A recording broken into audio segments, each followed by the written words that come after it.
Sup, my fellas. Don't forget to leave feedback, and enjoy the story.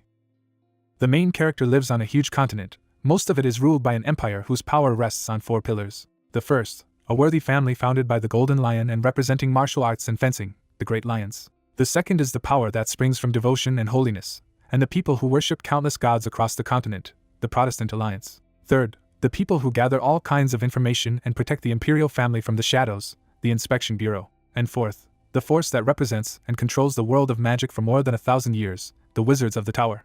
A prestigious family of sorcerers who rule the Magic Tower and the world of magic, the protagonist's family, the Merbingers. 30 years ago, when the war with demons broke out, this family led everyone to victory. However, most of his family members were sacrificed when he was 8 years old, and his father and mother, who was a magic teacher, died when he was 8 years old. Only he and his older sister survived. All the vassal families who served the sorcerer's family betrayed them. Looking at this, the boy swore that he would become a great sorcerer and return everything due to his family. He had a great plan, but he had a curse that prevented him from using magic. He was unable to fulfill his oath, becoming a laughingstock for the whole world. The young man exhausted himself half to death in attempts to remove the lockdown. But he failed. But at some point, it seemed to the heir that his wish had reached heaven. He was lucky to encounter a dragon. His nest has become the only chance for a cure, because the protagonist must restore the former greatness of his broken family. But something unexpected happened. The evil ones filled the cave, and the heir decided that he was dead. The demon appeared in the light of black lightning. With a terrible smile, the villain called the young man the one who had removed the seal from him and his new patron. The monster went to the young man, offering to become one with him. The protagonist was frightened by the proposal to take over the whole world. Dark forces fell on the guy. The sorcerer's eyes rolled back as the dark magic began to consume him. He clenched his teeth, and he fell to his knees, unable to resist him. If the heir knew that this was actually the Demon King's trial, he would never have sought to meet the dragon. In the next moment, his eyes opened. He, Elric Merbinger, would not allow himself to be consumed by the demon. The main character's eyes reflected his own silhouette when he was addressed by name. The doctor explained that the ailment he was fighting was called blocking disorder. This rare disease prevented the free flow of mana in the body. Elric sat in the Royal Magical Sanitarium and listened as the doctor continued to say that they had already tried everything that could help, but unfortunately, they were powerless. The young man lowered his head as he was told that he would not be able to use magic. The sorcerer stood near the communication point while his sister tried to get his attention, and he asked him to repeat his words.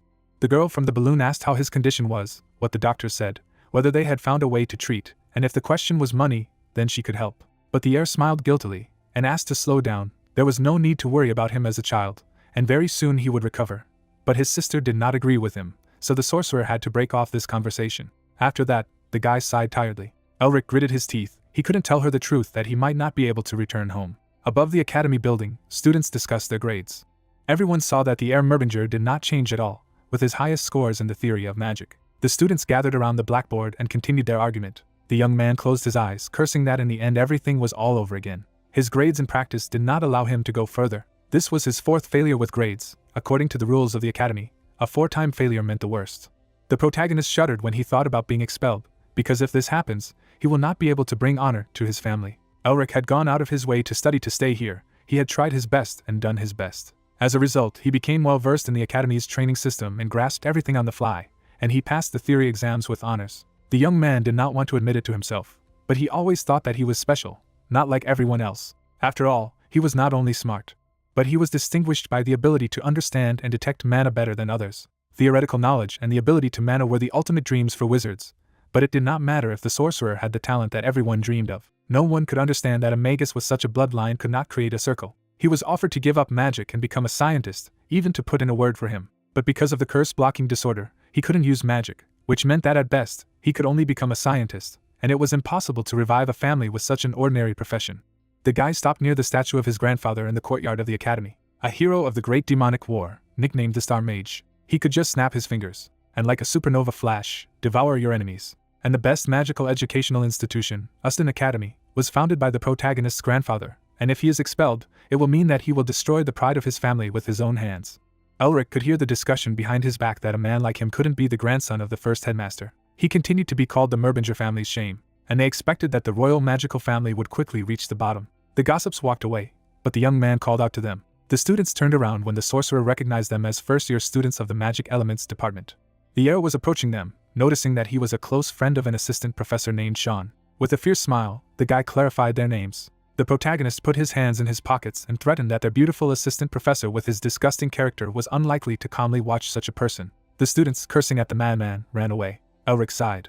And again he squinted his eyes to the side. The statue of his grandfather sparkled in the sunlight, and the guy thought wistfully what if only his father was still with him. The young man twitched the corner of his lips, deciding that he should not be given any slack, even with his damned body. The sorcerer pulled the tie from his neck, and mentally added that he would deal with it. The heir went through the documents, muttering that something was wrong. His eyes swept over the lines of the first academic report, but there was nothing about blocking disorder. Suddenly, a shadow covered the guy. The next moment, his face was stamped on the table. The students sitting nearby looked frightened in the direction of the noise. The protagonist pressed his fingers to the back of his head. Then he jumped up abruptly, cursing, but he was cut short. Sean, clenching his teeth, asked if his friend had used his name left and right again.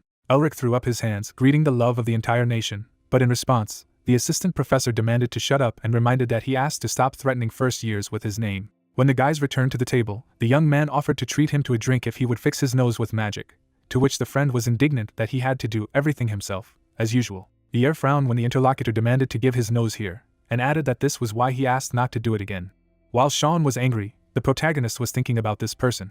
After the fall of his family, the control of the magic tower passed into the hands of 6 noble families, whose union was nicknamed the Hexagram, and his friend Elric was a member of one of these families, and after graduating from the academy early, he became an assistant professor, a member of the elite. Although their paths were completely different, he was the only one who remained on his side. The associate professor threw the documents on the table, and said that the happy face of the heir infuriated him. He moved the documents to the heir. The young man looked at them in surprise. From the title page, he read that this was a plan to find the diamond dragon's nest. The sorcerer took a drink from a straw and asked why he needed it. Sean leaned forward and explained that this ancient species had only recently been discovered, and apparently a nest had been found, and he wanted to join the expedition. Elric grabbed the documents when it dawned on him that it was an ancient species of dragon. With round eyes, the young man stared at the report. He was sure that they were extinct, but a dragon's nest had been found that could be the original source of magic. The docent folded his arms over his chest, and said that if his friend was lucky enough to find the artifact, maybe the academy would turn a blind eye to his expulsion, because he had tried so hard for it. The heir began to sort through the papers. It was amazing, but it was not only about the expulsion. Perhaps there would be something in the nest that would help cure his ailment, although if he found something suitable, it would still be confiscated by the management. But then the guy slapped his palm on the report. Sean looked at his friend questioningly, and asked why he hit the table. The protagonist leaned forward. He realized that this was a chance granted by heaven. Elric let out a chuckle. After that, he began to laugh out loud. The associate professor frowned, thinking that his friend had gone mad again. But the young man pointed his finger at the marked point on the map. With a confident grin, he declared that there was no nest there. The wizard turned sharply, but it turned out that no one had listened to them. The assistant professor leaned over to his friend and asked him to watch his tongue, because he had no idea how many professors took part in this, and it was possible to challenge absolutely all the bigwigs at a time. The heir sank into a chair and said that it was true. Each of them thought about his own thing. Sean reached out and launched a stamp on the map, inviting him to take a closer look. The seal lit up brightly. The light surrounded the table and the sitting guys. The guys seemed to be hovering over a real map, and the assistant professor drew the protagonist's attention to the rift formed by the collision of 2 lithospheric plates and the huge amount of mana that flowed from it. Elric frowned, and noticed that all of this had been accumulated over the past 100,000 years or so, and logically, there was indeed a suitable place for a nest here. The young man folded his arms over his chest when his friend asked him to remember the 3 laws of mana flow, to which he thought that he was being laughed at, and he had to admit that the professor's assistant knew such basics. Sean narrowed his eyes and said that the first law was from highest to lowest, the second, from wide to narrow. He looked inside the cave. The assistant professor muttered the third law, from hot to cold. His gaze swept over the ice layers at the entrance. Elric pointed to this with his hand, and assumed that it was because of these principles that they were convinced that this was a dragon's nest. The heir's finger pointed at the gorge, and stated that since there was very hot magma flowing through the rifts, there was no mana gathering there, so the dragon simply could not live there. Sean narrowed his eyes, not believing it. Only now did he remember about the Akron volcano. The heir raised his eyebrows and agreed with this, because the magma of this particular volcano flowed under the continent. The sorcerer threw up his hands, and retorted that they had calculated the lengths of dragon mana waves near this area. It could not be that there was no nest there. The guy propped his face with his palm and objected that he did not say that there was no nest at all. He smirked when his friend clarified what he was talking about, and stated that the nest was definitely there. And he pointed to the map at a point north of the previous one. Elric was willing to bet that the nest was in Karagul Cave. Sean stood in front of the rector's door, wondering aloud what to say to the top. He knocked. The guy frowned, deciding that he could pretend to be stupid. He could simply be kicked out if he angered the dean, but it could turn out that his friend's words were true. The assistant professor remembered walking down the corridor one night. Strange noises caught his attention. He found Elric, and tried to ask what he was doing here alone in the middle of the night. The guy stood with his arm outstretched, and whispering his wishes, tried to manifest magic. Sweat ran down his face as he cursed his frustration in a low voice.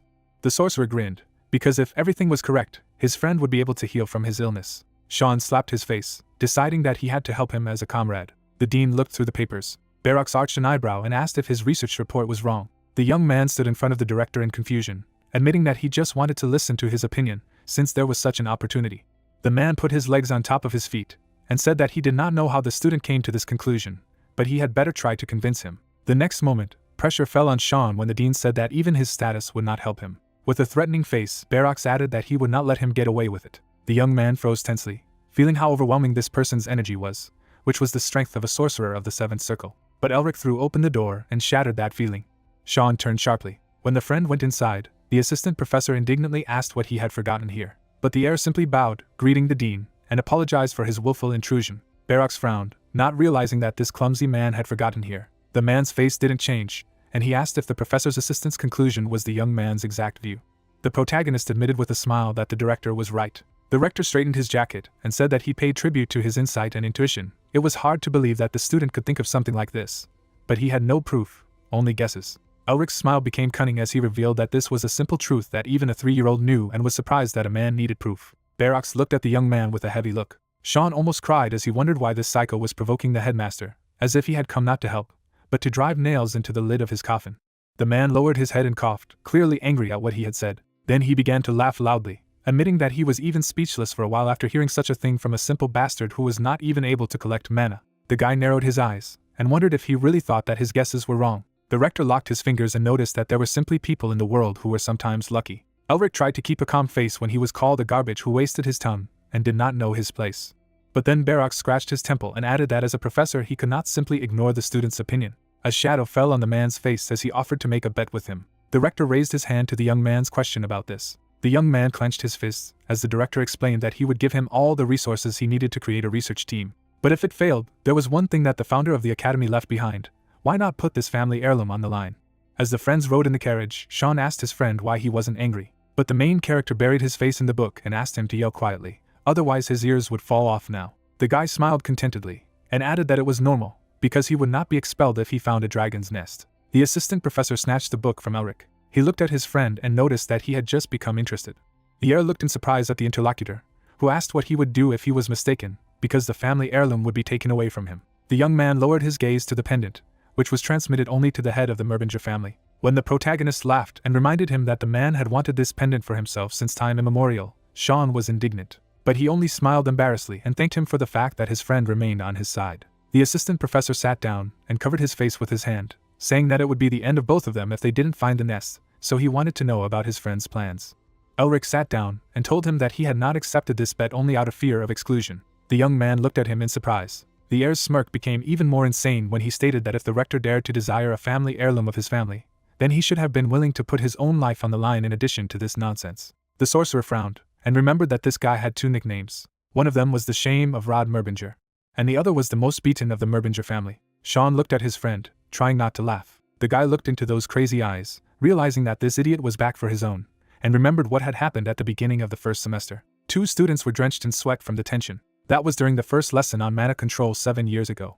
Elric was only 15 years old then. He flinched when he was asked if he was indeed the heir of the Merbinger family. One of the guys raised his hand, summoning a fireball, and said that he did not understand why the boy could not even do this. The student smiled mockingly, assuming that he had been picked up on the street while the others were laughing. The boy listened silently to the ridicule.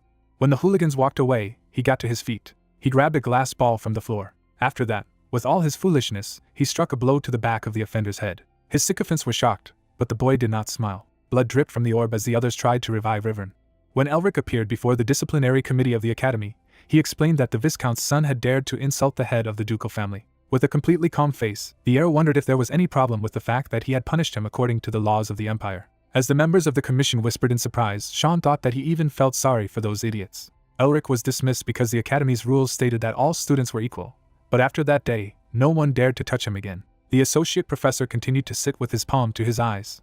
Then the young man paid attention to the title of the book. The protagonist raised his hand and asked his friend to stop screaming when he accused him of being insane. His hand trembled when Sean was indignant that this was forbidden literature, and why the hell did the guy read it? But the heir scratched his head in embarrassment, and said that he was aware that if he was found with it, he would probably be burned at the stake. The associate professor returned the Talmud to his comrade, and called him a real psycho.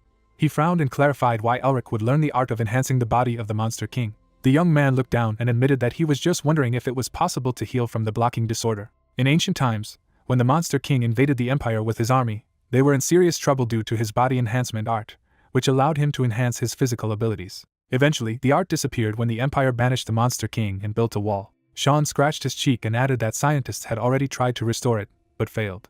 When the heir flipped through the pages and stated that he had succeeded, but he had no idea how to use it on his body, the assistant professor began to scream again, not believing in such a thing. The sorcerer could only throw up his hands and admit that he was tired of being surprised all the time. At that moment, the carriage swayed. The guys climbed outside, trying to understand what was happening. Several people were approaching him, and one of them noticed that they hadn't seen each other for a long time.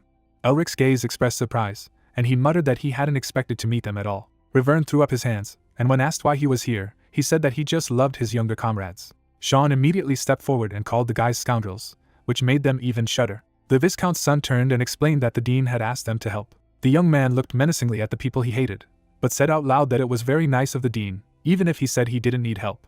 The docent covered his mouth with his hand and whispered if his friend had sensed that many of them were hiding their mana, and he admitted that it was more like Principal Barrock's. But then Elric showed me something under his clothes and asked him not to worry, because he had also prepared something. The sorcerer's eyes widened. He did not understand how he could have obtained this, but the heir grinned again. The rector was shaking with anger when he heard that the student had taken the breath of Gehenna and the armor of the Lord of the Azure Sky, and the assistant justified himself by ordering him to provide all possible assistance.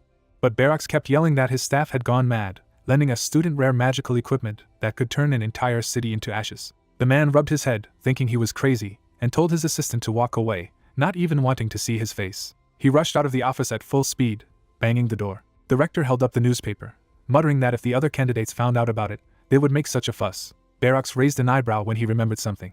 He took out the search plan that Elric had made, thinking to himself what would happen if he did find the nest. He frowned, and added that it wasn't bad. After all, blood wasn't water. The man slapped his palm on the table, and decided aloud that he had to replace those idiots on the research team anyway, since they dared to call themselves a scientist but missed the basics that every student knew. But then the rector stuck out his tongue, muttering that thanks to their stupidity, he would be able to get his hands on the magic pendant. The villain's gaze expressed greed as he said that once the relic fell into his hands, he was guaranteed to become the next prime minister. Barracks crumpled the report in his fist. After all, even if Elric won the bet, it didn't mean that he would return alive. The main character turned over several pages. The research team observed him. Sean, closing his eyes, was casting a spell. A circle of light surrounded the young man as he activated his mana search. The flash illuminated all the members of the expedition. The air turned when a column of fire blazed in the mountains behind him. The assistant professor also looked in that direction, and whispered that his friend was right. Rivern stared at the pillar in surprise, not believing that it was really somewhere here. Elric himself slammed the book shut, and stated that he thought so. He turned to the research team and barked that they needed to make it before the pillar of light burned out. The sorcerer grabbed the protagonist by the belt, and said that he didn't care if he was embarrassed by it. On a wave of mana, Sean carried his comrade forward. Researchers even began to panic. Their faces expressed shock. They screamed that they had been left behind. The guys had to walk. The Viscount's son was panting, muttering that they should have walked together instead of running headlong. But when the guys raised their heads, they flinched. The pillar gushed out of the ground, but there was no nest, and since it could not be in an open field, then the genius, as usual, was mistaken. The scoundrel rubbed his chin, muttering that the time had come. With a cunning smile, the young man decided that he could complete his task and crack the skull of the loser. But to his surprise, Elric told his friend that they were there. With a smirk, the protagonist asked his comrade to make a big hole for him, and he replied that he could rely on him. A whirlwind of fire appeared around Sean's fingers. He stretched out his hand forward, releasing a fire spell. The guy's eyes lit up as he activated the flash. There was an explosion, and the ground flew to the sides. Under the influence of magic, it began to crack, until it collapsed.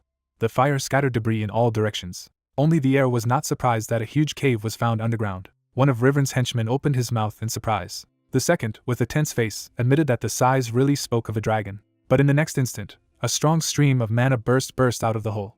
The stream practically knocked down and blinded everyone who stood in its way. But then Elric stretched out his hand. He frowned and ordered not to be carried away. It was just the accumulated mana that was leaking out of the hole they had created. With a resolute look, the young man added that they needed to go down. The heir went inside first, and the others said that they needed to follow him.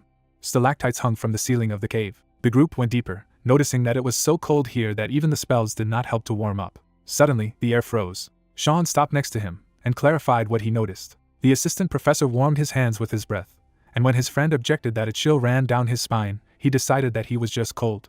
The pendant flashed in the semi-darkness as the group moved on, and the guy assumed that his comrade was right. Somewhere in the depths, a dark silhouette opened his eyes. The demon smirked in the darkness as he realized that he had finally waited. The members of the expedition froze in amazement. A huge door blocked their way.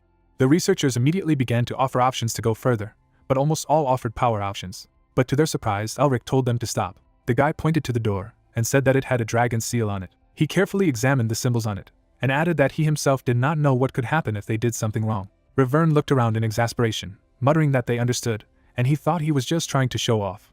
One detail caught his attention while the heir was asking everyone to step aside. The scoundrel stopped listening to what the hated guy was talking about and sat down near the hemisphere. The young man turned around as he continued to speak, telling the expedition members to try not to do anything alone from now on, as they did not know what could happen. With a frightened face, Elric shouted not to touch him, and the scoundrel did not understand why. In the next moment, flames broke out behind him.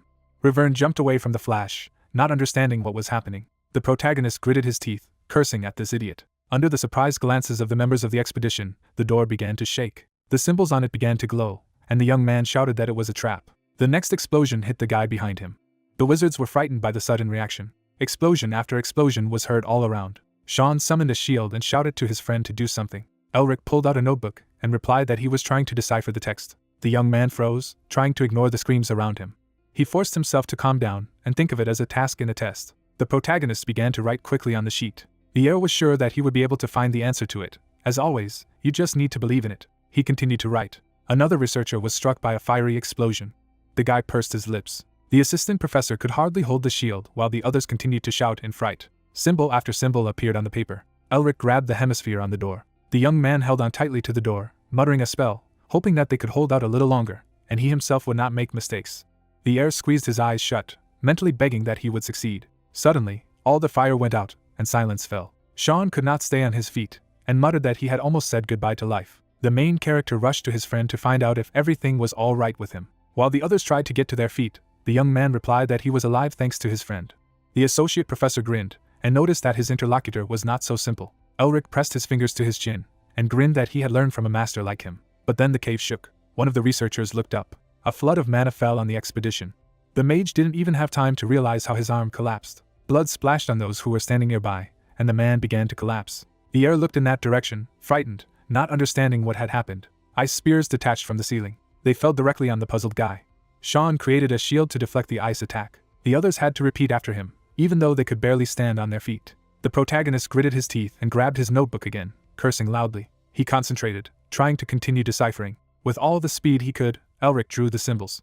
The assistant professor did his best to maintain the barrier, shouting for his friend to hurry. The young man's eyes flashed with a cold light. It reflected the silhouette of a dragon. It was as if a gust of wind swept over him when he realized that this was the source of magic, the magic of the dragon's tongue. The protagonist's eyes widened, and he shouted to Sean to get a boost. The assistant professor cast a glance at him, but couldn't fully concentrate the spell. There were cuts on the heir's cheekbones, but he continued to break through. A flash of light enveloped his torso. Riverne stared at the guy in shock as he realized what had saved him. The Azure Sky Lord's armor flashed brightly as it fought the attack. Elric's fingers reached for the hemisphere. He squeezed his eyes shut, telling himself that this time he was sure. Ice projectiles began to shatter Sean's shield. An ice arrow flew straight into the back of his head. The protagonist's eyes widened, and the shell crashed without reaching the target. The symbols on the door went out, and the trap disappeared. The young man sat on the floor and muttered that he thought that he was really going to die. The sorcerer smiled wearily at his friend. The others looked at the door with different emotions, and it began to open. The golden light shone between the door leaves. The passage opened wide in front of the main character, and he ordered to help the wounded and go inside. The face of the heir expressed delight. The cave was filled with treasures. The scientists scattered around the treasury, sharing with each other what they saw. Not only gold, but also books that have long been considered lost. The protagonist smiled, reminding himself that they were mages too. One of the members of the expedition put his hand on the leader's shoulder, recognizing him as incredible. The guy gave him a surprised look. The speaker walked away. Sean put his arm around his friend's neck, delighted with the way he pulled it off. Elric arched an eyebrow and wondered who got the perfect score on the theory test. He just thought of it as an exam, and simply solved this problem from a geometric perspective, and then used the elemental theory. At this point, the young man's eyes widened again. The thought came to mind that something was wrong here, as if he had been given samples before the exam itself. The heir looked at his friend, who asked what he was thinking about so diligently, but lied that he was thinking about nothing. The docent grabbed the protagonist by the shoulder, and stated that he should smile on such a great day. Intercepting the young man, the sorcerer added that from now on, no one would dare to ignore him or his prestigious magical family. Elric stared at his comrade with huge eyes. Sean tousled his hair, and the young man thought that although something was still bothering him, he decided to just enjoy what he could get for now. At this time, Rivern took out some artifact from the chest. An evil grin appeared on his face. Someone grabbed the leader's hand. The man dragged the dumbfounded heir to the laboratory. The docent turned to the villain, remarking that his friend had grown up, since he was even called a leader, and he should follow him. But he heard that behind the mountain of treasure were the remains of a dragon. The sorcerer turned around with delight, deciding that he needed to call the protagonist. But the Viscount's son grabbed him by the arm. Their eyes met, and the scientist convinced his interlocutor that he would join them later. Soon, they were actually looking at the huge skeleton of the monster, whose size hinted at the rank of the Dragon King. Rivern glanced sideways at the boy, and assumed that the remains were more than 4,000 years old. At this time, Elric staggered from the impact. He tried to get back on his feet, calling those who attacked him scoundrels. The young man gritted his teeth, looked back and asked what they were doing, mentally scolding himself for letting his guard down. The guy who praised him tucked his hair behind his ear, and asked him not to think that they were holding a grudge, because he even liked him. His gaze turned cold as he added that work came first. Sean, still looking at the dragon, turned to Rivern. He carefully looked at the skull, and asked if the scientist thought that the skeleton had moved. The heir glanced back when he heard his friend's voice. At this point, a couple of researchers were climbing the stairs, discussing that the others were probably spending their time researching. The guy was grabbed by the collar when he tried to call for help. The enemy's fingers gripped his throat. Elric's eyes began to roll back as he thought that he should never trust anyone, not after what he had done. The man released flames from his palm, but in the next moment, he was swept away by a flood of mana right after shouting that they needed to run. The pupils in the protagonist's eyes narrowed to dots. The villain's hand lay on the floor. The young man quickly looked around, and then he saw what he was looking for. Guys were running in his direction, shouting about the dragon. A dead monster chased after them, opening its mouth. The air froze with horror. Stones from the ceiling of the cave crumbled. The main character could not take his eyes off the monster. The dead dragon was approaching him directly. The guy pursed his lips, trying to force himself to pull himself together, reminding him that this was the same test, an exam. As the others screamed in panic, Elric mentally added that this was a test of finding a nest. And opening his eyes wide, he thought that he had to leave the dragon for the sake of survival. The young man frowned, carefully examining the dragon, trying to understand why it was standing still. All the information he knew flashed through the protagonist's head. His eyes widened as he realized that it took time to prepare for continuous fire breathing. The heir ordered the researchers standing behind to gather together and create a line of defense. The warriors raised their shields, the mages took up their positions. A protective dome was formed. The guy immediately realized when the dragon would start attacking. The shields pressed closer together. A flood of mana slammed into the barrier. It immediately crackled under pressure. Elric concentrated. He figured that the breath would last 20 seconds. If they could survive this attack, they would have a chance. Sean gritted his teeth and shouted for everyone to hold on to the last. Mana pulses ran through the barrier. The young man squinted his gaze back, calculating that they would be able to reach the door in 17 seconds. If they can close the door in 3 seconds, then they will survive. Then the air shuddered. Breath pierced the shield, and one of the mages burned to ashes. The mana flow began to weaken. The protagonist furiously shouted at them to run now. The members of the expedition immediately rushed to the door at speed, realizing that they were finished if they were caught. The guy raced after the others, assuming that at this pace they would be able to survive. But then something caught his attention. Something dark fell on the head of the man running in front of him. Blood spurted onto Elric's face. He saw the body of the murdered man fly back. The young man's eyes were filled with fear. The path of the fleeing was blocked by several dozen monsters. The heir recognized the Spartas, legendary creatures known as the Dragon Guardians. The protagonist froze. But then a ball of fire flew over his shoulder and blew up the nearest guard. Sean threw spells at his enemies and ordered his friend to get ready. At the same moment, the sorcerer dodged the Spartan attack. The guy wiped the blood from his face, trying to figure it out, ignoring the cries for help. The only one who could handle this situation was himself, because every problem had a solution. The pendant reflected the light. Elric clutched his head. When he opened his eyes again, he noticed something. The young man saw lines everywhere, as if in a spider's web. Sean shouted something to him, but the heir did not hear him. The heir blinked, and heard that he had been told to dodge. The enemy was flying right at him. The protagonist managed to move aside, which noticeably surprised the monster. But on the face of the guy himself, there was surprise that he had succeeded. He also dodged the next attack. Elric focused, and realized that he had actually seen where the monster was heading, and how it should dodge. In the lines of the web, he saw every movement of the enemy. The young man peered into his new vision, and realized that he would be fine if he followed these zones. He knitted his brows, unable to shake the thought that this was a trap. But the rest of the guys fought with all their might. The protagonist continued to dodge, deciding that he had no time to think. The light flashed. The heir sprang past the monsters forward. The guy resolutely shouted for everyone to follow him, not wanting to die in vain. Sean looked back at the members of the expedition and told them to hurry. Rivern and his men fled, and everyone went where Elric's eyes looked. The dragon roared, and the young man fought his way through the ranks of the guards, paving the way. The associate professor threw fireballs where his friend asked. Soon the group ran out the door, rejoicing at the miraculous rescue. The young man followed the others with his eyes, figuring that they had only to close the door. The heir reached for the orb, but heard a scream behind him. The scoundrel trembled violently on the floor, begging to be saved. The protagonist turned around when he realized that if he wanted to close the door, he would have to leave Rivern, who had been putting spokes in the wheels to the last. The guy gritted his teeth. He watched the Viscount's son reach out for him, and the monster loomed over him. Elric rushed in his direction, deciding that he could not let him die. He was running, trying to get ahead of the guard, and someone was shouting his name behind him. Rivern looked up. While the monster was trying to break through the invisible barrier, Sean attacked the main character, outraged by his act. But the young man stretched out his hand and explained that the weak legs of the guy he saved were to blame, and they dug into him. The heir glanced at the Sparta, who could not reach him. Then he left, making me think that they really could not pass. The guy looked carefully at the entrance to the cave. He thought that there were signs of damage above the dragon's lair, which meant that they had predecessors. The dragon continued to rage, but something was strange. A spear protruded from the monster's skull. Suddenly, a stone collapsed over Elric's head. Rivern shouted in horror that the Spartans were getting out. Indeed, the guards were jumping from the ceiling now, but the young man did not move. Sean glanced back. He saw a friend standing in front of the entrance. The assistant professor barked his name, but he looked at him with a smile and asked him to go ahead. The sorcerer rushed to the air, but the doors closed first, and Sean screamed. The guy beat the door with his fists, accusing his friend of being crazy and demanding to open the door. He squeezed his eyes shut, remembering the past again. 7 years ago, after Elric's dismissal, he himself approached him, offering friendship. The teenager's gaze was gloomy. To the boy's shock, he demanded to get off. After a while, Sean found the Duke's son in the library. He held out his hand to him again. With a smile, Sean again offered him friendship, but the boy refused.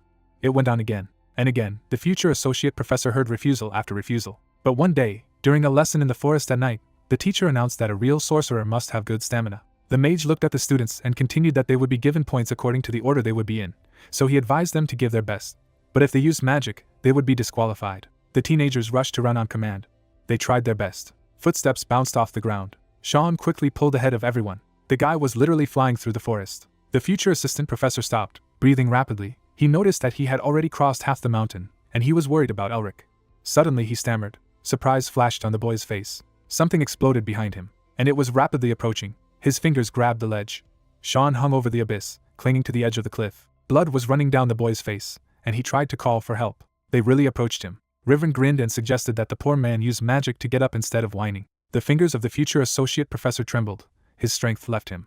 The guy squeezed his eyes shut, deciding that he was going to die, or he would be disqualified for using magic. Tears flowed down his cheeks, because in this case he would not be able to look into his father's eyes, and he fell down. Suddenly, fingers gripped Sean's wrist. Elric grabbed his friend's arms and pulled him upstairs with all his might. The guy clenched his teeth and asked him to hold on tightly. Soon they were sitting on the edge of the abyss, trying to catch their breath. The future associate professor straightened up and invited the heir to go forward, because he was already late because of him. The boy glanced at him. He saw that the opponent's leg was broken. So he put Sean on his shoulder, and Sean tried to be indignant. But to his surprise, Elric remembered that he wanted to be friends. The victim's eyebrows crept up, but immediately he heard that he could just give away a few artifacts of his house. After that, the teenager smiled and clarified whether this would be enough, since they were friends with him. The boys continued their journey through the forest at dawn, continuing to jokingly argue about the reward. In the present, Sean was pressing his hand to the door, muttering that even though he was weaker than him, this fool was trying to save him. The associate professor gritted his teeth when he heard screams behind him. He clenched his fist and shouted for Elric to wait a while and he would call the elders of his family, or at least his father. The young man rushed to the defense of the others, begging his friend not to die. Elric smiled, mentally thanking Sean, which was why he couldn't let his friend get in danger. After that, the guy rushed forward, straight towards the dragon and his army, barking that he was not going to die. The protagonist traced the desired trajectory. Step by step, the heir bypassed his opponents. He stretched out his palm forward. The dragon exhaled mana the moment the young man grabbed one of the artifacts using his weapon. Elric squeezed the artifact, deciding that if you sow, you will reap. The young man's eyes lit up as he offered the guards a taste of his own medicine. Flames engulfed the young man's hand, but it didn't matter to him that it was an artifact that could only be used if a person had mana. Blood flowed from the heir's eyes. Everything flared up when he decided to use his life force instead of mana. The guards were blazing in this fire. Another flash appeared when the protagonist stated that it was just a dragon test. The guy went straight to the dragon, deciding that if this was the case, then the answer was within him. The monster opened its mouth, collecting mana. The spear in his skull attracted attention. Elric landed on the skull of the dead dragon. He clenched his fists, looking at the protruding shaft, thinking that it was the key and the answer to the dough. And if his answer is wrong, and it's just someone's game, then he'll die here. With a smirk, the young man grabbed the spear, because he was Merbinger, which meant he would not retreat. Monsters clung to the air from all sides. But the next moment, mana burst into flames. But suddenly he was at the bottom, looking high up. His gaze was puzzled as he asked aloud what had happened. He saw a dark figure with lightning blazing over it. The dragon seemed to be covered with ice. The figure stood with his back to the protagonist. The stranger turned sharply with a grin. The guy froze when he met his gaze. The dragon from above roared. Darkness lit up in the demon's palm. He held out his hand to Elric. A light burned in the dragon's mouth. Everything around him turned white. Only the stranger held a spear in his hands high up. The demon struck his blow. His eyes were full of rage. His weapon struck the ball of light from the dragon's mouth. The young man covered his face with his hands, feeling a huge amount of mana, and tried to figure out what kind of stranger he was. The demon's spear was approaching the monster's neck. The air looked dumbfounded as the ancient monster's eyes rolled back. Everything around was cracking and crumbling.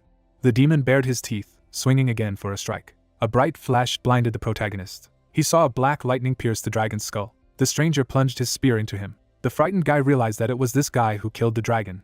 But then the demon turned his attention to the boy standing there. The stranger grinned wider as he declared that it was the new vessel that would free him from this tedious seal. The villain approached Elric, urging him to become one with him. The eyes of a man with the eyes of a demon, and he added that together they would take over the whole world. But then a cold light lit up the young man's face.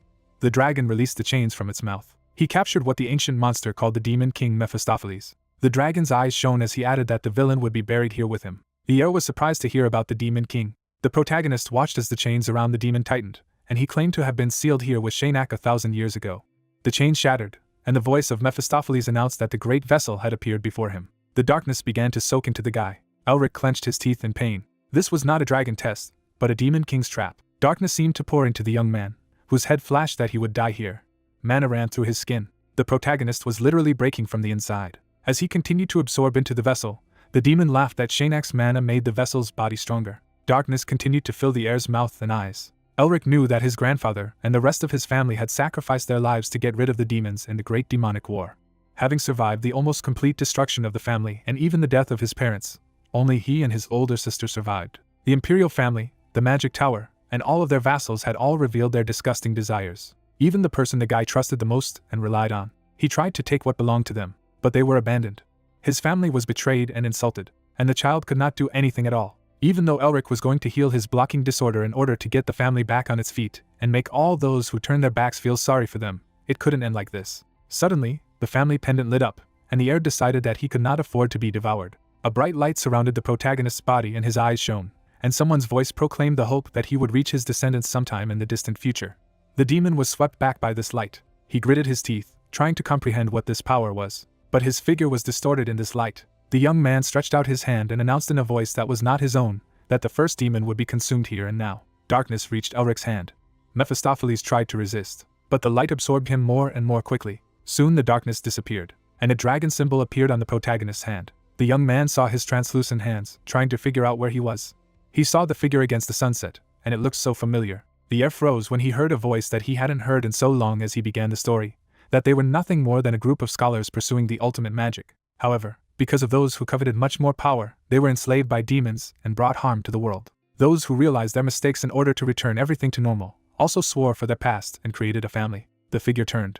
After the demon deity appeared, he added that he had to uproot the demonic infection. A palm stretched forward. Stone dragons loomed over the figure, who announced that eradicating all demons was their family's duty. However, demons will never disappear completely. They will inevitably appear over and over again. Demons must be consumed over and over again, so the clan will not disappear. The unknown man made several gestures with his fingers. Steam fell. The figure covered his face with his hands. A gust of wind swept over the monsters. One day, in the distant future, their descendants will fully inherit their will. A scarlet eye lit up in the darkness. A palm covered the man's figure. A bright light flashed. The next moment, Elric sat up abruptly on the bed, shouting at the man to watch out. But then he saw his clear palm. Sunlight poured through the window. The young man coughed into his fist. He saw Sean sitting next to him, and called out to him. The associate professor did not turn around when the heir asked if he was crying, but heard a denial. The guy's face reflected anger when a friend said that he could cry, although it seemed that he began to cry in the nest. Sean turned sharply to his comrade, and he apologized, but the sound of the blow was heard. The protagonist lifted his head up and asked if the sorcerer had led a rescue squad to rescue him, and the sorcerer replied that he had. Elric rubbed his forehead and grumbled that the head of the family quarreled so often. But when Sean's gaze became dangerous and the question was asked, what difference did it make, the young man said that he did not say anything. At this point, something caught the attention of the associate professor when he began to say that he would not allow his friend to do anything dangerous again. He shuddered all over his body and told the heir to shut up and stand up. The sorcerer measured the protagonist's height with his palm, and noticed that he had grown taller. When the guy looked in the mirror on demand, he really saw that he had changed. Elric's eyes widened as he remembered that terrible moment, not believing that he had changed then. Sean looked at his companion anxiously and asked what had happened to him and the dragon in the nest. The young man turned around. He could not tell him everything yet, but he promised to tell the first one when the time came. The assistant professor put his hand on the protagonist's shoulder and expressed confidence that he was up to something. Then he pouted and said that it was not fair to hide everything from his friend. But then the heir shuddered and asked what had happened to the nest. The sorcerer took it upon himself to peel the egg and replied that his family was watching it, which made the boy think that they were searching everything there. But to his surprise, Sean retorted that they were guarding so that no one could enter. The assistant professor licked his fingers and added that Elric had found it, which meant that it belonged to him, and no one could do whatever they wanted with him. Officially, the dragon's nest belonged to whoever found it, but it was still a common practice for powerful organizations to acquire the rights to explore such sites. Sean held out his hand and complained that the magic tower and the academy were just furious and were trying with all their might to get their hands on the nest. But the protagonist smiled so sweetly that the assistant professor demanded to explain. The young man thanked his friend with a smile, and he did not immediately find what to answer. The heir continued to smile as he mused that the Neristar family wanted to warm their hands on the nest as well, but they protected him for him, while his friend continued to grumble that he was infuriating him. Laughing, they clashed fists, habitually calling each other names. But then the protagonist remembered something else. The guy was sure that it was the old eccentric Barox there, pulling all kinds of strings, just to get the right to research. Elric sneered slyly when he thought that the rector had dared to encroach on his life. Sean pointed his finger at his friend in a panic, and shouted that he was definitely up to something crazy, because when he smiled so badly, there was always some kind of chaos around the young man. The heir smiled and turned to his friend, who advised him not to even dare. The protagonist leaned down and reported that he had a request, and the assistant professor began to mutter that he did not hear him. The sorcerer covered his face with his hands when he finally heard that this guy wanted to spread rumors that he was seriously injured. His boots trampled on the cobblestones. The shoulder pad gleamed in the sun. The guards of House Neristar were lined up at the gates of the Imperial Magic Hospital. The rector frowned and asked to repeat again. The doctor adjusted his glasses and reported that Cadet Elric Merbinger had been unconscious after being seriously injured in the dragon's nest, and on that note he asked the entire delegation to leave the area. Indignation ran through the crowd that they had come this way, and nothing is clear about the rights to research. The man headed back while the officials continued to complain that they had been blocked from entering the hospital. The main character watched this from the window, calling the old people fools. A representative of his friend's family, Carl, entered the door and asked the young man to rest. The heir did not move. Sunlight was beating out of the window. The door closed behind the assistant. The protagonist exhaled. Then he frowned to the side and asked his interlocutor to stop staring and start talking. I wanted to know how much longer he planned to burn him with his gaze. Mephisto folded his arms over his chest and was indignant that the boy could not show the king a little more respect. He was a great demon king who had plunged the world into chaos. However, right now some fool was picking his nose and saying that he would call him Philia. Mephistopheles was furious when he threw the snot in his direction. While the one who became just an evil spirit tried to beat the impudent man, he thought that a cotton ball probably does a better massage. A certain symbol of a two-faced creature was revealed when it was said that the symbol of darkness, the god of demons, had 4 servants. A kind of fresco with a dragon appeared, meaning the end. They also showed a bird that was called Madness. In particular, there was an image of a certain snake, which meant fornication. And at the end, there was an image of a yellow monster who was the original sin, the true king of demons Mephistopheles, the greatest and noblest king, whose name lives on in legends. The demon, pointing his finger at his forehead, shouted that he had already told him about it, and that he should remember his name, as it was the most famous of all the rulers. His teeth were clenched violently. Flying behind him, the assistant shouted that sooner or later he would tear him to pieces, and the young man noted that he began to explode because of a couple of words. His comrade's body trembled as the fighter asked if all the demon kings were really that stupid. As he clenched his fist, Mephistopheles realized that he had not waited at least 1,000 years to lose all his strength. His upside-down silhouette appeared as the demon remembered that he had once intended to make the whole world fall at his feet. A memory of that blood-red moon appeared in his mind. Someone appeared against the background of this moon, when the assistant thought that this domination was the reason for his existence. This silhouette was getting closer. The dragon opened its mouth wide to attack. The demon was smiling broadly. Due to their collision, a bright flash lit up the battlefield. Blue chains began to appear in the dragon's mouth. They suddenly enveloped the monster's body. The dragon's eyes glowed blue as he spoke of the demon being buried here with him. Its mouth was still wide open. Someone's red eyes appeared when Mephistopheles realized that he had only had to wait like this for 1,000 years. A smirk appeared on his face. People were walking into the cave when the demon said that they were finally this man here. The young man frowned when the assistant realized that this was a vessel that would free him from the seal. After imagining all of this person's trials, the monster knew that this warrior had completed all of his missions. Remembering how he possessed him, Mephistopheles realized that he had almost managed to take possession of his body and soul. The protagonist's eyes glowed bright green. Flying by the window, His companion realized that all he had left was a piece of demonic energy, and in essence. Frowning, the demon couldn't understand what kind of power was consuming him. The protagonist, lying on the bed, asked him not to be so arrogant. The young man was holding an object in his hand when his comrade in arms began to shout something to him. Squinting, the guy hoped that their voices would reach their descendants. Memories of the demon trying to possess him appeared in his mind. Holding the artifact in his hand, the hero assumed that it was his grandfather's voice. Imagining himself now and at that moment, the fighter remembered the words that right here, according to the preparations, the first demon would be consumed. His eyes widened after realizing that this demon was being consumed right now. Standing up, the guy realized that this particular pendant was doing this. Holding it in his hand, the fighter thought that this Mephistopheles would be consumed whole. His gaze turned to the side. Looking at the demon, the protagonist suggested that then other creatures could be absorbed in the same way as this one.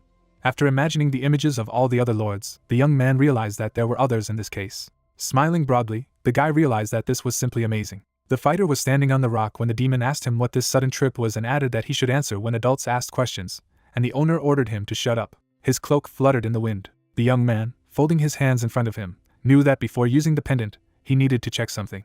The guy was sitting on the ground. His eyes were closed. Suddenly, a bright glow began to emanate from him. A flower appeared. The insect flew towards him. A ladybug sat on one of the flowers. Suddenly, a bright glow appeared behind him. The petal soared into the air. The protagonist was still sitting on the ground. Bowing his head a little, the guy realized that he could hear the rustle of the wings of this insect, feel the coolness of the wind and feel the aroma of flowers, and he managed to see and feel all this. Opening his eyes, the protagonist thought about his suspicions. His hand reached out to the light. His face was hidden by shadows. Immediately after, the fighter clenched his fist with force. His heart began to glow even more. Suddenly a spark appeared. A bright flame flashed in front of him. The demon's eyes immediately opened wide. Sweat appeared on his face from the realization that it was dragon magic. The young man raised a finger as the assistant thought about how even though this person was a member of the Merbinger family, it was still too unbelievable. A lot of sparks flew against the white light. The soldier raised his head slightly. The guy got to his feet and realized that now he had the opportunity to use magic. The protagonist, closing his mouth, thought that he had managed to get rid of this curse after all. The image of a little boy appeared and many people shouted about his inability to use magic. In the distance I could see the bright sun. The hero frowned, realizing that now everyone who betrayed his family and did not care about him would regret it. A lot of people stood with cameras. Camera flashes illuminated the people in front of them as reporters shouted questions about whether the student was really in a coma and what would happen to the rights to the dragon's nest. The assistant, standing in front of them, spoke about the fact that the detailed information would be announced in the magic tower and asked them to put all the questions in writing.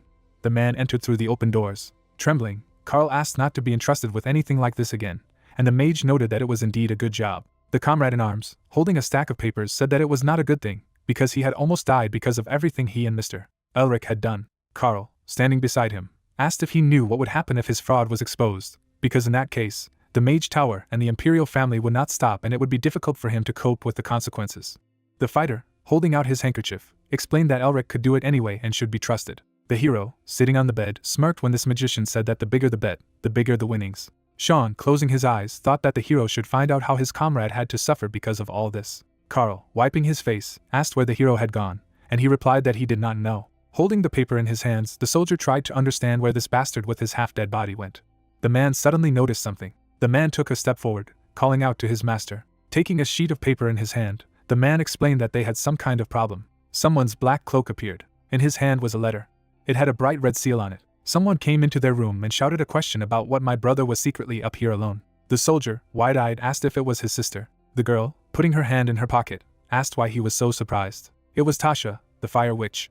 She smiled a little and asked if she couldn't just visit her younger brother. 3 people appeared under their symbols, and it was told that the Magic Tower, the Imperial Family, and the Protestant Alliance, in which each generation became the greatest geniuses of the era, or the 3 stars, in whose hands the power of the Empire was concentrated. The girl, taking the assistant's ear, asked why he had not given him that letter, and the soldier remembered that his sister was the youngest sorcerer in history, who was a member of this trio. Frowning, the brother asked what was the real reason for her coming to this place. She, looking to the side, replied that she had heard rumors about his friend, and as a person who also had a magical certificate, she simply could not sit in one place, and also asked if he was in another room. The magician, remembering that sheet of paper, realized that if she entered the ward, he would be finished, and realized that he needed to escort her out before she understood. Turning away, Sean explained that the hero was not yet able to receive guests. The nurse, grinning, asked if this was true, and he also asked her not to terrorize the medical staff. The girl, taking him by the hand, asked if he had decided to give her orders. Bright flashes immediately lit up the entire room. As she approached, she invited him to begin their conversation from the beginning, and asked him to tell him what had happened to the rights to the dragon's nest. Introducing his sister to the museum of these creatures, the fighter remembered that this crazy witch actually adores dragons. Looking up, she told him to tell him about the rights to the dragon's nest. The young man gritted his teeth forcefully as he tried to say something. Frowning, the guy replied that they would only be able to find out from the protagonist. Looking ahead, she said that there was nothing they could do about it. Bright flashes continued to illuminate the entire room. She was still holding his wrists. In a second, his sister let him go. As she was leaving, Tasha asked him to contact her as soon as his friend woke up. His gaze turned back. She turned around and explained that if she did not manage to be the first to know about it, then her brother would be extremely bad later. Sean, imagining a girl beating him, hoped that the protagonist would return here as soon as possible. His gaze darted to the side as the assistant called out to him. Carl, trembling, asked if they were finished. The city appeared and words were heard that the heir to a prestigious magical family had fallen into a coma. A man, standing at a shop with newspapers, asked who had received the rights to explore the nest. There were many newspapers on the counter when the clerk said that the right now belonged to Sean. The buyer, grinning, asked who he was. Holding the newspaper in his hand, the protagonist noted that their professor is indeed photogenic. Grinning, the soldier said that he could still smile. The man's face appeared. The man bowed and said that the director could now do what he had always wanted. The old man, putting his hand to his face, asked him not to rush things, because the elections had not even begun yet. The student, smiling, said that he had been too hasty and explained that he simply saw the interlocutor as a winner who would become the future director of the academy. A smile also appeared on Burkos' face. Sitting in the chair, the old man also asked about the protagonist's condition. The same replied that this person struggles with death on a daily basis. Closing his eyes, the director said that this was really a pity. The student raised his head and explained that improving his condition could be a huge problem and therefore they would need mercenaries to solve this problem. Suddenly, a black and pink aura filled the room as the director ordered him to stop it. His eyes lit up bright pink. The student, gritting his teeth forcefully, apologized for this. Taking a cup, the interlocutor noted that after the elections, the position of professor would be empty. Sweat ran down the man's face when the old man said that someone would have to take it. A smirk appeared on his face from the man's words that ordinary deans did not know what was going on outside the academy. The assistant, bowing again, shouted that he would not disappoint him. The old man threw back his head, drinking tea. The city appeared under the cover of night. A man was standing in an alley. There was a smirk on his face. Glancing at the building, the guy suggested that it was time for him to start. Squinting, the fighter remembered that thanks to a clear eye, he had the opportunity to see the other side of the world. A bright glow appeared. Stretching his hand forward, the protagonist realized that if he could find the hidden space and share the mana with the dragon's heart, then he would succeed. Red lightning passed through his circulatory system. His eyes widened. Immediately after, a bright blue lightning bolt appeared. The soldier jumped from his place. His body soared into the air. Suddenly, a huge amount of dust rose into the air. Stepping on the ground, the guy realized that in this case he would be able to use magic without resorting to complex spells. The moonlight illuminated his face. Standing on the roof, the young man realized that he had finally reached the starting point to break the system and announced to the world the revival of the Merbingers. The fighter, smiling broadly, knew that he needed to become stronger before the election began. The demon closed one eye, called him pathetic and asked if even with the help of his power he could only use magic at this level, and only use a jump. The protagonist, closing his eyes, realized that his comrade in arms was right and he needed to become faster and more powerful. Mephistopheles, pointing his finger at him, asked how he dared to close his eyes when spoken to, since in his time demons and dragons were on an equal footing and they trembled when they heard his words. The young man, looking down somewhere, remembered that among the dragon's spells, there was something in the form of soul speech. A bright glow began to appear on one of his hands. The same thing happened to the other hand after realizing that he needed to create an image and describe it in words. A lot of lightning appeared around him. The demon, gritting his teeth, tried to understand what was happening. The protagonist's open mouth appeared. His feet lifted off the ground. They began to rise even higher. His comrade in arms, frowning, could not believe it. The fighter quickly rushed forward. His eyes glowed bright green. The whole city was ahead. The guy soared above him. Falling, the hero shouted that it was too high. Looking down, the guy realized that it was just incredible power. Immediately afterward, the man rushed forward again. The demon flew behind him. Frowning, the assistant couldn't believe that this mediocre child was capable of using a double soul speech spell. The mage was still flying forward. Remembering how he stood on the edge of a cliff, Mephistopheles realized that the only enemy of the demons was the Merbinger family. After introducing the 4 people of this kind, the monster also remembered that there was no one with such talent among these bastards. Suddenly, an image appeared in his head after realizing that such a person exists. This man appeared. His eye lit up green when the demon realized that such a person was their progenitor. Still flying in the air, the monster realized that he had almost thought about what he shouldn't. Frowning, the monster also remembered that he needed to possess his body as soon as possible anyway, before it became stronger. Flying behind, the demon didn't know if there was a way to accomplish it faster. The hero was looking somewhere ahead. Sweat ran down his face after realizing that the soul's speech was indeed amazing, but it also took a lot of energy. Clenching his fist, the guy realized that in order to become stronger, he must learn the magic of dragons. but he also needs a mentor who will be able to help, keeping the secret. Introducing that dean, the hero also realized that Barox most likely already had great power in the academy, which meant that he was unlikely to be able to find a suitable mentor there. His foot stepped on the ground. Getting down on one knee, the hero assumed that there must be at least someone who has reached the level of the hexagram, but there is no chance that any of them will accept him as a student. An image of his late grandfather appeared in his head. Raising his head, the young man realized that everything would have been different if his deceased uncle or father had been with him. A demon appeared. Getting up, the soldier called out to him. Opening his eyes wider, the protagonist asked if he could teach him magic, as he realized that there was no better teacher than his assistant. Mephistopheles, flying nearby, asked what kind of heresy he was carrying. Immediately afterward, the monster turned away. A smirk appeared on his face as the man called out to him. Turning around, the companion asked what benefit he would have from fussing with him. The young man, raising both hands, replied that he would create a new vessel for him with the help of alchemy. The demon closed one eye and asked if he really thought that an ordinary person could create a vessel that could hold him, and the master pointed out that he just needed to help him become powerful enough to do so. Crossing his arms over his chest, the comrade in arms said that this was not enough, but the young man noted that he would not be able to do anything if the master did not become stronger. The guy, smiling, added that he had something else to offer. His eyes were closed as the demon replied negatively. Also closing his eyes, his companion asked why he would transfer his skills to him. One of his eyes opened. Examining the man, Mephistopheles tried to understand what kind of confused face it was. Grinning, his companion knew that he was still too weak to possess him, but if he managed to teach him black magic, he would become stronger and his soul would decay under the influence of this magic, and then he would be able to absorb him. Immediately after, the monster presented its hand over this person. As he bared his teeth, the warrior realized that the man now had to kneel down and beg to be taught. His eyes widened as the guy replied that he didn't need anything then. Pointing his finger, the colleague asked again, while the fighter said that such bidding should be carried out accordingly. Exhaling, the protagonist added that these attempts to negotiate do not work at all. There was a wide grin on his face. The monster's body was trembling. The demon rushed forward. The guy's mouth appeared and an order of silence was heard. His mouth was immediately taped shut. Smiling, the guy noted that he did not even expect that it would come out so perfectly. His comrade in arms, pointing his finger, tried to say something. Frowning, the companion realized that he could not force him to obey only the speech of the soul, when suddenly the hero ordered him to show mercy. His image immediately changed. Blood spurted from the mouth and ears of the fighter. The mage fell to his knees. Turning back, the guy noticed that apparently he had decided to do it in vain.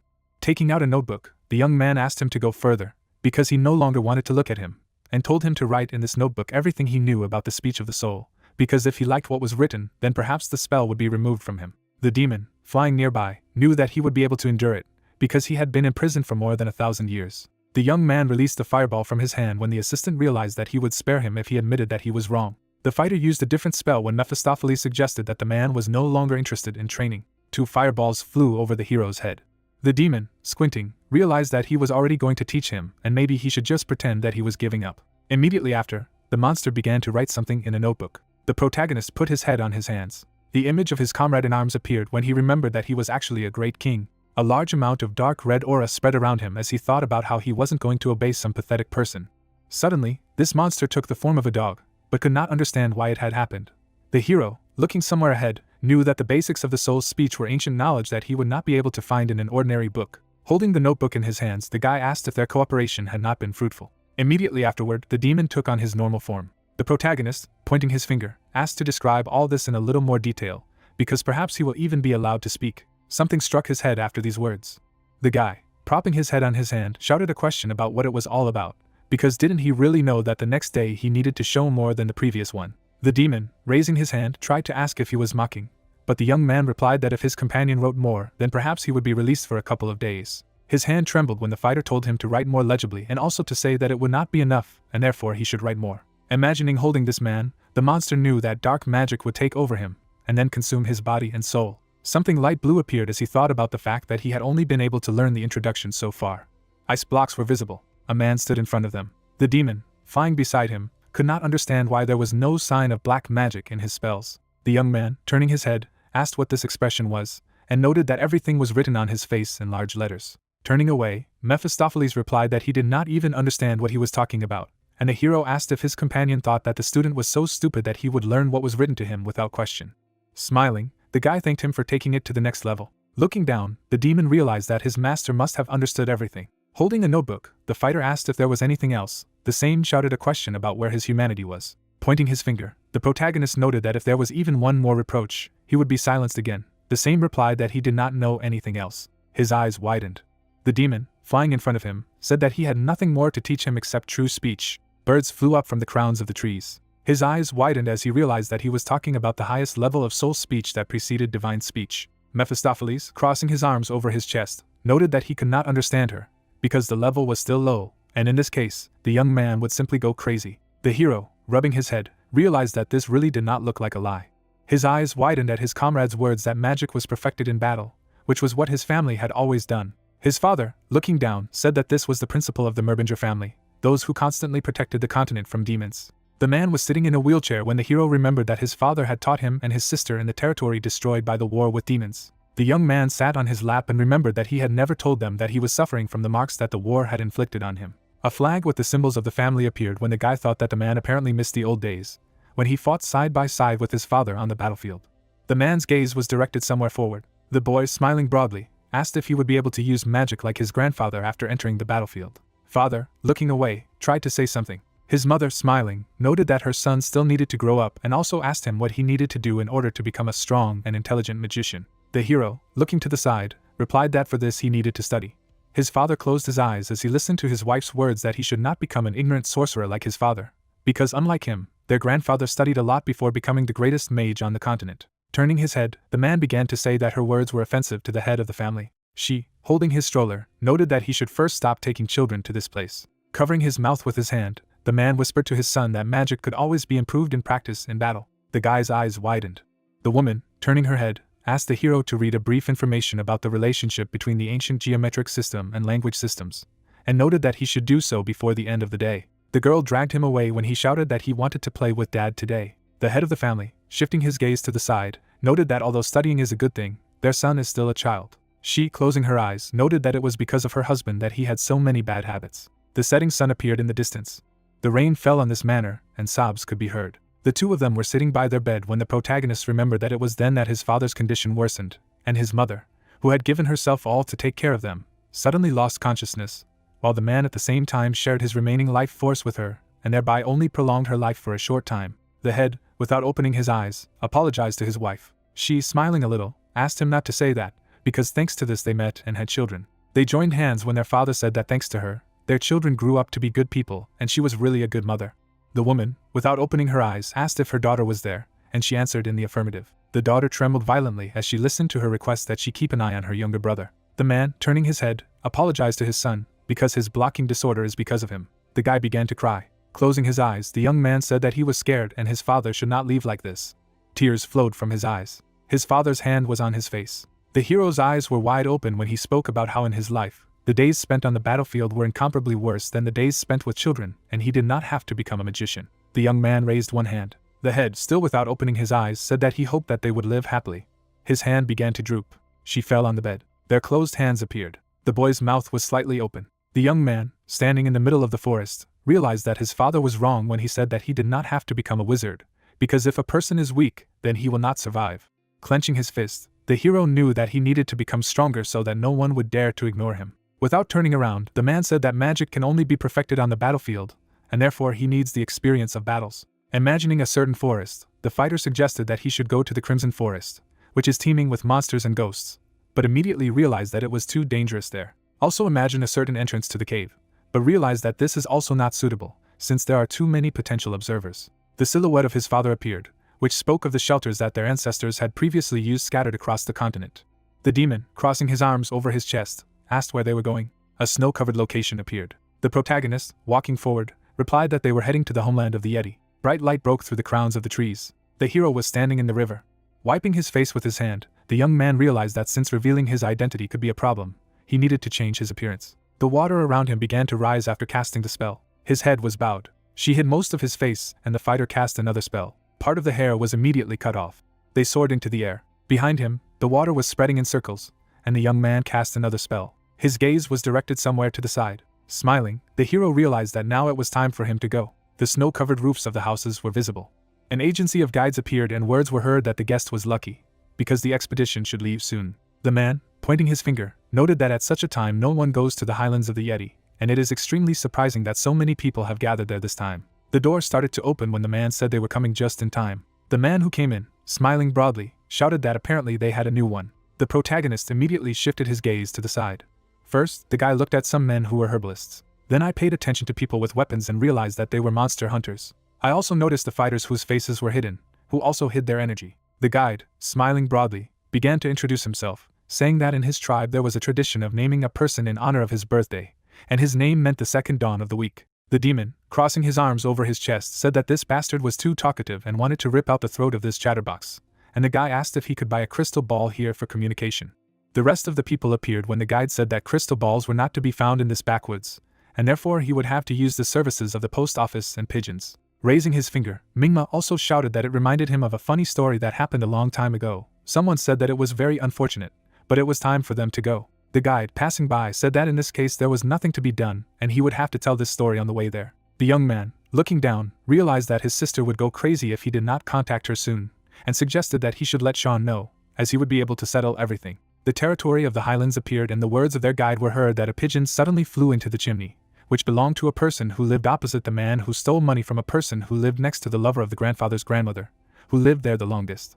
The demon, crossing his arms over his chest, noted that this place seemed familiar to him and assumed that the Yeti lived here, while the fighter asked if the interlocutor had a chance to see them. Flying forward, Mephistopheles replied in the affirmative and explained that it was the scum who dared to admire them, while the protagonist shouted a question about whether these creatures were also demons, but he told him not to compare them. The young man, opening his eyes wider, realized that he was only thinking that they were just monsters, but he hadn't expected that they had such a connection with these creatures. The assistant, without turning around, noted that their previous king had indeed been useful, so he had received the grace of the demon god despite his unfortunate fate. The young man, shifting his gaze to the side, was surprised that the Yeti had a leader in the past. His comrade in arms, looking ahead, said that his grave should still be here. The protagonist, baring his teeth, shouted a question about whether he knew exactly where it was, and the demon replied that he did not know, because even if it was still there, it was most likely already looted. His eyes widened. Mountains appeared in the distance as the young man realized that this grave must have some connection to the family shelter. My father, sitting on the bed, talked about how the shelter was the lair of the ancestors, which was built to protect the family inheritance. The young man opened one eye as he told him that when he grew up and became the head of the family, he should first visit the Yeti Highlands. The interlocutor, bowing his head, explained that he would need to confirm the family's heritage instead of him and pay tribute to his ancestors. The guy, taking the pendant in his hand, tried to understand what the family heritage was in this shelter, and whether he would be able to learn more about the magic pendant if he went there. The assistant, walking ahead of the others, continued to tell some stories. The demon frowned as he listened to all these words. Clutching his head, the assistant shouted a question about whether the master could not use the magic of speechlessness on this scum, and the latter asked him to put up with it. Looking away, the hero realized that this man was talking so much about the Yeti, but they still hadn't met a single one. Raising his hand, Mingma shouted that the path would be much more difficult from now on, and therefore, before they continued walking, they should have a little refreshment. Burning logs appeared. People were sitting around the fires. The man approached the others and asked them to take some fire. The guy's gaze drooped. Noticing the man's aura, the protagonist realized that this man possesses the strength of a noble knight. This man was going to his comrades. Looking at them, the soldier suggested that he was not in their plan and they were apparently on some secret mission. Immediately afterward, he noticed a man in a blue hood and thought that this was their leader, who was not very strong. The man began to take off his hood. His eyes widened. Two other men also took notice. The girl, smiling, thanked them. The warrior immediately raised 2 fingers to his mouth. The sorcerer raised one hand and asked why the young lady was hiding such a beautiful face, while the other said that he would never have thought that his eyes would be blessed with such beauty in this wilderness. Someone suddenly grabbed a blade. The blow was aimed directly at the face of one of the men. The fighter rushed forward. The blade stopped not far from his face. The warrior with glowing eyes was talking about how it was a sin to talk to young miss in such a tone, and he should atone for it with his own life. The girl turned her head and ordered him to lower his blade. The hero, raising his hand, realized that this man dared to flirt with a noble lady and apparently did not think about the consequences at all. Suddenly they looked at each other. Something dark was approaching behind. The protagonist's eyes widened. The swordsman, holding a blade, shouted that these bastards had insulted her. The commander, with her eyes wide open, told him to let the man go. The warrior's eyes were hidden in the shadows. His blade returned to its sheath. The young man, rising to his feet, shouted for them all to run away. The man turned his head. The man, also looking somewhere ahead, asked again. The swordsman held out his blade in front of him. A lot of blows fell on him. The assistant's eyes immediately opened wide. There was a gaping hole in the body of one of the crew. Chen frowned as he told the others to protect the young miss. The bodies of the rest of the soldiers were trembling. The hero, frowning, realized that everything was just like in a nest. His head was raised. Countless shells were directed in their direction. In the distance, the silhouette of a man could be seen. The image began to get closer.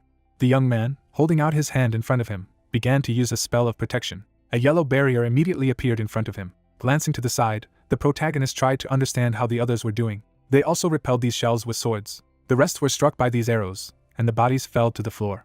Another person fell. The guy immediately frowned harder. The demon's gaze was also fixed on this direction. A red light illuminated the man. His companion, grinning, said that it must be that stupid tribe of Scarlet Eyes again. The protagonist immediately rushed forward. In the distance, a lot of luminous dots appeared. They were approaching when the guy remembered that these monsters usually attack in groups of 10. These monsters appeared. The young man, with his eyes wide open, realized that there were actually many more of them here. The fighter, frowning, ordered his wards to destroy them all. The Yeti also sought to attack. They clashed in battle. The demon, smiling, noted that this was a hardcore difficulty in his very first battle and also asked if he was afraid of it. His mouth was immediately sealed after casting the appropriate spell. One of the swordsmen appeared when the hero thought that all this was extremely suspicious. The man's eyes burned bright blue. His blade cut through all nearby enemies. The protagonist, throwing back his head, realized that this is how the knights use the aura and he really wants to see more. But there is simply no time for this, since he has enough problems from the unexpectedly attacking Yetis. Noticing even more silhouettes, the guy realized that another pack of Yetis was waiting for a chance to ambush them, and if they made even one wrong move, then they could all be in great danger. A lot of stones rose into the air when the hero decided to take the first step. His body was covered in red lightning after the removal of the transformation. Immediately after it, some green streams appeared near it. The young man, soaring into the air, realized that it was a good decision to preserve the magic of amplification through memorization. A group of these monsters appeared in the distance. One of them turned his head. His gaze was fixed upwards. Suddenly something fell on his head. The fighter kicked him on the head. The mouths of the other two monsters opened wide. The hero, bowing his head, realized that he would at least be able to detain them. His eye lit up bright green again. Something exploded behind him. The man's gaze immediately turned back. There were even more of these monsters, and the mage gave the order to burn. All the monsters were immediately covered in flames. Ice projectiles began to appear in the air on one side. On the other hand, the same thing appeared. These projectiles took the form of blades. The monsters looked up. The protagonist's hand lit up blue after the order was given. All of these blades headed forward. The monster's body was falling down. The eyes of one of them were wide open. The young man, standing on the battlefield, noted that apparently there were only 2 enemies left. Standing still, the guy asked where they were going. Smiling, the hero gave the order to bind. Squatting, the fighter noted that it was really amazing. Sitting on the monster, the hero called the demon to communicate. Raising his finger, the mage also noted that he must have forgotten that he had shut it up again. His comrade in arms, pointing his finger, began to shout at him. The fighter, without raising his head, ordered him to be silent. The guy, looking to the side, explained that they had too little time and asked him to become an interpreter. Rising to his feet, the fighter also added that he would free them if they told them where the village was, while the demon replied that the beast would tell. If the master untied them, the sorcerer asked why he should believe them. Frowning, the colleague noted that at such moments problems are solved by dialogue, not blackmail. Snapping his finger, the young man asked to tell them that they would be released, but they should hurry up with an answer for this. Mephistopheles, covering his mouth with his hand, was saying something. A smirk appeared on his face and suddenly the hero used the translation. Standing in front of them, the young man heard the words of his comrade in arms that they now need to send this bad man to hell together. The monster immediately got to his feet. A moment later, a shard of ice struck his head. The guy's finger was pointed at him. His eyes widened. The demon and the second Yeti were trembling. Grinning, the hero noted that they would probably have to chat more. In the distance he could see the setting sun. The protagonist, looking after the monster, noted that all good-natured animals die because of people like Mephistopheles. The fighter put his hand on his chest. Imagining his blue heart, the young man realized that his dragon heart was filled with the mana of this creature and the demon king, but he only had the ability to extract 3% of his entire mana reserve. Looking at the monster in front, the guy knew that if he recklessly tried to extract even another drop, his body would collapse and explode. Approaching the village, the hero knew that with this level of ability, it was extremely risky to fight. Clenching his fist, the protagonist knew that he could not retreat. Imagining himself now and before, the fighter realized that if he gave up because of this, then he would not be able to return the family to its former greatness. His gaze was directed somewhere to the side. Eyes to the sky, the young man thought about whether that lady managed to escape. Blood splatters appeared. The man held the blade in his hands. The 4 of them were standing side by side. The girl, running up to them, shouted that one of their companions was missing. The fighter, wiping his face, realized that this mage was either dead or hiding somewhere. Chen turned around and replied that this man had most likely managed to escape safely. She, looking up, said that she hoped so. The head narrowed her eyes a little. The hero's eyebrows were furrowed at this moment. There were many of these monsters in front of him. Looking ahead, the fighter said that they could avoid senseless bloodshed if they escorted him to the head of their tribe. The monster, baring its teeth, only growled. They suddenly looked somewhere behind when someone ordered them to surround a person. Someone took a step.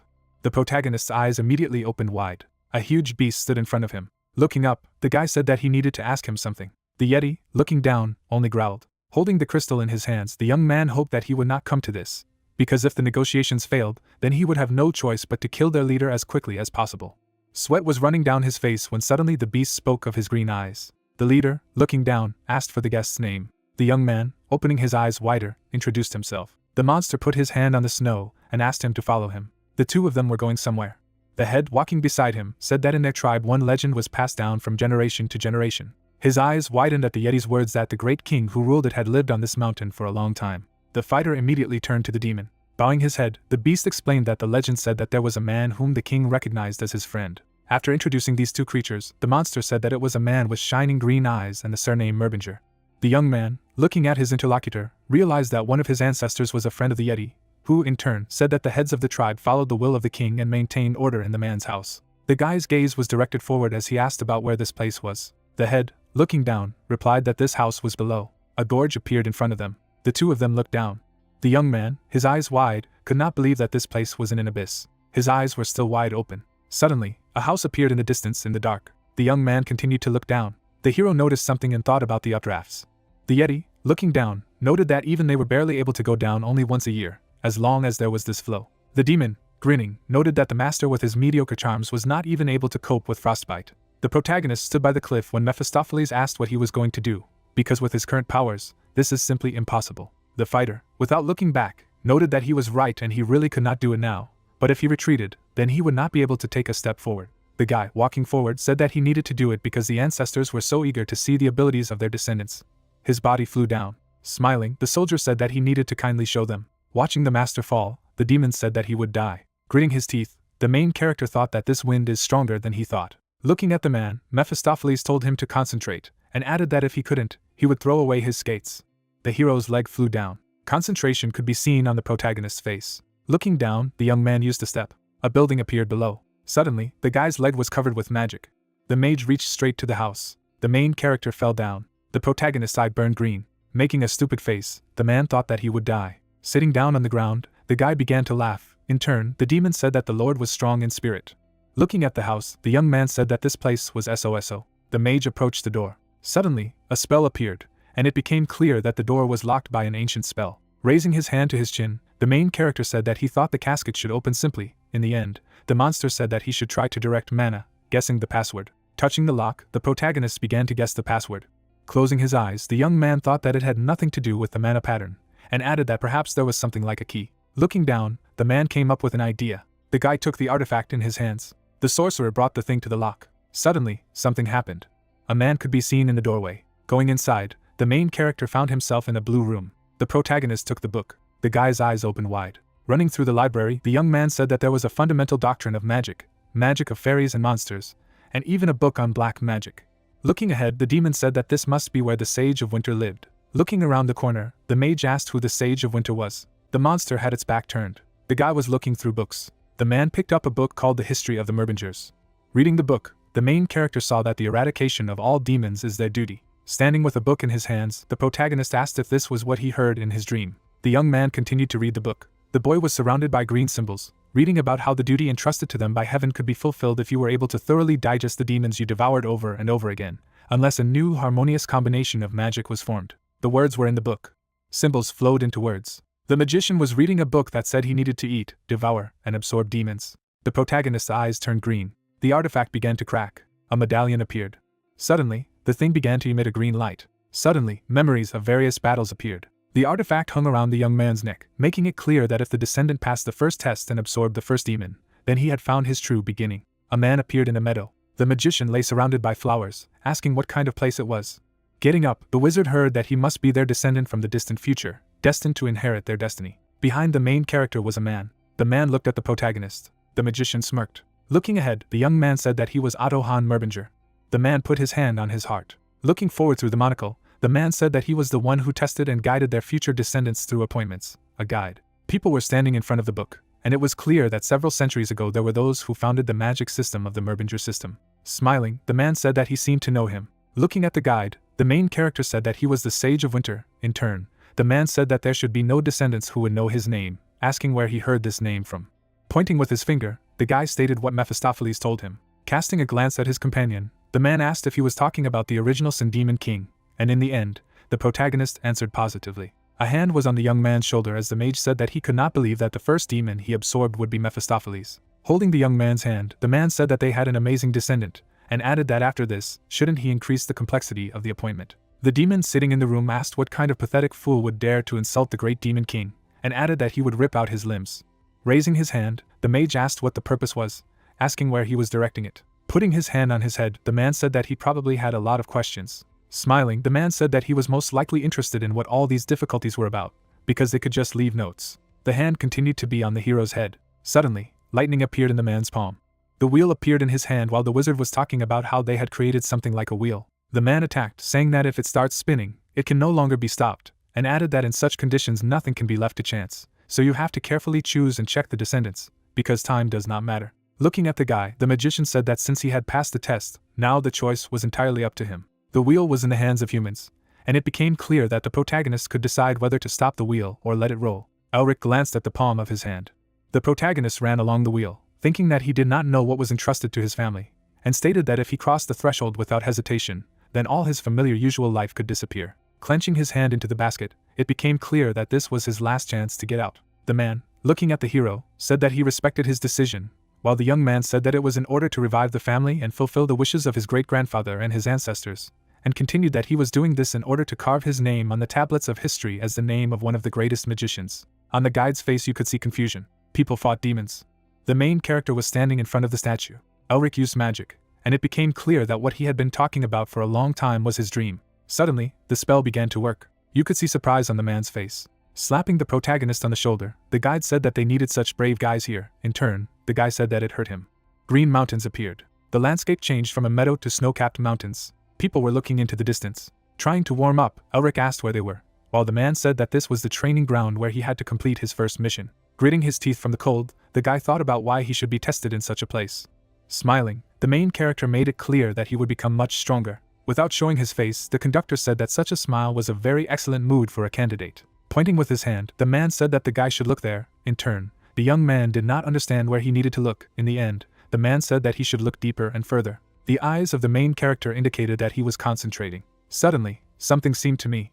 Something was in the black smoke. The creature had red eyes, and it became clear that he was the king of the ice mountain, that he was the first and last king to unite all the Yeti and rule over this ice mountain. In addition, he was ambitious and tried to restore the former status of the Yeti as demons, but in the end, he was consumed by his own ambitions, ending his life as a fallen demon. A snow-capped mountain towered ahead. People were looking at something black. Looking ahead, Elric heard that this king was the second demon that he must devour. Pointing his finger at the man, the protagonist asked if he was really telling him to absorb this monster, while the guide stated that he was only saying to absorb it. Without showing his eyes, the man said that from now on he would have to absorb demons and draw their seals, the root of their existence. Suddenly, a black caricature appeared, which made it clear that from the primordial dark emotions of living beings such as fear, despondency or hatred, an accumulation with evil desires formed. This is the essence of the demon, and each demon has its own evil desire, and this is what forms their personality, rank and emblem. A strange seal suddenly appeared on the boy's hand, and it was obvious that it was the seal of original sin, which could be regarded as Mephistopheles himself. Blue magic was on the young man's hand, making it clear that it was the seal of the demon king. Turning to the protagonist, the man said that from now on he would hunt demons and draw their seals. Placing his hand on his shoulder, the man said that once he absorbed the demons, their abilities would be his. Elric's face showed surprise. The main character, standing in the snow, thought about what he could become if he received the abilities of this huge monster. The mage did not show his eyes. Suddenly, the young man took off. Different essences emanated from the protagonist while he unlocked the equipment. The protagonist flew into the black haze, remembering that he did not need to defeat them, but to absorb them. Suddenly the guy stopped, thought about what he should do with them. Something was in the darkness. The monster suddenly turned, speaking of a familiar mana. Suddenly images of Mephistopheles appeared, which encouraged me to prove myself. The guide, looking ahead, ordered us to stop. The young man flew forward. Suddenly Elric noticed something. Something black was above the character. The guy began to run. Suddenly, there was ice under the man's foot. The mage looked at the countless warriors who were the king's guards. The soldiers stood with spears in their hands, making it clear that there are dozens of them here, and they are not at all the ones that the main character has already managed to defeat. A huge Yeti opened one eye. Holding his hand on the ready, the young man thought that if he could use the seal of original sin, he would be able to deal with everyone, including the king of the ice mountain himself. The protagonist did not show his eyes, thinking that these were just empty dreams. Suddenly, one of the soldiers began to attack. The Yeti rushed to attack. The mage ordered his hand to burst into flames. There was a strong explosion. Man created an explosion. A blade appeared in front of Elric's eye. You could see the confusion on the protagonist's face. The young man was enveloped in blue energy. The man swung. Lightning came from the mage's mouth. Erlic's eyes were stunned. The enemies came close to the main character.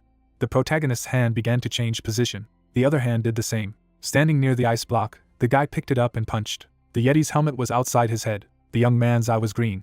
The mage stood in front of the enemies, stating that he had heard that they had once been part of the demon race, but they had been banished. Without showing his eyes, the man said that he was sure that the warriors understood him, and added that when you become weak, you are thrown out. The soldier made a face full of rage. The main character stood surrounded by blue light. Opponents approached the protagonist. The guy's hand turned yellow. The young man knitted his eyebrows, saying that he would pass without any problems. Suddenly, a huge ball appeared above the man. A yellow haze appeared. The shock wave continued to expand. The yellow essence was everywhere. The magician protected his face with his hands. Elric's face was surprised. There was a blow. The main character was thrown far away. The Yeti held a sword in his hands. The protagonist fell to the ground with a crash. Warriors towered over the guy as he thought that he would lose at this rate, adding that he could not fall at the first test. Blue smoke appeared from the young man's mouth. The man tried to get up from the ground. Surrounded by darkness, the mage stood on his feet, not knowing if his body would survive. Suddenly, another explosion rang out. The main character clenched his hand into a fist. The protagonist clenched his teeth tightly as he said that he would drain all the mana from the dragon's heart. The soldier looked down. An incision appeared. The guy struck the warrior. Continuing the attack, the young man used disclosure and dispel. The young man's eyes were enveloped in darkness. A dark haze was coming from the mage's mouth. The man suddenly sat down on the snow. Elric's eyes were closed. The main character opened one eye. Turning around, the protagonist asked if it was a joke and added that it was too cruel for the first round. In the middle of the darkness, the young man said that his heart was about to break, thinking about the fact that enemies were starting to form again. The man stared into the darkness. Stretching out his hand, the wizard asked what was going on. The main character was reaching for something. The seal on the protagonist's hand began to absorb the dark mist. As he sat on the ground, the young man thought that although it was paler than the first one, it was definitely a new seal, and added that he didn't understand what was happening, but the mana of the dragon heart was stabilizing.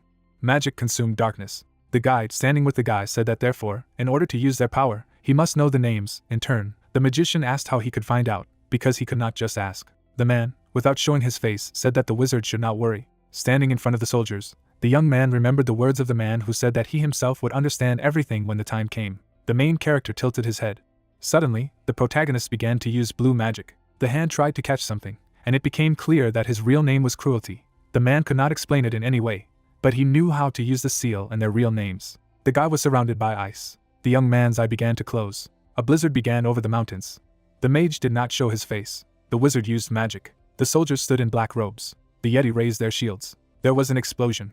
Standing on the ice, the main character said that his mana had been used up, and added that it was too much. The guy looked tired. The young man stood in front of the soldiers, asking that this was the power of the seal. Suddenly, the creatures froze. The monsters stared ahead as Elric laughed. Suddenly, blood began to flow from the mage's mouth. Human consciousness began to fade. When the main character woke up, he began to cough. The protagonist was lying on the stone floor. Opening his eyes wide, the man asked what had just happened. The demon, looking at his master, said that he seemed to have had a good deal. Standing in front of the protagonist, Mephistopheles said that he immediately realized that the task was activated because he fell asleep and the pendant began to go crazy, and added that it was not easy. Looking down, the guy thought about what it meant that he hadn't really died. Touching the seal, the man continued to think that he had gone too far because he had too much faith in the seal, and added that he must have passed out after consuming all the mana. Suddenly, memories of the young man standing in front of his enemies appeared, and it became clear that the strength of his opponent was much greater than he had realized. For if the defective seal of Cruelty was so strong, then how amazing was the seal of True Sin. The magician continued to touch the seal. Turning around, the wizard listened to what the demon had said. Glancing down, Mephistopheles said that it seemed that the Sage of Winter had come up with an intricate scheme. Sitting on the ground, the main character asked how he could use the seal of True Sin, while the monster said that he believed that he had told him about his real name. Without showing his face, the demon said that the guy really thought that he would tell him about it. Looking away, the monster declared that he did not care what humiliation he subjected him to, but he would never get an answer from him. Holding his head, the main character said that he thought that this was a trivial question, but the demon took it so sharply. Looking ahead, the protagonist thought that he knew it, and added that, after all, the seal was the work of demons, and stated that if Mephistopheles approved of the use of sin, it would mean that the man had deprived him of everything, adding that it was regrettable, but for now, the young man should give up. The demon stood with his back to the mage. Holding hands, Elric continued to think that the first thing to consider was that True Sin was the seal of the demon lord, because he couldn't even control the power of the Yeti, and it was useless to talk about the demon king. Casting a glance at his comrade in arms, The main character asked about the fact that he seemed to say that he knew the king of the ice mountains. Looking at the man, the monster asked why he was asking, while the protagonist said that this place was his tomb, and it was obvious that he should meet with the king. The demon, whose eyes were red, said that Adohan Merbinger was crazy, adding that how dare he force the creature to be captured, which the demon admitted. Looking at the creature, the young man asked if it knew any good methods. Moving away, the demon replied in the negative, while the guy said that he was no longer connected with demons, so he could tell the mage at least that. Making a face full of anger, the monster asked what the master was talking about, and added that divulging the secret of the seal, which was both a secret and a weakness, was a violation of his pride. Closing his eyes, the monster listened to how the man promised a 3-day release from the cute regime. In turn, Mephistopheles asked if he really thought that he could break his pride with something like this. The main character put out his hand, saying about 5 days. Clenching his teeth, the demon said that this was utter disrespect, and in the end the master told him to forget about it. Smiling, the monster said that it was an insult, but since his generosity was as big as the ocean, he would agree this time. Looking at his comrade in arms, the protagonist began to joke. Making a serious face, the demon told him to listen to him carefully, and forgot about completing the quest with the current seal, because with it he would not even be able to approach the king of the ice mountain. Looking at the monster from under his brow, the hero asked what it meant. The monster smiled, declaring that this did not mean that the solution did not exist. The man stood in front of the mountain, saying that it was damn cold here, and added that this was the reason he didn't want to go back. The demon turned to hear the protagonist say that he should use Mephistopheles' hint. Suddenly the guy jumped. The mage went on the attack, remembering the demon's words to increase performance. Because seals are divided into ordinary, advanced, unique and mythic depending on rarity. The young man dodged the attacks, making it clear that the seal of cruelty was very valuable and definitely not of a low rank. However, his achievement level was only 1 star, and the king of the ice mountain had achieved 10. The Yeti continued to attack Elric. The warrior's helmet shattered into pieces, and it became clear that the guy needed to either level up or raise his rank to a unique one. The protagonist smiled. Suddenly, the seal flashed with blue light. It was snowing over the mountain. The mage's foot sank into the snow. Slouching, the main character said that they had finally met. Something lurked in the darkness as the man thought about how his achievement level was stuck at 2 stars, and in order to advance, he had to fight the king. The demon was not surrounded by a shadow, but by demonic energy. Hopelessness appeared on the wizard's face as he said that the guide had indeed offered him to defeat the demon, and added that he was indeed an ancestor of their family, or a sworn enemy. An icy mountain appeared. Standing in the snow, the young man said that he should at least try. Without showing his face, the guy said that no matter how difficult it was, if he kept trying, he could definitely win. Hope appeared in the man's eyes. The demon stared ahead. The main character, not understanding anything, opened his eyes. The man was lying on the floor, declaring that after collecting all the seals and tearing his ass, he died without even lifting a finger. Putting his hand on his stomach, the mage asked how he could defeat this creature. Flying over the master, the monster asked about what he finally understood, and added that he simply refused the task. In turn, the man said that if he had the seal of such power, he would win. Looking at the wizard, Mephistopheles called his comrade names. Raising his finger, the protagonist asked about the fact that the king of the ice mountain is a woman. The hero's eyes were open. The demon lowered his gaze. The monster's eyes darted to the side. Looking at the protagonist, the monster asked why he was looking at him like that, and added what was wrong with his eyes. The creature, whose face had blushed, pointed with his finger. The man was holding an artifact in his hand. The main character sat down, holding something in his hands. Suddenly there was a green light. Starting the attack, the protagonist wished her opponent death. Suddenly, a blue essence appeared. The man froze. Steam was coming from the young man. The magician was cut into 2 parts. The hero fell, cut in half, and it was clear that he was in great pain. The guy was missing half of his palm. The man's head was cut in half. There was a blow. The main character used ice magic. The demon was not happy that the protagonist was getting closer and closer. The monster's face showed that she was furious. Showing his teeth, the mage declared that he now knew how to use the seal of cruelty of the Queen of the Ice Mountain. But nevertheless, once he received the seal, it was difficult for him to surpass a creature who wielded it perfectly. The monster began to attack. The man stretched out his hand. The palms of the opponents collided. A shockwave appeared. The man's hand began to crack. The main character was thrown away from the scene of the collision. The man looked at what was happening. The guide, looking down, said that he would not be surprised if his personality suffered after these failures, but he smiled. The protagonist grinned. Having cut off the hand, it was clear that Elric had not only an innate talent, but also a submissive will and an ineradicable desire to grow above himself. The hand flew away. A dark essence appeared. The seal began to glow, and it was obvious that this person was insane. Looking to the side, the main character said that he had reached 3 stars. Suddenly, a point appeared in front of the protagonist's face. The man evaded. Counterattacking, the young man said that she did not even allow him to catch his breath. Suddenly, the monster let go of the blade. A cloud of power appeared. A magician using a barrier. The monster struck. Crossing his arms, the guy thought that this was his limit, and added that stealing alone was not enough to conquer the Ice Queen. The opponent swung for an attack. Clenching his teeth, the mage thought that he should definitely understand her, adding that he should become her. Man began to break through the darkness. The young man crossed his arms. Suddenly the seal lit up. Shock appeared on the protagonist's face, thinking that he had died again. Suddenly, Mephistopheles appeared in the sky, saying that someone had to prove something to him. The demon smiled and told her to prove that she was worthy of being part of their race. The queen dropped to one knee. One of the monster's eyes glowed green. One of the lady's hands was on the ground. Suddenly the seal lit up. Someone with a skull on his head appeared. His hand reached for the monster. Someone was with a staff, making it clear that the god of demons had sent them a prophecy. The creature was standing in the snow. A monster with fangs appeared.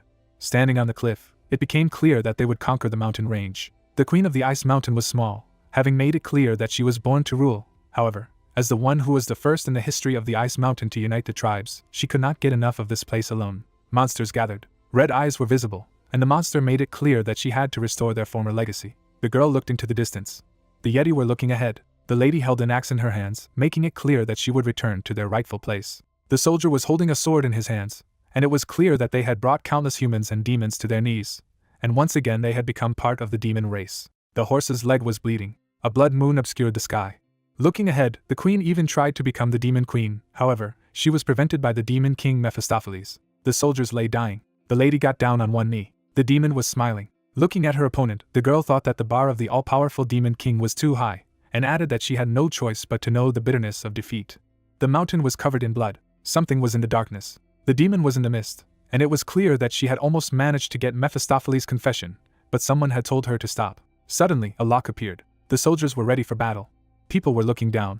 The man, whose eye was glowing green, made it clear that he was an obstacle, that the monster had not yet met him. The demon's face was full of rage. A trail of blood stretched behind the monster. The Yeti was killed. The eye looked away. The soldier began to attack. Suddenly, there was an explosion. Turning around, the queen listened to the screams for salvation and that someone did not want to die. The warriors were wounded. Suddenly, a monster appeared. The fist struck, making it clear that the girl wanted to live. The warriors looked ahead. The axe was covered in runes. The heroine took a weapon, stood among the soldiers. The lady's face showed fury as she talked about how they were part of a proud demon race, adding that there was nothing beyond their control, and went on to let the warriors show those who stood in their way all the fear of their terror. Blood flowed. The demon's face was covered in blood. The screams of monsters that died in an instant could be heard. Hopelessness was visible in his eyes. The man stretched his hand forward, and it became clear that it was Otto von Merbinger, to whom they had lost the war against humans, resulting in them being driven back onto the icy mountain. The buildings were engulfed in fire. The lady, looking ahead, asked why everything happened this way. The man looked away as the warriors said that humans already had everything they could only dream of, and added that they were saying that monsters were not worthy of even a fraction of it. The seal was glowing blue. The print has become brighter. The main character was standing in front of a demon that was in the dark. The man looked up. The monster's face was not visible while the protagonist said that this was her work. The guy was in white light. The warrior was in the dark. The young man became younger. The girl also became younger. The man's hands stretched forward. The creatures began to weep as the mage talked about how reviving her horn's honor was a great task.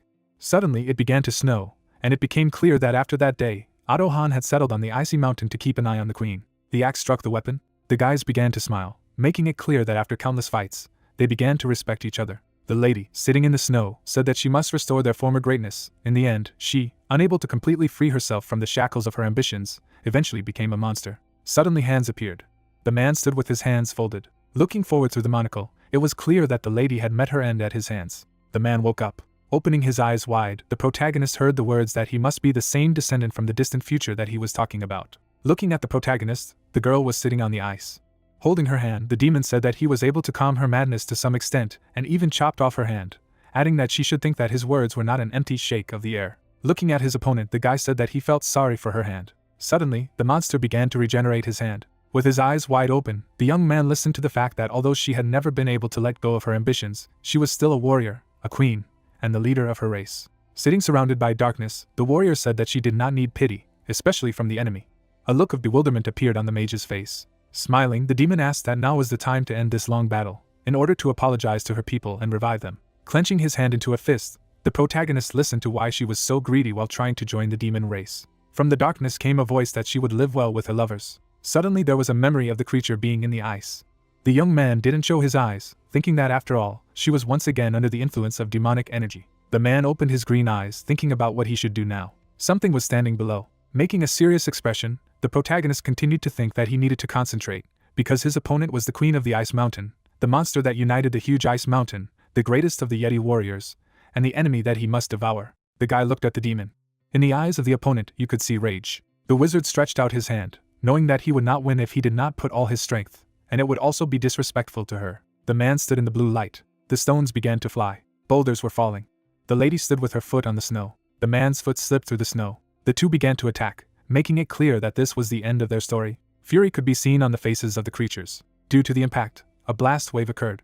The cut went far. The red haze went farther and farther. The enemies fought. The axe rushed down. The axe was shrouded in lightning. The man parried the attack. The main character clenched his teeth and said that he would become her again. The man's shoes broke in the sock. A series of blows rang out. The girl had her back turned. The protagonist did not show his face. The shock wave from the legs stirred the ground. The man's shoes were directed further. The demon looked furious. Anger could be seen on the young man's face. The opponent swung for a shot. The girl's foot was on the ground. The man's shoes were in the snow, and it became clear that the protagonist's life was at stake in this battle. The enemies took an attacking stance. The mage clenched his teeth, not understanding why he was having so much fun. The monster gritted its teeth. There was an explosion. The shock wave broke the stones in half. The cobblestones scattered through the air. The stones were carried farther and farther. The main character swung. The demon held her hand above her head. The lady struck the young man while he felt the days she had spent with Otto. The hero was thrown far away. The monster attacked the man. The wizard dodged the blow. The demon was surrounded by boulders. Elric's face was furious. Blue magic suddenly appeared near the lady. Someone took a step back. The opponent did the same. The enemies moved away. Blood was flowing from the guy's mouth. The girl's eyes were red, making it clear that they were both already at the limit. Suddenly someone began an attack, making it obvious that the outcome of the battle would be decided by the last attack. The opponent also rushed into the attack. The creatures swung. The girl was preparing to strike with her palm. The mage was also ready to strike. The opponents joined hands, using an icebreaker. Suddenly, a powerful shock wave was heard. A cloud of smoke appeared. Silhouettes were visible in the shadows. The demon was missing half of his body. The man opened his eyes wide. Blue cracks were visible. The queen had no body part. The creature stood in front of the main character. The protagonist began to tremble. The guy gritted his teeth. Opening his eyes, the young man listened to the monster tell him if he would allow him to thank him. Tears appeared on the warrior's face. The snow was illuminated. The girl fell to her knees. The heavens began to clear. The lady smiled. The sun illuminated the mountains. Dark smoke began to emit from the demon. The opponent disappeared. The man clenched his fist. The seal remained on the hand of the main character. A flower grew on the ground. The plant got stronger. The bud opened, making it clear that the guy wished the girl to rest in peace. Starting to clap, the man asked if the guy really managed to absorb the queen of the ice mountain, adding that it was magnificent. Looking to the side, the main character asked if the task was too difficult for the first time. Looking at the guy, the man said that nothing was impossible for their family, and added that he could not consider himself a merbinger if he was not able to cope with something like this. Looking ahead through the monocle, the hero said that he was surprised, because he thought it would take at least a year or 3, but the chick, who had only known magic for a couple of years, was able to defeat the queen of the ice mountain in a month. Without showing his face, the protagonist asked about the month. Making a serious face, the man said that 1 month had passed. Counting on his fingers, the young man said that he had learned magic a month ago, and had spent 1 month here, so it meant that 2 months had already passed. Looking at the main character, the man said that this was too bad a joke. As he continued to look, the mage asked if this was true. Without changing his posture, the wizard asked if it was some kind of pretentious joke of the Merbingers. Stretching out his hands to the guy, the man laughed, adding that he really had an eye for people, while the protagonist said that he was just talking recently, and he was just quoting his words. Hitting his comrade in arms, the man called him a slight name. Looking at the mountain, the man asked what it was like in the last minutes. Looking into the distance, Elric said that she was smiling. Turning around, the man said that he was glad to hear it. Bowing to the guide, the young man thanked him, and the magician told him to take care of himself on the way back. Looking up, the guy said that he might not be able to visit him often. Smiling, the wizard said that he understood, because the head of the family always had a lot to do. Turning around, the main character announced that he was leaving. Suddenly the man turned around. Raising his hand, the protagonist asked how he could get out of here. Pointing his finger, the man replied that he had done this countless times. Suddenly, a blue sphere appeared in front of the man's face. The young man lay on the floor, indignant. The guy began to touch his face. Looking at the master, Mephistopheles said that this crazy Otto killed him, while the main character said why the hell he did it without warning. Raising his chin, the demon asked if he was able to absorb the queen of the ice mountain. The man, showing the seal, said that everything worked out. Making a joyful face, the monster said that it was all thanks to him. In the end, the protagonist said that the great demon king was magnificent and unique. Looking away, the monster thought that he had only shared a modicum of knowledge, adding that this man was not even a genius, he was just a monster. Raising a finger, the young man asked about his relationship with the queen, asking why he did not allow her to become a demon. Looking away, the demon asked how he knew, while the main character said that it happened, and added that he looked into the queen's memories. The monster sat on the bones of the victims, giving the answer that he was the king of the demons, and they were only the scion of the demon race, adding that at that time he was just bored. The creature hovered over the mountains, hearing that someone was planning to become a demon here. Looking at the girl's face, the monster thought that she wasn't up to the demon king, but her ambition and ability were commendable. Gesticulating, the demon said that if she had met someone like Azazel or Lilith instead of a benevolent king like him, she would have been torn to pieces. As she left, the creature waved her hand to find him when she became stronger. Looking at the demon, the main character asked if they had met again. In the end, the monster answered why he would date her. The mountains were covered with snow. The girl smiled with a man. The footprints pointed to a cliff. The demon did not show his face. Sadness appeared on the monster's face. Punching his arm, the protagonist replied that he understood. Making a stupid face, the young man asked if he knew how snots mock girls with whom they are not in love. The demon's eyes glowed red as he talked about snot and unreciprocated love. Looking at the creature, the man declared that this was why that bachelor after 1,000 years. In turn, the monster said that how dare he mock him. Comrades in arms were sitting in a room. Suddenly a fist appeared. Lowering his hand, the man said what a wonderful descendant he was. The leaves were flying in the wind. You could see sadness on the man's face. Closing his eyes, the guide asked if she felt the same way, asking if she was offended. Suddenly, there was a creature in his arms. The girl held the creature in her hands. The warrior sat on the ground. Suddenly, a man appeared, addressing her by name. The lady was furious. The monster shed tears. Darkness was approaching man. Reaching forward, the creature asked Otto to kill her. The mage's face was not visible. Without showing emotion, the wizard said that he was sorry. An image was visible in his hands. The man folded his hands. The man looked ahead through the monocle. My eyes began to close. Looking up, the sorcerer told her to leave her regrets and obligations to this child, and rest in peace. Crying, the man said that he wanted to meet her in the next life. The sky was at sunset, and it became clear that the man hoped that everything would be better than before. Mephistopheles, lying next to the protagonist, asked what he was looking for, who replied that he had to find something. The young man put his hand in his inner pocket. He took out an ice crystal in the shape of an egg. Otto, standing in front of the young man, told him to take the ice crystal and find the god of Camellia. He would be his mentor. The young man, scratching his head, asked if this would be his test. The old man confirmed his guess in response. Looking at the crystal in his hand, Elric asked how long it would last. Otto frowned, saying that it would be until he reached the progenitor level. The protagonist frowned upon hearing his words. The man in front of him said that he probably had many questions, but in time he would find the answers himself. The progenitor had achieved a lot and left a lot on this earth. Looking at the sky, the old man said that they had prepared quite a few tasks for him to follow in his footsteps, so he only needed to walk this path diligently. Hiding the crystal, the guy agreed with Otto, who, hearing his consent, said that he was sorry that he had hung such a burden on him, but only he, the head of the Merbinger family, could go this way.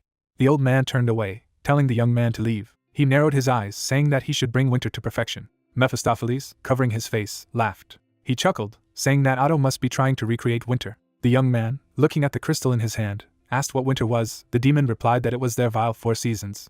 Frowning, Mephistopheles said that these 4 creatures were hunting demon kings like him. The protagonist looked up at the demon. He stood up, asking Mephistopheles to tell him more. Stretching out 4 fingers, the guy said that he would release him from cutie mode for 4 days if he told the demon. Angrily asked how long he thought it would work. Elric gritted his teeth and said that it would be so, he would free him from silence. But that was the maximum.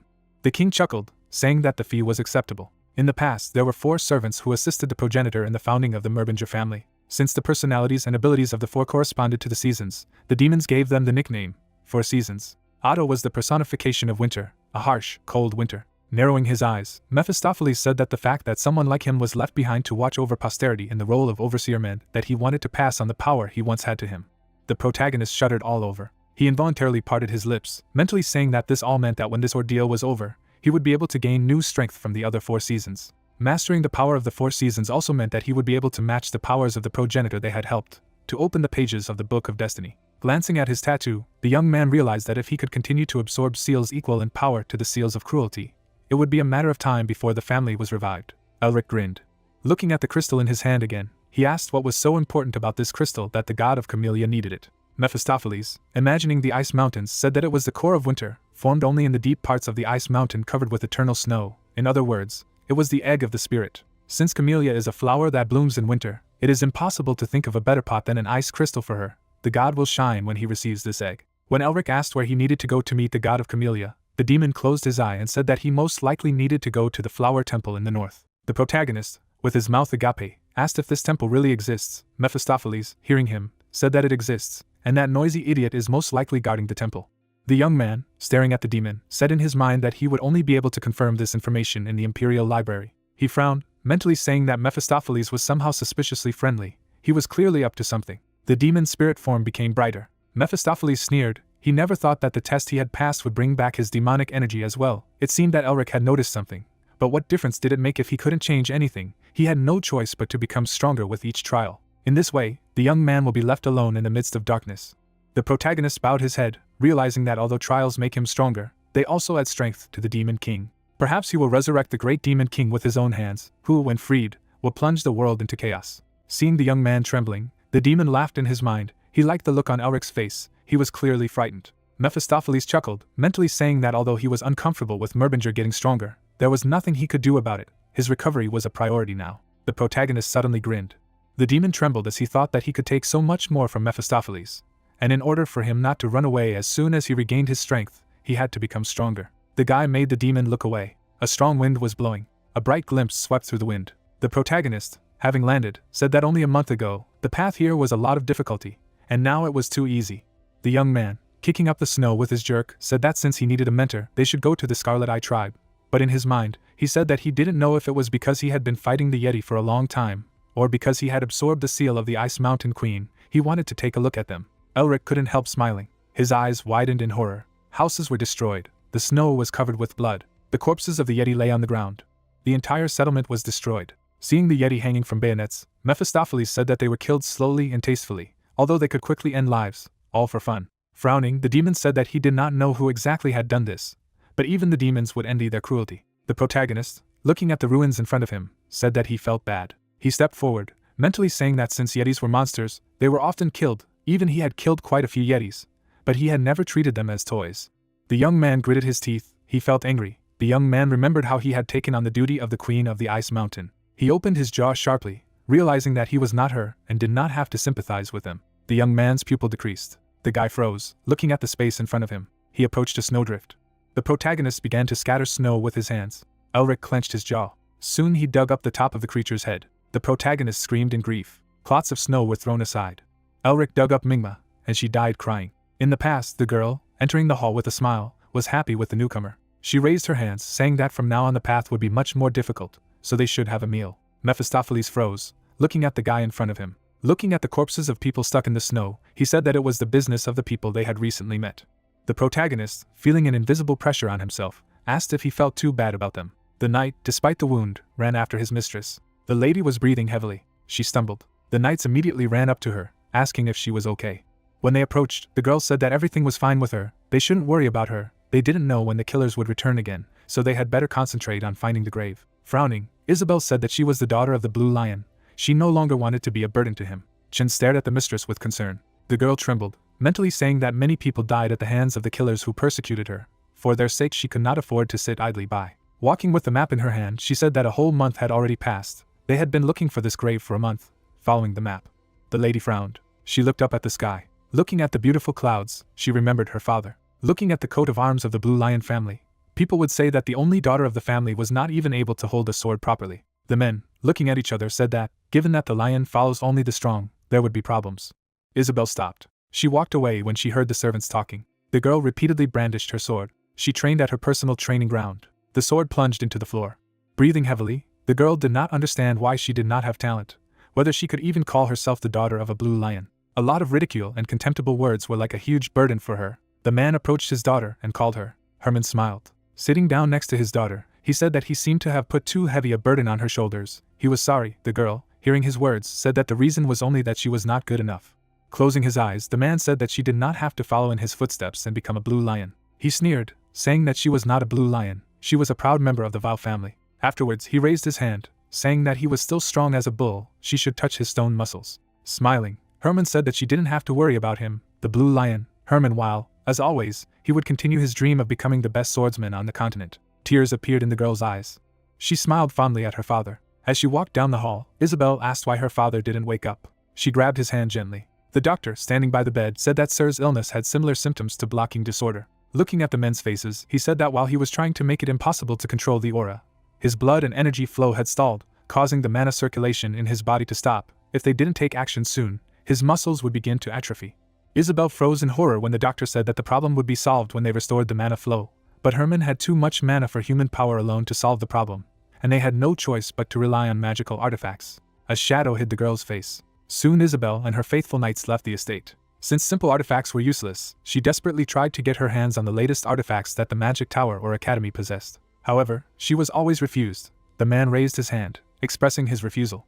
So the girl remained in the rain in front of the gate of the tower. She could not find anything that could help in her father's treatment, even if she visited all the cities of the continent. In one of the houses, someone said that there was the tomb of the queen who ruled the icy mountain in the Yeti Highlands. Isabel flinched as she listened to the man say that there might be artifacts in the grave that ordinary people could not afford. She involuntarily turned around when the man's interlocutor scolded him, saying that he wanted to die only because of some legend. The knights turned. Isabel smiled. The legend of the queen was her last hope. She learned that the tomb really existed, and even found out its approximate location. However, some people whispered to their acquaintances about it. So Uncle Isabel, who was drinking wine, learned about her. The knights shouted, telling Isabel to run while they fought themselves. The girl opened her mouth in horror. Her uncle, Paul Vile, who wanted to take the place of the Blue Lion, sent hired assassins for the head of the heiress. Now the girl was walking in the middle of the mountains. She gritted her teeth and asked her uncle if there was anything human left in him. Chin turned around abruptly, telling the lady to hide. The knight seized the girl. The man stood next to the girl. Chin frowned as someone told him that they were hiding pretty well, but that wouldn't save them. The head of the Blue Lion's 6th Division, the one that Paul had secretly raised, was covered in blood. Chuckling, he said that since they still belonged to the Vile family, he would at least give them a quick death. The girl's mouth dropped open in shock when the head of the knights told Chin that since he was here, then his mistress should be there. The young man, frowning, shouted at Hanul, saying that he would pay for Isaac and Zard's lives with his life. The man tried to dissuade the girl from coming out, because they simply could not cope. Isabel screamed, saying to let her go, otherwise Chin would die. Frowning, the knight said that Chin was risking his life to buy them time to escape, and she wanted his sacrifice to be in vain. The lady gritted her teeth. The girl's eyes widened in horror. Hanul, putting his foot on the knight's head, told Isabel that her humble servant was about to die. She should show herself. The sword plunged into the knight's body. Grinning, he said that the lady had abandoned the faithful knights. The young lady turned out to have a heart of stone. The sword rushed to Chen's head. Isabel came out of hiding and stopped him. Crying, she said that since she was his target, then he should just kill her and let Chen go. She frowned sharply when Hanul said that he was sorry, but it would not happen. It was ordered to kill everyone associated with her. The girl's pupils shrank drastically when the enemy told her that if only she hadn't run away, they would all have been alive and would have a happy life with their families. The handprints of the dead were reflected in her eyes. Blood covered the snow. The corpses were stuck in snowdrifts. Mingma died with tears in her eyes. The man grinned. The girl's eyebrows rose up. She was terrified. Darkness descended on her. She couldn't believe that innocent people had died because of someone like her. Hanul swung his sword. He turned around abruptly when he heard someone else's voice. He looked at a tree branch. The guy, stepping on a branch, used the transformation. The man gritted his teeth. The protagonist, sitting down, said that he was just a passing devil. Clenching his jaw, Hanul said that he could have lived longer if he had walked past. Elric disappeared from his seat. Hanul's eyes lit up. The enemy was behind him. The knight's feet slipped. The snow kicked up as Hanul asked the guy who he was, who, ignoring the question, asked Isabel if she was okay. The man blocked the mistress when she answered, saying that everything was fine. The protagonist himself was not in the best condition, sitting right in front of the couple. The knight standing opposite asked if mages usually land like this. Elric stood up, mentally saying that if it hadn't been for the snow, he wouldn't have been so embarrassed.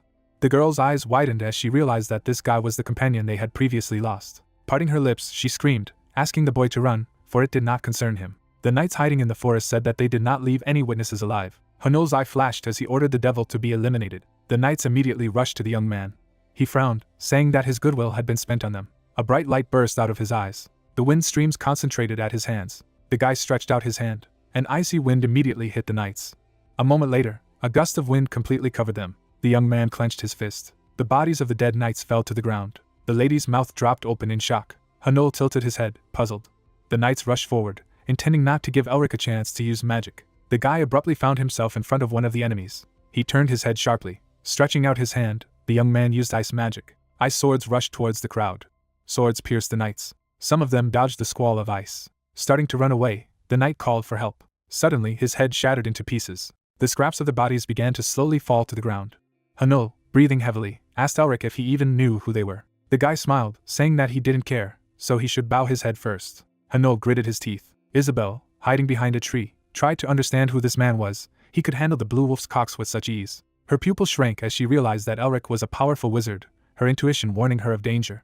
The knight rushed to the protagonist. He swung his sword, saying that at least he would be killed. Elric frowned at the enemy's speed. Isabel, getting out of cover, screamed, telling the guy to keep his distance. The guy's pupil flashed. He used the reinforcement of weapons. A moment later he jumped back. The knight froze, looking at his opponent. He stretched out his hand in his direction. Peaks of ice rushed towards the enemy. Rushing towards his opponent, Hanul asked if he believed he could block his path with such magic. The man broke the ice into pieces. Swinging his sword, he roared. Elric frowned at his foe. The sword collided with the ice. A huge block of ice blocked Hanul's attack, surprising him. He did not understand why the ice did not break. The protagonist grinned. He straightened his hair and told Hanul that his head was about to kiss the ground. The man, sweating, said that this was nonsense. A torrent of mana flew out of Elric. The knight's cloak was torn. His dead body fell to the ground. Chin, looking at the wizard's back, said that he never thought that such a wizard would appear here. The girl, who had disappeared into hiding again, mentally said that they were clearly the same age, but he was too powerful. Elric's figure exuded power and strength. Looking at the guy's face, she mentally said that if he was already so strong at that age, then he could be on par with Tasha, one of the 3 new stars. However, his name was still unknown. The guy closed his eyes. Raising his head, he froze. Elric remembered the smiling Mingma, the Yeti he had fought. Narrowing his eyes, he mentally asked them to rest in peace. Mephistopheles, who was standing beside the young man, said that their friends were looking at him very anxiously, that he should talk to them, or their looks would hurt the back of his head. The protagonist was sweating. He did not come up with a plan of action after the battle. The bodies of the knights shuddered. Elric smiled and said that a long time had passed. Chin grabbed his sword, mentally saying that although Elric had helped them, they didn't know him at all. It was too early to let their guard down. He frowned as he saw the mistress step forward. Getting down on one knee, she thanked the savior for his help. The protagonist began waving his hands, saying that he shouldn't go that far. Suddenly, the knights knelt down on one knee and began to thank their savior. Elric, nervously, said that he had only done what anyone would do. Mephistopheles, grinning, said that the lady had been trained in manners. Standing up, Isabel asked if they could ask the savior for something, although it was somewhat rude. Grabbing the guy's hand, she said that she wanted to entrust it to him. The guy froze with his mouth open in surprise. Night fell, and the moon rose in the sky. A horse-drawn carriage drove along the road. The protagonist, who was sitting inside the carriage, was thoughtful.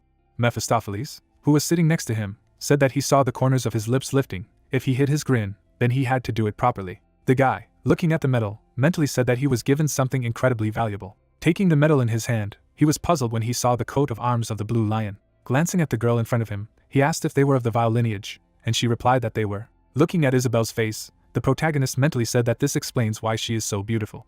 Isabel, although her beauty drove the crown prince crazy, that he even made her marriage proposals. He got down on one knee in front of the lady, but in the end she was abandoned as she was a hollow flower. The leaf was disgraced. Isabel was abandoned only because she was without talent. If fangs and claws are not attached to the lion's body, its value drops significantly, so the girl was left alone. The protagonist narrowed his eyes, mentally saying that he had heard that she had lived in seclusion since the engagement had been broken. The lady looked down. The young man smiled, saying that she could call him Rick, and it was an honor for him to meet the Blue Lion's only daughter. The girl was surprised, saying that there was no honor in meeting someone like her. Elric closed his eyes and said that in his opinion her persistence would not disgrace the Blue Lion's name in the least. Barely holding back tears, Isabel thanked the guy. The young man, throwing up his hand, asked what errand she was talking about. She replied, saying that she had nothing else with her now. Moving her lips, she asked if she could shamelessly ask him to be escorted to the imperial capital. Chen jumped up abruptly, saying that they hadn't found that place yet. The girl turned around, saying that she didn't want to lose them because of her greed, and that she should first meet with her uncle and negotiate. The protagonist involuntarily looked at the corpse of the knight, realizing that these knights looked like part of the Val family. Perhaps they had a feud in their family. Rubbing his chin, he mentally said that he remembered that the Blue Lion had an outflow disorder, something akin to a blocking disorder. He frowned sharply, mentally asking himself if he would be able to get the Blue Lion himself into debt in this way.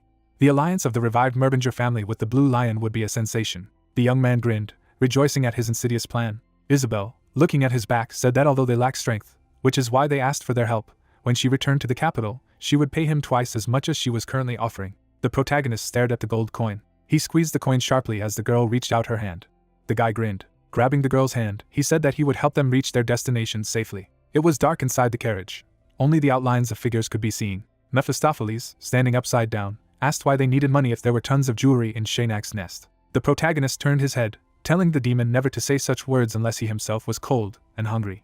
The demon narrowed his eyes. The young man, frowning, asked what he would have to do if he didn't have money right now. It might not matter to him since he was a ghost, but people needed money to eat and sleep. Touching his mouth, the guy said that this sound transmission is quite convenient.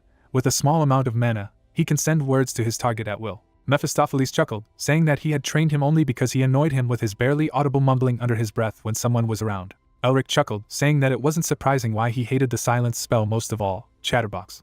Isabella, who sat in front of them, was tense. As she looked at the young man, she wondered if Elric wasn't speaking just because she was now his employer. She pursed her lips, realizing that she needed his help right now, but her uncle could send a stronger squad and the three of them would not have a chance to fight back. The carriage slowly continued to drive in the middle of the night. Events take us to the castle of the Val family. The knight bowed to his master. The man stood up and asked if the 6th squad had been destroyed. Trembling all over, the servant said that he was sorry. Paul unsheathed his sword. The servant's figure froze. His head separated from his body, and Paul said he shouldn't have done what he regretted. While people were cleaning up the corpse, the man asked Hilton where he thought Isabel would go. As the corpse was raised, the servant said that since the footprints confirmed that the lady had left the ice mountain, she would most likely return to the imperial capital. A group of men approached Paul. Hilton chuckled when his master asked him if that meant Isabel would be trying to negotiate with him. The guy confirmed the master's guess. Grabbing the sword with both hands, Paul asked how such an incompetent girl could dare to believe that she had the right to negotiate. The man swung his sword. The knights lined up when Paul told Hilton that he only had one chance. The horses slowed down. Chen turned to announce their arrival in Licenti. There was a city nearby. Stretching her shoulder, Isabel said that 2 days without respite had paid off. Mephistopheles, trembling, said that everything hurt him. Elric laughed and asked what could be hurting the ghost. He smiled broadly as he asked the demon if he didn't know that the right posture relaxes the mind. Why then did he hang upside down all the way? The knights of the Val family stood at the entrance to the city. They watched every person who entered the city. Hilton, looking at his subordinates, ordered a second squad of blue wolves to be assembled. Looking up, the man asked if it was worth mobilizing their best squad for something so trivial. Hilton, having cut off the head of a subordinate, said that the dogs should act as one. Chuckling, he said that she would definitely not be able to pass through Licenti as she was heading to the imperial capital from the ice mountain. The protagonist frowned. He saw the coat of arms of the Val family. Outside the carriage stood a crowd of knights. Isabel, frowning, said that she suspected that they would not be able to move freely since these lands were ruled by a lord, but she did not expect that to such an extent. The knights carefully examined all the people who entered. One of them, pointing to the carriage, said something to his comrade. The girl, looking out the window, said that they should drop the carriage and look for another. The protagonist interrupted her, saying that it was not necessary. He chuckled as he used illusion magic. The carriage passed by a crowd of knights. Chen sat quietly on his horse. Isabel, who sat inside the carriage, was tense. Soon the carriage passed the gate. The bright light from the gate was left behind. The carriage drove into the city.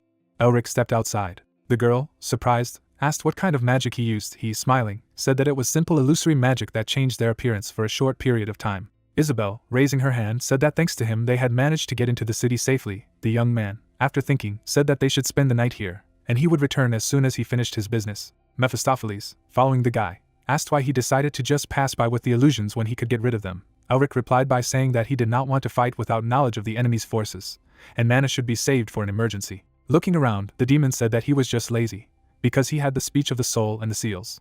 Bending down, the demon asked if he needed to go to the academy or where he wanted to rush there soon. The protagonist grinned. Remembering the old man, he said that he needed to find out how their dean was doing now in order to prepare and successfully push him into the abyss. Children in the street played knights and fought. Looking at the children, Mephistopheles asked what he felt from the knights. It was something similar to knights.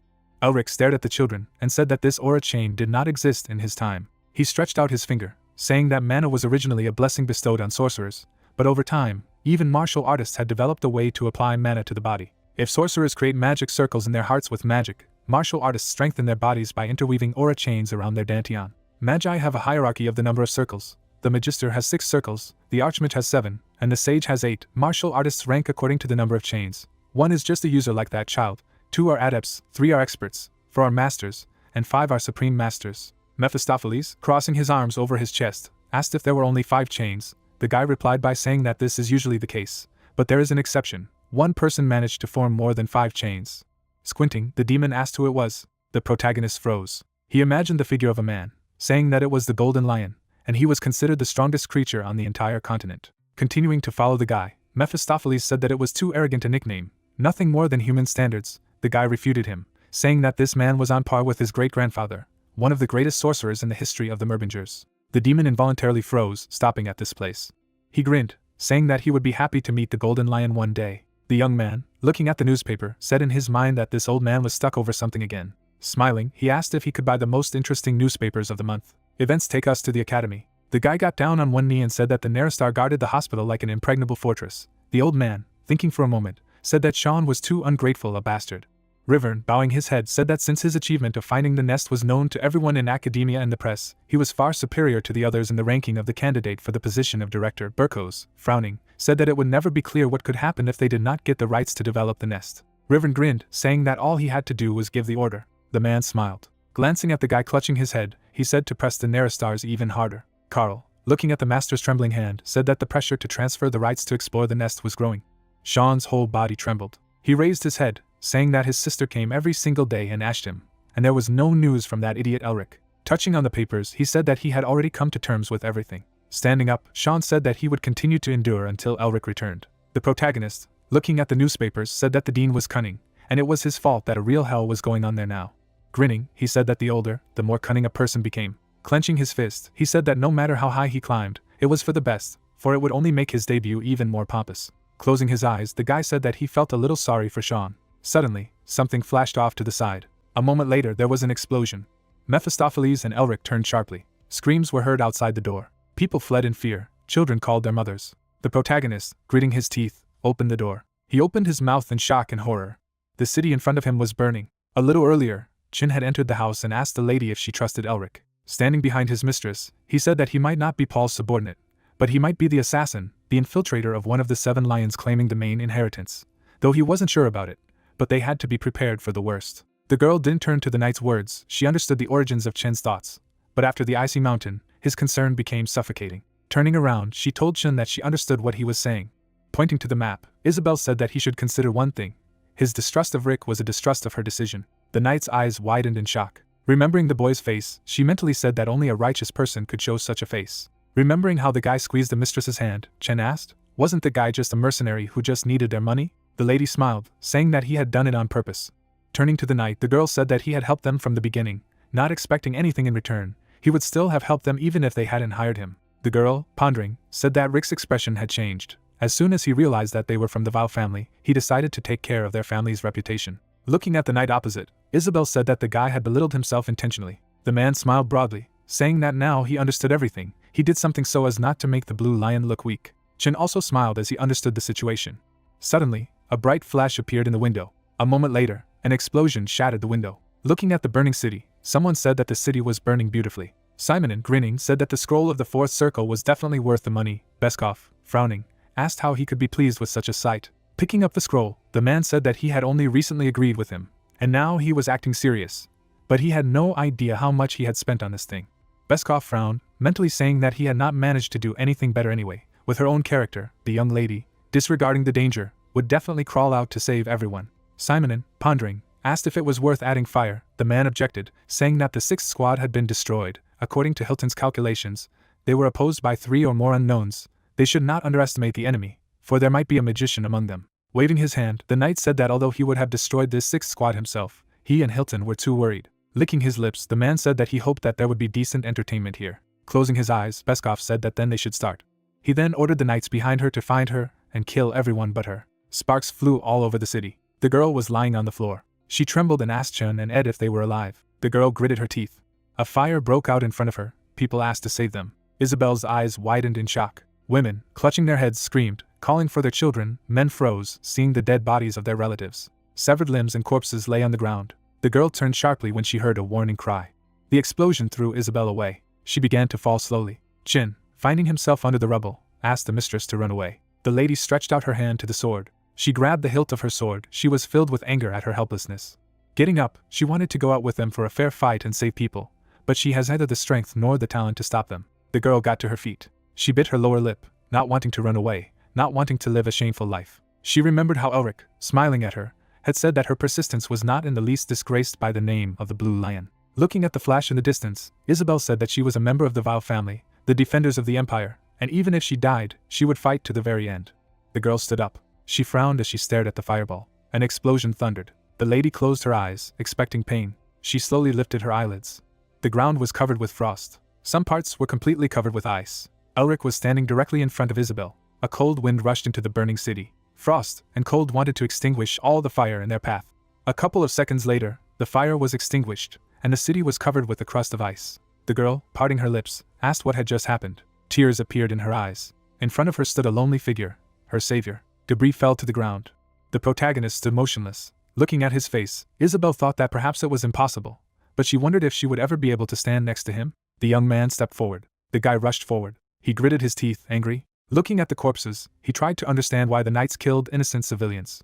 The young man landed on the roof. The fury of the Murbanegs usually slumbers, but if he woke up, he knew for sure, since he had personally encountered such things in the past. Unlike ordinary people who lose their minds and make mistakes, the fury of the Murbanegs chills their minds, gives them strength and ruthlessness. So the young man now stood at the top of the tower in front of a crowd of knights.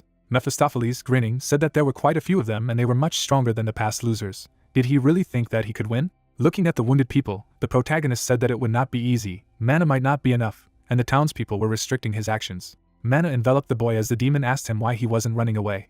Seeing their relatives hugging each other, Elric said that there was a saying in their family that those with power had the right to do their duty, which was why the Merbingers had always been at the forefront of every war. Flames broke out around the protagonist. The man was at the top of the tower. Looking up, the warrior asked what abyss the scum had crawled out of, and assumed that he was the sorcerer of the magic tower, and asked what they should do, since they were not allowed to mess with the magic tower. The wizard stood surrounded by magic while the man said that he knew every sorcerer from there, and did not know him, but caution does not hurt.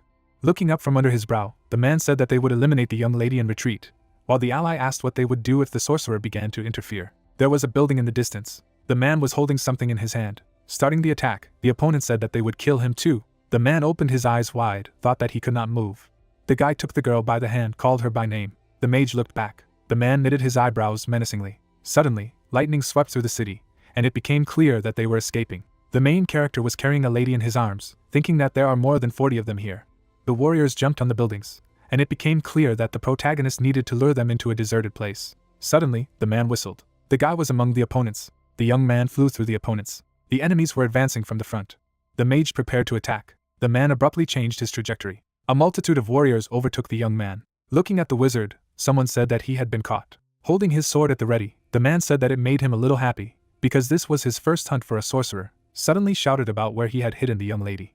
The main character, throwing up his hands, said that they really thought that he would answer so easily, and added that they were complete idiots. Smiling, the protagonist said that they did not know and would not know anything, since all they could do was, like dogs on command, stupidly chasing him. In turn, the man said that the judgment day of the young man had come. The boy, blinded by the blue, listened to the head of the command to bring his head. As he prepared for a fight, the mage thought that the mana of the dragon heart had increased significantly after absorbing the seal, but his body would not survive for long if it overstepped its limits. Suddenly, memories arose of how the young man's head had been cut off.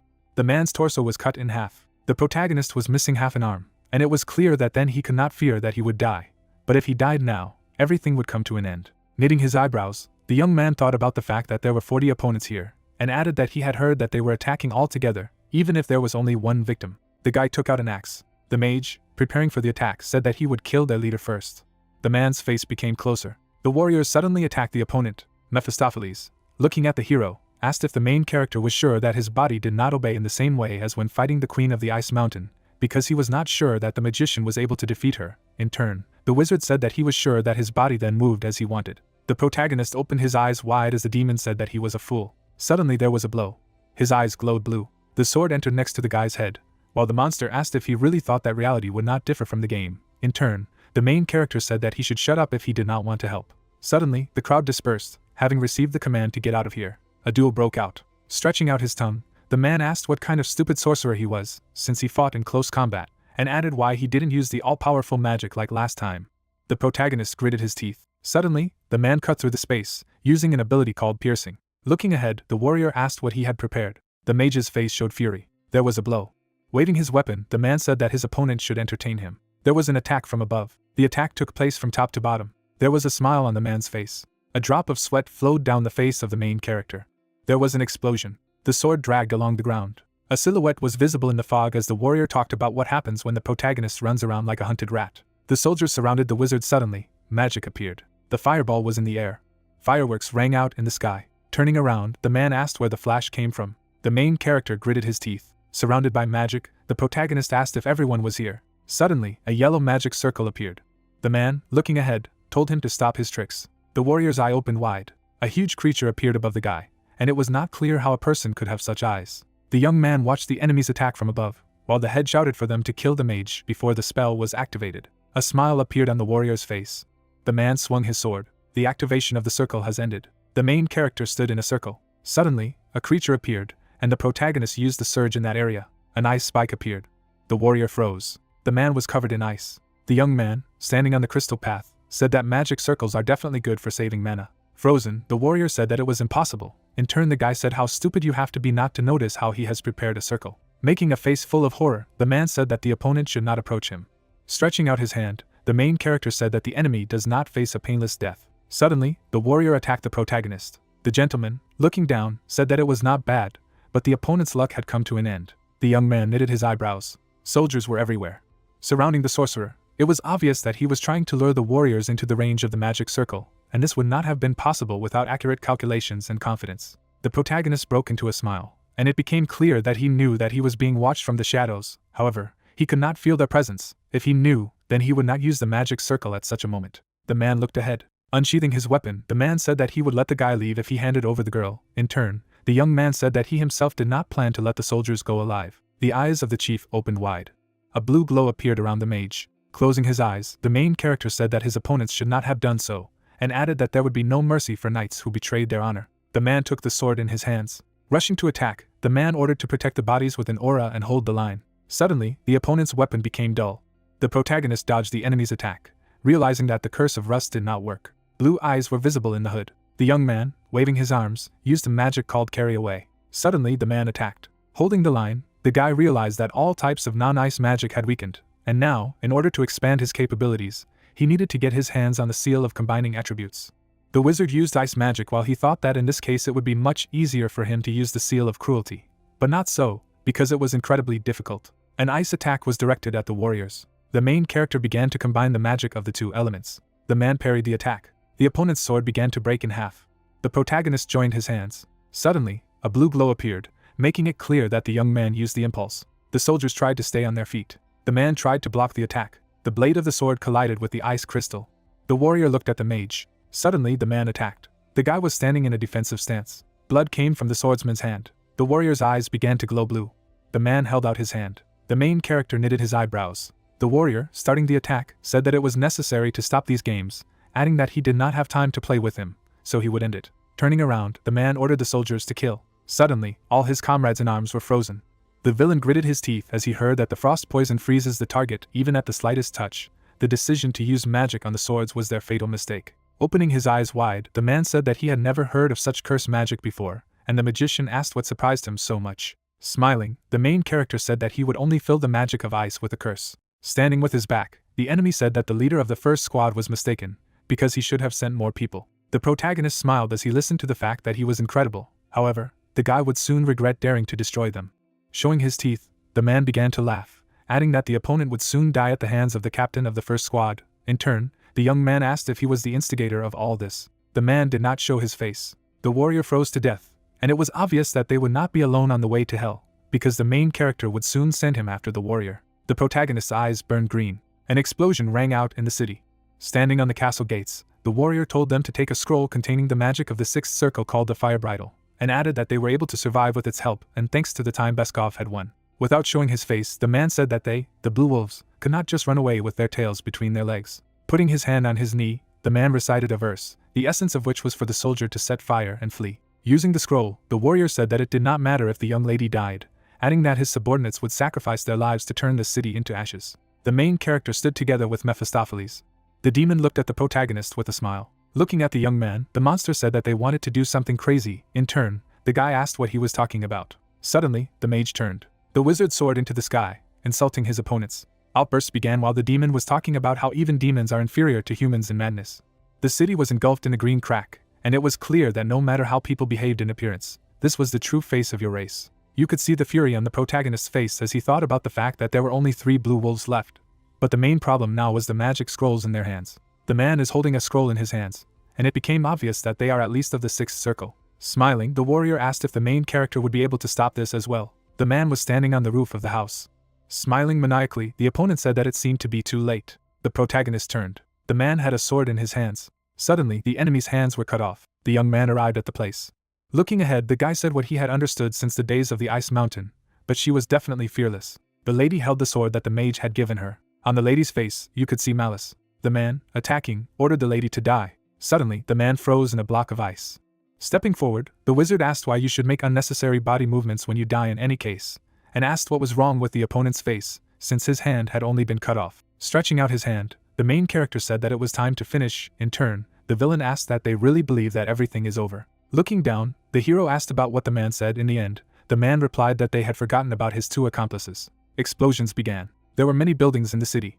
The man was standing on the roof of the house, and it became clear that while they were fighting, his subordinates had already finished their preparations. The soldier looked at the men with the scroll in his hand. The scroll began to burn. Smiling, the mage said that he had already neutralized them. Turning around, the warrior asked how this was possible, while the guy said that he had seen the hero use magic, but he was saying something. There was a memory of the protagonist running under the man. The guy turned around. The wizard smiled. Suddenly there was a blow. The soldier was hit in the face. Blood was coming from the man's body. Looking ahead, the opponent realized that even his last trump card had not played. On his knees, the villain said that this could not be, adding that they were joking. Looking at the girl, the warrior said that the lady should listen to him, and added that if she allowed him to live, he would put in a word for her to Lord Paul Vile. The man watched the man hold the weapon as he talked about how he had originally only been ordered to scare her lightly and escort her to him, stating that he was the captain of the 3rd Wolf Squad, so the master would listen to him. Attacking, the lady ordered him not to disgrace the name of the Vile family. The warrior's head fell down. Looking away, the lady apologized for her temper, and the young man said that he was going to leave him to her anyway, and asked if she was injured. Trembling, the lady replied that she was fine. In the end, the guy said that her situation was like a shock, so she needed to wait a little. The main character touched the girl, using magic. The castle towered in the distance, and it was clear that the lady had never experienced such a thing, because the knights of the family always kept their distance from the untalented miss, bowing their heads to her only because she was the daughter of a blue lion. The girl looked away, adding that her uncle's blue wolves sometimes didn't even salute, but their gazes devoured her. There was anger on the soldier's face. The warrior, bending at the back, asked why they had left him alive, while the man said that they needed a messenger. With a menacing expression, the lady asked to convey a message to her uncle that he would never become a blue lion. The main character was looking at the girl. Suddenly, ice shards appeared. The protagonist used magic, thinking about if he also had strength and talent, stopped himself, thinking that first he needed to get rid of his weak character. The man pointed his fingers up. Someone clenched his hand into a fist.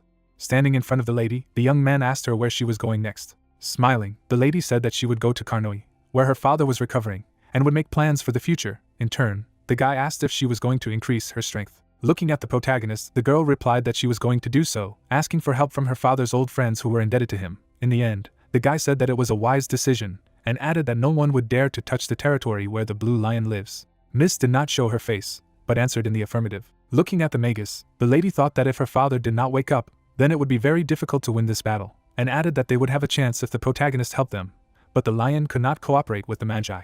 The man held out the papers. The lady was holding a scientific work in her hand. As he stood in front of the miss, the young man asked her to forgive his audacity, but he had heard that the blue lion's illness was similar to a blocking disorder, and he added that he wasn't sure if it would do much good, but it was a record of how the blocking disorder would cure. The guy smiled. A blush appeared on the girl's face. The man, sitting on the ground, asked what the main character meant. The wound began to heal. Looking at the person, the protagonist apologized for hiding his identity, and the lady asked what he was talking about. Starting his transformation, the young man said that his name was Eric Merbinger. The girl opened her eyes wide as she heard that the guy was the lord of the Merbinger family. Looking to the side, the mage said that he was the Duke of the Shining Star. Suddenly, a painting appeared with clawed hands, the description of which stated that this title was granted to Ustin Merbinger after his victory over the demons. This nickname symbolizes his radiance on the battlefield, although it does not carry any power. The lady, looking at the main character, said that this man, according to rumors, was in a coma in the Imperial Magic Hospital. Glancing at the girl, the protagonist said that he had circumstances that he could not reveal, and added that it was true, he did have a blocking disorder. As he continued to look at the lady, the young man declared that she had in her hands a work which he had made on the basis of his own body research after the cure, since the blue lion's disease was similar to his, and said that had not the miss said that she would return to those who had tormented her, adding that wouldn't it be sad if the blue lion missed such an interesting scene? The lady opened her eyes wide. The girl did not show her face. A tear rolled down the lady's cheek as she asked how she could repay such kindness. Putting his hand on his girlfriend's head, the guy said that she should forget. Smiling, the guy said that he would return for her dead very soon. The guys were standing in the same place. The wizard closed his eyes. The comrade-in-arms continued to cry. Without showing her eyes, the lady said to repay him a little for his kindness, she wanted to be the one who would help him. Smiling, the girl asked if the protagonist would mind making a hero out of him. The city was in ruins. Workers were rebuilding the city, while the demon asked if the guy was sure that it was worth revealing his identity. In turn, the young man said that the man would try to find him by any means. Workers were dragging the stone. Looking away, the main character said that his magic is unique, so all the secrets will immediately become clear as soon as he turns the academy upside down, while the demon asked if he made a scene, since the young man would be discovered in any case. Residents raised their hands up. Waving back, the guy listened to the fact that he not only arranges pretentious performances, but also prepares a solid foundation under his feet, and added that he believed that the guy was talented only in magic, but he also had the makings of a strategist. The woman, carrying the child, asked about the fact that the main character was already leaving, and added that they should stay for a little longer, while the protagonist said that he had already been sitting on their necks for too long, so he should return to his daily business. Holding the child's head, the lady thanked the hero, and said that if he had not defeated those bad people, they would not have existed then. Lowering his hand, the man thanked him for his hard work, and added that he was not sure how to express gratitude. Looking to the side, the mage asked why he always had such a depressing expression on his face, since he had already said that he was only doing his duty. Hand on heart, Chen said that he would never forget the favor of man. Looking ahead, the guy said that it was not worth going so far, while Mephistopheles said that this young man was only chasing after the benefit that he could get with him. Smiling, the main character asked about the swordsman's plans. In the end, the man replied that, even if it was the work of Paul Vile, this sin still lies with their family. Still holding his hand on his heart, the knight said that he would help these people to the very end, and then he would go to Karna with the young lady. The demon, crossing his hands, said that their plan was to raise the mood of the people, and along the way Paul Vile's notoriety would spread around the world, and added that this woman was unexpectedly treacherous, and you could not tell from her innocent appearance. The protagonist did not show his face, thinking about responsibility. Mephistopheles looked away. As he left, the guy listened to the thanks of the crowd. The villagers smiled after the young man. There was happiness on the man's face, and it became clear that the monster considered responsibility only an excuse. Elric's cloak fluttered in the wind as the mage wondered if he should meet the dean. The castle stood under the sky. The man went into the office. The man, pointing his finger, said that he had said to go and get those damn research rights, even if the Neristar family held on to them with their teeth, and asked what kind of fool he had been fooling around all this time. The young man, bowing, said that he was sorry, while the dean said how dare Sean Neristar stood in the way of his mentor, and added that he would not allow him to take a step into the academy. Smiling, the chief said that he should find a way, even if he needed to use the press or bribe the highest ranks. The door closed abruptly. The table was littered with news. The newspapers lit up, making it clear that there were still 3 days before the election of directors, and the man was finished if he did not get the right to research by then. The newspapers were burned. Suddenly, a purple haze appeared. Standing with his back, the person asked the interlocutor to repeat what he said recently. The creature smiled. The dean turned. The villain, sitting on the sofa, asked if the man really decided to cooperate with them. The main character was wearing a cloak, making it clear that in the next episode, Elric finally returned to the capital of the Empire, but there an unexpected meeting awaited him. The protagonist looked away. Someone was standing in the shadows. The creature's hand was enveloped in red. The dean looked at the stranger and asked if he would make him the director. How would he help him in obtaining the rights to investigate Azure? He stared intently into his face. The stranger said that all the preparations had already been completed and only his consent was needed. Did the master decide to cooperate with them? Burkas's pupils narrowed. What could he do when even they couldn't? The man smiled. Since the dean did not trust them, there was no reason for them to make a deal with him. His grin widened, and he explained that Burkas wasn't the only candidate for director. The man smiled. He believed the stranger, but he wanted to know what he wanted. He smirked and replied that everything was simple. You just need to support their siesta. Isn't this much easier than fulfilling the wishes of the new director? The latter looked at him in surprise and asked, Is this really all? The stranger laughed.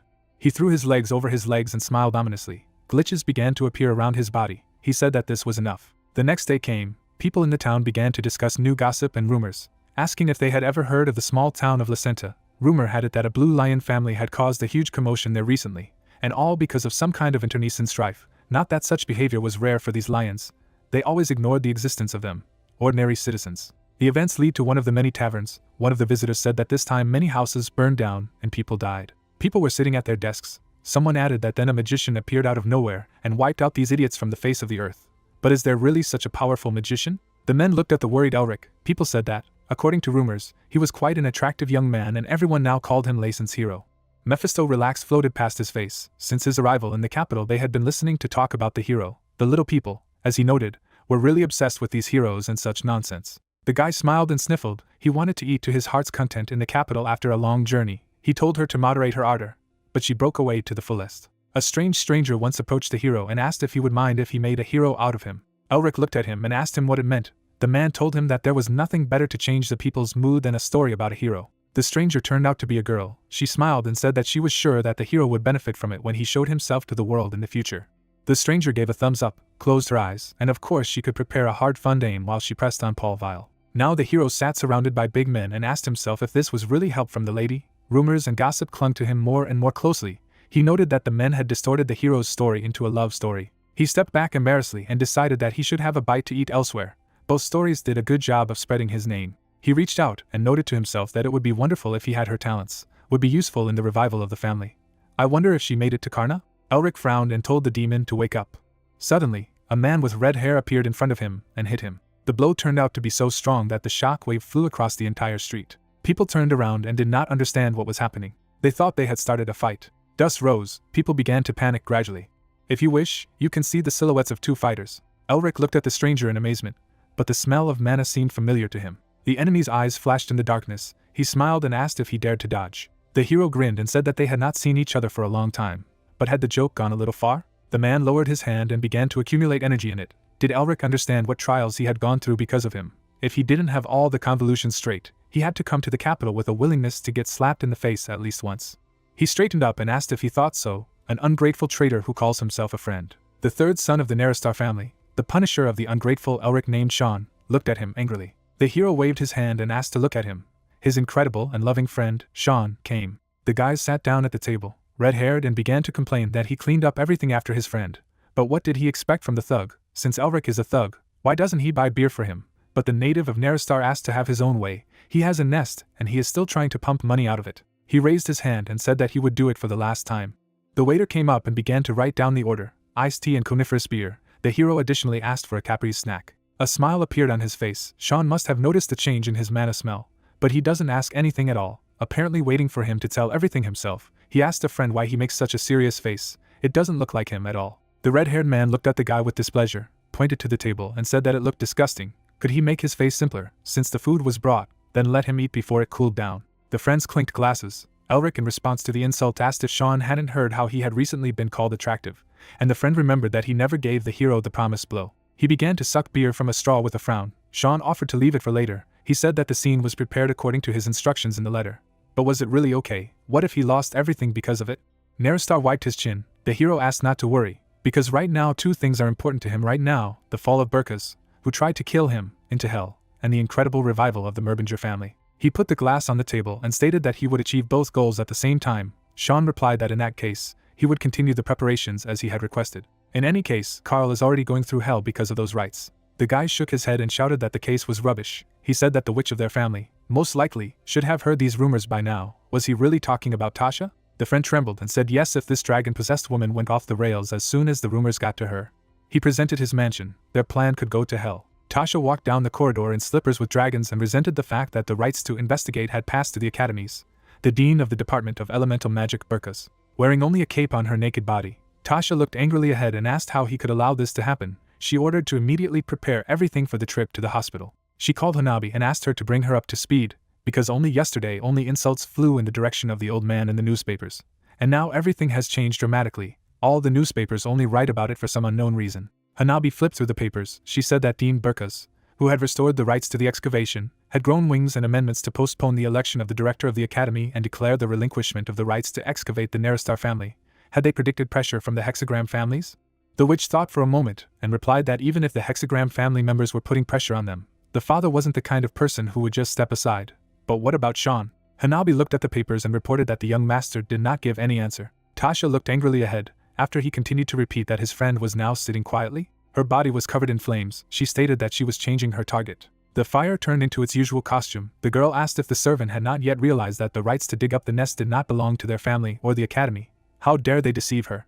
She imagined Elric and Sean together, and wondered if she should go and see those treacherous faces. Headmaster of Uston Academy. It may seem that this is the main position in the Academy of Magic. In addition to this, it is extremely symbolic and contains great power. Akin to the position of a marquis in the rank of peerage, this position has enough influence not only in the academic, but also in the political sphere, and also allows you to shoulder with the masters of the Tower of Hexagrams, with the captains of magical imperial knights, and with others of equal rank. The Star Mage is a revered position of the descendant of Uston. And today is the day of the election of the director. Everyone gathered in the hall, and the dean began to thank everyone for the path they had traveled in the name of the future of their academy. He put his hand on his chest with a smile. As people know, the discovery of the Diamond Dragon's nest is something that will most likely never happen again. And in the center of such a historic discovery, he, Burkas, was present. He was watched from the sidelines, and the dean said that if people chose him, he would establish a system that would allow them to make such great discoveries without interruption. Sean folded his arms over his chest and wondered if Elric could do it alone. Yesterday in the tavern, he had told him that Burkas was overwhelmingly in the lead in the votes, and took first place.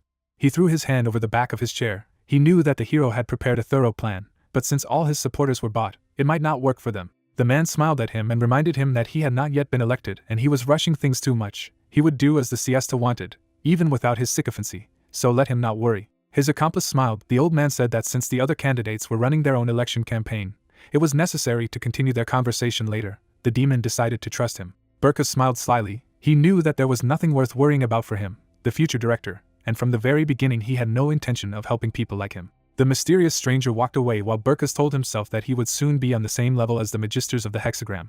So what made him think that he would be helping some group without a foundation like a siesta? The representative of the siesta smiled. As soon as Burkus became the director, he was going to trample on them and not notice. The man's smile grew wider. Sean continued to sit thoughtfully. On this note, the speeches of the 7 candidates came to an end. The guy looked ahead and thought about the hero. A magic circle appeared on the department. The man shuddered. A stranger entered the hall. Everyone looked at Tash. Sean asked why the hell was she there? The master looked at her and asked if she didn't understand where the lady of House Neristar was. It wasn't an alumni association, but voting places reserved only for the hexagram lords. She stepped closer and noticed that the lord was speaking as if she didn't know. She knew, because she had come as a representative of the Neristar family and, on the contrary, she thought she was better than the rest. She smiled cheekily and shared that she knew about most of the events that had happened today. Sean was frightened and decided that his sister knew everything.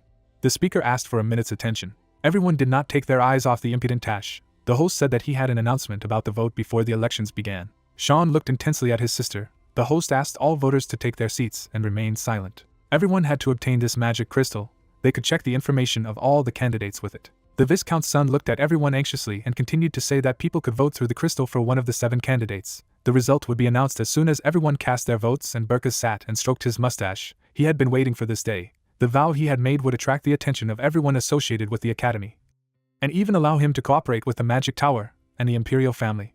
He looked at the lords and noted that not only that, he had made deals with most of the representatives of the electorate. He asked to be named in his mind. His hands reached for the crystals. Riverne shook his head. Now he was going to announce the results, excluding the vote of the Merbinger family, who did not arrive today, the one who received the most votes of this. Burkus froze. He demanded that the boy say his name. The guy started like that. He had already pronounced a few syllables.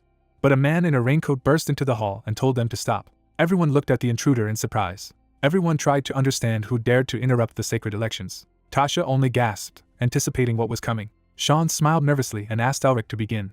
The hero strode forward. He told his name and family. Burkus was all numb and rolled his eyes. Elric, as the Duke of the Shining Star and the representative of the electors. He smiled cheekily and declared that he had come to exercise his small but important right to vote. The audience looked at him intensely. Someone even raised their hand and dared to call him a disgrace to the prestigious Magus family. No one understood what was happening. Riverne looked at his peer in confusion, people asking, shouldn't he be in a coma? A young man in a dirty cloak walked leisurely towards the stage. He took off his hood and looked ahead. Burkus was covered in sweat. He asked himself, how did this idiot end up here? The guy's hands were burning. He was asked what all this meant. How dare a simple student arrange lawlessness in the election of the director? Elric put away his cloak. He asked if people really didn't care about the laws of the Empire. Right now, he was not a student of this academy. A white jacket had appeared on him. Now the hero was the Duke of the Empire and the representative of the electorate. The central empty seat in the election was Merbinger's. Wasn't Lord Merbinger supposed to honor the first headmaster? The dean threw up his hands in bewilderment. Though he was overjoyed that Lord Merbinger was in good health, he did not understand why he was behaving this way when the voting was over. He folded his arms over his chest. Unfortunately, the vote had come to an end, so it was necessary to announce already. But the young man interrupted him and called the election rules of the Uston Academy. Article 7 and Point 2. Riverne looked at him anxiously. The guy said that if something suspicious was found in relation to the candidate, before the end of the election, he kept going up to the podium and saying that a second vote should be held if the majority of voters agreed to it. Burkus narrowed his eyes. The hero put his hand on the Viscount's shoulder. He declared that he was the Duke of the Shining Star, Elric Merbinger. Perspiration appeared on the faces of the listeners. The young man was going to show that the candidate for director was Burkus. His smile turned mocking. The boy said that Dean Burkus should be disqualified on suspicion of forging private documents. Burkus kept a stern face. He was also accused of trimming with the intent to kill the Duke of the Shining Star. Bewilderment swept through the entire hall. The hero was asked whether he realized the weight of his words, whether he could prove that the dean was a criminal. Burkus frowned, since the Duke was taking part in this election as a representative of a prestigious family. As he had said, they would follow the established election procedures. Elric frowned, the dean about to ask the dear voters if they would listen to the young man, that is, Lord Merbinger, and his baseless accusations. He frowned, knowing that Elric had definitely hidden some ace up his sleeve, but he believed that the result could not be changed, no matter what you did. The lords pondered his words. Burkus cursed to himself, and wanted to show the hero what real politics was. The dean turned. He did not think that anyone was ready to listen to him. What would he do now? Elric came closer and asked why he was in such a hurry. Because it was not too late to decide everything immediately after his speech. The old man was indignant. He said that the guy insisted on saying backbiting at the sacred election site. His eyes flashed maliciously. The Duke asked what was really going on with the dragon's nest. He smiled and held up the crystal forward. There was nothing to be done about it. Get rid of Elric as planned. take his magic medallion as a souvenir. The crystal displayed a voice from the past, and the Dean could be seen in it. Lord Merbinger smiled and added that, contrary to what the public knew, Dean Burkas had done nothing to facilitate his and Sean Naristar's great discovery. On the contrary, he had tried to get rid of it and steal the heirloom of his bloodline. Burkas froze. The hero looked around gloomily and asked, "Who still believes that his words are groundless statements?" The Dean abruptly stood up and shouted that it was a setup. How dare he sow confusion with the magic of deception? The hero calmly looked at him and asked how he could fool him, the Archmage of the Seventh Circle. Or he claimed that he had the Eighth Circle. Everyone began to look at each other tensely and whisper. But it was impossible that the magic of deception could deceive the Dean of the Seventh Circle and everyone present here. He added that the magic of a sorcerer with blocking disorder of the Eighth Circle was even more absurd. So the Dean really tried to kill the Duke of the Shining Star? The old man's eyes bulged. He knew it was the same crystal ball he had given Revern when he told him to get rid of that idiot. How did he end up with Elric? He looked at the Viscount's son and spoke very rudely to himself about his mother. The Viscount's son looked around the hall with excitement, and announced that since the members of the election committee were engaged in important negotiations, he asked the guests to remain quiet. Before that, Sean had talked to the hero in the tavern and told him that last night they caught someone suspiciously hanging around the hospital, and it turned out to be River, although most likely the idiot Burkas ordered him to do something again. Elric drank his beer and listened intently to his friend, who continued that the Viscount's son had said that he had a package for the hero, so he couldn't wait for him to wake up. Burkas in the castle shouted furiously. He demanded that his subordinate find a way and said that even if he needed to use the press or bribe the highest ranks. He pointed his finger and ordered me to do something effective. There were only idiots around him, and they all annoyed him endlessly, and even the wyvern was useless. The guy trembled with fear and gritted his teeth with anger. He eavesdropped on everything and ran away. Sean said thank God that he had compromising evidence. Elric raised his hand with a smile. Of course, what he had enough to destroy the Dean, but his help made it easy. Wyvern smiled nervously when he saw the hero's gesture. No one could understand why he had recorded their conversation. Was it some kind of insurance? The Dean's eyes widened even more. The hero added that this was not all. According to the law, the rights to own dungeons like the Dragon's Nest belonged to the one who first found them, but the Dean Burkas appropriated the rights without his permission. His pupils shrank in fear, so the master was caught not only trying to kill the Duke of the Shining Star, but also trying to steal the Merbinger family's relic and research rights. Elric spread his legs wide and confidently stated that he wanted not only to disqualify Dean Burkas from being a candidate, but also to ask him to pay for his sins. The lords looked at each other attentively. One of them asked the young man what he thought they should do. If there was any point in discussing, if his right to investigate was a dummy, then Dean Burkas was of no use. The old man frowned. He felt that mana was emanating from him. Didn't he have a blocking disorder? The neighboring lords had heard that he was lying in a coma, but now they saw that the hero was completely healthy. One of the lords correctly noticed that one of the representatives of the Naristar looked like he knew what was happening. Tasha smiled and raised a finger. She herself was interested, because the only one who communicated with the representative of the Merbingers was her little brother. But this is not the most important thing, right? The Dean waved his hand and began to assure everyone that the crystal ball was a fake. He was sure that it would immediately be found out after the inspection. His teeth gritted with anger. He understood that at this rate the position of the director would fly away from him as well as his head, while he would deny everything and wait for help from the siesta. But what he saw amazed him. Azure was standing next to Sean. The old man didn't understand why he was next to Naristar. The man shuddered at the realization. Azure smiled slyly and took out his glasses. His appearance changed and it turned out to be Carl, Sean's assistant. Naristar explained to Elric that Carl was going through a real hell right now. Which of them was frostbitten in this case? Burkas was covered with a crazy smile. The hero smiled arrogantly. He planned everything from the very beginning. The great Burkas became a laughing stock because of someone like him. The Duke turned to the voters and said that he seemed to have taken care of everything. The guy cheerfully straightened his hair. It seems that now they can start re-election. Are there any people willing to buy the position of director? Minutes of heated discussion passed. The hero thanked everyone for allowing him to take the honorable position of director of the Udson Academy. Elric majestically sat down in his seat. Mephistopheles appeared next to him and asked if his intestines were thin or if he was completely out of his mind. The hero replied when he would be able to snatch his peace at all. If not at such times, he needs to cancel the probation period at the academy and also get a scholarship. Why does the demon pretend to understand at least something? The demon looked at the dean, replied that apart from what he had arranged today, he would just leave that person alone. The old man walked away with displeasure. He looked nervously towards the hall, Mephisto's words sounding in his head. He apologized for accidentally reaching him. He said that he did not intend to do this. Elric smiled. He believed that he was indeed a mage of the Seventh Circle. Even though he had a bald head, he could even hear him. And that was amazing. But why didn't he answer him? He could also convey thoughts, didn't he? Burkas looked at him angrily as the hero connected to his head said that what could hear was already a worthy talent. But suddenly he realized that the old man could hear him not because of his talent. He smiled and assumed that this was easily due to the lack of hair on the head. Suddenly, purple lightning appeared above his head. Burkas shouted menacingly at the impudent scoundrel and asked how he dared to ridicule him. The others in the hall were completely perplexed. Panic arose, people made an attempt to escape. The dean smiled and said to die. Elric looked up intently. He was struck by a lot of lightning. A short smile appeared on his face. The tattoos on the arm lit up. The hero ordered to be smashed. A magical shield appeared, which took the lightning strike. People looked frightened at the new flash of light. A huge blue pattern system appeared above the heads. It was the magic of the fifth circle. The dean continued to cast spells in an unknown language. The duke broke off from his previous place, defeated a new attack and approached the enemy. The old lord looked at him anxiously and asked, could it be the magic of Lason's hero? The other voters stared ahead in shock, to think that the young man had been able to block the magic of the sixth circle. The shame of the prestigious magical family was working powerful magic in front of their eyes. He smiled boldly. He thought something. Since the dean was old, he would calmly deal with him. But he was still in the 7th round and it would be quite problematic to defend. Purple lightning shot at him. Tasha snapped her fingers, said in her thoughts that the dean had forgotten where he was now. A yellow ray struck the old man. Red and purple flashes mixed into one. If such an old man continued to cause trouble, he will only be humiliated by young students. Tasha went downstairs, accompanied by the Firebird. The hero looked angrily ahead. The witch gave him a brief glance. The youngest sorceress of the 7th circle, who personally tamed the phoenix. The hero did not think that Tasha would decide to participate. But the battle begins now. The old man staggered nervously as he looked at the crowd of new enemies. They were the lords of the hexagram and the representatives. These sorcerers are not inferior to the dean in ability. If he continues to create a mess, they will take it as disrespect and suppress him by force. He shuddered and shouted no. Did he just freeze after all this? Elric took out the artifact. Only recently Burkus pretended not to understand that the whole world is in his hands. And now he is hiding from some people and could not even scratch it. Why does he not continue? Only wander, and can do it like a fence dog. At that moment, the dean's magic beam struck him in the neck. The distraught old man pounced on him. There was an explosion.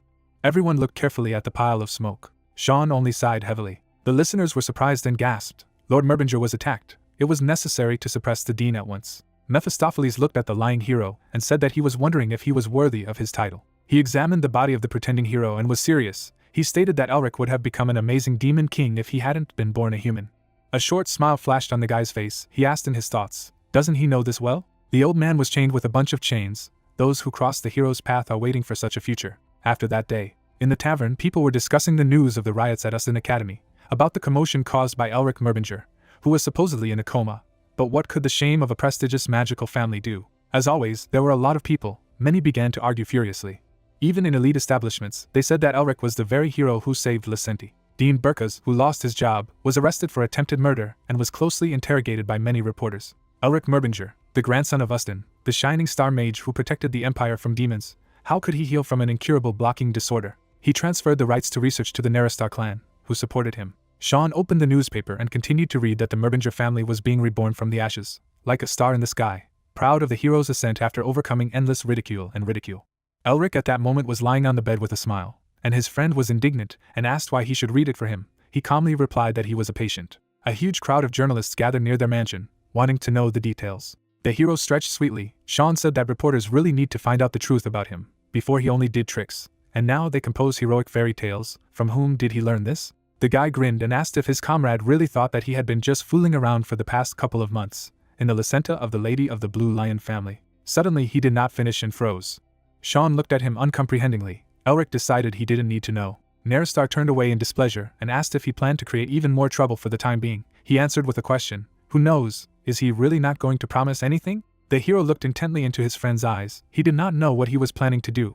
But it is also better to leave it for later, because now his father wants to have lunch with him. Sean Guy Naristar's father, he is one of the Grand Masters of the 9th Circle and the greatest sorcerers of this era, who can be counted on the fingers of one hand, and the lord of the Naristar clan who heads the magic tower. Even his grandfather wanted to make him his apprentice. He was a genius among geniuses in this place. The friends came to the meeting place and Elric cursed at his comrade, but he did not yet understand why. The guy stopped. He knew that he lived happily ever after, but if only he knew that he lived so much. In front of him there was a view of the incredible residence of the Naristar house called the Misty Hill. The hero shouted that if he knew, he would borrow a dozen times more money from a friend and this golden spoon. After a while, they arrived at the portal. The hero realized that this was what they were, the family of the strongest in the magic tower. He knew that they were the ones he owed. An anticipatory smile appeared on his face. One day he was going to surpass them. After this thought, he took a few more steps forward. He caught up with Sean, who said that Sister Elric would also arrive, which he clearly did not expect. He handed him the envelope and said that his friend knew how worried she was about him, especially lately. He should have contacted her earlier. The guy opened the letter and began to read it with excitement. His sister heard that he was going to the Naristar house. She asked not to cause trouble until she arrived and got ready. The girl was already on her way. The letter said that if you ran away and ended with an ellipsis. Elric looked ahead anxiously and assumed that if he did, he would die. He bowed acceptingly and declared that this was the end and he was a corpse. Mephisto appeared near his head and assumed that there was another demon king among the Merbingers that he did not know about. After all, he was able to make him tremble with fear better than the devil. Sean looked at his friend Snaggly and said that his sister was a real angel when he didn't give her trouble. Had he already forgotten how she worked until she lost her pulse to push him into the academy? The guy looked at him and said that he was eternally grateful to her, but if he had seen the true essence of his sister, he definitely wouldn't have blurted it out. He grinned nervously and said that her character had become extremely lousy after everyone proclaimed her a genius. She could not even be called a normal person. At that moment Tasha appeared next to him, and with a smile, and said that she would beat him. Sean looked at her with cold horror in his eyes. She said that if he wanted to grab it, he just had to ask. There was a powerful slap. After that, Tasha went forward. The hero thanked her for her help in the elections, but the witch said that it was nothing, because the guy would have coped on his own. Sean looked at his sisters with displeasure and asked why she was such a willful woman and got into this. Was she really interested in Elri? To which the girl asked, was the blow too weak? Merbinger smiled sheepishly, his friend asking if his sister was seriously trying to behave like that in front of his friend. The hero looked ahead. They could enter their father's residence through the true Blue Mist Palace. There are traps here, so it's best not to let their guard down and follow them carefully. Tasha turned around and said that it was difficult to get out of this place, even for a magician of the Sixth Circle. Suddenly, small vortices appeared on the path ahead. Elric looked ahead uncomprehendingly. Black smoke appeared all around. His comrades disappeared from sight. The guy was alone in the darkness. He went forward and began to ask where his idiot friend Mephistopheles had gone. He does not help at all at such moments. Something seemed ahead. The mage found himself in front of a colored sphere from which strange waves radiated through the darkness around. Magic of such a level. Could it be that the Neristar was so powerful? All the elements were intertwined in this space. Some particles are strong, others are weak, some are sharp, and others are so dense that they cause pain. It may seem that these are completely different magical elements, because they have nothing in common, but they are all in balance here due to the element of wind. The guy didn't know what this place was, but he felt that he could make it his own if he studied it. The smoke around him was filled with pink. The voice said that the boy was looking at something extremely interesting. The hero turned around. Was someone watching him? An unknown old man looked at him and asked if he knew what it was, or if he was looking even without a rudiment of understanding. A drop of sweat rolled down the young man's nervous face. Of course, he got lost. But it was a grave sin to spy on someone else's magic without permission. If he could control this place, then he should be at least an archmage of the Seventh Circle. But what should he do? The old man's face smiled in the smoke. He laughed and asked if the boy could not hear him. He was sure that he twitched. So did he hear him? Elric squinted. He knew that it was objectively Neristar's fault that they had lost him in their house, so there was no reason to question him. He would just pretend he didn't know anything. He looked intensely ahead and was determined that he would get out of this labyrinth. A shadow covered him. The old man asked if he was trying to ignore him and planned to escape. He could hear the gears in his head spinning feverishly. The young man looked angrily ahead and ordered the magic to hide him. The elder shuddered in surprise. He froze and said that he couldn't see anything inside the maze. Could it be that he had used his own fog against him to hide himself? Ustin, you died so quickly, but it looks like you. He left behind a rather interesting descendant. The hero continued to walk slowly forward. He would have already finished deciphering if it wasn't for that old man. But unfortunately, he might be in big trouble if he stayed here. There was a sharp sound and the mage flinched. The old man strengthened his technique and asked if the boy was going to leave when the fun was just beginning. Elric's body turned upside down. If he covets what does not belong to him, he must pay the price for it. Sean and Tasha were standing in front of the labyrinth. The brother said that they needed to let their father know what was happening. A male figure appeared behind him. The true palace of the Blue Mist opened. Guy Neristar looked sternly at the children and asked, "What happened here?" The son looked at his father with excitement, who asked if he had not carefully looked after his friend. The man frowned. Sean said that the hero had disappeared before they even passed through the entrance, disappeared before he even entered the true palace.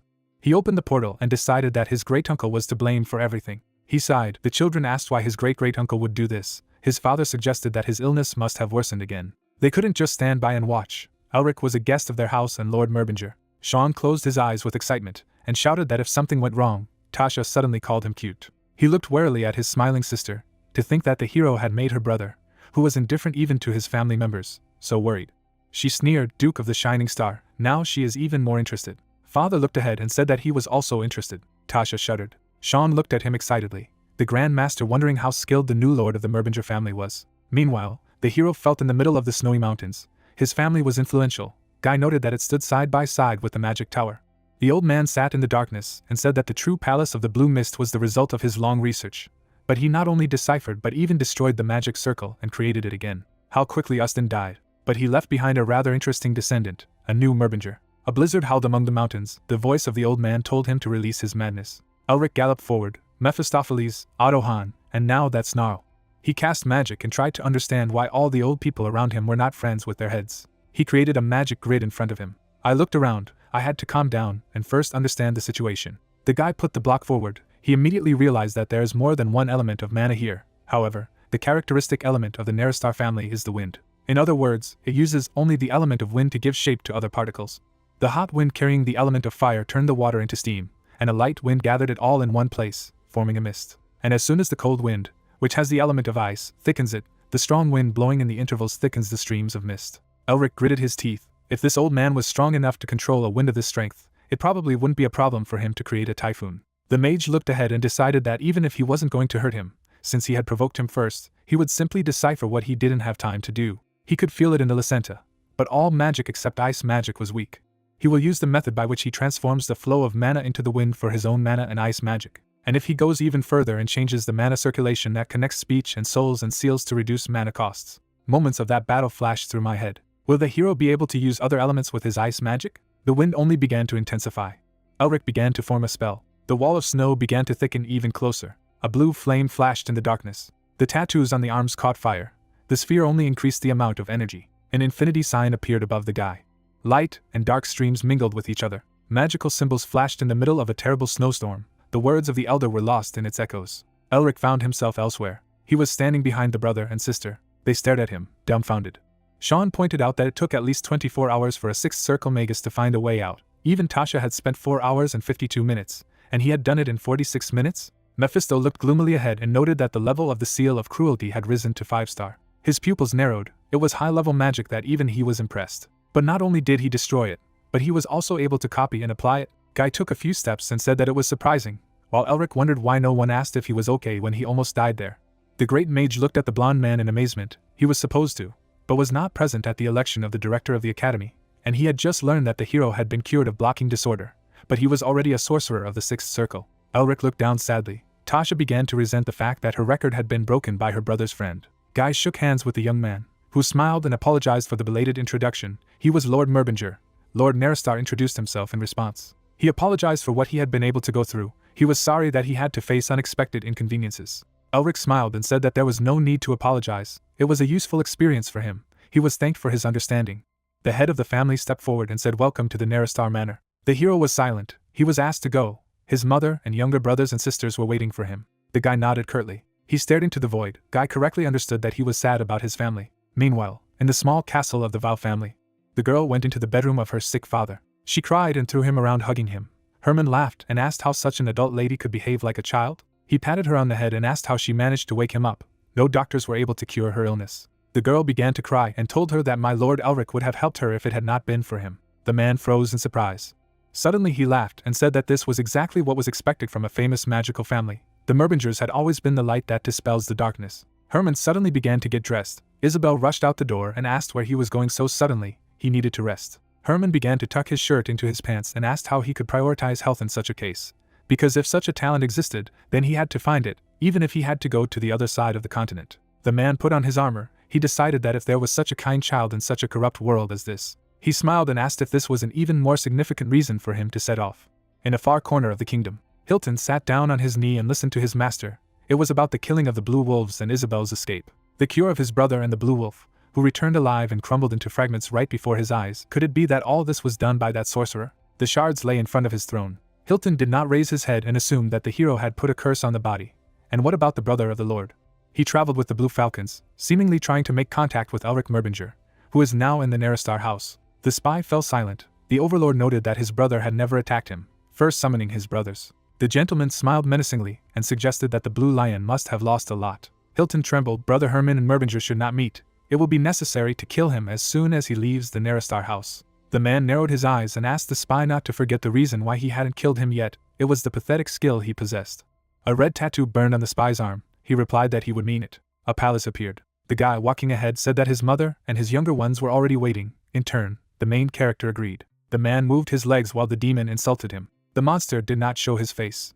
Raising his hand, Mephistopheles asked if he was human. Looking to the side, the protagonist asked what he meant and asked if he was a demon. After all, the companion said that he was not a demon. Looking ahead, the monster said that the young man was only an ordinary human, that he was not of the Merbinger bloodline, and asked how he was able to reach such a level without resorting to absorbing non-human beings. A silhouette appeared. surrounded by a red light. Looking at the demon, the magician said that he had frightened him and asked him if he thought that people had been playing with toys for 1,000 years while he was sealed. Counting on his fingers, the main character said that at the moment the lords of the Magic Tower, the lions of the Great Lion family, the Inspection Bureau of the Imperial family, the Revolutionary Army, the Beast Men and the Protestant Alliance are more terrible than demons. Without showing his eyes, the monster asked what he wanted to say, that there was not only a golden lion, which was considered the strongest on the continent, but also other people like him. Smiling, the creature said that there seemed to be a reason for him to wake up in this era after all. Something stood in the darkness, talking about life in the desert, where countless creatures were fighting each other for the title of king, and the chaos and enmity they were sowing everywhere, adding to the joy that came from trampling everyone in the mud and coming out victorious, and declaring that the demon should become stronger in no time. Darkness was spreading. Mephistopheles stood on a mountain of corpses. The man entered the room. People were sitting at the table. The girl, looking at her brother, said that this idiot dropped food when he saw the main character. In turn, the young man said that she dared to call her older brother an idiot in front of the protagonist. The mother, smiling, asked why they talked so loudly in front of the hero they adored so madly, and added that hadn't she said that good children should be quiet during meals. The young man smirked as he listened to the children being well behaved. The girl, looking at her brother, said why he was repeating after her, and asked if Elric wanted to be scolded again, while the young man said that his sister was always trying to hit him. The woman, smiling, said that didn't she say that they should not fight during meals. In turn, the father said that children should compete while they grow up. The family was sitting at the table. Sadness could be seen on the face of the main character. The lady, looking at the protagonist, asked that the food was not to his taste. The guy, looking at the family, stated that the food was delicious. He was simply struck to the heart by the deliciousness of the taste. In the end, the lady said that she was glad that he liked it, and added that she was worried that their hospitality was too meager because of his gloomy expression. Bringing the food to his mouth, the young man replied that it was not true. The man closed his eyes, saying that a meal shared with others is always a joyful event. A window appeared. Tea was poured into a cup. The man, looking at Elric, stated that he had heard that he had given them his rights to explore the nest, while the young man replied that, after all, he had something to pay Sean for. The man drank tea. The mage screamed forward. The gentleman, glancing at the wizard, asked if he was angry with him. The lady, looking away, turned to my lord. The young man closed his eyes. The main character held the cup in his hands, thinking that it could not be that a family with a 1,000-year history, especially one that led to victory in wars, would suddenly weaken. Raising a mug, the protagonist concluded that the fall of the family was due to politics, and the protagonist asks him if the young man is angry. Smiling, the guy said that he was not angry, and added that everyone has their own circumstances. There was tea in the cup.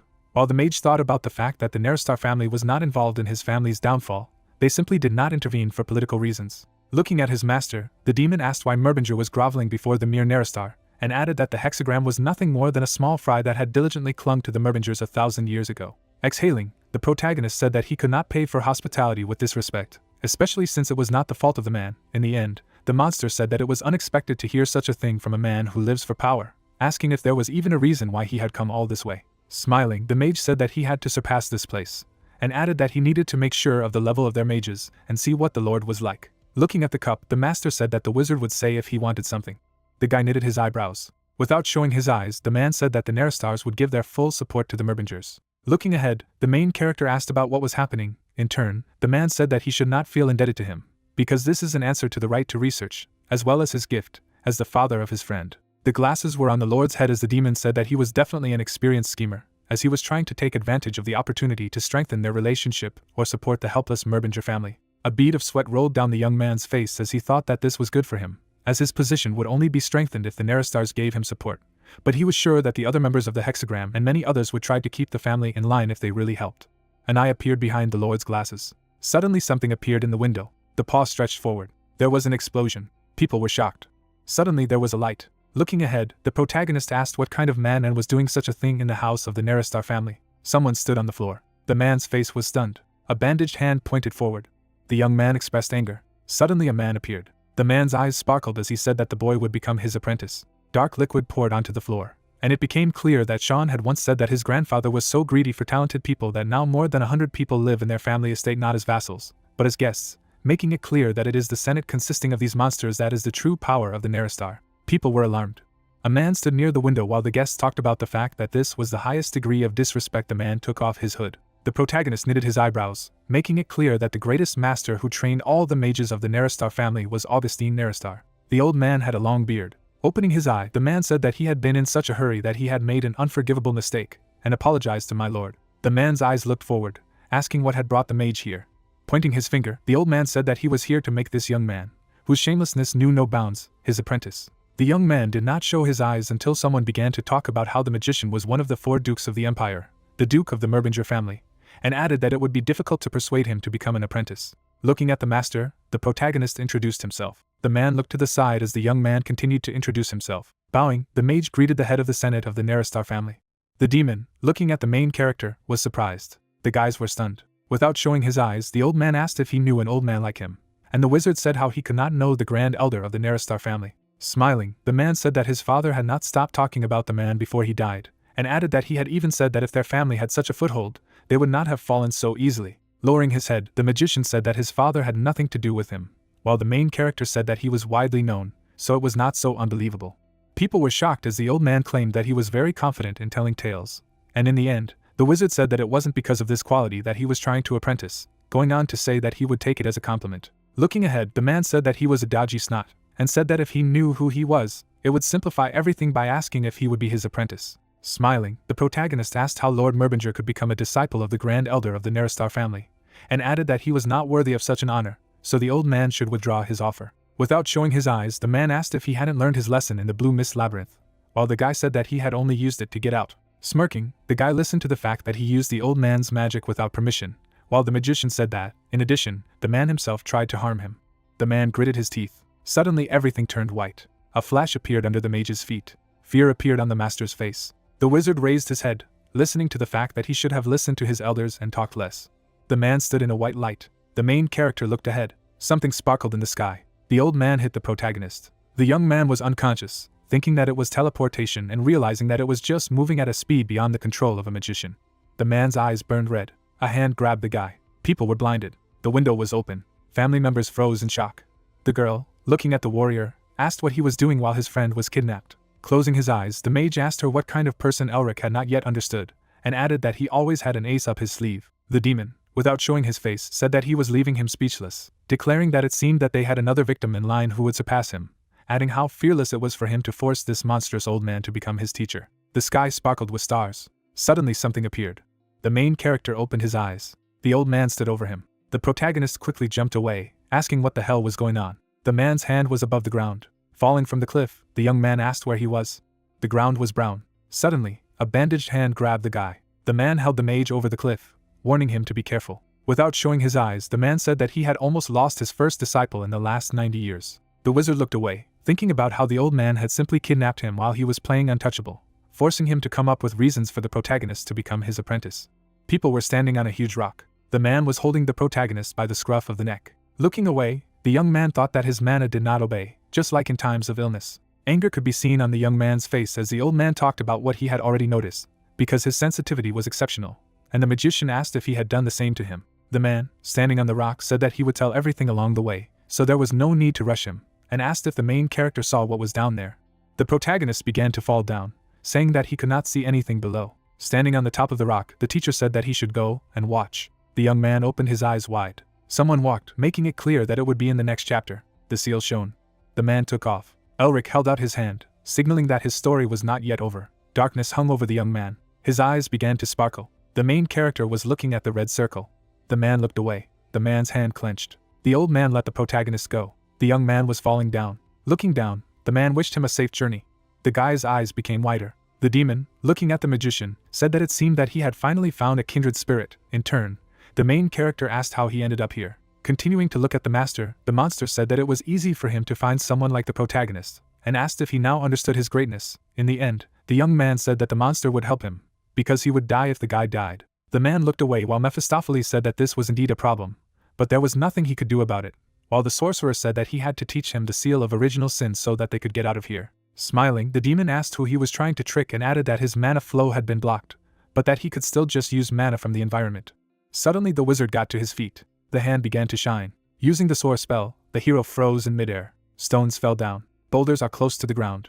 There was an explosion. Getting down on a knee, the main character thought about the fact that he really almost died due to the mana limit, as if he had returned to the time when he had a blocking device. The protagonist knitted his eyebrows, saying that he did not understand where he was, because he knew about the geography of the entire continent, but still did not understand where he was. The young man stood on his feet, hearing that this was a labyrinth of blue mist. The true palace of the blue mist was just one of the images of this place. However, more importantly, the old man limited the mana of the young mana, but he could not think that he would draw mana from the atmosphere. The man looked at the mountains, hearing that the mage had almost died, and why he had done it, since he wanted to take a man as a disciple.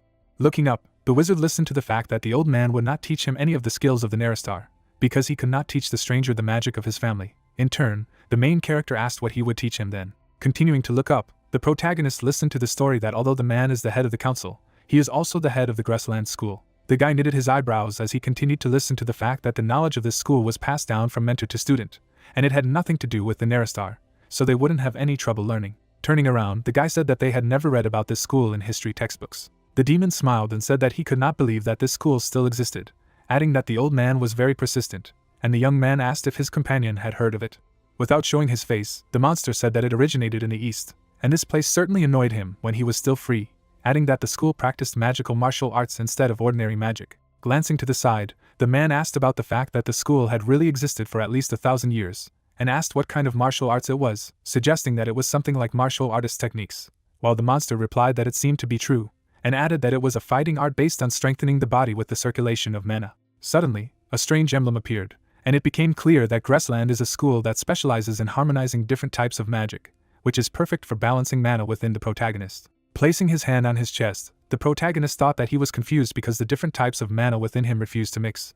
But wasn't that a blessing of fate? The young man's heart was shrouded in different types of mana.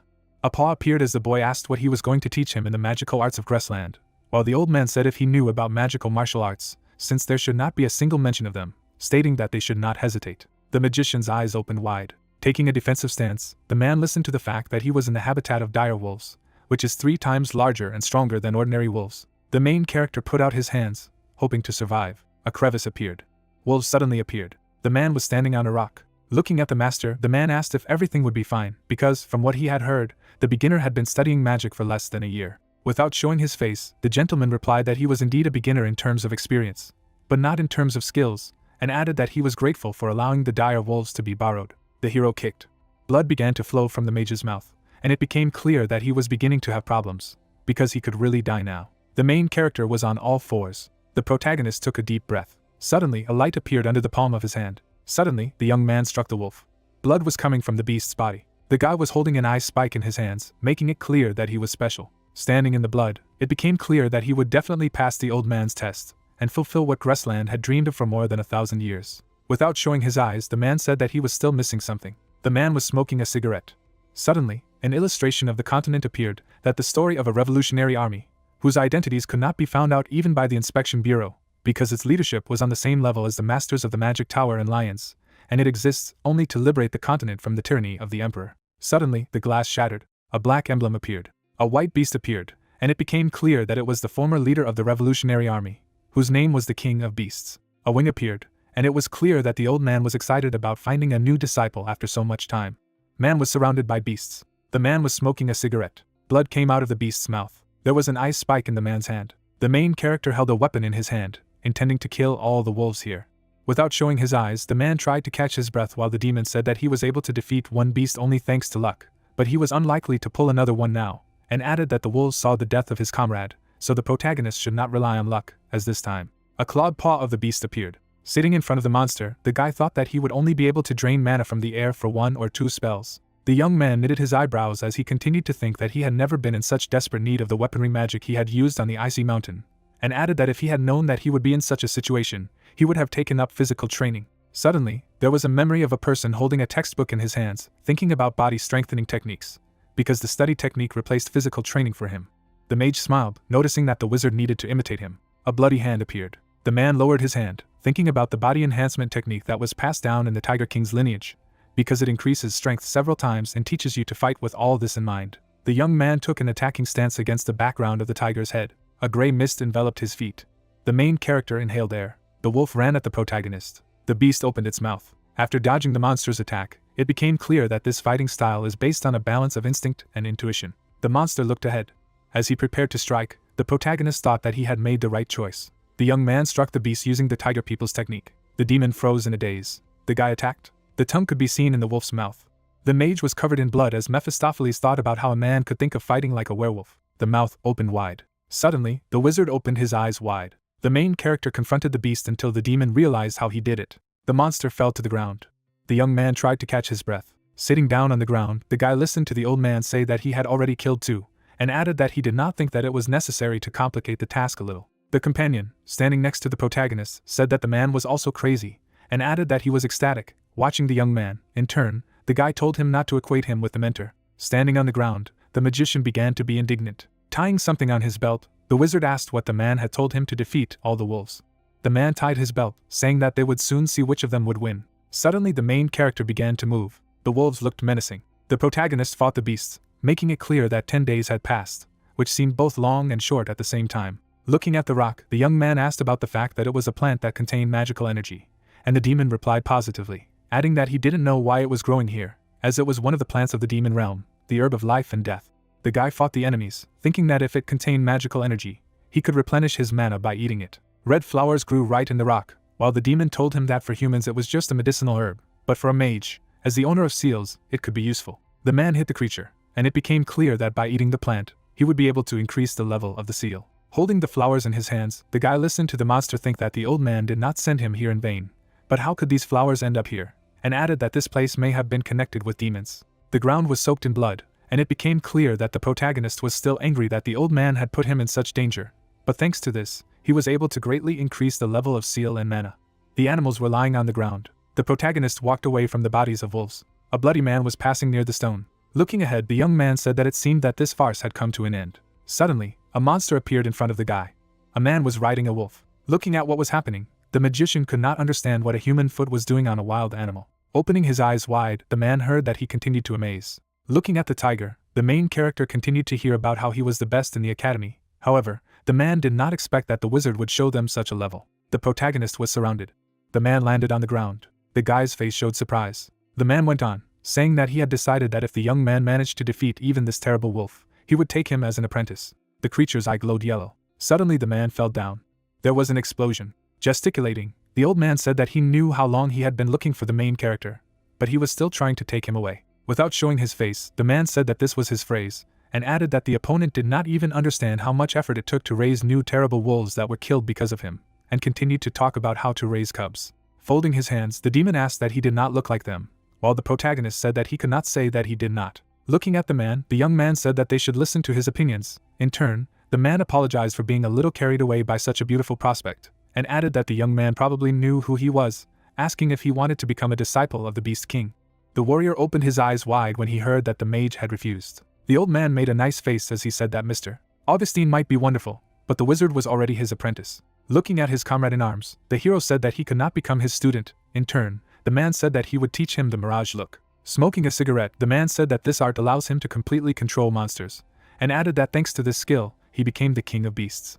Smiling, the main character said that having one mentor is just an outdated tradition, and added that he always wanted to be his student. The mentor, trembling, insulted the student, and the demon said that this person did not know respect. Continuing to smile, the protagonist stated that he would like to be trained to look then, while the Beast King stopped him. Stroking the wolf, the man said that hadn't he said that he would accept him as an apprentice only if he defeated this terrible wolf. Turning around, the man stated that the ability to perfectly control mana is very important for those with a mirage gaze, and magical martial arts that effectively use mana circulation increase the power of this ability. Smiling, the hero said that he had restored mana by eating the grass of life and death, but his final test was for him to defeat the beast with only a magical martial art. Suddenly something flew near the man's head. The beast was attacked. The wolf flew into the sky. The man looked up in shock. The tiger scratched his head. Raising his hand, the main character asked if he had coped. Looking at the protagonist, the man answered positively. The warrior walked on. Looking away, the young man said that he could finally talk to someone who enjoyed his suffering. Standing in front of the old man, the young man asked if he was satisfied. The man's face showed dissatisfaction. The man showed no emotion. Putting his hand on his shoulder, the mage spoke of a good job. Suddenly the hand shone.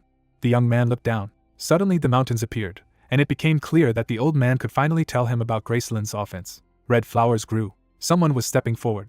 Approaching the building, the main character asked where they were. In turn, the mentor replied that it was the sanctuary of the Chronicle of the Night. Opening his eyes wide, the protagonist asked what they had forgotten in the sanctuary, thought that there was a dull and gloomy energy floating here, suggesting that this energy was demonic. The entrance to the sanctuary was covered in a red haze. Looking ahead, the demon asked why the demon domain was here, while the kid added that it was a territory that only the demon king could create. Making a tense face, the monster said that it was not surprising that herbs that only grew in the demon realm had appeared here, asking that this territory belonged to that old man. The man, without showing his face, asked if he felt it. Looking into the shrine, the mage said that he was sure that the descendant of the Merbingers, the demon hunters, was capable of doing so, and the young man asked why the demon domain was the shrine of the Knight's Chronicle. Touching the door, the old man said that he might already know that the school had come from the east. The guys went inside. Looking at the guy, the man said that the founder Graceland was originally an alchemist who studied herbs in the east. Waving his arms, the wizard said that he had once lost his wife and daughter to a certain demon king, and added that in the end he had pursued him all the way to the west in order to take revenge. As he walked past the painting, the old man said that because the demon king was too strong, the founder had changed his plans, and went on to say that he had not only combined Eastern knowledge and Western magic, but had even used demonic power to become stronger. Looking ahead, the main character suggested that the founder's resentment is still alive. In turn, the man said that he has been alive for almost 1,000 years. Without showing his eyes, the man listened to the disciple say that since he had taken him as a disciple, revenge still had to be carried out, and in the end, the disciple said that revenge had already been done. Suddenly, there was a light at the end of the tunnel. Walking in front of the protagonist, the man asked if this was not obvious. Suddenly, the guy's eyes opened wide. Standing in the room, the old man replied that it was him. The demon, looking at the man, said that he was of ordinary origin, but had managed to seal him away, and added that he could not believe that he was so strong, stating that the old man must be inhumanly inventive. There was shock on the youth's face, thinking that even if Mephistopheles recognized the demon king's abilities, then he was very strong. But then how strong was the one who defeated him? Turning around, the old man said that this was not something he should boast about in front of the disciple, adding that there were too many variables in that battle, so it was impossible to say who was the winner. Looking up, the man stated that, like their founder, he had set a new goal, adding that he would determine the winner of that battle with the help of a disciple who would one day walk his path. The demon was sealed. A drop of sweat appeared on the protagonist's face as he listened to the protagonist determine what is better, the power of the enemy, or the training skills of the old man. The demon's eye sparkled. The man showed his gaze. Looking at his opponent, the young man asked what he was saying, that he had to overcome this crap. Glancing ahead, the old man confirmed, and added that he wanted the disciple to fight his seal. Without showing his eyes, the man said that the guy was able to absorb the seals of demons, being a human. Suddenly, the magician looked evil. Raising his hand, the person said that he understands the anxiety, but there is no need for it, because why should a mentor tell the secret of his student?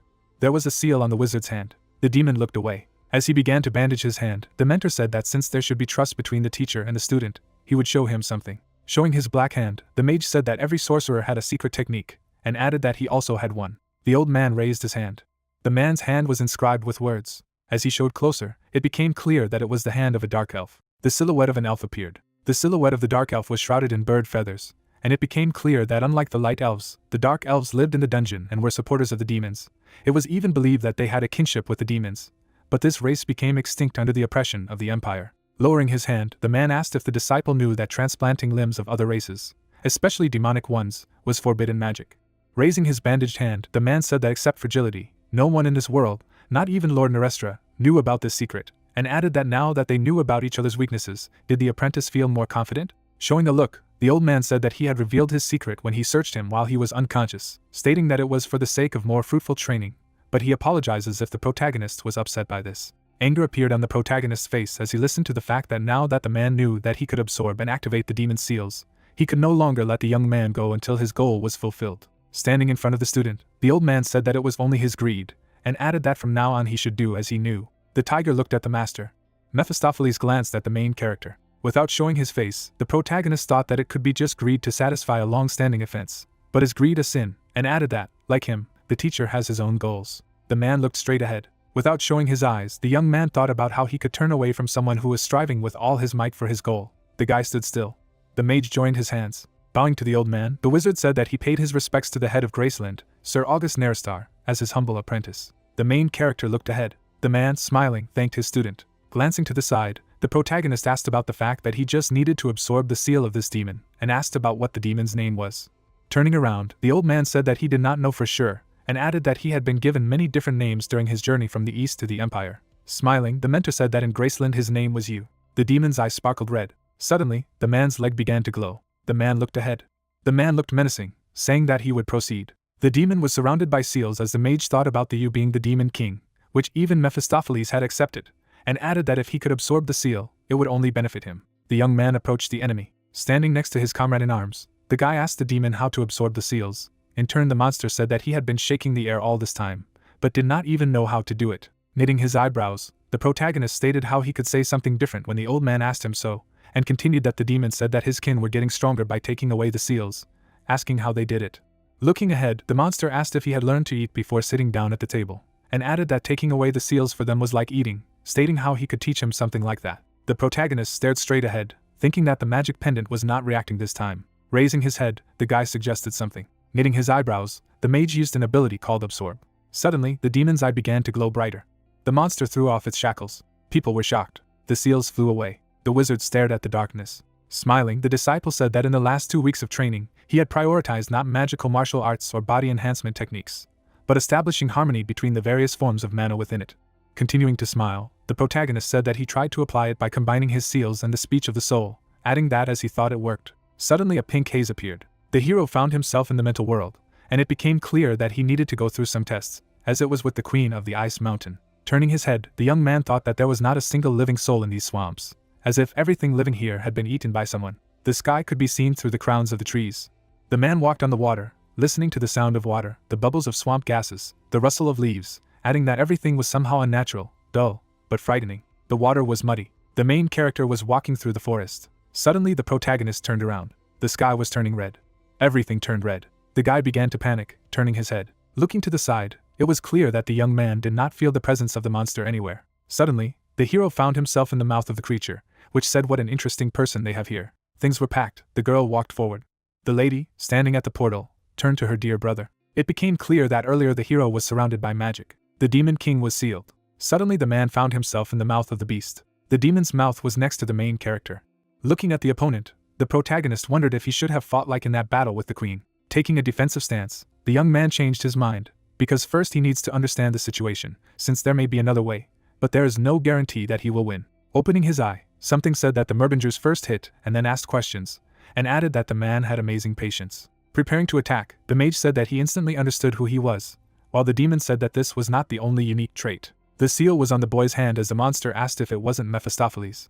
The mage clenched his teeth as the predator spoke of his seals and the dragon's heart. The creature's mouth was closed as it talked about how it didn't want to strain over an ordinary person. The wizard was standing on the ground. The demon's mouth opened. Suddenly, the monster began to attack, saying that it was possible to tinker with the student. Looking at the man, the creature told Merbinger to stop holding back his hunger, adding that he should crave more, indulge his greed and ambitions. The main character looked away. Teeth covered the hero's head while the monster said that if he did what he said, they would meet again. The young man knitted his eyebrows. The seal was on the protagonist's hand. The people in the room froze. The demon, looking at the hand, said that the man really hoped that the monster would tell him its name so easily. In turn, the guy asked that it was usually so easy to get seals. The demon with a vein on his face said that he had only one chance of survival, and added that since he had wasted all his strength in keeping his seal from oblivion and was close to death, he would parasitize in the disciple's body until he recovered. The seal was blue, and it was clear that the demon had said that the person would be able to meet it when he refined this seal to its original form. Stepping forward, the protagonist said that they had a new family member, and asked if the demon wanted to say his real name, while Mephistopheles stated that there was no point in helping a young man who accepts himself in order to survive. In the end, the protagonist said that the true name of the demon is an immoral god. The old man, looking ahead, stated that his status must have declined after the loss. The demon, indignantly, said that the mentor was going crazy, and asked why he appeared, although no one asked him about anything, stating that, besides, only to think that a person knew the true name of such a rank, because he was definitely not himself. Making a serious face, the guy said that he planned to ask the old man if Mephistopheles refused to tell him. Smiling, the man spoke of rage. The man did not look surprised. Standing in front of the apprentice, the wizard spoke of the seal of fury. Opening his eyes wide, the old man stated that you was originally known as a demon preda, and added that they are demons from the bottom of the hierarchy, who are always shaking at the possibility of dying at any moment, but at the same time drooling with greed due to their insatiable nature, stating that now, after receiving the seal, the protagonist is able to sense danger as a demon. Quickly detect the strengths and weaknesses of the enemy. The guy was surprised. A tear streamed down the man's cheek as he spoke of awakening the sixth sense through the circulation of mana, which Graceland was trying to achieve through magical martial arts. The protagonist's face could be seen stunned. The man who had tears coming from his eyes stated that he called this premonition of the Preda and added that the lady had finally gained the seal of you and the premonition of the Preda, ending up that all she had to do was raise the rank of the seal and fight you. Without showing his face, the mage thought about how the ranks and use of the seals were very specific information that could not be found in books, and continued to wonder how much suffering Graceland's ancestors and mentor had endured to accumulate such knowledge. The man continued to cry. Suddenly, the seal of rage was activated. A shadow appeared behind the main character. The protagonist stood in the shadows. Suddenly, someone sped up. The way out was near. Knitting his eyebrows, the young man asked what his mentor had said, that when you have a premonition, your heart hurts and your body trembles. Glancing at the man, The guy asked why it had suddenly activated right now, while the stranger turned to Elric. Sean stopped and listened to the mage ask what he was doing here, and finally his friend said that it didn't matter, adding that they had a huge problem. The man put his hand on the mentor's shoulder. The wizard was stunned. The building was tall. The servant looked at the girl and said that Tasha had better see it herself, and the lady asked what had happened, adding that the Duke of the Shining Star had finished his training in seclusion. Suddenly, a shiver swept through the mistress's body. Miss knitted her eyebrows. The girl walked forward until the sorceress told her not to be allowed to do so for the time being. Fragile hands held the luggage. The sister, looking down, asked for forgiveness, asking if her younger brother, whose name was Elric Merbinger, was there.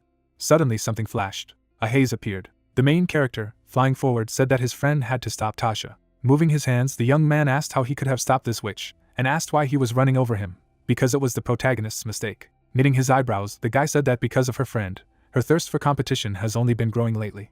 The sun appeared over the city. The girl flew over the city. Smiling, the lady thought about how the elder sister of the Duke of the Shining Star had made sacrifices for her brother all her life, and added that in magic she must be worse than Elric, who suffered from blocking disorder. Continuing to smile, the lady thought about the fact that the person whom the main character fears more than anyone else in the world is his sister, and stated that perhaps the reason is not only in blood ties, but also in who she really is. The lady walked forward. His hands held the luggage. Looking down, the girl apologized, asking if her younger brother was there. The guards, looking at the newcomer, said that the Duke was here, but she had no invitation, so she could not enter. With a drooping face, the lady said that they should call the third young master of their family, and added that he knew that she was to come. The soldier, looking at the girl, refused, and added that they had received an order from the young lady not to let her inside. Standing in the doorway, the lady asked why she would do this. In turn, Tasha said that it was a pleasure to meet her. Miss suddenly turned around. Dropping her hands, the witch introduced herself. After bowing, Hayes introduced herself in the same way, and added that she had heard a lot about her from Elric and her younger brother. Smiling, the girl said that she had heard that she was full of grace and like a dazzling flame, but these rumors seemed to be a big understatement, adding that it was a great honor for her to meet her. In turn, Tasha thanked her for the words. Closing her eyes, the lady asked why she was not allowed in, saying that no matter how much she thought about it, she could not understand why she had given such an order. Opening her eyes wide, Tasha said that this was the ancestral mansion of the Neristar, the first star of the hexagram, adding that they could not let anyone in. Her sister looked down as she listened to the fact that although she had blonde hair with green eyes, her appearance could be changed, and even if she was indeed the elder sister of the Duke of Shining Star, there were rules of decency for everyone. Looking ahead, the girl asked if she should do the same to make her believe her. Knitting her eyebrows, Tasha said that if she was really the Duke's sister, then she was a member of a noble magical family, and added that she would believe if she defeated her in a magical battle. Looking forward through magic, the lady listened to the fact that her opponent did not possess magic. In turn, the lady asked about the aura. Suddenly, a huge aura emanated from the fragile lady. Grinning, the mistress noted that then the rival would suffer. In turn, Tasha said that it would be interesting to see. Suddenly, there was a snap of a finger. The girl let go of the luggage. There was an explosion. The soldiers stood against the background of the shockwave. The opponent smiled, asking if the lady was comfortable using such a large thing. The miss had a hammer in her hands. The warrior stood against the background of stones, asking if Tasha played ball as a child. There was a blow. The girl prepared to defend herself. Using magic, the lady said that it hadn't happened for a long time, but that she had fun as a child with Sean when they were little. Fire magic flowed through the air. Using the spell, the sorceress stated that they had never lost to him, asking what about her opponent. Swinging, the girl said that she had never lost before, but because of her irresistible desire to win, she had pierced Elric's skull from time to time. The lady smiled. The warrior threw the hammer forward. Her opponent's eyes opened wide. The sorceress clenched her teeth. Tasha watched the attack. Looking to the side, the girl thought that it was a big surprise that the descendant of an ancient magical family was a martial artist, but to think that it could swing a sledgehammer under 100 kilograms, like a feather, without using an aura. The hammer continued to fly. Suddenly, a black skull appeared, making it clear that the protagonist's sister is a member of the mercenary guild. There was a blow. Smiling, the warrior said that the count was 1-0, while Tasha said that she would not hold back. Suddenly, the girls were pushed away from each other. The lady, looking ahead, asked what it was, and added that everything was just getting interesting. The lady opened her eyes wide. Suddenly, the main character was grabbed by the neck. Miss was shocked. Looking at his sister, the protagonist said that she was healthy, as always. Beginning to tremble, the young man asked what she seemed to be having fun with Miss Tasha, and added that she should calm down now and let him go. Without showing her eyes, the girl addressed her brother by name. The lady looked menacing.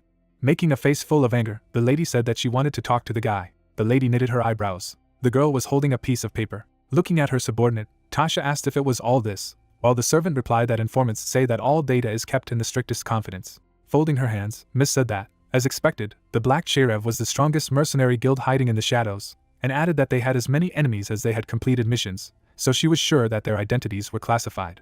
A silhouette of hands appeared as the lady talked about the chance to make a friend of the same age. The seal in the form of a skull was on the hammer. Smiling, the lady thought that the protagonist was already a good reason to maintain friendly relations with House Merbinger.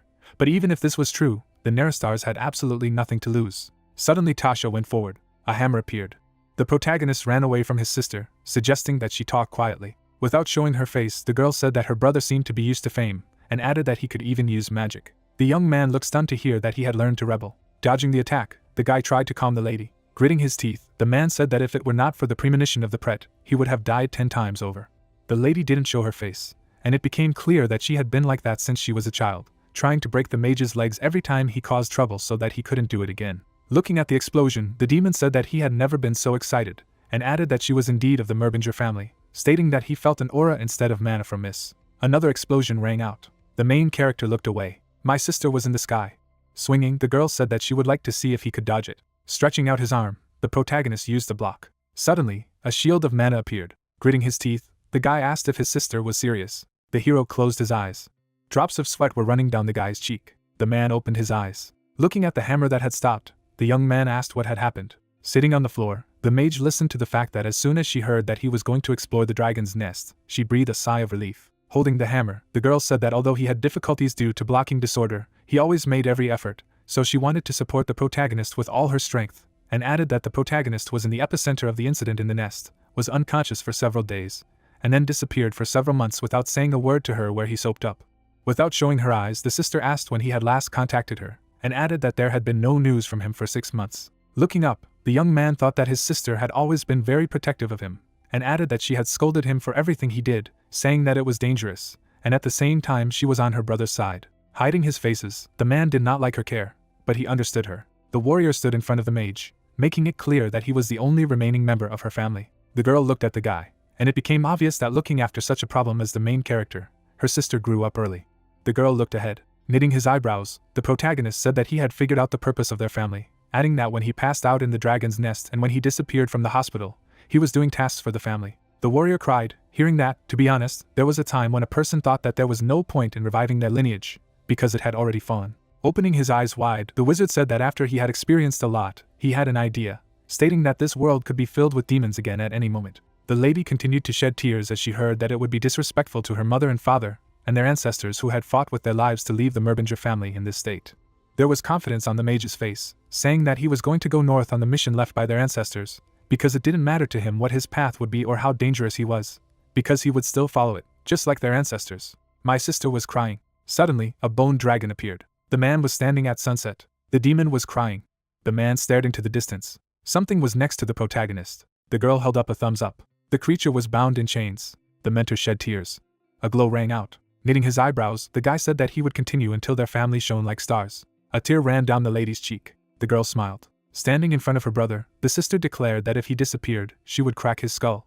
Raising his hand, the protagonist asked if it was on topic, and added that she should have said that the protagonist was already an adult, and she would no longer interfere in his affairs. Looking ahead, Mephistopheles spoke of what a pity it would have hit him again, and added that he had hoped there would be a funeral today, saying that people were becoming overly sentimental about the most insignificant things. The man stood in the night. Something was in the man's hands. A black statuette appeared. While wearing a mask, the creature said that it was all for the sake of Lord Azazel's revival. A wing was visible. The bird soared in the sky. The main character was sitting on a rock, and it was clear that 3 months had passed. Suddenly the bird changed its trajectory. The protagonist sat with a blindfold. Suddenly, the man's eye lit up. The young man held out his hand. Looking at the guy, the man said that he was very capable. Standing against the backdrop of the mountains, the mentor said that he did not think that he would take possession of the Mirage's gaze so quickly. Something flew by. The mage struck the old man. The man, looking ahead, said that he had fully settled in and had a premonition of Pret. Without showing his eyes, the main character listened to the fact that now he has reached the limit, because only battles will help him develop further. Smiling, the man asked about what he had finally finished, adding that he hoped they would never see each other. Looking at the protagonist, the old man said that only yesterday he was on his knees and begged to become his mentor. In turn, the man said what an impudent guy he was. Putting his hand on his knee, the young man asked if they had forgotten how much they had tormented him, calling it training, and added that despite this, he had learned a lot thanks to them, that he must bring them a souvenir. Smiling, the guy said that let's not see each other again. Without showing his face, the man said that they should take care of their frail health. The mentors looked ahead. The mage flew away. Standing with the boss, the man asked if it reminded the old man of the good old days, the days when he and Set roamed the world. Standing on the stone, the mage said that every day was exciting then, and now they were spending what they had left hiding in a place like this. Looking ahead, the master asked what Set would say if he were here, and the master replied that he would grumble that they were just waiting for the day when they would be buried like rotten stumps when they were not even 100 years old. Standing with a member of the team, the old man said that they were not old bores like him. In turn, the man said that they were not so old compared to him. The wizard stood on his feet, asking how he could escape from such outstanding mentors. The man was on the rock, adding that he went north alone. Tasha, reading the document, thanked for the fact that the main character transferred the rights to explore the nest. In the end, the protagonist said that he left it to her. The girl, looking at the document, said that she had prepared a carriage for the trip north, and added that she was already at the entrance, stating that she would take care of his attendance at the academy. The lady's eyes sparkled, making it clear that she was a dragon fanatic. The guy looked ahead, thinking that another candidate had appeared on his list of debtors. The sky was clear. Pulling out the blade, the man said that Paul was hurting his feelings. The soldiers lay dead on the ground while someone talked about how it didn't matter how weak he had become, adding that he couldn't believe he thought there were enough of them to kill him. The man glanced to the side. Approaching the warrior, the girl said that he knew that if a man allied himself with the Merbingers, the man would be in a dangerous position. The young man, looking at his relative, said how smart their niece was, because you could just go to Paul and kill him. In turn, the guy replied that they were in business. The man, looking at the warriors, said that he was the one to decide the issues of Val's house, and added that the three of them just had to ensure Isabel's safety. Looking ahead, the man announced that he would meet with the Duke of the Shining Star to thank him personally, and then decide what to do with Paul. People were surprised. The village stood in the middle of the mountains. Someone, standing in a cloak, asked why Paul had not yet been appointed a Blue Lion. In turn, his comrade-in-arms said that there was an unexpected hitch, and added that the ally should not worry, because this would not interfere with his plans in any way. The man turned away and said that he had thought it would be easy to neutralize the sick and weakened Blue Lion, but he had no idea that the fallen Merbinger bloodline would stand in their way. Hiding his face, someone said that it was not yet time to deal with the Merbingers, and added that his comrade needed to make Paul Vile a Blue Lion as soon as possible.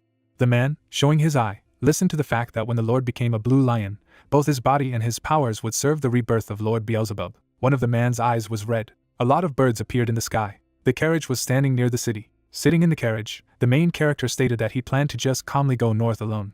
Sitting with the guy, the protagonist said that he was grateful that such a large carriage had been prepared for him, but he did not need a coachman. In turn, the man replied that his name was not the coachman, but Carl. Lowering his head, the guy calmed himself, saying that it was not so bad to go on a trip with a friend after a long separation. In turn, his comrade-in-arms said that he would not have gone with him if not for his father's order. Holding his head, the magician said that his sister should just return home and rest. In turn, the girl asked if her brother wanted to travel with her. In the end, the wizard said that he was jumping with happiness, as he would think that he would spend more time with her. Continuing to hold his head, the main character said that the mentors should just stay where they were, given their age. In turn, the old man asked about the fact that he no longer even allows the elderly to leave for air. Placing his hands on his knees, the mentor said that he had to hammer a little manners into him while they went to breathe the northern air. In his through the man, he stated that he had wounded them to the core when he almost abandoned them.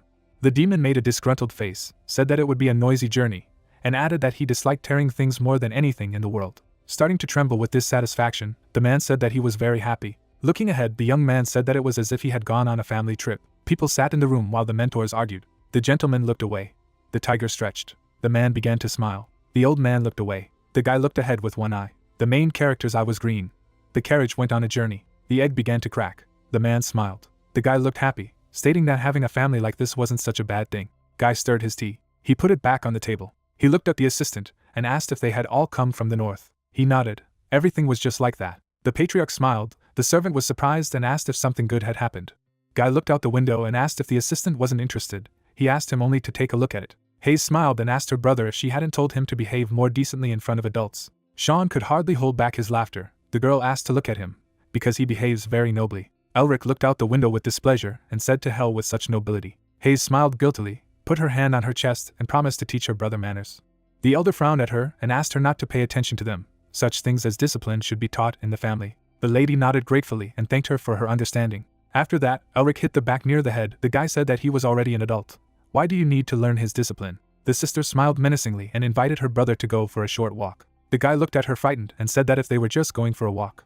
Why take such a terrible hammer with you? Hayes smiled sweetly and grabbed the guy by the ear, led him outside. Mephisto watched the suffering of his master with pleasure. Who would have thought that he would be dragged like this? Some time passed on the road. The coachman noticed something ahead.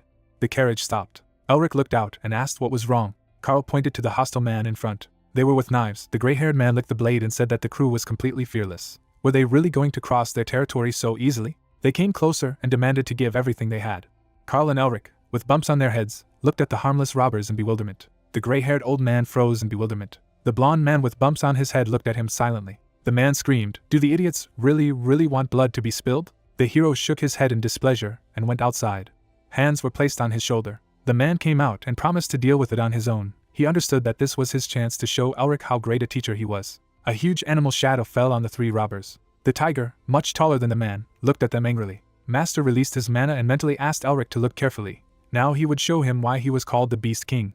The young man used a plumb line at this moment, and the robbers were thrown back by the destruction of the rock in the wave. A huge crystal grew near them. The Beast King looked at the young man with resentment, and said that he would have handled them perfectly himself. The hero asked if he was going to turn this place into a bloodbath. Merbinger looked seriously ahead and said that these people were not bandits, but starving residents of a neighboring village.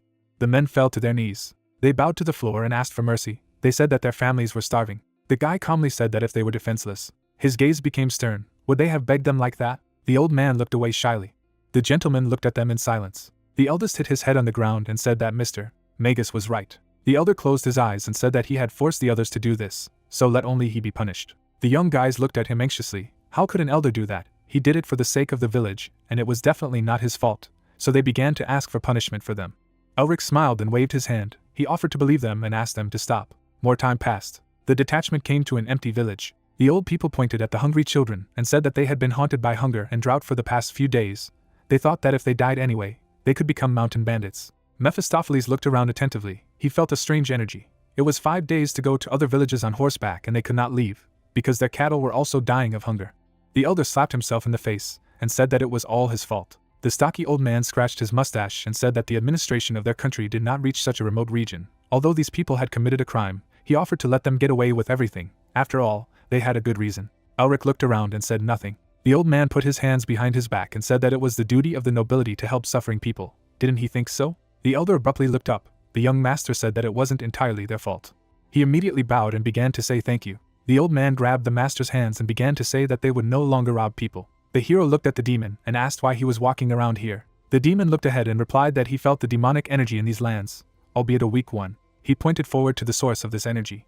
The guy was seriously wary. They sent a detachment to the spring. There was only a wasteland around them, all bare earth and bald mountains. The elder looked down and said that he did not feel anything. Was there really something here? The hero looked ahead and said that this was the place. But Mephisto was completely sure that it was buried somewhere here. He looked at the young man with displeasure, and since he had helped them, they should give the magic potion to this king as soon as they found it. Elric said that he knew that the demon was deceiving them. He looked around, said that first it was necessary to dig up the ground. He asked to move away. The blue energy lit up. The guy used the breakthrough. The large crystal slammed into the ground at high speed. The elder looked at this in awe. The guy had dug such a huge hole in a second. Elric jumped forward. He landed at the bottom of the created pit. In front of him, he saw a strange chest. The old man went down to him and asked what his disciple had found, and he told him what he had found. He opened the lid and dark energy breathed into his face. The hero continued to inspect this artifact with disgust. Master looked at him in surprise and shouted that he felt demonic energy. Inside the chest was a statuette of a man with a goat's head. Mephisto looked at her warily and asked where it came from. The 4 demon kings, descendants of the great demon god who rules over the demon race. They were Mephistopheles, the original sin, Satan the apocalypse, Lilith the revolution, and the tyrant, the demon of madness Azazel, who has the largest army among the demon kings. Azazel was especially fond of the human world. During the invasion it destroyed many 2 villages. The guy took his emblem in his hands and asked if it was created by his supporters. Mephisto noted that it was made to sacrifice a person. He looked at his master with excitement, and asked how the young man knew this demon, who had read about him in a book in Otto's vault. Elric looked at his partner with excitement, and assumed that if it was made for human sacrifice, it turns out that all the inhabitants of this village would be sacrificed in the name of summoning Azazel? The demon folded his arms over his chest and looked away, considering the state of the village. Most likely, this is the case. Elric looked intently at the figure. Could it be that the demons hiding in the human world were up to something? Mephisto ordered to absorb the magical energy and give it to the king as promised. The master said gloomily that it was dangerous to find traces of demons that had been exterminated 30 years ago. Mephisto looked angrily at the old man, who said that this figurine should be sent to the authorities. The owner suddenly smiled and said that it was a great idea. Mephisto shouted that he promised to give the energy to him. The guy handed the chest to the teacher, and he told the demon that the old man said that he wanted to send it to the authorities. But if he absorbed the demonic energy, then what would he tell them? But if you tell him how to use the myth seal, maybe he will try. The old man clutched the chest to his chest and told Sean to send it to the authorities immediately. Elric just threw his hands behind his head, Mephistopheles, and began to ask if he wanted anything else. He agreed to everything except the seal. the teacher told him to do it as soon as possible. Suddenly, a voice rang out. He said that it looked delicious and the spirit from the hero's tattoo rushed to the chest. The elder looked at the spirit in fright and missed the chest. The monster swallowed him. It was the magical energy of the hero. The teacher looked at the student with a misunderstanding on his face and asked what it was. The hero scratched his head bashfully while the energy returned to the tattoo. He decided that he had been deceived and the proof he had been looking for so long was now gone. Mephistopheles loomed menacingly over the people. He began to ask how the hero dared to steal what belongs to him. At this time the owner said that it would be strange if the whole village became like this because of one totem. You need to look for more just in case. Meanwhile, in one of the caves, there was indeed a large statue of Azazel. The servants prayed to him. One of the priests shuddered in displeasure. They approached him and asked him what had happened. Some heretics dared to disturb the consciousness of the great being. Everyone got up from their knees frightened. What kind of heretic is capable of such a thing? The grand priest looked ahead. He spread his arms in front of the demon statue and promised to get rid of the heretics. So let him not turn his anger on them. The sectarians behind him prostrated themselves. The man shouted that they would surely resurrect him on this land. The priest turned around and ordered his order to be passed on to Yoda. He smiled and said that he needed to meet Kaya and continue the resurrection ceremony. Meanwhile, in the wasteland at sunset, the hero looked ahead wearily and asked why no one had noticed what the demons had been doing all this time. People looked at the pond of water that appeared, and it rose inexorably. The demons sacrificed too many people. The teacher put his hand on his shoulder, and since they handed over the evidence to the authorities, soon they would start an investigation. The leaders of the province would be fully responsible for everything that happened. He went ahead and said that he also wanted to deal with these idiots now, but now it was not their concern. Elric fell silent gloomily. He knew that the teacher was right. Since the government was involved in this now, these idiots wouldn't act so brazenly. Now he needed to find the flower temple and end the winter. He slowly looked up before completely destroying them. The elder bowed to them gratefully. Elric spoke to the residents. He said that the drought would end soon, so we need to take care of the residents. And now they are leaving. The old man held out his hand to them and asked them to stop. He smiled bashfully and asked if he could even find out the name of this noble magus. The hero smiled and called himself Elric Merbinger. The villagers opened their mouths, recognizing the young man as a rising star. The elder smiled gratefully. He said to himself that the stars of the empire were shining again. The carriage continued its course again. Everyone soon gathered around the common table for the meeting. Elric was asked to come out for a second. The hero looked out to Carl and asked what now. This time there was a whole group of people in black masks and jackets in front.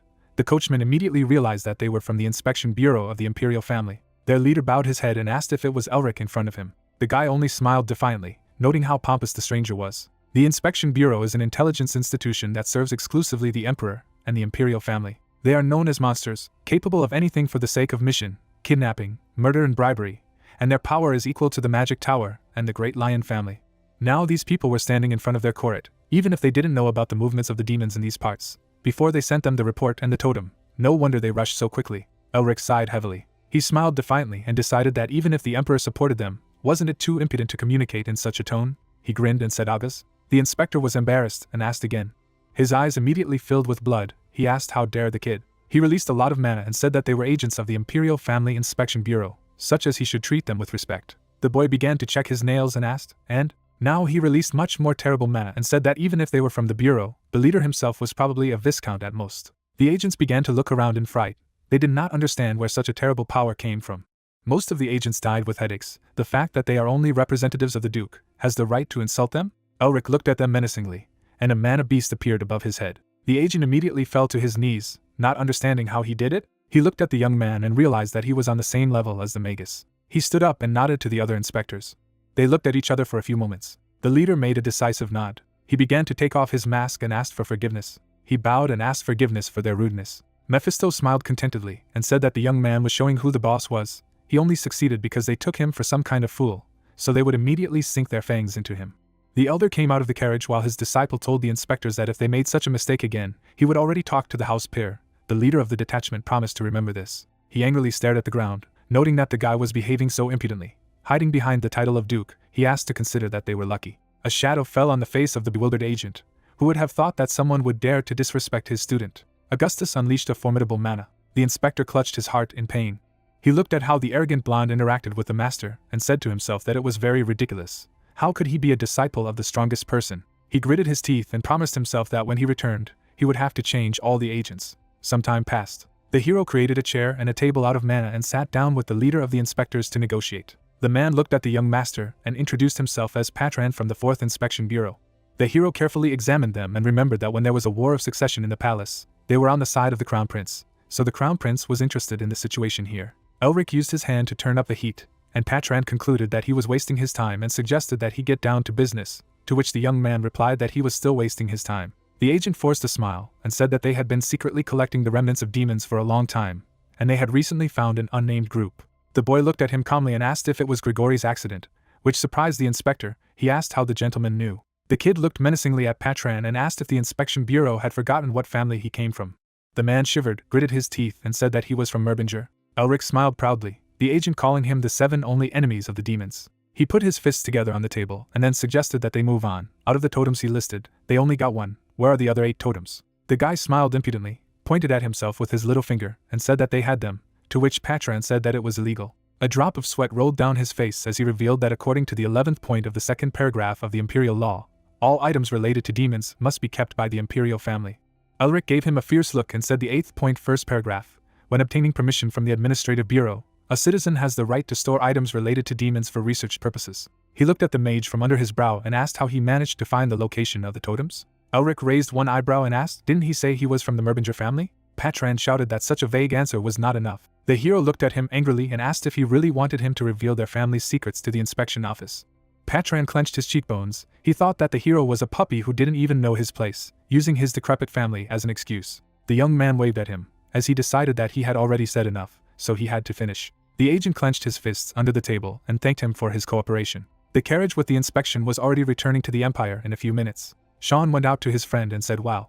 He smiled and noted that the hero was not a mistake. He was able to withstand even against the all-powerful Inspection Bureau. Hayes clenched her fist proudly and said that Elric was great. If he hadn't dealt with them, she would have smashed their heads. The Beast King looked after the inspectors and said that the Inspection Bureau was very persistent. If they grabbed something, they would not let go. Whether they could really leave everything like that, he replied no. A cheeky smile appeared on his face. He told his friends that, as they know, he does not like to leave everything like this. August proudly nodded to every word of his favorite. He said that he could not let people go so easily. He turned around, all ablaze with confidence. He could not let go of people who were hostile to him for no reason. Night fell. A quiet, cool meadow. Patran bowed at the inspector's feet and said that he was very ashamed and asked for forgiveness. He kept his hand on his chest. He was asked to raise his head.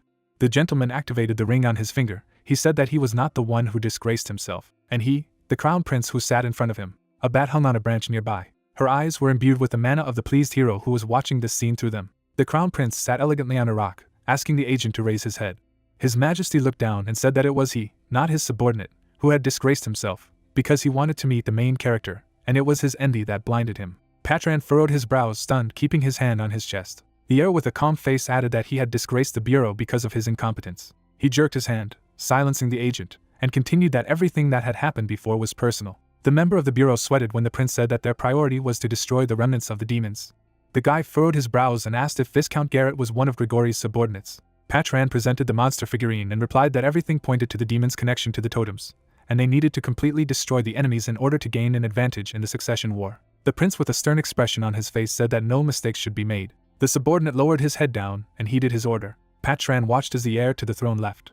He introduced him along with his ex-fiancée, Isabel, whom he could not forget, but he had no choice. He had to put politics above her. The guy looked to the side and thought that the reason why the heir was hiding his identity was most likely because he wanted to see Elric personally, the one who had saved Isabel. The agent stayed standing in the middle of the forest, thinking that this was supposed to calm His Highness down a bit, but in the end, they allowed themselves to be humiliated when they should have destroyed him in the first place. There was a golden light around the air. He is the sun that will guide the Empire. The young man gritted his teeth angrily when he introduced the protagonist and decided to get rid of him. The bat was hanging from a tree branch. A crowd of masked people stood in formation. Patran opened his mouth wide and shouted for the inspection bureau to check every corner and pick up every stone. An explosion thundered on the territory of Jarrett. Elric put his hand on his waist and said it was time to get down to business. He jumped forward. His companions followed him, and he thought it was a wise decision to send a familiar to keep an eye on the inspection bureau. He smirked and thought that he was able to get a lot more information than he expected. The protagonist introduced the crown prince and thought that he was hiding among the bureau, and it was interesting. But getting information about the secret hideout of demons is a jackpot. The guy stepped on the ground and decided that the inspection bureau and the Viscount's family should fight until everything in the area was covered in their blood. The protagonist's team stopped in front of a huge house that he planned to loot. He smiled broadly and thought that while the remnants of the demons and the bureau were dealing with each other, he and his comrades would simply take the array and run away. Elric put his hand inside his jacket and thought that his teachers would open the way for them to escape. They put on their masks and headed forward. Fireballs flew from the sky and destroyed structures. The team ran forward, and the protagonist said that the bureau could get there very soon, so they needed to get to the mansion as soon as possible. Sean turned to look at the fleeing man. He then turned his head to the other side and nodded in agreement. The two comrades quickly ran forward. The young man created blue magic in his hand and shouted that they could destroy the wall. Sharp arrows appeared in the air. The weapons rushed to the wall. Then there was a powerful explosion. The knight turned when he heard a loud sound. Elric raised his hands and told his friend to watch carefully.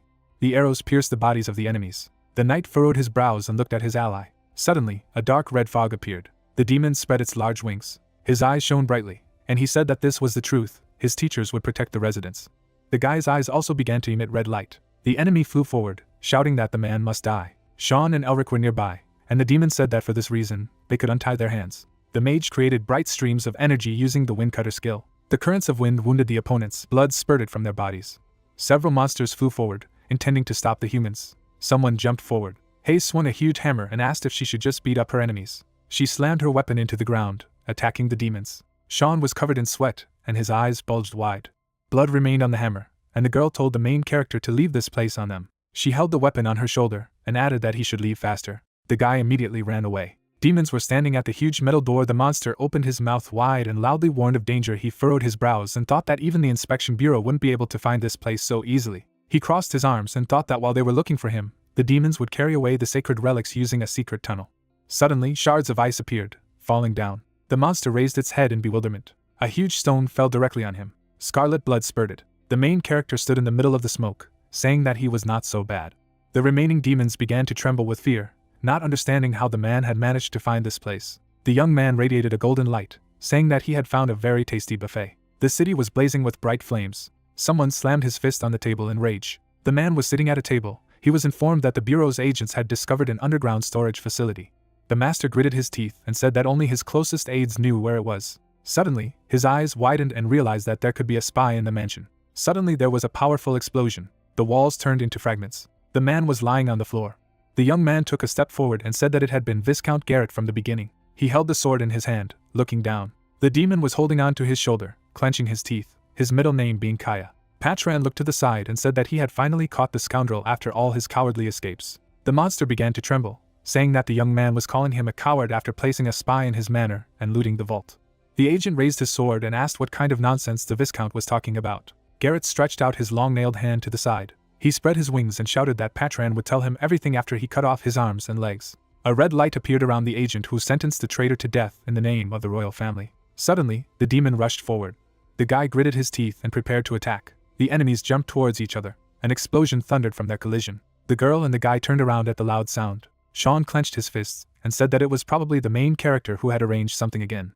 Hayes was covered in sweat when she heard someone call out to her. Elric ran quickly toward her. He opened his eyes wide and shouted that the time had come. His sister raised her gun, and Sean asked how he could laugh in such a situation. Hayes spun the object above her.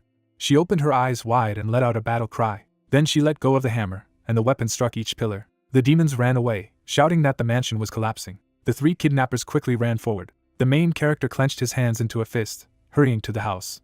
Teachers were waiting for them at the entrance. The old man put his hands behind his back and said that a disciple shouldn't ask his teachers for something like that. He began to climb the stairs and asked what to do now that all the residents had already been evacuated. The young man put his hand on the doorframe and asked what else they could do. There was a blue sky over the ruined city. The agent gritted his teeth in rage and thought that he knew that this crazy demon Garrett was capable of mass murder. There were deep cracks in the floor, and the young man thought that he hadn't expected that he would train accomplices outside the territory after all. He looked to the side as his colleague shouted that they had found the vault he was talking about. The guy walked over to the mechanism and thought that things had become a little complicated due to the collapse of the mansion. But his mission was to find evidence of the existence of demons and provide them to the Lord. Patran imagined himself bowing to the crown prince and thought that he should help him become the next king and restore justice, and then maybe he could even become the head of the bureau. The agent looked to the side and thought that if he could leave fake evidence indicating that Elric was connected to demons, it would put an end to his entire family. He smiled madly and giggled. Suddenly, the guy turned around when his ally pointed his finger at something. There was a depression and cracks on the ground. The storage was empty. Patran opened his mouth wide and asked loudly when the demons had managed to take everything. He imagined Garrett gritting his teeth. The young man furrowed his brows and said that it was nonsense, because the Viscount could not have known about their attack, and he was even sure that this bureau had sent spies to him. Suddenly, his eyes widened with shock. He was surrounded by other workers, and he said it made sense, and there was a spy demon in the surveillance agency. The main character laughed loudly. They were sitting on a red sofa, and the young man explained that he had imagined how surprised these fools from the bureau would be when they saw an empty vault. The old man looked at him and replied that these scoundrels had contacted the wrong people. Mephistopheles crossed his arms and snorted in displeasure, and the protagonist asked if he was still offended. He closed his eyes and reminded him that he had absorbed the magic as promised, and called the Demon King Limited. The undead gritted his teeth in rage and trembled when his master said that they would be in the black if he told more about his seal right away. The young man was holding many artifacts in his hands. The enemies were covered in an icy crust as Elric happily hummed a song to himself. He turned around and sighed heavily as Mephistopheles warned that they wouldn't have any more deals if he tricked him again. Then the guy picked up the objects with the help of magic. He threw his hand up sharply. A red light appeared around him as he used his absorption skill. The demon began to cry, saying that it had been a long time since he had eaten such a yummy. Suddenly, his face turned angry, and he asked why there was so little food, to which the young man replied that if he wanted to get something, he had to give something in return. Elric smirked and demanded that the Demon King give him the true name of the seal, otherwise he would not receive anything else. Mephistopheles wrinkled his face with anger. He clenched his hands into fists, insulting the guy who thought it was a good deal, but in fact blackmail. He raised his hand and thought that in order to use the seal, one must have sufficient qualifications, and in order to obtain it, one must understand the basics of the seal. A bright pattern appeared on the skin, and the protagonist thought that in order to understand the power of original sin, he needed to get a seal of the same type, but at a lower level. But the problem was that Mephistopheles did not know anything. Suddenly he knitted his brows. The guy turned his head sharply to the window, from which the smoke was coming out. Someone was walking on the ground, radiating this dark energy. A carriage was standing in the distance. The demon opened his mouth and sighed. Then, his eyes shone brightly and he said that he had finally found the thieves. Someone was running quickly through the forest. The Viscount gritted his teeth, thinking angrily of the inspection office and of Patran. He pushed off the ground and decided that he would not give up so easily. Garrett then flew up and thought that the totem they had taken was emanating a smell that only he could smell. A purple mist could be seen. The man decided that when he absorbed the totem and strengthened the seal, he would tear each of the enemies to pieces. His eyes emitted a red glow. The old man looked to the side and assumed that someone had seriously angered the demon since he was walking around like this in broad daylight. Hayes bowed and said that she would go and check it out, but August asked her to sit down, because there was no reason for her to interfere with this. The girl looked to the side and asked what he meant, because the person who sent the invitation must meet the guests. Elric looked at the figurine with a smile, saying that he was the one who called the demon here because he still needed to take something from him. The guy's sister turned around abruptly and asked if he needed a seal. The main character smiled and replied that it would be ugly of him to refuse the finished dish. There was a carriage near the trees, which had no guards. The Viscount sneered and thought that he would definitely get the totem back. The protagonist was wearing a mask, asking if Garrett had come for the item. The demon was emitting dark energy. He asked who was standing in front of him. The guy touched his mask. He grinned, closing his eyes. The black mask remained in his hand. The enemy frowned tensely and said that it was impossible. He clenched his teeth tightly. A huge monster appeared behind him, and he shouted that Elric had tricked him. Then the Viscount rushed forward, shouting that he would tear the young man to pieces. Mephistopheles was behind Elric, asking if the guy planned to provoke the opponent like this, because he was still strong even without one arm. The man opened his mouth wide and shouted that he was going to kill the guy. The main character managed to dodge his attack and said that he just wanted to see what the Viscount was capable of.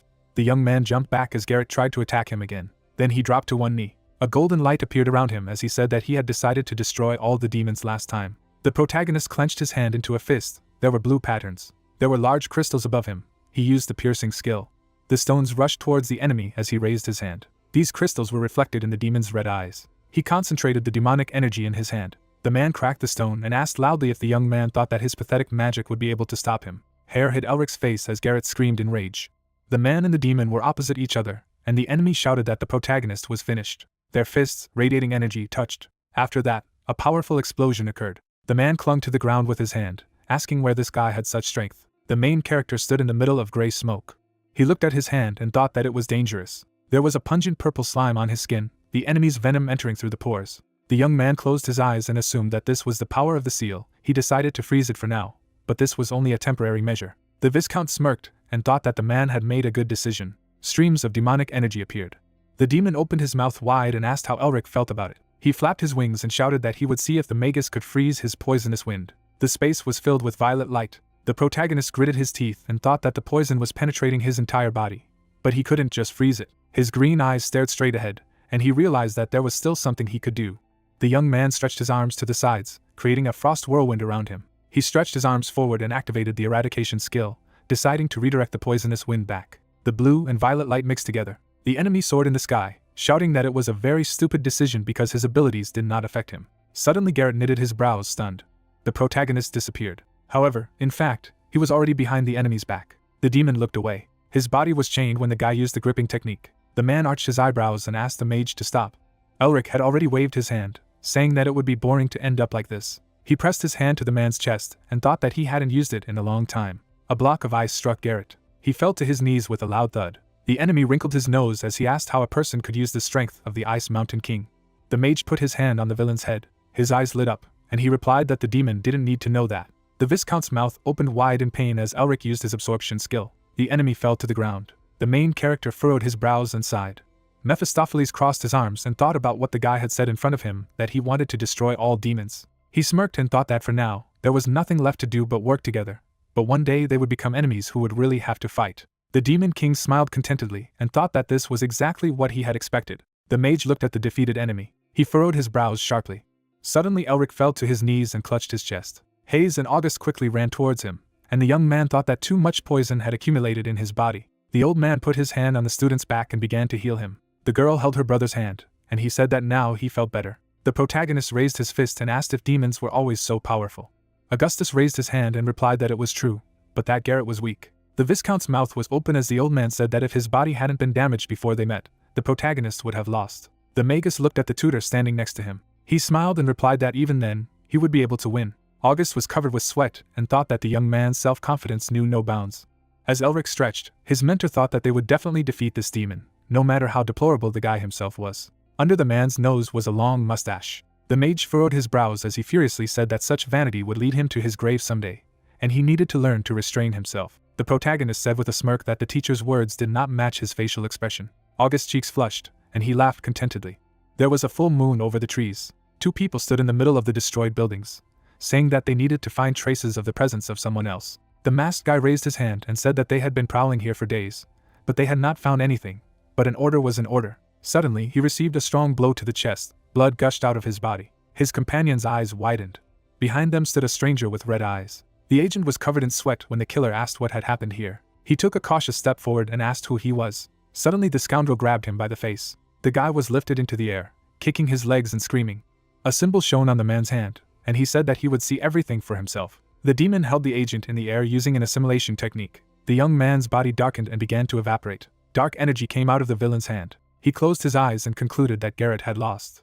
He imagined the Viscount holding on to his shoulder and said that there was a third person involved, who was neither a demon nor a subordinate of the Inspection Bureau. The man imagined the agent staring at the empty vault. He then imagined the Crown Prince walking away. The demon smiled broadly and said that this was a very unexpected surprise. Red sparks appeared in his eyes as he said that His Majesty was involved. There were many people in front of the huge statue. Some of them were sitting on their knees. The prince put his hands behind his back and told his subordinate to remember the wounds he received today forever and think carefully about where exactly he made a mistake. Patran hit his head on the floor and replied that he would certainly do it. The heir looked down and concluded that the plan to crush that had been prepared for years had failed. The agent did not raise his head, saying that, according to the report, Garrett was not the only follower of Grigori, but the workers were able to obtain information about the headquarters. A red puddle spread under the young man, and the prince replied that in this case the plan was not completely defeated, to which Patran replied that the operation on the Viscount's territory was an unforgivable mistake. His Majesty turned away and told his subordinate to clean up here and head to the meeting place. Suddenly he widened his eyes sharply and froze. A purple mist appeared, and someone shouted that they had been attacked by demons. The agent jumped up and shouted for everyone to get into line. His colleagues began to attack the enemies. The young man swung his sword and shouted for these idiots to protect the Crown Prince. A black beam of energy rushed forward.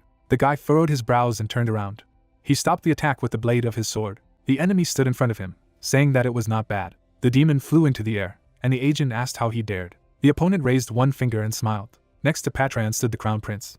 The monsters turned. They all rushed to His Majesty. Patran furrowed his brows and said that he would stop the scoundrel, and the others should take His Highness to safety. His weapon began to radiate radiance, and he added that he would immediately execute the traitor who dared to attack the Crown Prince of this empire. The demon sneered and asked if they were starting. He called the guy quite appetizing. The agent and the villain jumped towards each other. Then there was a blinding explosion. Demons were flying in the air. The prince looked away as the enemies said that they would bring the prince's head to the messenger and receive the seal. The agent ran towards the monster, shouting that they had no right to insult the future son of the empire. Blood gushed in the air. The prince and his protector shuddered in fear. The opponent waved his hand and shouted that the seal would still belong to him. The heir opened his mouth in fright. Suddenly, someone grinned and asked who dared to stand in the lion's way. Beams of blue magic pierced the demons' bodies. A bright whirlwind of light was killing them. The symbol of a lion was visible on the flag. The demon was holding someone's hand, saying that they were lucky. The agent clenched his hand into a fist when he saw the blue lions. The guild arrived on horseback. The commander looked to the side and ordered the soldiers to destroy their enemies. The two knights attacked the demons at the same time. The crown prince stood behind the defenders, watching the battle intently. Among the blue lions was Isabel.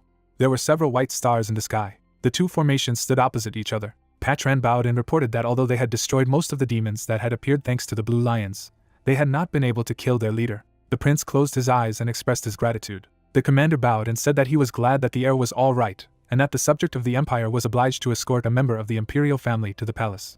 The young man stood in front of him, saying that he could walk. The man furrowed his brows as the crown prince asked where he was going. He replied with a smile that he was looking for Elric. His highness looked away. Isabel's cheeks were red, and there was a slight smile on her lips. The guy turned away and said goodbye to them. His eyes turned red with anger at the main character. The carriage drove through a snow-covered forest. The protagonist looked away. They arrived at the Great Wall, which turned out to be even higher than expected. He furrowed his brows and thought that the flower temple was located somewhere behind the Great Wall. There were 4 guards standing at the door. The man raised his hand when Carl said that they wanted to cross the border. The guard furrowed his brows and replied that it was impossible. The mage furrowed his brows and looked away. He got out of the carriage and asked if something had happened behind the wall. The guard introduced the monsters and said that they had suddenly gone into a rage and inexplicable anomalies had begun to appear, so the entire border guard was on alert. Above the wall, there was an ominous energy that the guy had already managed to feel. He chuckled and thought that it wouldn't make him back down anyway. Elric looked at the coachman and asked him to give the guards permission. Carl reached into the inside pocket of his jacket. Then he stood on the ground and walked towards the man with the bundle in his hands. He handed the document to the guard. The man covered himself with sweat and unwrapped the bundle. He then opened his mouth wide in surprise when he saw the protagonist's name there. Then he returned the document to the coachman and apologized for not letting such respected people in, and also explained that he would make an exception for them. The protagonist approached the guard, who asked him to immediately go to the highest watchtower they could find in case of danger. A man with a serious face said that in case of danger they would not be sent help. He furrowed his brows and added that it would make it easier for them to find their corpses. The mage was tensely covered in sweat.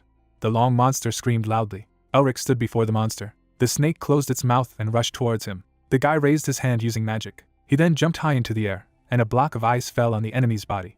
The young man gritted his teeth and said that there was no end to these sandworms. The monster opened its mouth wide, standing behind the protagonist. He furrowed his brows and looked away. The magus then jumped upstairs and thought that after the previous fight with the demon, he realized that he would not be able to fully use the power he had gained. Elric stretched out his hand and thought that if he got his hands on more seals, his mana would be the limiting factor, and he wouldn't be able to use them to their full potential.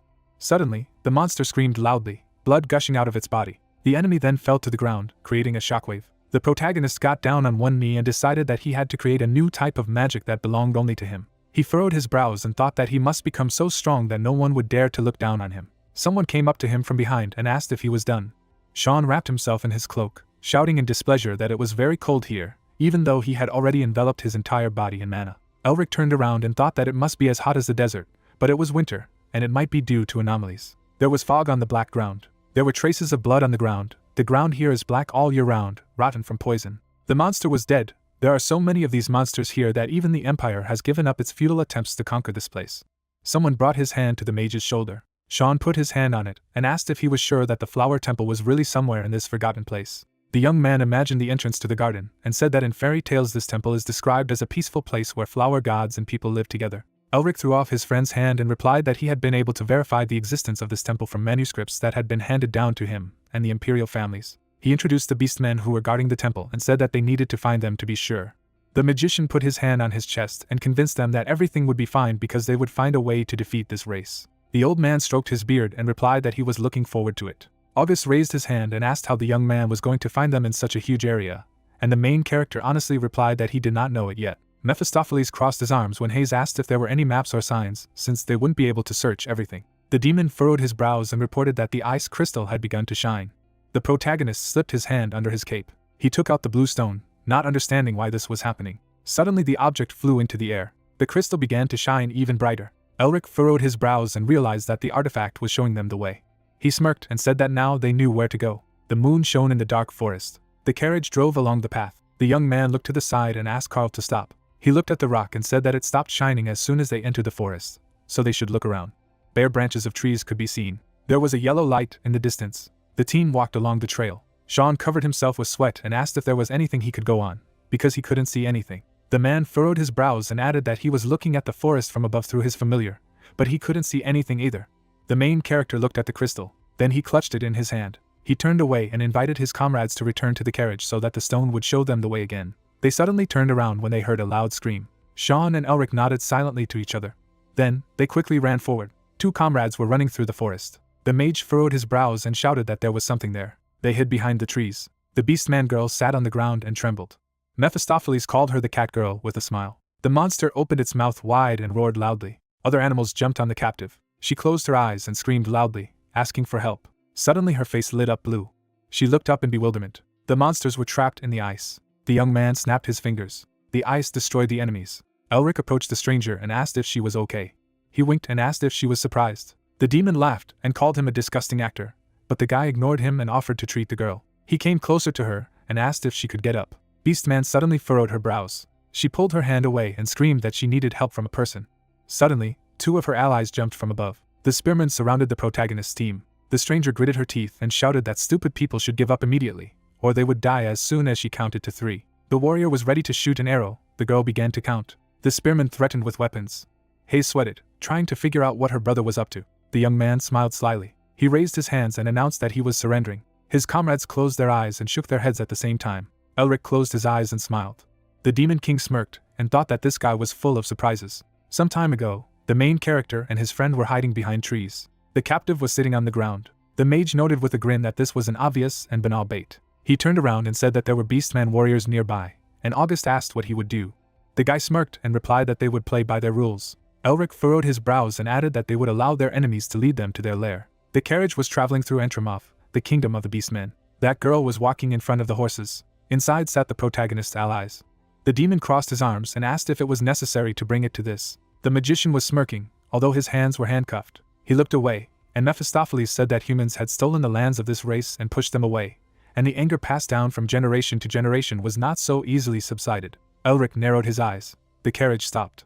Someone took a step to the side. Irina furrowed her brows and introduced herself as the head of the Beastman Kingdom's guard. The members of the mage's team looked at her through the bars as she said that if they cared about their lives, she advised them to observe the rules of decency. The guy stared at her. There was a night sky over the kingdom, and the girl said that they would be interrogated by the king himself. Irina stood in front of the crowd. The prisoners obediently followed her. Mephistopheles furrowed his brows and said that the main character must be up to something, otherwise what was the point of showing up in the heart of an enemy country?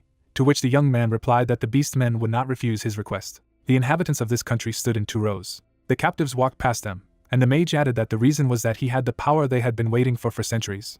He smiled slyly and explained that he was talking about the art of body development. He then said with a serious face that the Tiger clan had ruled for generations, but they were no more. However, a long-lost art that had once demonstrated the king's authority appeared. Elric's face was angry, and the Demon King remarked that he was glad to be able to sell something like this for a good price. Irina dropped to one knee and put her hand on her chest. She furrowed her brows and informed the great Beastman King that she had brought the trespassers. The head sat on the throne, saying that it was a great job. He had a beast's paw and asked what was the reason for the people to enter their territory. He showed his fangs and said that if the scoundrels dared to lie, they would not come out of here alive. The magus stared at the Beastman ruler dumbfounded. The little boy had tiger ears, and Elric was shocked by his age. Hayes blushed and sweated, thinking about how the king was cute. Mephistopheles raised his fist to his face and said that the protagonist's plan had cracked. The mage took a step forward and decided that he still needed to at least try, and if it didn't work, then they would just run away. The main character stood closer and asked if he was a king. The subordinate raised his fist and shouted loudly that he didn't dare to ask such a question from their great ruler. The young man scratched his finger in his ear and told him to shut up, calling him an old man. The boy's eyes shone brightly, and he angrily ordered the man to be quiet. The subordinate gritted his teeth furiously, and the guy looked at him with a smirk. The king furrowed his brows and asked if the stranger had anything to say. Elric smiled contentedly, and thought that now he could see that this young man had tiger's blood in his veins, and it would be easy to convince him. He asked with a smile if the ruler had heard of the art of body development. The young man sweated in surprise. Elric held up one finger and asked how much the tiger was willing to pay for it. The subordinates immediately went out of line and began to shout in indignation. The boy raised his paw and asked them to calm down. The main character tore the handcuffs and said that they are all very noisy here. The beastmen drew their swords and stood in front of the ruler, shouting that the culprit had been freed from his shackles. The protagonist's team was surrounded. The shackles fell to the floor. The old man rubbed his wrist and asked if the apprentice needed help, but the apprentice replied that he could do it. The magician began to radiate a golden glow, saying that he had to show himself in action in order to finally be believed. The enemies rushed to him, and Hayes said that she would kill her brother if he laid a finger on that cute tiger cub. The enemy was approaching the mage. The main character raised his hand and smirked. He quickly ran forward. The beast man and the young man found themselves in front of each other. Elric gritted his teeth and swung for a blow. Red streaks appeared in the air as he used the body cultivation art, the ferocious tiger phenomenon. The man opened his mouth in shock that the man knew about this technique. The guards nodded as they were ordered to take on their beast forms immediately. One of them turned into a predator. His clothes began to crack and tear. The huge wolf stared furiously at the enemies. The beast opened its mouth wide and shouted that it was time for them to attack. The predators ran to the main character. He clenched his hand into a fist and furrowed his brows. Then he took a step to the side. The mage swept the enemies down with a tiger blow. The man staggered in fear as the wolf fell to the floor in front of him. He began to tremble, his mouth wide open in terror. A beast appeared behind the guy as he used the black tiger hunting technique. A huge paw pinned his opponent to the floor. Irina gritted her teeth and trembled, looking at what was happening. She rushed forward, but the king ordered it to stop. The blade of her sword stopped right at the neck of the young man, who was smiling contentedly. The head of the guard turned around, stunned. The boy stood up, glaring angrily at his subordinates. Elric lowered his weapon. His eyes lit up, and he asked if this demonstration was convincing enough. The little tiger furrowed his brows as he looked at him. Everyone in the throne room froze. The king, gritting his teeth, asked where he got the art of developing the body, even if they did not have it. The wind in the hall raged. The protagonist, smiling, said that it was magic. The monarch raised an eyebrow and was puzzled. The young mana, releasing mana from his hand, said that magic passes through everything that exists in this world. It reveals the secrets of nature and harmoniously merges with its principles. The king raised his head and asked if he meant that the art of developing the body had been restored through magic. The guy, closing his eyes, replied that everything was exactly like that. Flashes of mana flew towards the king. The monarch's mouth dropped open in amazement. Mephistopheles crossed his arms over his chest and told Elric that he was deceiving people again. Elric replied that the beastmen didn't know much about it anyway, and if you presented something unknown in a beautiful package and with a bit of mystery, it would definitely be interesting. At this moment, not only the monarch, but even the old people who had learned from experience, having gathered themselves, were ready to believe in everything that was said. Grinning, the demon said that they were too naive. The guy agreed, adding that therefore it was easy to control them. The protagonist bowed to the king. With an elegant bow, he said that the art of body cultivation was the most precious secret of the royal family, and even if it was obtained through magic, the true power of technology should be in the hands of the one who rightfully belonged.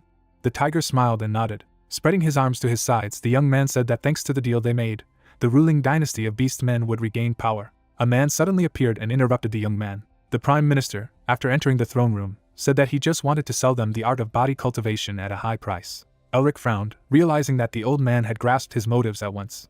Putting his hand to his chest, he said that he only wanted information in exchange. He would like to know the way to the flower temple. The old man frowned. The nobles looked at each other, not understanding why a person would go to that place. The old man, passing by the guy, said that the conditions were clear to him, but they needed to discuss everything before making a decision, without strangers. Glancing at the head of the guard, he ordered the guests to be escorted to the palace of Entramoth. The girl bowed, accepting the order. Elric turned around as he left, mentally noting that everything was under control before the old man appeared. Mephistopheles gritted his teeth, angry. He could clearly feel the aura of darkness around Norris. The demon could clearly see the black eyes and red badge of the duke, who was exactly the same demon. The aristocrat standing in front of the monarch argued. The young man, clenching his fist, said that they should agree, because this was a chance to restore the former greatness of the tiger clan. The mouse nobleman shouted, claiming that now the Furies were a greater threat to them than humans. If they brought back the Tiger King's technique, the Furies wouldn't even dare to squeak. The man stepped forward, agreeing with them. He became the leader of the nobles, declaring that the art of body development was a symbol that united the many races of beastmen into a single nation, thanks to which they could get rid of the unacceptable attitude of the Furies and the rejection of the Tiger King. The monarch nodded, agreeing with them. Norris, frowning, said that this should not be done. The man turned to him, stating that if they lost the symbol of the royal family, it would make the situation worse. Suddenly, an invisible pressure burst out of the old man's body. As the aristocrat trembled, Norris said that he understood how important the art of body development was. He narrowed his eyes.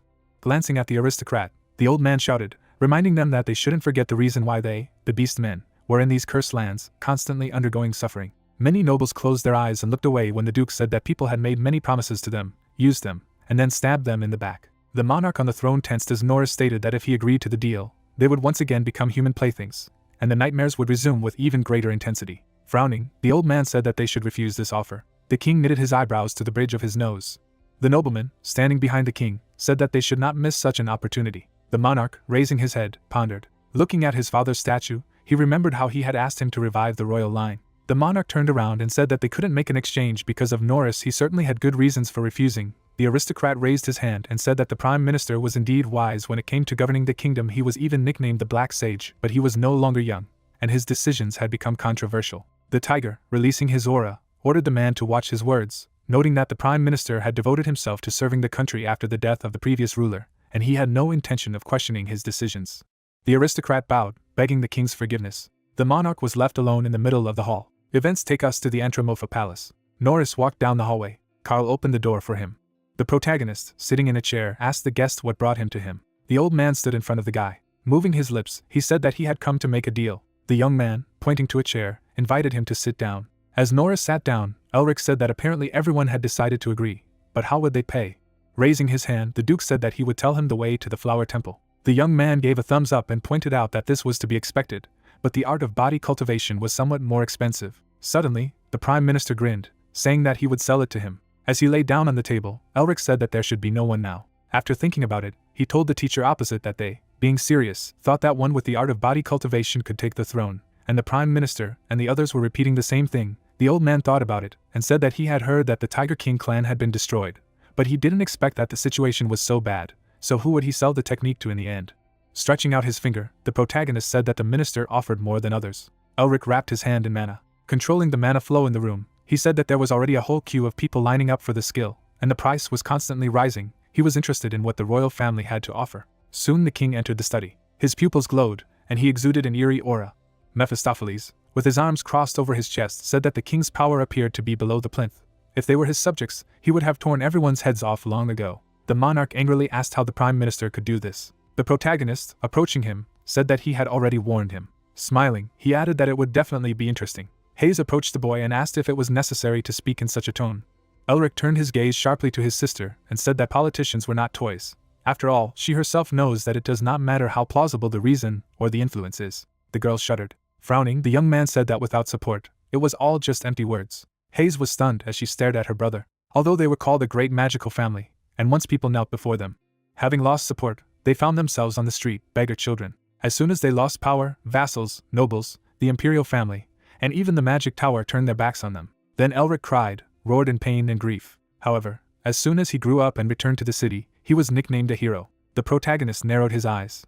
All his classmates smiled at him and rejoiced. Now everyone who despised him and called him a disgrace to the family immediately began to say the opposite. Standing in front of the boy, Elric said that the world was ruled by power, so he should grow claws. The tiger pursed his lips. He raised his head, asking what he meant. The young man, getting down on one knee, said that he should become stronger in secret, so that no one would know, and when the claws grew back, he should use them to get what he wanted. Smiling, Elric added that he would help him with this. The monarch's mouth dropped open in amazement. Mephistopheles, appearing next to the guy, said that this tiger cub looked like he was about to sell his soul. The young man, smiling, said that this was how it should be. The demon chuckled, asking if he understood that this was spurring the king into battle. Frowning sharply, Mephistopheles said that even if he solved his problems now, the boy would eventually have to do everything on his own. It is unlikely that he will become as great as his ancestors. The monarch, who stood in front of the young man, asked him if he knew about the Tiger King Julia. The protagonist flinched, asking if he was talking about the same thing that led the beast men to the top. Frowning, the king said that he was offering him King Yule's treasures and the results of research that had been carried out in an attempt to restore the art of body development. However, the gates of the Flower Temple were closed because of the Eastern General. Elric's mouth dropped open in shock. Stretching out his hand, the monarch said that if the young man wanted to get there, his help would be needed, and he would personally take him there. Releasing his aura, the king added that he should impart the art of body cultivation. The young man shook hands with the tiger, agreeing to the condition. Getting up, he said that they should sit down now and discuss the details. The monarch, following the man, tried to understand whether he was making the right choice, but remembering that he was a king, he threw away all doubts. Suddenly, his body fell forward. Hayes grabbed the boy. Turning around, the tiger cub said that he had accidentally tripped over his own leg. Suddenly, the girl hugged him, stroking his head, and said that she could cry if she wanted. Hayes closed her eyes and said that she didn't need to keep it to herself. You should laugh when you want to laugh, and cry when you want to cry. The monarch's eyes widened in shock. He hugged the girl. Valence remembered his mother's smile, and tears poured from his eyes. His hand trembled, and the boy burst into tears. The protagonist, smiling, said that not so long ago there was a king in front of them, and now he was just a crying child. Mephistopheles agreed, noting that the crown was too heavy for such a young man. The guy coughed into his fist. Sitting beside Augustus, Elric told the king that he had mentioned that he would personally take him to the temple. Did he mean that he would have to leave Antrim off? The king did not listen to him, enjoying Hayes' caress. The young man, throwing up his hand, asked if they should go now, since they did not know what the prime minister and the rest of the officials would do. It is necessary to urgently gather the guard and leave the palace as soon as possible. Opening his eyes, the king said that the guards could not be taken. Irene, being the head of the royal guard, was the adopted daughter of Norris. The protagonist, frowning, asked if this meant that the duke already knew where he was. The king, parting his lips, said that they had probably already guessed everything. Sean abruptly opened the doors, saying that the beastmen were gathering outside.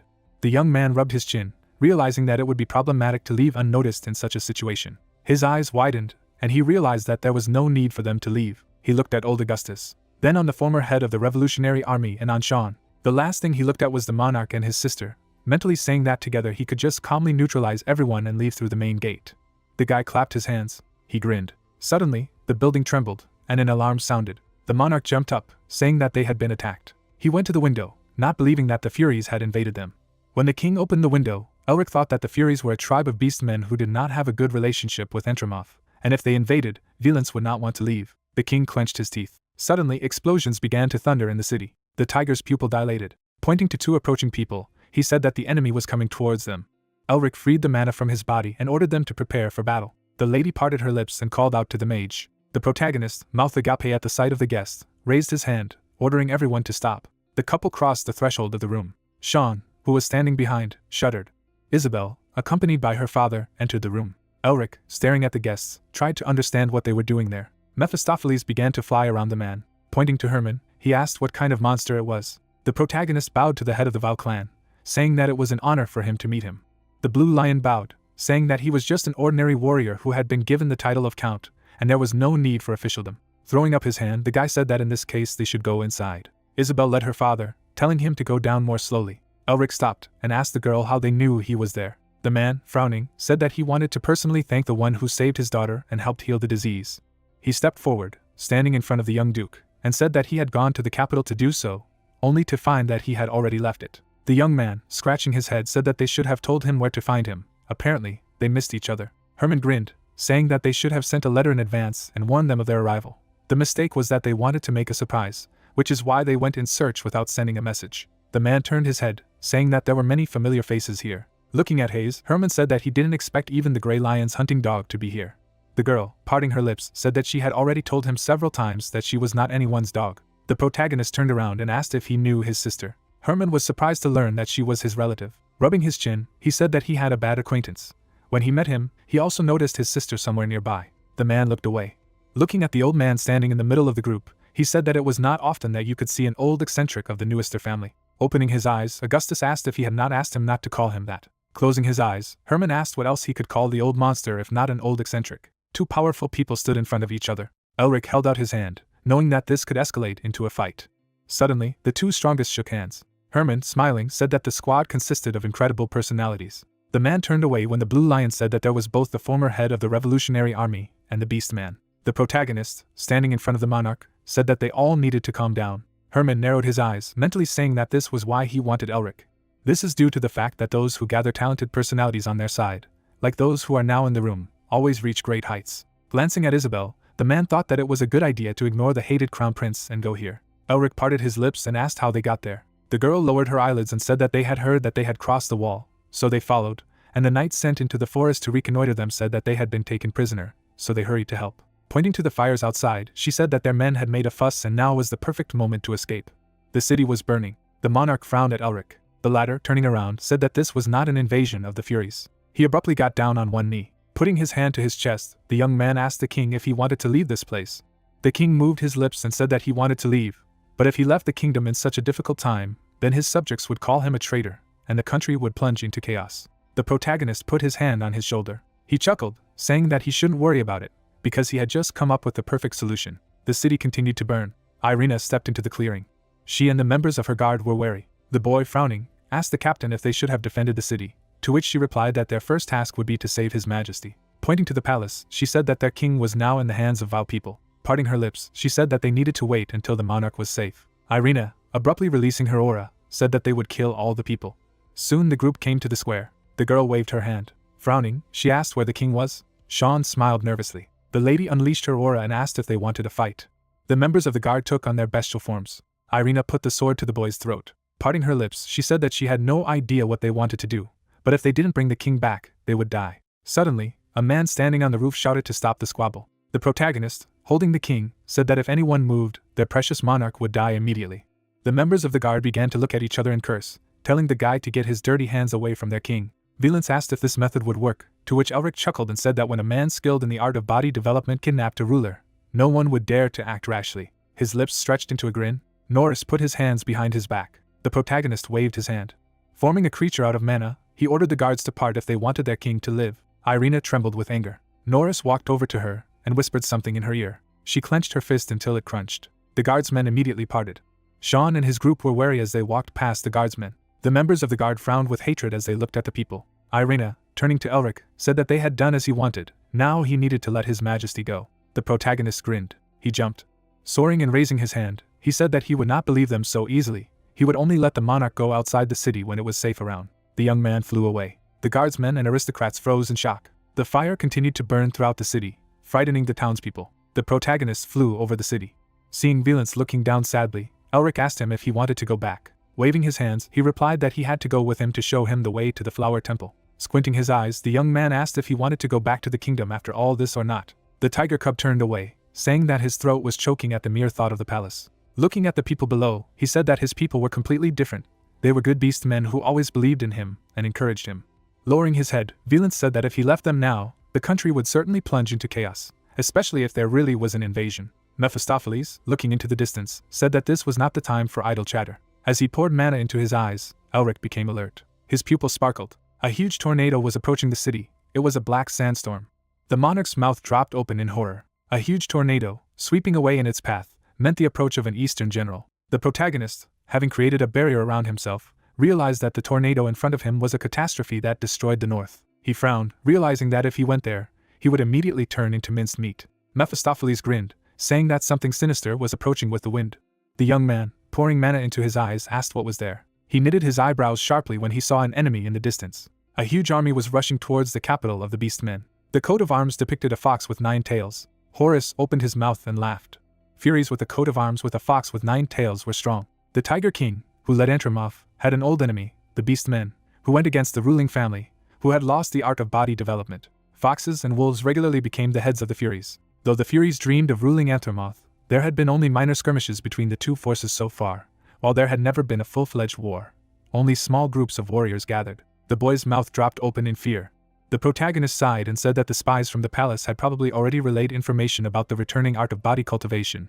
The monarch immediately objected. Elric grinned and asked why the Furies had appeared so suddenly, especially when he, who possessed the secret art, had appeared. Valence bowed his head, saddened. His eyes widened in surprise. The young man, picking him up, asked if he would like to answer the question he had asked earlier. Frowning, he asked, after that, he wanted to go back to the kingdom or not? Valence bowed his head. He remembered the faces of the people, his people. The monarch abruptly raised his head, saying that he would return and protect his people. The protagonist chuckled, saying that he knew he would say so.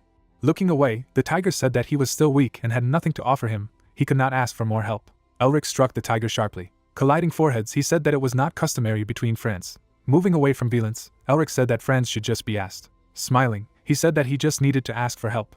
Valence stared blankly at the guy as he said that if you asked your friends for help, they would show up to help. Glancing at Sean, the guy asked if he was right. He, frowning, replied, saying that it was impossible to say that he was wrong. Putting his hand to his chest, the tiger cub asked if he could also become his friend then. The protagonist smiled broadly, saying that being a friend is easy. It is enough for friendship to be happy to be around a friend. Sean also smiled broadly. Valence smiled, he had hope. Glancing at the army in the distance, the guy said that they needed help, since a friend was in trouble. Chuckling, the warlock told Sean to tell the others that their plans had changed. The monsters quickly rushed forward. Gora, who was sitting on the wild wolf, ordered everyone to speed up. The walls of the city were already close to them. Hugo, flying up to the commander, asked if it was true that the enemy had acquired the art of body development. The commander in response asked him if he could hardly believe that he had been recreated by some person. Hugo bowed his head and said that he could not believe that this low-grade race possessed the great mysteries of magic. Gora, continuing to push forward, said that even if it was a lie, they should not miss such a chance. Looking into the distance, the commander said that if the information was true, then they would prevent the descendants of the Tiger King, who had lost the will of heaven, from mastering the art of body cultivation again. A huge number of warriors knelt. The commander-in-chief, clutching the armrest, said that if a magician with green eyes had not stood in their way 40 years ago, a great empire would have been erected on the corpse of the Tiger King. The tails wriggled as the general said that now that he had the art of body development, he would finally get his 9th tail back. The fox licked his lips and said that no one could stop him. Gora nodded as the general ordered his warriors to obtain the art of body cultivation for him. The soldiers, standing on one knee, listened to their king. The fox roared and, releasing his aura, said that soon the whole world would fall to their clutches. Gora opened her mouth and said that the only one who had inherited the will of heaven was their blood king. The protection granted by the overlord, the protection of the tail, would protect them. He involuntarily imagined the general, Raising his sword, the general shouted, ordering the soldiers to decapitate the Tiger King and devour it. The beast men opened their mouths and howled. Rushing towards the city, they were going to drink blood. Elric's tattoo flashed. A wall of ice formed in front of the soldiers. The beast men in front fell from their mounts. The jackal raised his head. He grinned with anger. Looking at his relatives, running at them, he shouted. The warrior's face contorted with anger and fear. Blood gushed onto the battlefield. Soldiers fell from their horses. Many screamed and howled when they collided with the ground. Even the rhinoceros fell off the horse. Gora pulled the team sharply. He stopped, looking at the dead soldiers.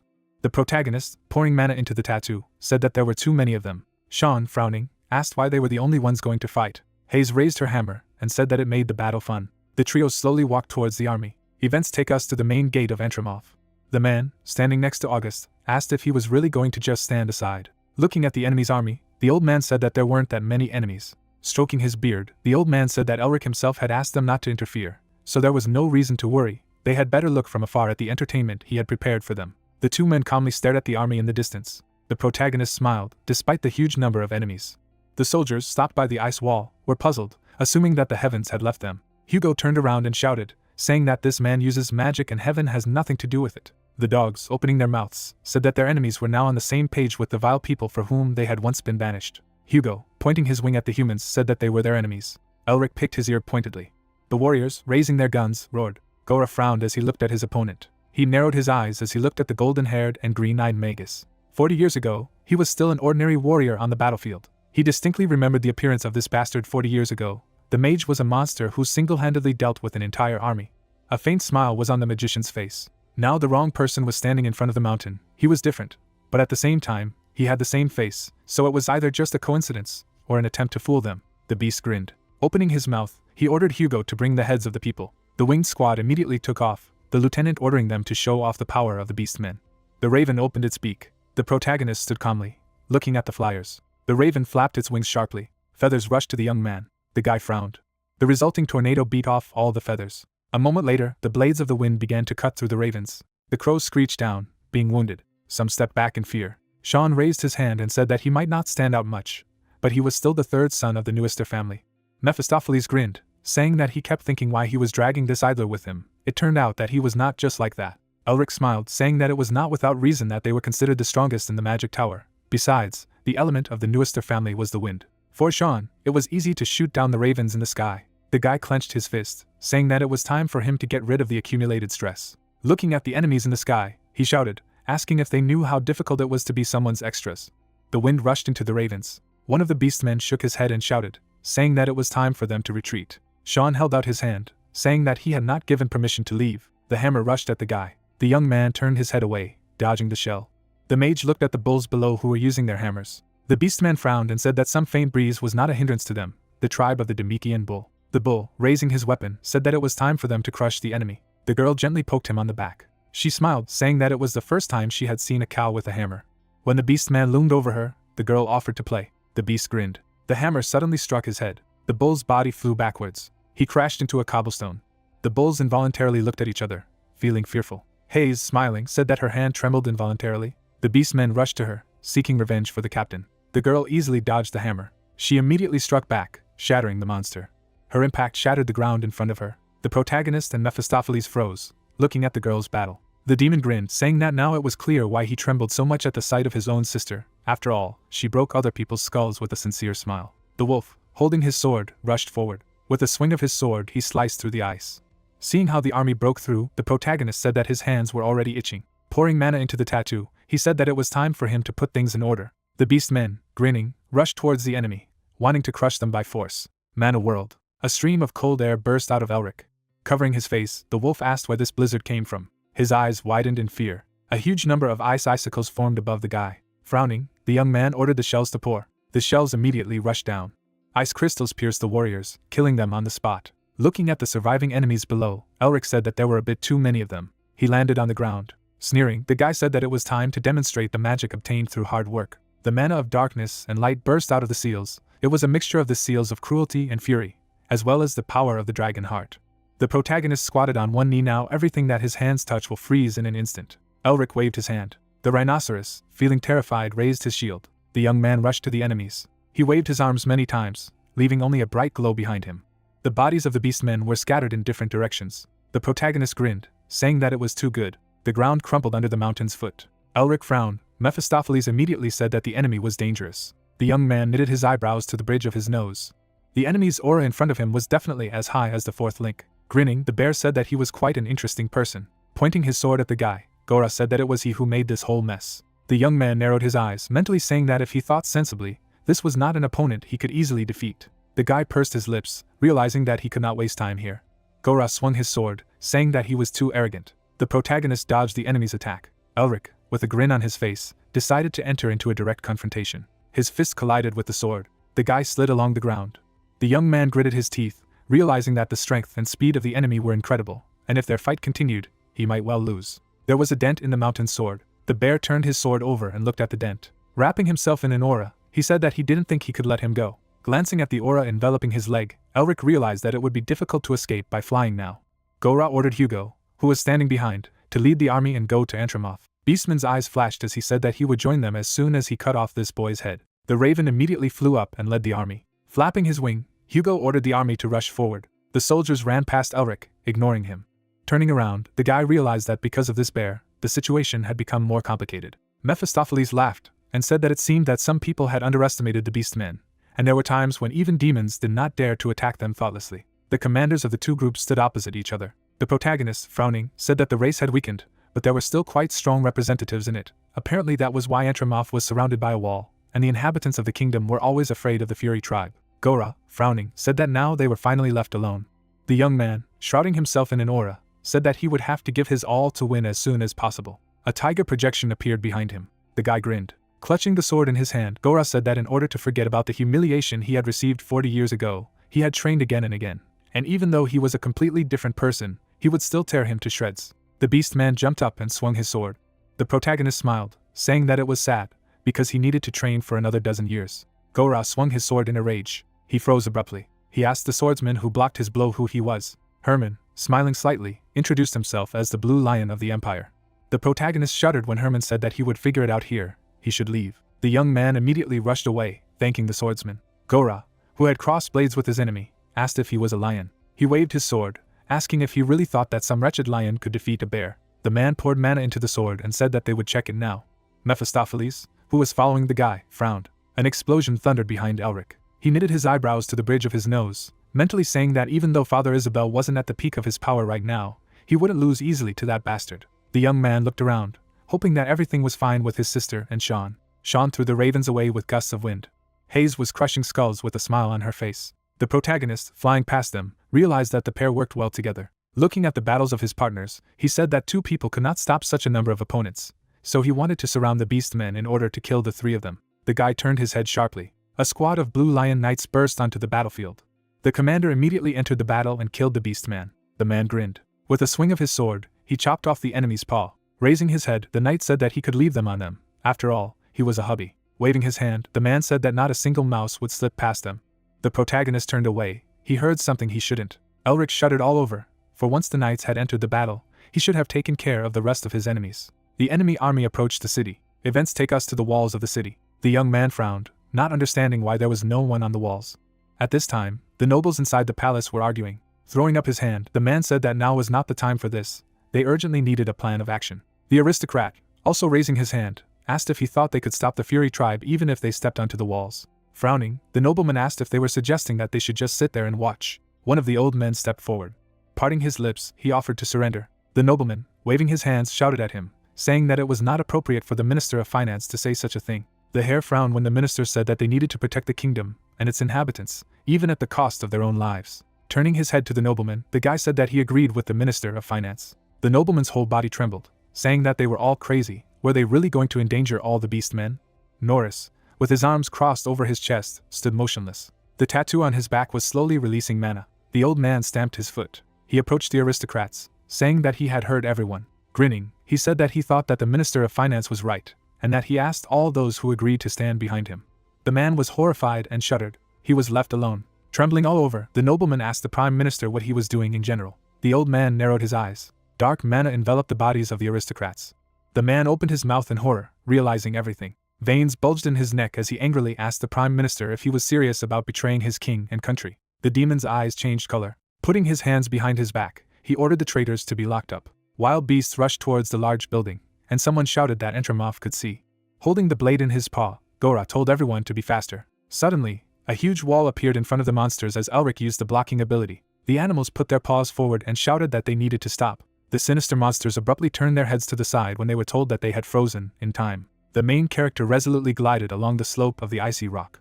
A moment later, the sorcerer landed on the ground. The wild beast put his fist to his chin. Putting his hand in his pocket, the guy admitted that he was a little upset that he did not manage to fight that bear, and then invited the enemies to have fun. Lowering his jaw, the monstrous monster asked how this man had come to be here, and his partner did not understand if he had managed to defeat the captain. A goat with huge horns appeared, who cried out that everyone should shut their mouths, because there was no way he could lose.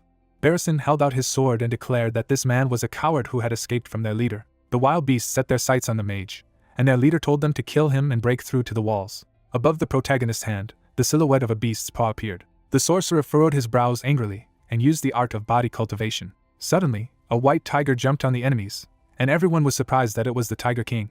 Smiling slyly, the young man suggested that the energy of the tiger instilled fear in them, and Mephistopheles explained that this was natural, because for the beastmen the Tiger King had always been the strongest. The Demon King folded his hands and clarified how he planned to deal with this entire horde. A flash of magic appeared between Elric's palms, and he said that the art of body cultivation was good, but such a crowd required scale. At the same moment, sharp shards of ice rushed forward. After using cold-blooded freezing, the bodies of the monstrous monsters were covered in white frost.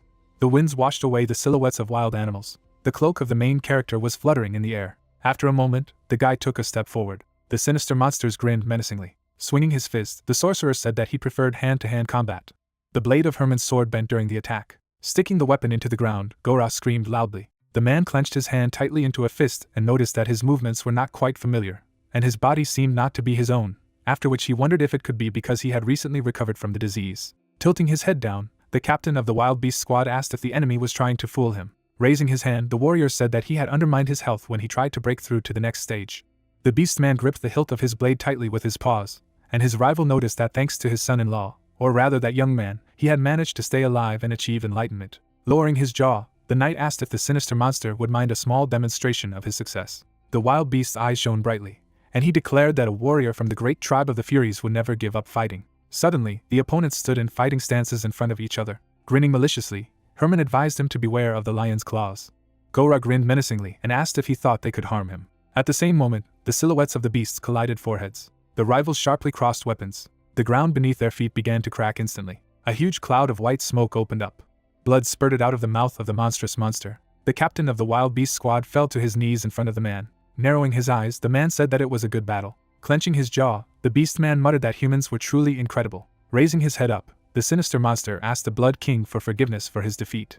Wrapping his fingers around the firecracker, Gora said that he hoped he would achieve a great goal. Taking his hand with the sword behind his back, Herman exclaimed loudly. The monstrous monster raised sparkling fireworks high above his head. Fiery streams rushed forward. Suddenly, bright flashes of fireworks appeared in the dark sky. Looking up, the warrior realized that he was too late. At the same time, Elric noticed a bright light in the sky. Putting his palm to his forehead, the main character did not understand whether it was fireworks. The beastmen held their swords in their paws and exclaimed that their captain was dead, which meant that he had given them the last order. At the same moment, the eyes of the wild beasts began to emit a red glow. An enraged mob of sinister monsters bared their jaws and cried out that death was inevitable, and they were going to fight for the Blood King. With their mouths wide open, the animals rushed to attack. The sorcerer abruptly released magic beams using the slash skill. Drops of blood instantly flew out of the enemy's body. Huge fragments of stones hit the rhinoceroses' heads. Barrison ran forward and shouted that the advance party needed to concentrate on breaking through, after which he added that it was necessary to clear the way with the main forces that would soon arrive. A view of the ice wall in front of the castle opened, and the lieutenant of the wild beast squad ordered the trampling of Anthromoff and the overthrow of the dynasty of the Tiger King, and then ordered everyone to destroy the city, plunder it, and leave no one alive. Abruptly rushing from his place, the monstrous monster thought that now was just the time for a signal to be given from within. Clenching his jaw tightly, the beastman realized that the Anthromoff officials had decided to surrender to the Furies, so it didn't matter if a damn human mage stood in their way, because the outcome of the battle was already predetermined. On the roof of the tower you could see a wooden stick, and someone shouted that there was a flag hanging on the wall, and this was a signal for victory. The sinister monster stared ahead in bewilderment. Heads were strung on stakes. Furrowing his brows menacingly, Barrison cried out that this was impossible, and that this should not have happened. A squad of wild beasts stopped in front of the building, and no one believed that such a thing could be. Folding his hands behind his back, the Prime Minister said that all traitors had been punished. Norris lowered his jaw and addressed the warriors of the Tiger King and the heroes of Entramoth. The archers drew the bowstring while the man ordered them to defend their lands from the Furies. Suddenly, sharp arrows flew down. Raising his chin, the lieutenant of the Wild Beast Squad loudly protested. At the same second, the bodies of the monstrous monsters were pierced by a large number of shells. Behind the walls of the high fortress wall, there were no attacking fighters to be seen. Elric glanced abruptly to the side when he was hailed. The Tiger King came to the side and asked what was going on. Raising his eyebrows in surprise, the main character clarified whether he was talking about this. With a sly grin, the guy said that he had made a deal with him. There was a view of the annex of the Entramoth Palace, and someone was heard saying that he would sell the art of body development to him. Lowering his jaw wearily, the sorcerer thought that even the Prime Minister was like that, although no one here could be trusted. Norris looked carefully ahead and began to speak. Rising from his chair, the Duke admitted that there was something he wanted to show, and then asked if he would mind going out for a while. At the same moment, the protagonist turned his head back. The Tiger King's eyes shone brightly, and the sorcerer agreed. A stone statue towered in front of the heroes. The rays of the sun fell on the sculpture, and the protagonist clarified whether they wanted to show him this. Raising his head up, the king's subordinate reported that there were too many hyenas in this palace. The mage stood behind the interlocutor. The Duke turned abruptly to face the wizard and asked him to protect their king from them. The man began to bow and repeated that he was asking for him. Elric asked what Mephistopheles thought about what it was all about, since only recently he was going to betray the monarch, to which he spread his hands to the sides and replied that he had no idea. Norris put his hand to his chest and said that he was ready to pay any price and even pass on all the riches and secrets of the body development technique. In bewilderment, rounding his eyes, the main character asked if he had secret techniques, to which he received a positive answer. Looking down, the man noticed that it was only partially, because they had lost part of the first and second half. Tightly clenching his hand into a fist, the sorcerer thought that at the moment, he had not been able to complete the development of the body to the end. But if he got the secret technique, he would be able to bring everything to perfection. Standing opposite the interlocutor, the guy clarified why he suddenly decided to share such valuable information with him, after which he added that he was the one he hated. Lowering his eyelids, the Duke asked if he knew that he looked exactly like his grandfather. The sorcerer's pupils bulged out in bewilderment. Taking a step forward on the pedestal, the king's subordinate spoke of green eyes and golden hair. Touching the statue with his hand, Norris explained that it was only a long time ago that they had seen this gaze, which looked like 2 emeralds, before they immediately called it precious. Part of the stone slab fell down under the pressure of the palm. The young man spread his arms to the sides as the room began to shake. A bright light appeared from a small crack, and the Prime Minister said that those born with such eyes make the world shine. Covering his face with his fist, Elric noticed that something had suddenly happened to the wall. Suddenly, his pupils noticeably decreased in size. A silhouette of a man with golden hair appeared on the wall, and the man said that his grandfather was just such a person. Young Uston had a joyful grin on his face. The main character lowered his jaw in bewilderment. Folding his hands behind his back, the king's subordinate said that when he first came here, he had the same thing around his neck that he was wearing now. The heroes looked at the portrait of the great fighter, and the Prime Minister noted that if it were not for his grandfather, then now there would be neither the Tiger King nor this kingdom. Looking up, Norris wondered if the boy knew what he had said when they asked why he had given them a helping hand, to which Norris clarified what it was. Squeezing his eyes shut, the man said that he had said that they were friends. Turning his head in the direction of the interlocutor, the king's subordinate said that when they asked why he considered them friends, the answer was that the Melvingers had always been friends of the Beastmen. The Duke asked if it was true, but the protagonist already knew about it, to which he put his fingers on his chin and replied that he had read that he had rummaged through the notes. Closing his eyes, Norris noticed that this meeting had taken place more than 3 centuries ago, after which he added that he was very surprised when he heard that it was not another mage who came to them, but help. The man stared down and began to speak. The members of the band of wild beasts bent their knees, and their leader shouted that all troops must retreat and leave Entramoth. Standing at the top of the fortress wall, the heroes watched the enemies fleeing away. Lowering his jaw, the sorcerer asked for forgiveness. The Duke's pupils had noticeably shrunk in size. The young man raised his eyebrows with sadness and said that he had come too late, when suddenly his interlocutor thought that this moment was remembered by him for the rest of his life. The protagonist pursed his lips while the king's subordinate said that when a man appeared who looked exactly like their old friend, he immediately understood everything. Grabbing the jacket with his fingers, Norris noticed that it was too late when he heard the news of the Melvingers' misfortunes. A black brooch hung around Elric's neck, and the man admitted that he regretted that they were not there at such a difficult moment. Suddenly, the main character touched the shoulder of his interlocutor with his palm. Smiling sincerely, the sorcerer said that at that time even the Beastmen had a hard time, so everyone understood, to which he thanked him. Clenching his hand tightly into a fist, the Duke remarked that he knew that it would be impudent of him to ask for help a second time. The silhouettes of the grandfather and grandson were illuminated by bright rays of light, while the king's subordinate asked a descendant of the Melvingers to help them again. Looking at the flying arrows, the guy explained that while the Prime Minister was dealing with the traitors from the inside, at this time he was protecting him from the outside. Norris stood on the fortress wall, and the sorcerer said that this was the result. Tears began to appear in the Tiger King's eyes. Running up from the side, The assistant shouted that the Eastern general had also changed direction. Squeezing his eyes shut, the leader of the beastmen exclaimed that thank God. The protagonist suddenly began to smile slyly. Raising his hand, the mage asked if they would now put an end to this war. At the same second, a powerful explosion occurred. Grinning furiously, the monstrous monsters shouted that they were retreating. Under the feet of the heroes, the bodies of wounded enemies could be seen. Pressing his back against the wolf, Elric noticed that the Prime Minister had good skills, to which the Prime Minister replied that he might be old, but the wolf's fangs were always sharp. Irina held the Tiger King in her arms, who loudly called for his assistance. The head of the guard of the kingdom of Entramoth lowered the tiger to the ground. The protagonist and the Prime Minister bowed to his majesty. The man obediently put his palm to his chest. The Beastman King abruptly shifted his gaze down. At the same moment, the boy walked past his assistants. The Tiger King stood in front of the crowd of his subordinates. After a moment, the leader raised his fist high up. Furrowing his brows, he shouted that they had won. The warriors began to rejoice at the same time, smiling broadly. A satisfied grin instantly appeared on the protagonist's face. The Beastman King was moving resolutely towards the sorcerer. The tiger stretched out his paw forward. The space between the characters was shrouded in a bright glow. The boy raised his head and said that he was grateful to him. Bright stars could be seen in the sky behind him, and the Tiger King noticed that he was not speaking as a king, but as a friend. There was a view of a huge castle in the night. People watched as the Prime Minister knelt before his majesty. Raising his eyebrows with sadness, the boy asked his subordinate for forgiveness for his distrust. Putting his hand to his chest, Norris retorted that he needed to apologize for not warning in advance. Closing his eyes, the man said that he had already managed to become a great king. On the carpet stood the inhabitants of the kingdom of Entramoth, and at the same time the Duke noticed that the tiger had made great friends, after which he added that now he could cope with everything on his own and without his support. Letting go of his chin, the Beastman explained that since he had betrayed his ruler, he was now obliged to leave the post of Prime Minister. Grabbing the assistant's limb with both paws, the Tiger King shouted that he would never agree to this. His eyes widened in frustration, and the leader of the Beastmen declared that he still needed him. Standing opposite the interlocutor, the monarch asked him to stay by his side as long as possible and help. Closing his lips, the man said in his thoughts that he also really wanted it. Suddenly, small pieces of multicolored paper began to fall down. It seemed as if the Tiger King was standing on the balcony under flying confetti, and his assistant was thinking that he wanted to see Entramoth return to his former glory. A satisfied grin appeared on the tiger's face, and Norris thought that he wanted to see His Majesty revive the royal family that had lost respect. The man's body was enveloped in streams of dark magic, and he said in his mind that his body had reached its limit, so it would be best to keep it a secret from the king. On the Duke's neck was a drawing of a wolf. Suddenly, his pupils noticeably decreased in size when he was asked why he had contacted the demon. Standing near the throne, the boy clarified what he was talking about, and what the demon had to do with it.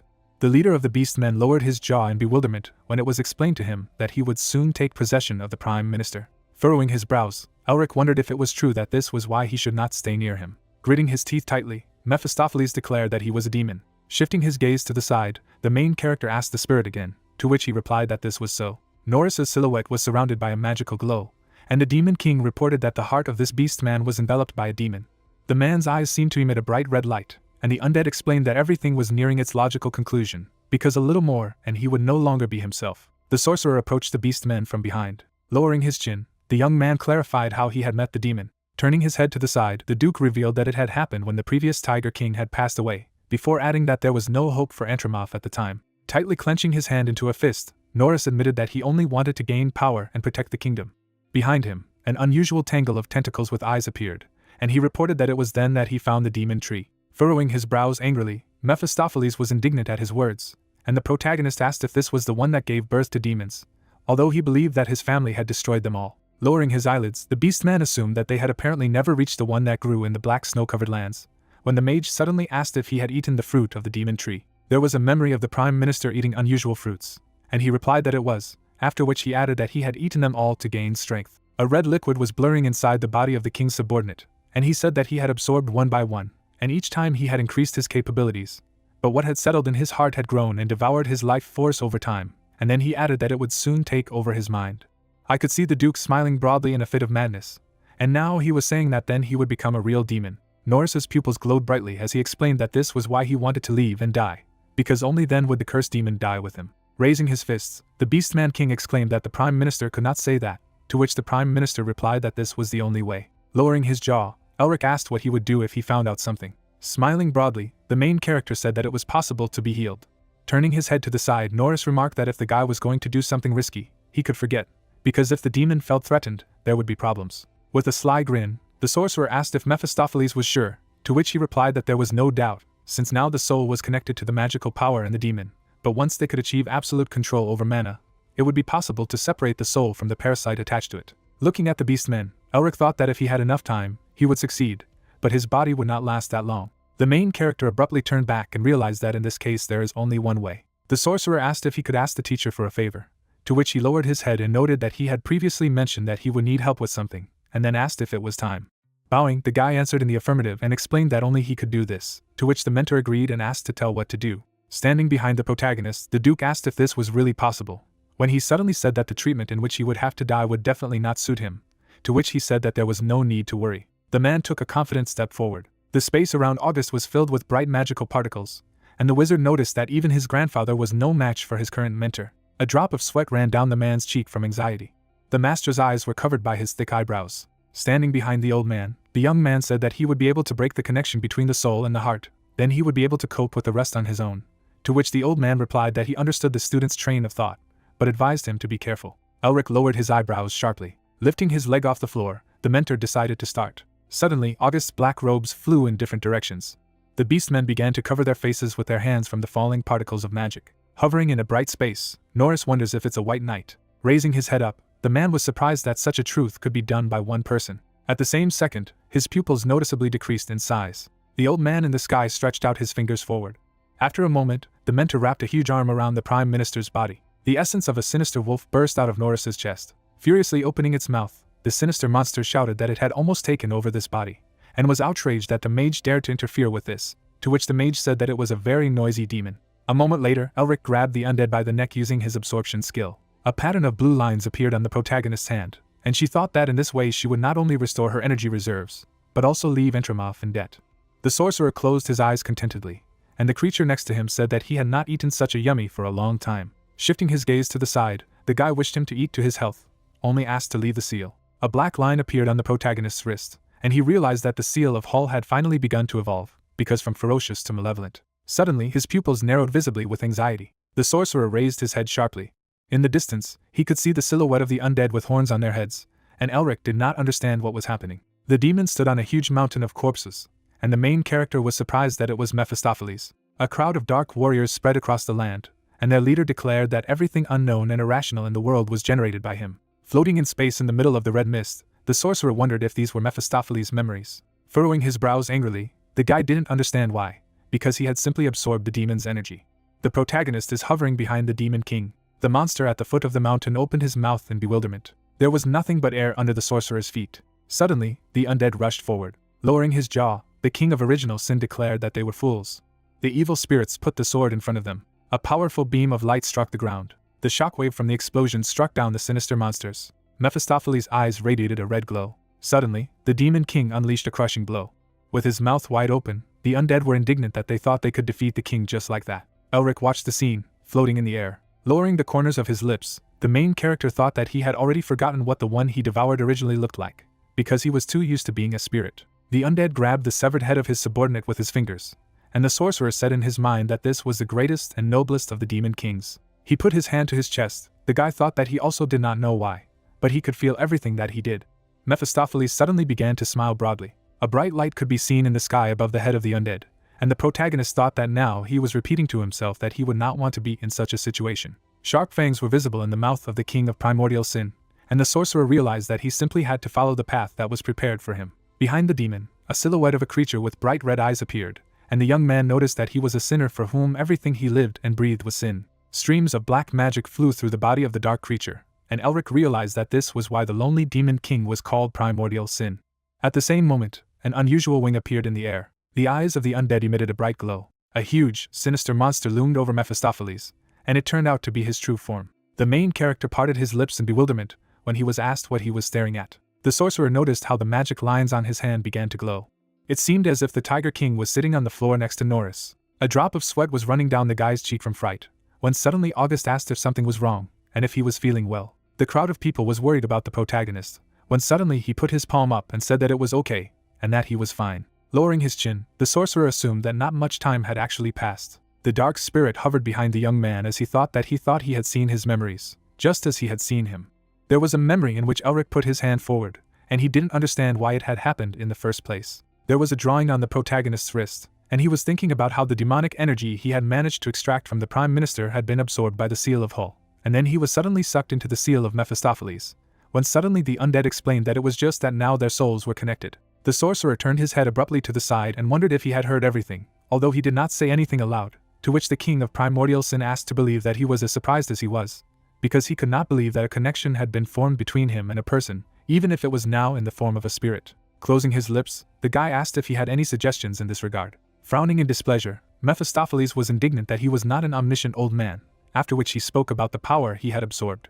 The protagonist was looking at the magic seal on his hand, while the spirit was saying that it could only assume that he had seen too much because that low-ranking seal had once been subordinate to him. Tilting his head down slightly, the wizard remembered the silhouette of the monster, and then said in his mind that in this case there was nothing surprising in the fact that it looked like a wolf, and asked why he did not recognize it immediately. Gritting his teeth tightly in anger, the demon king explained that it was because since his existence, he had been a king who had lived at the top, and the guy himself had said that he had never seen anyone like him, and all because he was the only one. Spreading his hands to the sides, the young man said that no one simply wanted to hang out with him, which angered the demonic assistant. With a sly grin, Elric asked what he had seen in his memories, and if there was anything strange about it. Mephistopheles abruptly turned away from his interlocutor. The heroes gathered around the large bed on which Norris was lying. Suddenly, the beast man took the protagonist's hand. Smiling happily, the man began to thank him. Bending over the bed, the sorcerer said that in the near future he needed to concentrate on recovery. Leaning his head on his pillow, the Duke accepted his advice, after which he declared that he would do his best for His Majesty's sake. The guy who had saved the king's assistant closed his eyes contentedly. The Prime Minister stroked Irina's hair, and the protagonist thought that now is the time for something. Folding his hands in displeasure, Mephistopheles exclaimed that he was all so correct in public, as always, and there were continuous calculations in his head, to which he asked what kind of surprise it was, because it was only once or twice. The sorcerer asked the demon not to read other people's minds, because it was somehow perverse, to which he clenched his hands into fists, and exclaimed that he had no choice. Suddenly, the young man drew attention to the chest that was handed to him. Raising his head, the Tiger King explained that as promised, he was handing him Yule's treasure map and the results of his research into the art of body development. Grasping the box in both hands, Elric said that it was the Tiger King's belonging. Looking at the contents, the main character parted his lips in bewilderment. Inside the chest were a book and a paper scroll, and the leader of the beast men told him to look under the fabric as well. Raising his eyebrows in surprise, the sorcerer asked him again. At the same second, the guy's pupils noticeably decreased in size. At the bottom of the chest there were brown shoots, and the protagonist exclaimed that this is the rarest plant in the East, and then clarified why he was given something so valuable. Lowering his eyelids, the monarch began to say that one of the legends of the beast men had the following words. The paws of animals with claws appeared, and the boy said that when this world is about to fall, the hero king with the art of the body will lead everyone to prosperity by appearing at the right moment. The man's eyes emitted a green glow. Blue streams hovered in the air above the beast men, and the Tiger King said that a harsh winter would come, and the lands and hearts would freeze. The wizard stretched out his hand, and the monarch continued the words of the legend that the hero would appear and the winter would thaw, after which the warm spring would return. Pressing his fist to his chest, the tiger confessed that he thought Elric was the hero king of the legend. Lowering his jaw, the main character thought about winter. A memory appeared in which Otto furrowed his brows menacingly and told him to go and finish the land, and the sorcerer realized that the winter mentioned in the prophecy was definitely not accidental. With sad eyebrows raised in the past, the boy apologized for coming too late, and now wondered if that meant that his grandfather had come to Entramoth at the behest of his family. Pressing his hands to his body, the Tiger King explained that since he was this hero, he deserved to receive such a gift, to which the tiger replied that everything was clear to him, and thanked him. The monarch said that he would now accompany him to the flower temple, when suddenly a view opened up to the cart with horses departing from the castle. The dark creature sat on the floor and trembled. The masked servant bowed his head and begged the Blood King's forgiveness before making a promise about what would happen next time. Suddenly, his pupils narrowed noticeably, and he cried out loudly in pain. A red magic beam pierced the raven's body. The leader slammed his fist on the surface in anger. The assistant's head flew away from his neck at the same second, and His Majesty said that since he had been let down, he would have to return the tail on his own. The red-white fur fluttered in the wind, and the king noticed that it was all because of Melvinger again. The cloaked servant took a confident step forward when suddenly he was asked where they were going. Placing his hand on his chest, the beast man announced that they were going to the flower temple. The Blood King's face was hidden in the shadows, and he said that the flower temple was the path his ancestor had taken. Behind the assistant, a crowd of monsters knelt to the ground, and the leader ordered to burn it. Sitting on the throne, the leader of the beastmen exclaimed that all these creatures should be burned along with the temple. There was a view of how the cart with the horse drove into the lands covered with black snow. Members of the Entramoth kingdom wandered around the spacious room. Putting his limb forward, the Tiger King asked the pet to give a paw. His mouth wide open in rage, the boy exclaimed that this was impertinence, and was indignant at how the beast dared to ignore the Tiger King's order. The white animal began to run away, and the servant laughed. The guy turned his head sharply to the side. Herman held Elric's shoulder while the assistant wondered what the three were talking about. The warrior began to draw his weapon from its scabbard. Raising his palm, the man asked if he had thought about studying fencing. Lowering his jaw, the main character asked the interlocutor again. Squinting his eyes slightly, the head of the Vau clan noticed that he was able to quickly learn martial arts, and was even able to make several suggestions for improving them, after which he added that it was an unusual talent. The sorcerer thoughtfully clutched his chin with his fingers. Stretching his hand forward, the fighter suggested that swordsmanship skills would not be superfluous for fighting using the art of body development, and then added that if so, he could well teach. Augustus's mouth was covered with a mustache, and at the same time he said that it was not so fast. Suddenly, the old man's black cloak flew into the air. The beastmen grabbed their weapons in fright. In the shadows, the silhouette of a man could be seen, who advised everyone to stay put. The creatures abruptly shifted their gazes downward. A bright red beetle was crawling around the neck of one of them. Frowning menacingly, the former head of the Revolutionary Army explained that if they made one wrong move, their heads would immediately explode. Folding his hands, the fighter clarified what they would do, after which he added that fierce winds were blowing outside, so it would be easy to bury the corpses. The girl hugged the Tiger King, trembling with fright, with both hands. Raising his fingers, Herman asked them to come to their senses, because there were children here. The teacher's silhouette was illuminated with an unusual aura. Suddenly, the insect flew in the air. The beastman pressed his hand to his neck and exhaled heavily. Tilting his head down slightly, the head of the Vau clan stated that he was not trying to lure his disciple away in any way. Lowering his jaw, the man noticed that he fought very differently from ordinary magicians, so he thought that he would be able to become much stronger if he learned to swordsmanship. A gray mustache covered the old man's mouth, and he said that it sounded convincing. At the same moment his eye began to emit a red glow, and he asked if he was being taken for a fool, and if he thought that he did not understand his intentions. Streams of dark magic were rushing towards Herman's body, and he muttered that he had heard that with age came fears, and asked if his mentor was afraid of stealing his apprentice. The sun in the gray sky was obscured by the moon. A moment later, a white flash of light spilled out of the carriage. August flew high into the air. Spreading his fingers in front of him, the elder exclaimed that he was a scoundrel. A huge hand rose above the silhouette of the warrior, and the teacher shouted that he would definitely have to put someone in their place today. Placing his palm on the blade of the sword, the fighter muttered in displeasure. There was a bright blue glow in his eyes, and he was indignant at what kind of narrow-minded old man he was. Suddenly, a flickering flash appeared in space. When jumping down, Herman's cloak fluttered in the wind. It seemed as if the former head of the Revolutionary Army was riding a white tiger. Raising his hand, the man clarified if it was true that it was the Blue Falcon, and then said that it was time to teach them a lesson. The beastmen instantly swung their weapons at him and said that hunting beasts was their specialty. Behind the cart with the horse there were powerful explosions. Folding his hands, Mephistopheles admitted that he did not understand why they were fighting for him. Running his fingers through his hair, Elric explained that his talent was so great that it could not be fixed, and then he noticed that it was very tiring for him. Floating in the air near the protagonist, the Demon King asked if he was using his mental speech again, to which he replied that he was simply disgusted with looking into someone else's head, when suddenly Auguste was heard shouting that the sorcerer was his apprentice, so he should stop trying to take him away. Raising his eyebrows, the dark spirit asked if he was going to interfere, because the sight of two old men fighting made him sick, while the head of the Vau clan resented the fact that the teacher already had one foot in the grave, and was still greedy. Streams of weakening magic rushed over all the heroes. Lowering one eyebrow, the protagonist asked them to calm down, after which he added that he would master fencing. The lush clouds took on a yellow hue. After a while, the sky was covered with a gray veil. The sorcerer sat on the couch in front of the two men. Squinting his eyes, the elder exclaimed that he still had much to learn from them, and his companion noted that he had many more magnificent skills besides the eyes of a mirage, which he could tell about.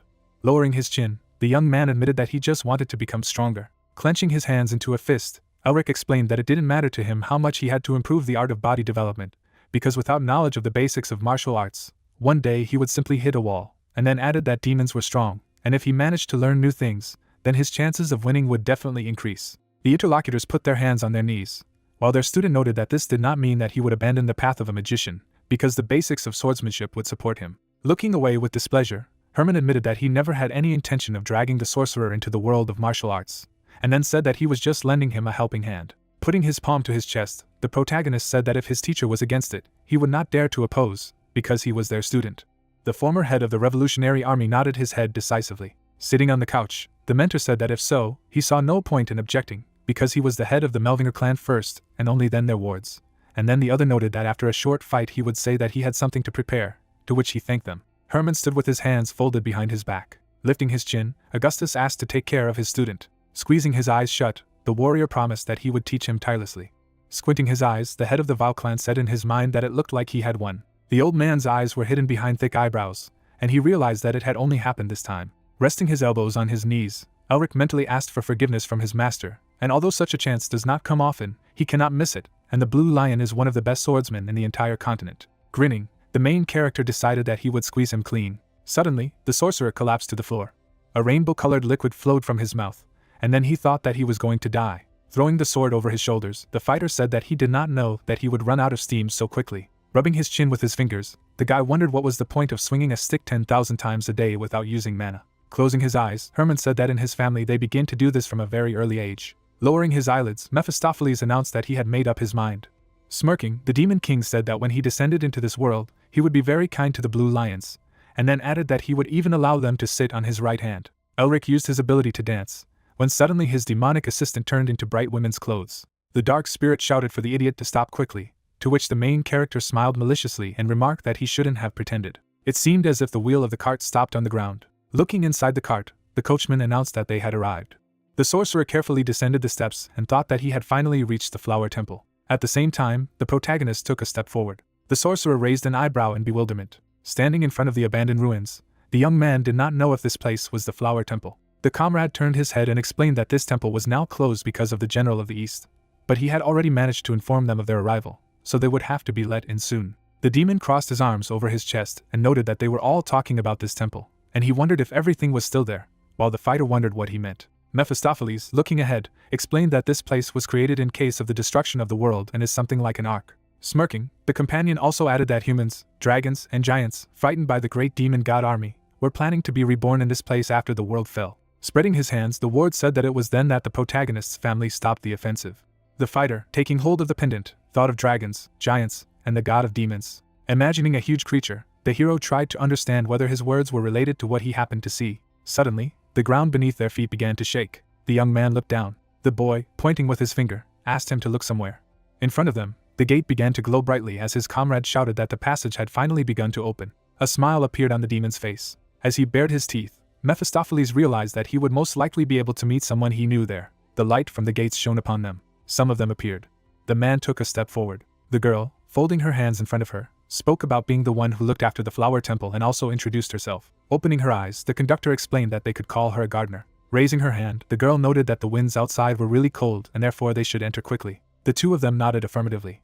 One of them took a step forward. Two men went to the gate. A flower meadow appeared. In the distance I could see a certain castle. When I heard the words that usually with the arrival of winter, the temple rests. The gardener, standing in front of the others, said that they did not accept visitors at this time. However, due to the sincere request of the Tiger King, their longtime ally, it was decided to accept them, and therefore they should responsibly follow their rules and should also pay special attention to their behavior, because the god had fallen into hibernation. The protagonist turned his head when he heard someone start talking about how they were people. The little fairy, flying over him, said that she had not seen any people for 40 years and was extremely happy. The conductor, looking to the side, explained that this was the goddess of daffodils. Flying up to her sister, the goddess said that she was very beautiful. I also flew up to the old man and noticed that he looked like an old and gloomy monster, and the teacher replied that he was called old by someone who had lived for more than 1,000 years and laughed.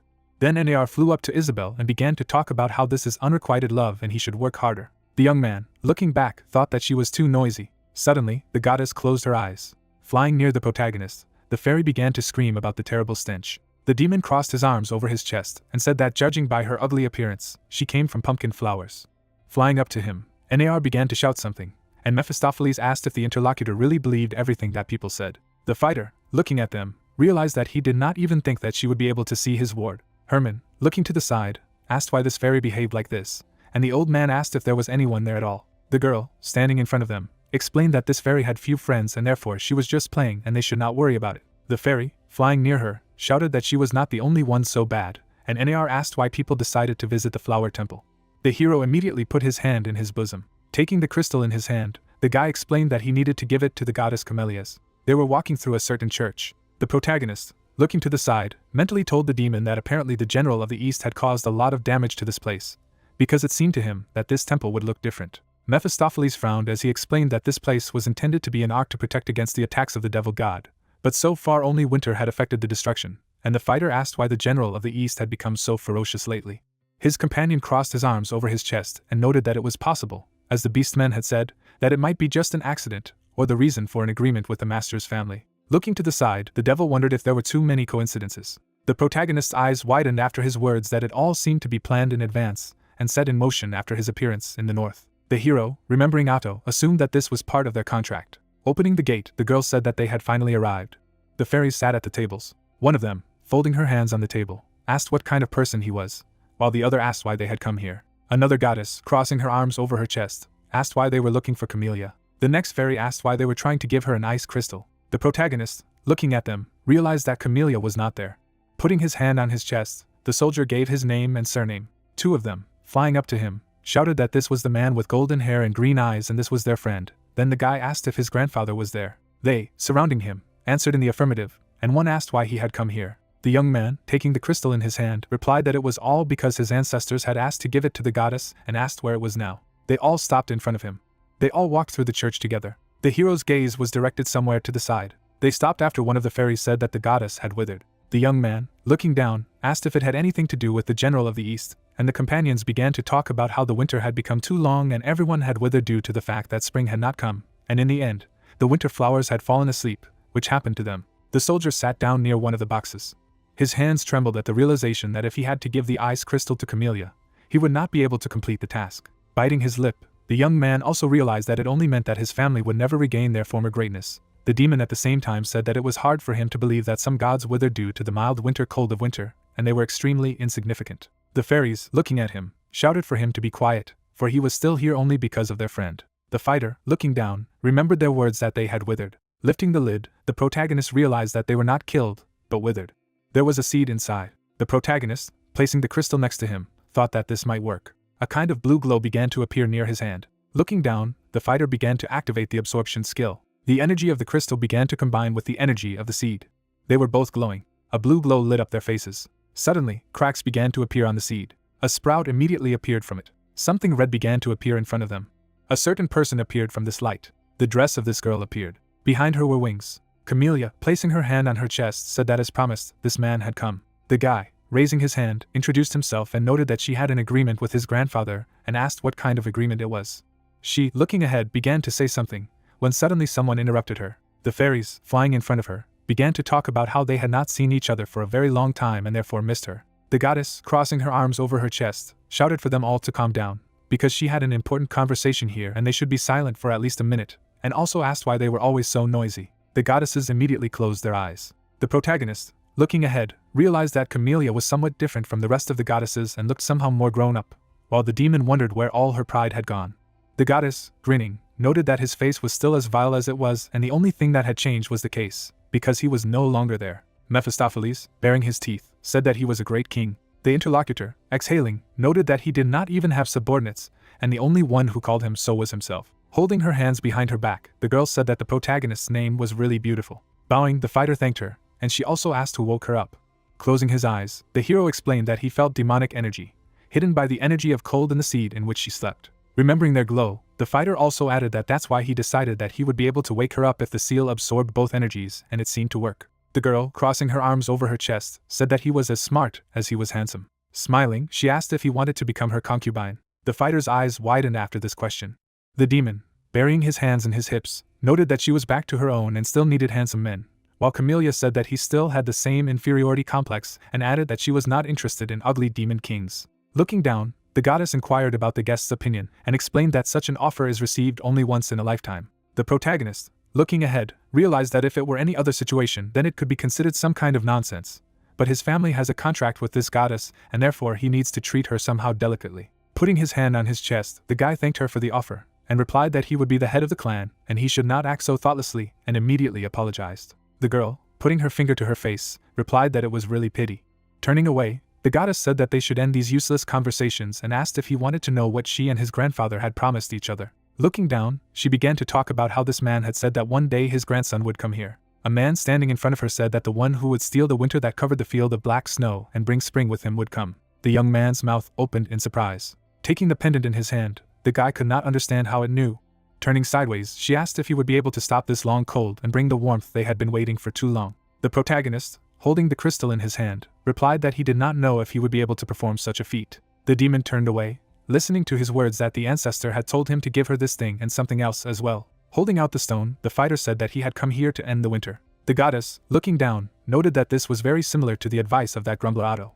Flying over it, Camellia also explained that this may well be interrelated. Stretching out her hand, the girl said that now his path lay elsewhere. She brought her hand closer to her face. The hero suddenly stepped back a little. His pendant began to glow brightly after her words that he needed to go there to learn how to stop the cold. His body turned out to be a flower meadow. The young man, his eyes wide, said that he had not felt like this for a long time. Getting up, the guy asked if this place was a flower temple and added that this was how he imagined it. A field strewn with flowers appeared and his question about the location of the temple itself was heard. The guy covered his face with his hand because of the wind currents. His gaze turned to the side. Suddenly, everything around began to turn into winter. Getting up, the hero realized that this was a field of black snow. Otto, holding his hands behind his back, explained that this was also the location of the second mission. Looking ahead, the guy said that it just couldn't be.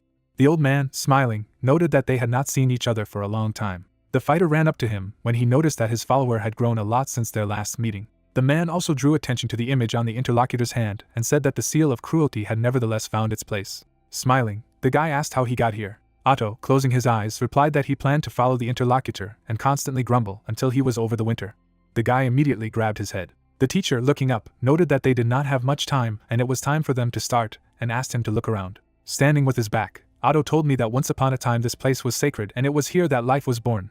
But soon everything was swallowed up by death. The hero, frowning, said that it all happened because of the general of the East. After introducing this person, the interlocutor replied in the affirmative and explained that he was the one who was left behind by the demon god as he passed by. Standing nearby, the old man explained that this was a relic of the past and a curse. Lowering his head, Otto said that this was why the descendant would need to absorb the general of the East. The young man's eyes immediately opened wider. Looking ahead, the young man realized that he needed to curb such a great calamity. Consider the typhoon ahead. The fighter tried to understand if he could cope with it. But if suddenly he managed to do it, then this huge power would belong to him. A smile immediately appeared on his face at the realization that he would be able to become much stronger. The old man looked at the descendant. Raising his hand, the guy asked if he needed to just stuff this demon into the seal in the same way as in the first test. He also answered in the affirmative. The fighter, putting his hand on his chest, understood that since this was the second task, he should be sure that this opponent would be many times stronger than the Queen of the Ice Mountains. Lowering his hands, the young man replied that he was ready and asked if he just needed to fight him. The interlocutor, holding out an object, asked just to take it. The guy, looking at his hand, asked why he needed this. The old man, smiling, replied that he needed to grow it in 100 days and the task would be completed when the resulting tree from the seed bloomed. The protagonist silently looked at this man and suddenly asked again. Frowning, the fighter couldn't believe that he just needed to grow a tree. The man, adjusting his glasses, asked if it was too difficult. The interlocutor, looking at the hand, noted that growing something on this dead land sounds like an impossible ordeal and asked how it relates to the general of the East. Otto, smiling, replied that he would understand everything in time. The young man, frowning, could not believe that this man could not explain everything normally. Suddenly, the man snapped his finger and asked him not to worry. A kind of seal began to appear in front of them after the words that he would have a mentor. The guy was wiping his forehead with his hand, when suddenly someone said that they would not be left behind. His eyes suddenly opened wider. Camellia appeared again. The girl, raising her hand, noted that she had already asked not to wake her up for trifles. The hero looked up at her. She, smiling, asked if he really knew her. The guy frowned as he realized that this fairy looked just like that goddess. But there was a slight difference between them. Pink flowers appeared when the soldier thought that although she was not tall, he had the feeling that there was a tree in front of him. Camellia appeared against the background of the tree after thinking that it was so huge that the crown was able to cover the entire sky and apparently this was the real goddess.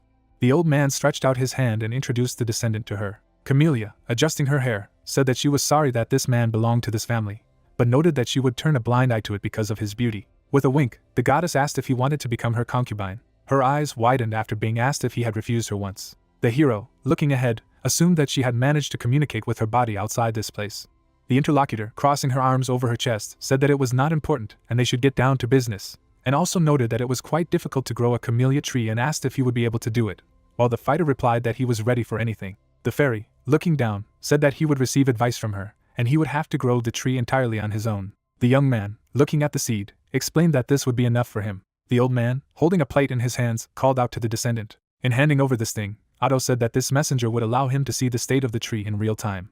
Grinning, my grandfather also added that he would soon be able to learn about his other capabilities. This object suddenly flew out of his hand. Immediately after, a huge blue seal began to appear after saying that he was to meet. The girl, flying next to the guy, said that the curse of the Demon King fell on these lands about 4 centuries ago, and he would need to find ingredients and things that he would be told about, and then use them. The young man, turning his head, tried to understand whether nature was better at this time than in the world outside. Looking at the goddess, the protagonist asked where they should start, and she replied that first they need to find a place where he will plant the seed and such a place should be fertile. Looking down, the fighter realized that it would be more likely to cleanse this land than to search the entire field of black snow, but the girl explained that this place was the realm of the mind, so the nature here was exactly the same as in reality. The guy's gaze immediately rushed somewhere back. A creature was flying towards him. The fighter dodged this attack after saying that he should not forget about monsters. There were 3 more such monsters hanging in the air. The young man was flying right in front of them. Energy began to accumulate in his hands. A bright white whirlwind rushed forward. The enemies were immediately covered with an ice shell. Immediately after, several black flashes appeared in the air. The monster ate the remains of one of the monsters. The guy, smiling, noted that he did not even think that there would be something to profit from. The fairy, putting her hand to her face, said that he was as skilled as all his predecessors. Holding out her hand, she asked if he would be able to find the right land in this huge snow-covered field.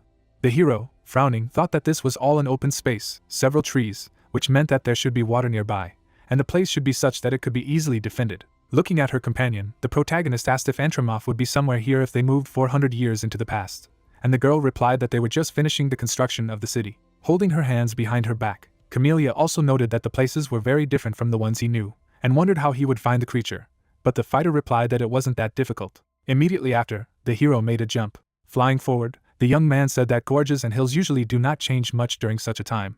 The fairy flew beside him, listening to his words that with their help he would be able to understand the approximate location. A kind of dead forest appeared. The goddess, crossing her arms over her chest, said that he apparently remembered Antramoth's place and its surroundings quite well. A blue energy began to appear in his hand after saying that it was time for him to start preparing the ground. The girl closed one eye because of the bright light. This light almost completely illuminated her face. The sky appeared lit with blue light, and the protagonist asked if this would be enough for the plant to grow. The interlocutor, smiling, replied that it was not just enough. The ground around them was surrounded by ice rocks as she talked about how the land was fertile and most of the monsters would not be able to overcome the obstacle. The fighter suddenly raised one leg when the goddess thought that this boy was extremely talented.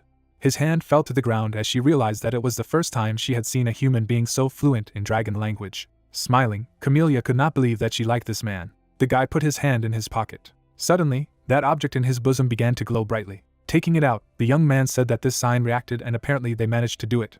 The hero took it in his hand. Symbols and words appeared on it that the task had failed and they would be moved to day 0. They were again at the starting point. The young man said that he would probably have to start all over again. The companion, in turn, asked if this was the work of the old man. The fighter, burying his hand in his side, explained that during the first test he returned to the beginning after he was killed and it seems that now this happens when the mission fails. She also noted that he apparently misses something. Flying nearby, Camellia talked about how this place is a field of black snow and there could be many reasons for the failure. She raised her hand. Suddenly, a pink gate appeared near her after saying that enough instructions had already been given and she wanted to go to sleep and look at the outside world, and the guy asked where she was going. The girl, looking at him, replied that she would go to a safe place, and at this time he should only think about the task. Then the ward asked if she could give him any hint. This gate immediately closed. The fighter was lying on the rock, saying that he would probably have to understand the reason for the failure himself. Getting up, the hero tried to understand what they were missing. His eyes began to glow green after thinking that he didn't have time for this and needed to concentrate. A bright golden glow began to emanate from his foot. A silhouette appeared in the distance. Closing his eyes, the protagonist realized that there was something there. The ground beneath him began to shake. The protagonist looked down and screamed. Something crawled out of the ground and there was a message that this is a death worm and monsters of this species are so large that they are able to swallow huge monsters alive. And this worm is considered one of the most dangerous monsters and even the magicians of the Sixth Circle will not find it easy to cope with one individual. The enemy opened his mouth wide. The opponent's huge mouth appeared after the message that anyone who met him should flee. The young man, finding himself in front of the mouth of this worm, realized that he had no confidence that he would be able to cope with this creature on his own. Ice projectiles began to appear next to him after thinking that apparently his previous attempt to grow a tree failed because of this crawler underground. Blades appeared over this monster when it became clear to him that in order to defeat it, he would have to break through the skin again. The blades began to hit the enemy's body as he tried to understand why the monster's skin was so strong. The guy, looking down, realized that magic would not help him in this matter. Immediately after, the fighter made several quick dashes to his opponent, and decided to finish him off with the art of body development. The monster suddenly closed its mouth. The hero's eyes opened wider. A bright green liquid poured out of his mouth. The warrior, holding out his hand in front of him, created a shield. The poison began to eat away at him when the young man realized that the saliva of this worm was so poisonous that it destroyed the barrier. Looking at the breaking barrier, the guy knew that he was finished if his attacks were as thoughtless as ever. The monster suddenly began to crawl away. The protagonist, also making a dash forward, realized that if he lost it, he would not be able to complete the task on time. The worm was still striving forward. His body hit the ground. After that, the enemy looked back. His mouth opened wide again after the soldier's words that he apparently used a deceptive maneuver. Standing on the body of the monster, the young man noted that this time he got a rather cunning enemy. Looking up, the hero said that a little more and he would have to start all over again. Suddenly, poison began to pour on him from above. The protagonist immediately began to run away. Some green drops appeared. This green wave rushed down. The young man rolled over in the air. Looking into the open mouth, the fighter realized that if he couldn't finish off this monster, then he would have to start the test again, and therefore he only had one chance. Raising his hands, the hero began to use the weapon skill, as he realized that he just had one trick in stock, which he managed to learn from the blue lion. Raising his fist back, the fighter knew that if he managed to concentrate all his strength on one point, then he would be able to increase the force of the blow. A huge lion's head appeared behind him, and his blow struck the monster. Shrapnel began to fall to the ground. The guy was surrounded by that barrier again. Looking at his hand, the young man realized that if he hadn't put all his mana into this attack, he would have simply been minced meat. Closing his eyes, the protagonist said that he would not be able to perform such a feat a second time and also asked if he had managed to do it. Taking the stone plate in his hand, the fighter read the words that he had managed to successfully fulfill the condition and remove the first restriction. Suddenly, the object in his hand began to glow brightly. Immediately after, blue streams of energy began to emanate from his hand. The guy was still looking at his hand. Looking at the seal, the fighter realized that he hadn't expected to get the fourth mark so quickly, and assumed that he needed to use it to absorb the General of the East in the same way as he had done with the Queen of the Ice Mountains. Rubbing his head, the hero asked himself how this was possible at all, because he did not even know the true name of this creature. Imagining the demon above him, the protagonist said that he would probably laugh at it. Waving off the image of Mephistopheles, the fighter noted that he should have dealt with it himself. Getting up, the young man was talking about the fact that the cleaning was finally finished, and it was time for him to start working on the beds, when suddenly someone asked him to be careful. The hero dropped both hands, trying to understand what was happening, and immediately there was a warning that although death worms live mostly alone, but under favorable conditions they are able to gather in groups. Immediately after, several similar monsters crawled out in front of him. They all went to the young man. The guy, looking up, said that there were no options at all. Clutching his head, the protagonist shouted a question about whether this is feasible at all, because worms alone are a huge problem here, but he also needs to destroy dozens of them. Flying somewhere, the young man tried to understand how the generation of the Tiger King had built a city in such a place. Remembering those monsters, the warrior knew that only his teachers could cope with such a large group of monsters, but the presence of a huge number of worms proved that the land here was indeed good. Looking at some forest ahead, the guy realized that he only had to try to complete this task.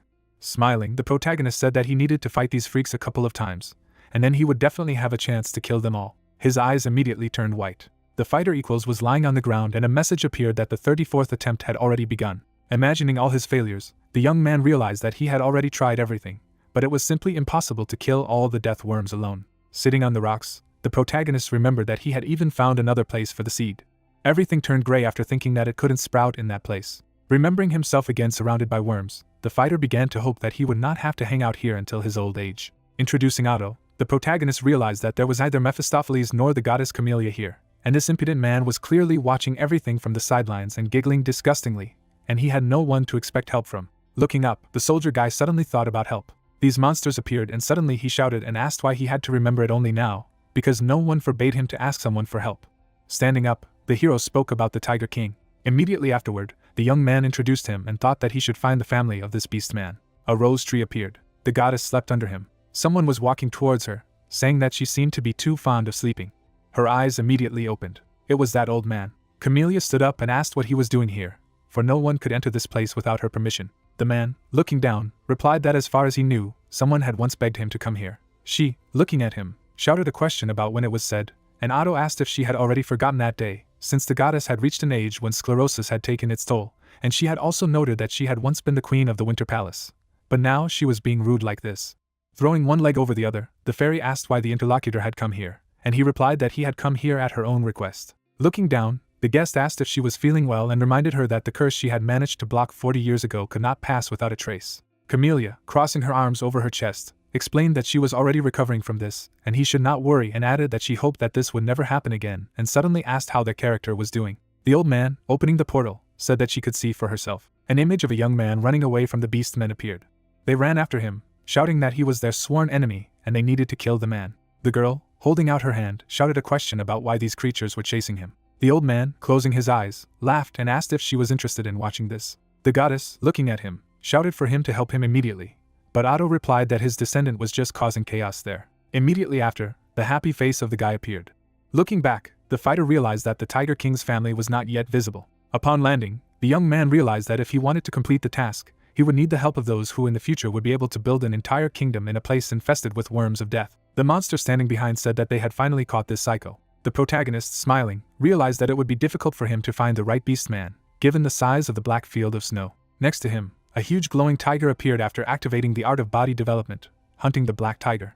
The persecutors, trembling with fear, shouted a question about how a person could use the art of body development. The guy, raising his leg, realized that he was the one who used someone else's equipment, and after that, the hunt for him would definitely begin. Snow-capped mountains appeared. Suddenly, something hit the rock. A bright flash lit up the entire area. The wolf, falling to the ground, said that they should not miss this bastard. The young man, standing on the branch of a tree, realized that he had made a fuss in the 6 settlements, and it was time to see the result. Bringing his hand to his face, the hero suggested that his efforts might not be enough. Sitting down, the soldier realized that he needed to visit other places. A black and red hand suddenly appeared behind him after saying that he needed to run. The tree was immediately cut down. The guy slowed down with his hand. Shifting his gaze to the side, the young man realized that if it were not for the feeling of evil, then death would have already overtaken him. The enemy, approaching him, said that he was apparently more attentive than expected. The hero immediately frowned. Imagining this opponent on the mountain of corpses, the man remembered that the creature that united the beastmen in a black field, as well as the creature that was remembered as the great ruler of the north, who made the empire tremble with fear. The enemy's eye appeared after thinking that this was the great progenitor of the Tiger Kings. Steam was coming from his mouth. As he continued to walk forward, the king asked what kind of person he was who knew how to use the art of body cultivation. The face of this beast man appeared. Standing in front of the hero, the ruler noted that the invader really smelled like a person. Hovering over the young man, the beast asked what was going on here. Many other beasts also surrounded them. The king, glancing aside, asked them if he was forbidden to be there. Their mouths immediately opened in fear. The guy, standing behind the interlocutor, suggested that not all the tribes were at the same time in this place, and it seemed that the king could not unite everyone. Frowning, the fighter also realized that at the moment, this beast had not yet reached the 5th link of power. Looking at the huge tiger next to him, the young man couldn't understand why he had such an overwhelming aura. The king, wide-eyed, said that if they were not going to fight, they should all get out. They all began to run away, shouting that this creature simply could not take the side of humans. After all, humans are their sworn enemies and he still has to pay. The warrior put his finger in his ear and said that he had finally managed to achieve peace. The guy, looking ahead, realized that he had just been protected. His mouth parted from the realization that he had managed not to make a mistake again when it was decided to visit the tribes hostile to Yule. Bowing, the young man began to thank him. A hand suddenly grabbed him by the neck. The king, looking at him, asked how he knew the art of developing the body. The fighter, shaking his legs, shouted that his mentor had simply told him about this technique, but the interlocutor told him to tell about it in more detail. Trembling, the young man begged to be let go. Releasing the man, the king said that if he dared to lie, his neck would be broken. The protagonist, getting down on one knee, revealed that he was a refugee, as his family could no longer endure the tyranny of the empire, and so they decided to go here. Closing his eyes, the hero also said that on the way here, his parents were killed by monsters, and he, an orphan, was saved by a beastman. Raising his hand, the young man also explained that this creature had taught him how to defend himself so that he could survive in this area. The king, looking down, asked what his master's name was. The fighter, bowing his head, replied that he did not know, since the teacher had long forgotten his own name. Placing his hand on his chest, the young man explained that he didn't want to make him relive painful memories, so he had to call him just a teacher, even in his thoughts. The interlocutor looked intently ahead. Tears appeared in the hero's eyes. Looking at the king's ears, the fighter remembered that this creature had heightened senses, and therefore he had the ability to determine the truthfulness of words by heartbeat and muscle tension. By imagining his blood system, the protagonist knew that these feelings were easy to deceive if he knew how to control the flow of blood in his body. The interlocutor nodded his head. Looking at the intruder, Yell said that they must be brothers. The hero, wiping away his tears, remembered that those who practice the same art are usually called brothers, which means that he has been recognized. The beast, putting his hands on his shoulders, asked if he had a place where he could spend the night. The two of them were riding wolves somewhere. A pink portal appeared above it, and a question was heard about what kind of mess it was. The fairy, sitting on his shoulder, asked why there was not a single normal person among his family, and the fighter asked if it was okay that she had come here. The queen crossed her legs and asked him not to worry, for everything had been done so that the king could not feel him. They continued to gallop after him when Camellia asked him what his plan was, for did he really think that this beast would take him for one of his own? The young man, closing his eyes, replied in the negative and explained that he would still keep him by his side, but the queen wondered why he had decided so. The hero, introducing the Tiger King, explained that now is the time when the tribes of beastmen are at war with each other, so it doesn't matter who, the main thing is that the warrior is strong and can fight with others and they are looking for such people. The subordinates began to run towards him, shouting that they needed to get ready since their king had returned. The girl, looking away, remembered that these were the times when the beastmen hated humans the most, and it was not clear whether the rest of the tribe would agree with his decision. Suddenly, the eyes of one of them opened wide. They all took a fighting stance and someone began to say that it was the enemy, that he had killed his father, and they did not understand why the chief had brought a man here. The king, raising his hand, explained that it was their brother. The subordinate, frowning, asked again. Yo, looking ahead, asked them all to remain calm and let everyone gather. The protagonist, standing next to him, understood that in these times the tyranny of the empire was stronger than ever, and therefore these creatures hated people. Frowning, the young man realized that his plan would definitely fail if he couldn't change them to his side. They all suddenly surrounded the guy, asking why the teacher had left them. One of them, taking him by the hand, said that he was really lucky, since he managed to accompany his mentor. The fighter looked at the king. Yo gave him a thumbs up. Looking at him, the young man realized that a moment ago they were ready to tear him apart, but such a sudden change in their mood clearly lies in the chieftain. There was a smile on his face. Suddenly the beast struck with his fist. Raising his other hand, the chief shouted that the teacher had then begun to make his speech. Trembling, Yul said that although humans and beast men were inferior and constantly at war, he was grateful to fate that in the last moments of his mentor they still remained a teacher and a student. They were all looking at him. His eyes were closed.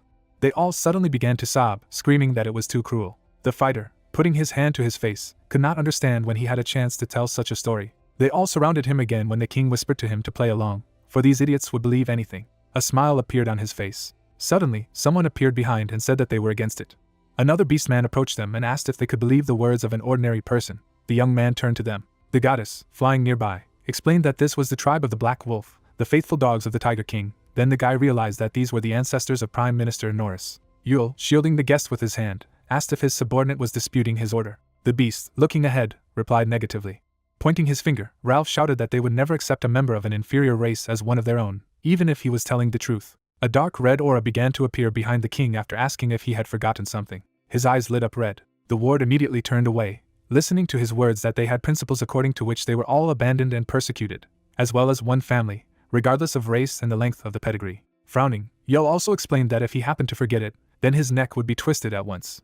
These fighters immediately lowered their gazes. Walking forward, the young man relayed the teacher's words that they needed to unite all the beast men, regardless of the differences. The young man, pointing to the king, explained that this was the purpose of Antimonth, and the interlocutor asked if the guest knew about them. The hero, closing his eyes, replied in the affirmative and added that he had found out while loitering in the snow-covered field. Looking at the new comrade in arms, the protagonist also noted that although many tribes consider them enemies because of such beliefs, it is rumored that more and more beings are beginning to share their point of view.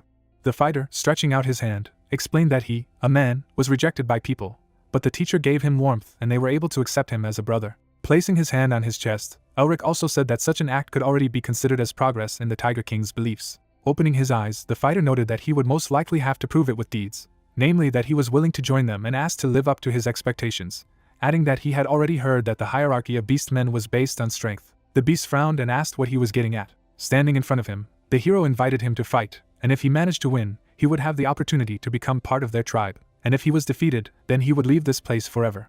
Gritting his teeth, the other man gritted his teeth and asked how a pathetic man sought to challenge him, a warrior of the great Black Wolf clan. The guy, smiling, asked why he suddenly began to yell. Grinning, the soldier asked if he was frightened. The interlocutor bared his teeth after these words and called the invader a mutt. The protagonist, pointing his finger, asked if he was the dog.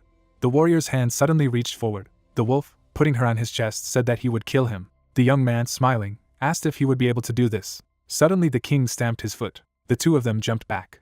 The subordinate frowned. The hero bowed his head, listening to the leader's words that they should be asked a question before starting. Yul, crossing his arms over his chest, asked if they would accept the result of the fight when their lives would be at stake. The wolf, smiling, explained that if this man wins, he will be recognized as one of them. The young man raised his hand and swore on his master's honor. The king, looking ahead, said that he understood. The wolf was already flying towards him. Swinging his hand for a blow, the enemy shouted that he would be shredded into ribbons. The young man, dodging the attack, realized that the legend he had invented would soon be exposed, so he needed to prove himself as best he could in front of the king. Immediately after, the protagonist raised his hand back, as he realized that thanks to the duel, it would be a piece of cake. The enemy opened his mouth wide. A bright golden glow began to emanate from the guy's hand. The attack hit the opponent's body after activating the art of body development, the appearance of the ferocious tiger. Ralph flew back after the man asked if he had felt hard after the first blow. The fist was already in front of his muzzle. Immediately after that, a huge number of attacks began to fall on him. One of the wards raised his hand to his mouth and said that this warrior was one of the strongest warriors in the king's guard, and it was hard for him to believe that he was being beaten like a puppy, while the other said that this intruder was very good at using the art of body cultivation. Another beastman raised one hand and called out to the fighter. The wolf immediately fell to his knees. Blood dripped from his mouth, and someone said that apparently the fight ended faster than expected. The king, crossing his arms over his chest, noted that this would be enough for him to become one of them. Suddenly bright red eyes appeared. The wolf, opening its mouth wide, began to growl. The guy, looking back, realized that this is the state of a berserker, and when the anger of the beastman becomes uncontrollable, his strength increases several times. However, this has a disadvantage, since the creature is not able to think rationally. The enemy was already flying at him when the fighter realized that it was dangerous to fight such a beast face to face. The young man's hand began to glow bright blue. Stretching out his hand, the guy ordered him to freeze. Streams of cold air began to fall on the enemy. His paw suddenly slipped. The enemy immediately fell to the ground. Chains began to appear above him. One of them quickly rushed forward. They shackled his body. The guy's hand rose into the air. Striking the enemy on the neck from behind, the young man ordered him to rest. The opponent's body collapsed to the ground. The beast, looking at him, began to talk about how this intruder had deceived them and was actually a magician. The fighter, bowing his head, knew that this was the only way to stop him without killing him. Bringing a finger to his face, the protagonist realized that his abilities would have surfaced anyway. Looking at the king, the guy tried to remember the story that was prepared for such an eventuality. Yul, smiling broadly, began to laugh. Patting his guest on the shoulder, the chief noted that this man was much more interesting than expected, because it was hard to believe that he had both the art of body development and magic. The fighter put his hand on his chest and said that he should have only used body cultivation skills, but he didn't want to harm a member of his future family, so he had to resort to the use of magic. Yul, tilting his head a little, replied that it didn't matter, because he took the easy way out or decided to hide his strength. The strongest wins on the battlefield. Looking at the guest, the king asked his name and then the new comrade introduced himself. The chief, looking at the rest of the wards, noted that according to the past duel, they accept a person into their tribe and asked if there were any objections. They, smiling, answered in the negative. Raising his hand, the king shouted that from that moment on, Elric was part of them. They still raised their hands in the air. Suddenly, the plaque in the fighter's bosom began to glow. The guy took it in his hands. Golden symbols appeared on it, and words that he had successfully completed the conditions, thanks to which the second restriction was lifted and his true name would now be revealed. A dead forest covered with snow appeared when it was said that it was a plain painted black, where razor-sharp winds blew over the barren land, and the true name of the seal, containing the sharpest wind of the field of black snow, was the North Wind. The mark on the fighter's arms began to glow again after thinking that it was a seal of rare rank, similar to the seal of cruelty that the Queen of the Mountains had given him. But he didn't know how to awaken it at the moment, so there was no way to use it yet. Imagining the goddess next to him, the hero also realized that she was missing and suggested that the girl again intended to keep silent about the power of the new seal. Taking a step, the protagonist realized that in this case, there was nothing he could do anyway. Frowning, the guy decided to focus on completing the second task of the ancestors. All the beastmen gathered in a certain room and someone ordered the man to enter. The soldier was walking towards them. The king, raising his hand, explained that it was finally time to officially introduce him, because on this day Elric would become one of the royal guard of Entramoth. The young man, bowing his head, thanked him for the honor. The chief, standing in front of him, noted that this was indeed a good mood and that in order to celebrate it, he would be entrusted with one task. Smiling, Yul explained that according to the guest, he was wandering around a field of black snow and that was how he managed to stumble upon this place, and then ordered him to use his knowledge to find a suitable place for their tribe. After these words, the guy opened his eyes. Smiling, the hero realized that fate itself was now on his side. Bringing his hand to his face, the fighter noted that he had recently seen a place that really attracted his attention. Imagining a dead forest, the ward said that this place is surrounded by mountain valleys and hills, which would make it easier to defend against outsiders, and also added that there is a water source nearby, and the place itself is cursed less than the rest of the black snow field, so the ground there should be better than anywhere else. But there is also a problem. The king looked down and began to say something. The hero, frowning, repeated his words that there are many worms of death there. The young man put his hand on his chest as he listened to the chieftain's words that he had also come across this place, which was definitely the most suitable among other options. And then the young man noted that he had never found a better place in this land than this, even if it was infested with monsters. Yul, holding his hands behind his back, asked what they should do then. Smiling, the man offered him to do so. The fighter's mouth opened in surprise. Frowning, the hero could not believe that he would have to look for a solution to this problem together with these annoying types. The three of them stood not far from him as the protagonist thought that although they were far from charming in nature, they were still the best warriors of the Black Wolf tribe, so it was understandable why they were forced on him. But he was much more interested in why the king put them together, given the mutual dislike, and assumed that this was a kind of test for him. Someone approached him and said that the main problem was that death worms only hunt in groups. Ye, standing nearby, noted that this task would not be easy at all. Another wolf. Smiling, I agreed with him and added that if it were not for one annoying and chattering person, they would not be hanging out here now. Ralph closed one eye and asked what was so good about a place where death worms lived, because it was more like trying to get the chieftain's attention. The hero, looking behind him, thought that they were already too stupid. The beast man spread his arms and explained that this is why humans are insignificant. Suddenly the captain slapped him in the face. The wolf, falling to the ground, called out to him. Ye, frowning, said that if this happened again, his head would be cut off. The other two, lowering their hands, shouted that they understood everything. The protagonist, looking at this beast, assumed that the king assigned them to it, because they trust this captain and he is able to cope with any internal disagreements. Immediately afterwards, the soldier bowed. Ye suddenly turned away. Smiling, the hero thought that his comrade could just do what he had to do, but even that he liked. The guy standing next to him said that if the deathworms felt even a hint of threat, they would immediately come out, and asked if he had any ideas on how to lure them to the surface, while the commander replied that he had a plan, but it would take some time to implement it. Introducing a certain plant, the captain said that they needed a demonic flower of death, as these monsters are very sensitive to its aroma, and if they manage to get such a plant, they will be able to lure the monsters to the surface. The hero suddenly smiled and began to shake, and then the interlocutor asked what had happened to him. The fighter, bringing his hand to his face, asked him to continue. He glanced to the side and explained that they would be able to lure out the deathworms with the flower, but it was extremely rare and even they would have a hard time finding it. The protagonist, smiling, asked him not to worry about it, as he had already managed to find him. The wolf, looking away, realized that he liked the confidence of this person, but such flowers are quite capricious to the place of growth, and they are not only difficult to find, but also extremely dangerous to pluck. His eyes widened. The fighter, raising such a flower up, said that it was a jackpot. Immediately afterward, the guy glanced at the others. Throwing the plant to them, the hero asked them to start picking flowers. Smiling, the young man remembered that he had seen many such flowers of death in the labyrinth of blue mist created by the teacher. Looking at the plants in the grass, the fighter realized that since he could clearly see their demonic energy, he could find them even with his eyes closed. The seal on his hand began to glow after thinking that he also had the ability to absorb this very energy. Smiling broadly, the fighter thought about super fast printing speed. They all suddenly opened their eyes wide with anger after the ward's shout that it was time for the dogs to speed up. The captain was staring ahead when they started shouting something. Immediately after, the warrior kicked one of them and told them to do what Elric said. The young man looked at them. There was a smile on his face. A large number of other soldiers had already joined them. The king, crossing his arms over his chest, noted that in this short time he had managed to gather a lot of flowers of death, and it was difficult for him to describe how well they all were. But the fighter replied that it was all thanks to the help of the detachment. The three of them were sitting by a tree. Looking aside, the chief said that they should stop chatting and proceed with the plan. Immediately afterward, the burning torches soared into the air.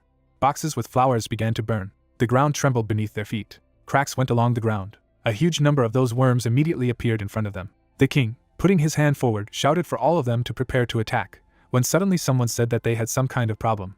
Turning around, Yell asked what had happened there, and the ward began to talk about the Fury tribe. The monster was already right behind them. The creature, looking at the young man, asked for an explanation. In turn, the guy said that he thought that they somehow found out that they were hunting deathworms and were now coming here in the hope of setting up an ambush. The man, making a face full of malice, said that they dared to stoop to such cowardly tricks. Suddenly, monsters appeared. The warrior was walking towards the mountain. Looking ahead, the creature turned to the great warriors of the Fury tribe, adding that today they would kill the Tiger King Yul, declaring that they would destroy the Entramoth. The warriors were preparing for battle. Monsters crawled out of the ground. The man began to attack. Yul made an attack. Looking up, the opponent thought that the Tiger King was indeed strong, but they were preparing for this day and collecting magic items from the war with humans for a reason, and added that it didn't matter how strong he was, because it was impossible to protect himself from cannons by fighting in parallel with deathworms. The guns were ready to attack. Smiling maniacally, the leader announced that he would throw the enemy at the feet of the Fury tribe and become the king of the Beastmen. The warriors were blinded by a sudden flash. Opening his eyes wide, the villain assumed that this smell came from the flowers of death. The battle was in full swing. Suddenly, there was an explosion. Stepping on the monster, the king said how easy it was to kill them. Turning around, the creature said that they had magically transferred the scent of the flowers towards the tribe, and added that the Furies and deathworms had killed each other in the end, stating that he could not believe that he had come up with such a plan. Looking ahead, the main character said that an eye for an eye, and an ambush for an ambush. Smiling, his comrade in arms said that great minds think alike. Standing on the monsters, the man said that it was time to collect trophies. Swinging, the villain ordered the survivors to stand in line. With a face full of fear, the soldier announced that the Tiger King was here. Suddenly, there was an explosion. Enemies suddenly appeared. Fury appeared on the antagonist's face, shouting the name of the Tiger King. Swinging his axe, the creature asked how he had the audacity to come here. Yell hit. The allies' eyes began to glow as he told the royal guard to capture the Fury tribe and kill those who resisted. The soldiers went on the attack. Following the order, the soldiers began an attack. Swinging, the creatures shouted not to retreat. The battle began. The protagonist looked ahead. The Tiger King was beating up opponents, and it became clear that this was the art of cultivating the Tiger King's body. The man looked ahead, thinking that only by looking at Yulia, he could improve his techniques. Suddenly, someone got close to the guy. The warrior struck. Suddenly, the enemies lay dead. The creature was stabbed in the neck. Ralph fell to the ground. Suddenly, the monster's eyes darkened. Drops of sweat appeared on the man's face. Looking at his opponent, the main character asked if the dog was all right. A black disease spread across the opponent's face. The enemy fell to the ground. Without showing his face, the protagonist used a spell called Destruction. The creature continued to lie on the ground. Suddenly, the monster changed its expression. Holding his shoulder, the mage said that he had simply lost consciousness, so there was no need to worry, and added that he should be carried to the camp, because he needed help. The guy looked at the departing allies. Looking at the king, Elric spoke of proceeding with the next part of their plan before the remnants of the Fury tribe caught up with them, and the man stopped the young man. Putting his hand on his heart, Yell thanked them for saving them. All the warriors expressed respect. The main character grinned. The creatures led the villains. The protagonist looked down. The girl, looking at the mage, said that only a few days had passed, and he had already become one of the beast men. In turn, the guy replied that she had been watching all the time, but decided to show herself only now.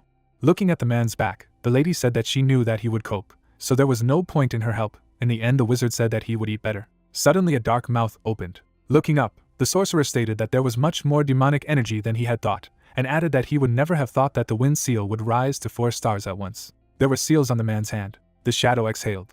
Looking at the shiny earth, the young man asked if he had eaten everything, and added that at least he would not have to clean everything here. Putting something on the ground, the main character said that now that there are no more monsters, the seed should grow. It was a full moon. Looking at the package, the protagonist said that given that there was no report of failure, he was doing everything right. Suddenly, the guy's face became surprised. The plant is mature. Holding the artifact in his hands, it became obvious that everything worked out. Suddenly, the hand shone blue. It was written on the stove that he had successfully fulfilled the conditions, and the third restriction was lifted. A snow-covered palace appeared, making it clear that this is a temple of flowers. The halls looked cold. The man began to look around. Suddenly, a silhouette appeared. A girl sat on the throne, making it clear that she was the king of demons. A stunned look appeared on the protagonist's face, thinking about the fact that goddess Camellia was the demon queen and adding that considering her level of demonic energy, she must have been strong. The girl was tied up. The lady sat on an icy throne. The lady's face was divided into 2 parts, raising the question of whether the existence of both a goddess and a demon queen was possible. Suddenly Elric's eyes widened. Miss, flying over the man, turned to the mage.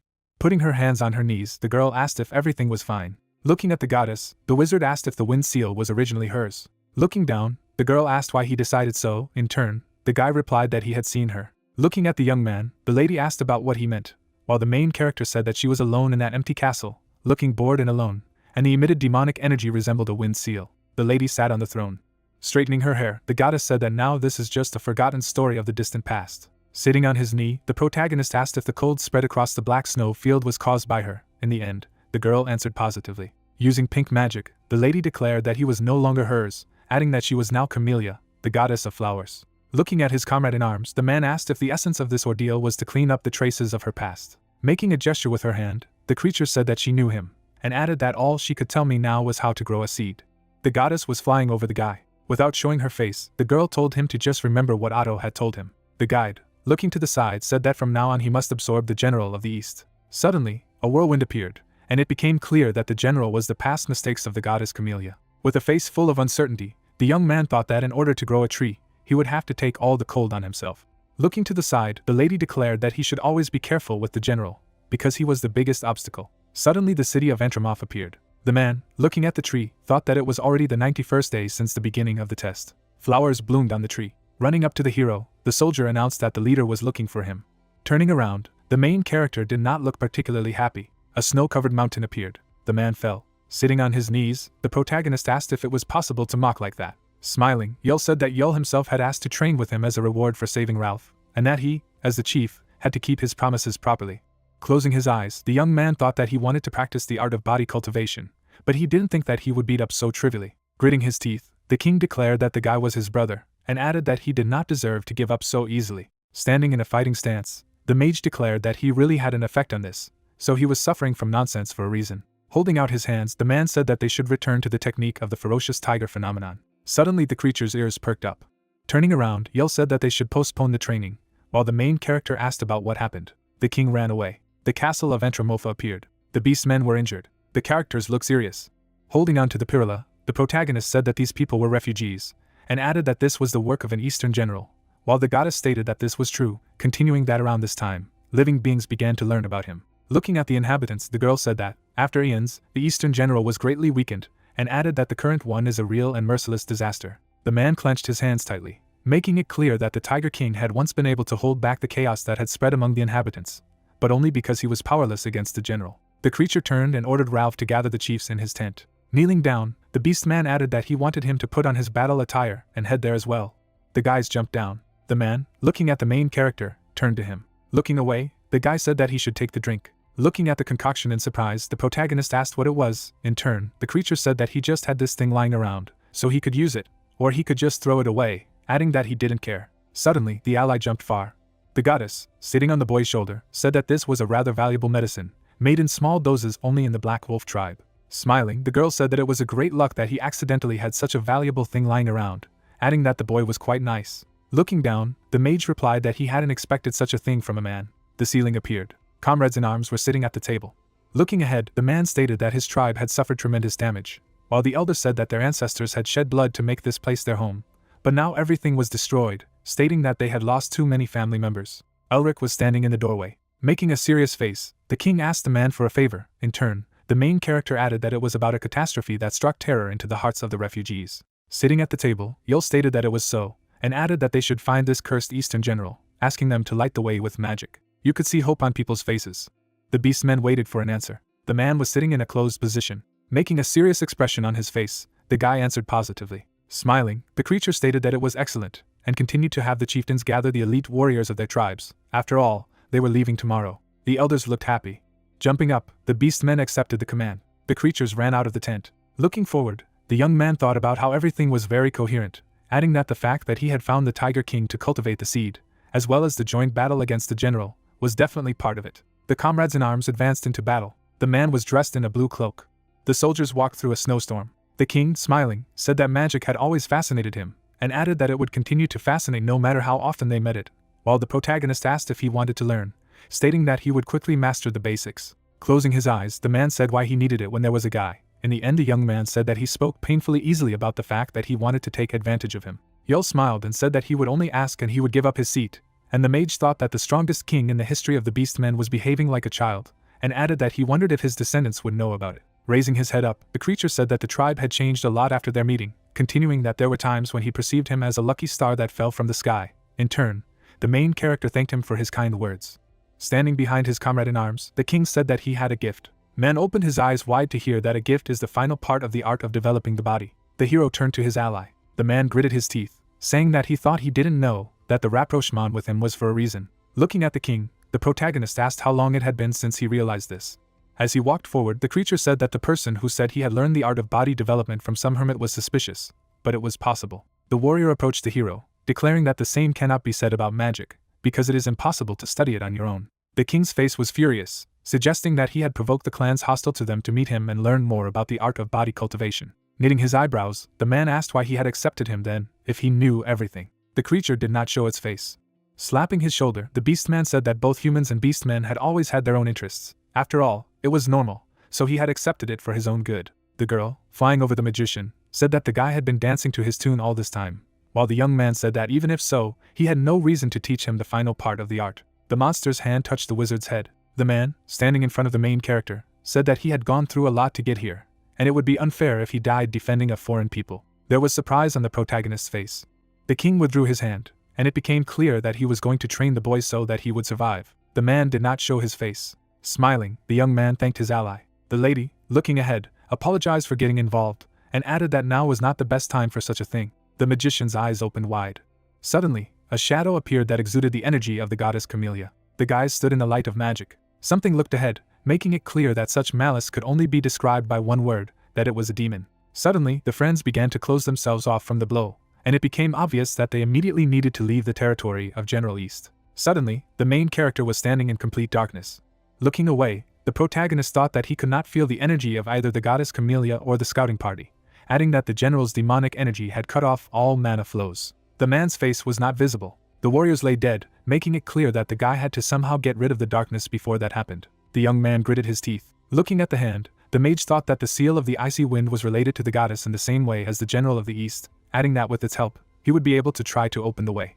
The hand was covered in runes. Clutching his head, the wizard said that for this he needed to awaken it. Holding his hand on his head, the man said that he had no other seals besides this one. The main character knitted his eyebrows. The man, looking away through his monocle, said that from now on he would have to absorb the general of the east. Looking at the hand, the protagonist stated that it seemed that he should stuff this demon into the seal in the same way as in the first trial, while the guide replied positively. The guy stretched his hand forward. Closing his eyes, the young man used a spell called absorption. Black streaks appeared from the man's hand as he thought about suddenly being able to take away the general's cold with the seal of cruelty. The seal sparkled blue.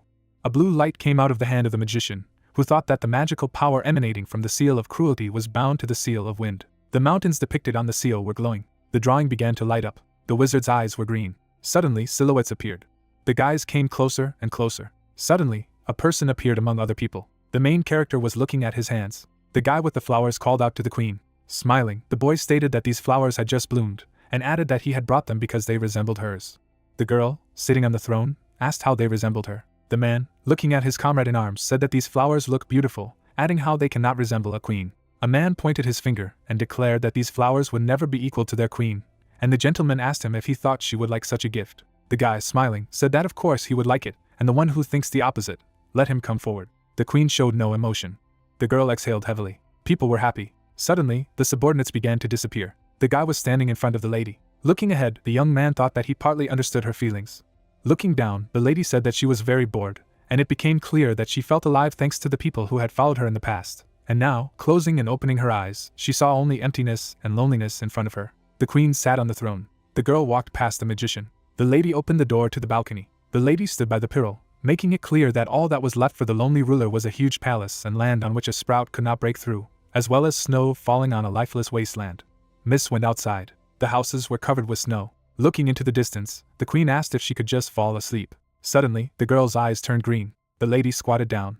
Smiling, the lady said that she did not seem to be in danger of boredom in the near future, making it clear that the queen's cold face, which always resembled a piece of ice, was touched by a smile for the first time. The man looked ahead. A sprout sprouted from the stone, giving a glimmer of hope. The girl, sitting down on her knee, said that there was something she had to say. Holding her hands to the sprout, the lady said that she usually did not care about the likes of him, so let him always remember how lucky he was. Smiling, the lady said that she believed that it was only his decision to appear here. An ice hedge appeared around the plant, making it clear that it would be up to the queen to decide whether to stay here or not. The girl fell near the wall. Suddenly the lady's eyes opened. Green eyes opened wide. The flowers bloomed. Approaching the flowers, the lady's face was stunned. Without showing her eyes, the mist said that this would not work. Suddenly the queen made a movement. The girl took a pot of flowers. The lady stood up in the empty room. The lady planted the flower in the ground. His fingers touched the red flower. Smiling, the mist declared that they were beautiful. The main character looked at what was happening.